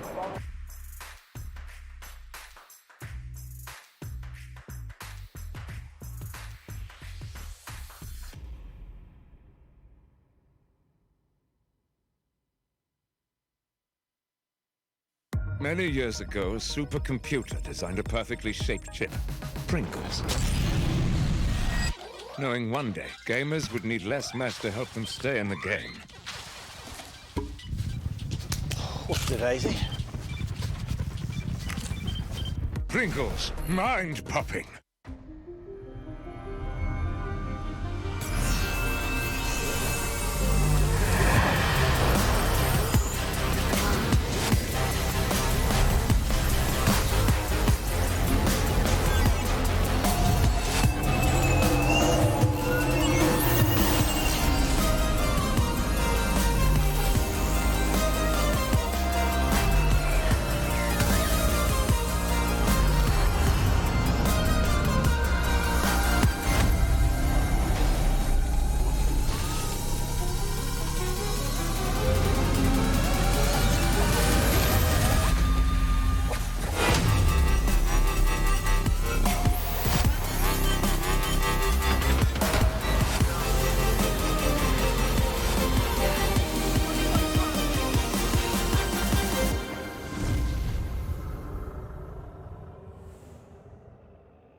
Today we're at Durham University where the Gaming and Esports Society are running their own gaming LAN event powered by Intel's Event in a Box. I think it's great to see brands like Intel supporting events like this because it gives the students a sense of belonging and it gives them a sense of identification that this brand is willing to support them in their student-led events. Just having these proper setups really elevates the experience that we're able to deliver. One of the benefits to LAN is it provides a great energetic environment for students to connect with each other in person as opposed to online. It's really nice to be able to have something that we can put up and take apart and over a weekend. Looking at the tech we've deployed behind the scenes, we've got 12 Intel Phantom Canyon NUCs. They have a small form factor and high performance. They're super easy to transport in comparison to big, bulky desktop PCs. The load-in was fantastically smooth as they're small, plug and play, and you've got all the monitors and peripherals you could ever need from the kit. They're so small, but they've no noise and they all run very comfortably on the top specs on Rocket League, so they're really good. The feedback has been glowing.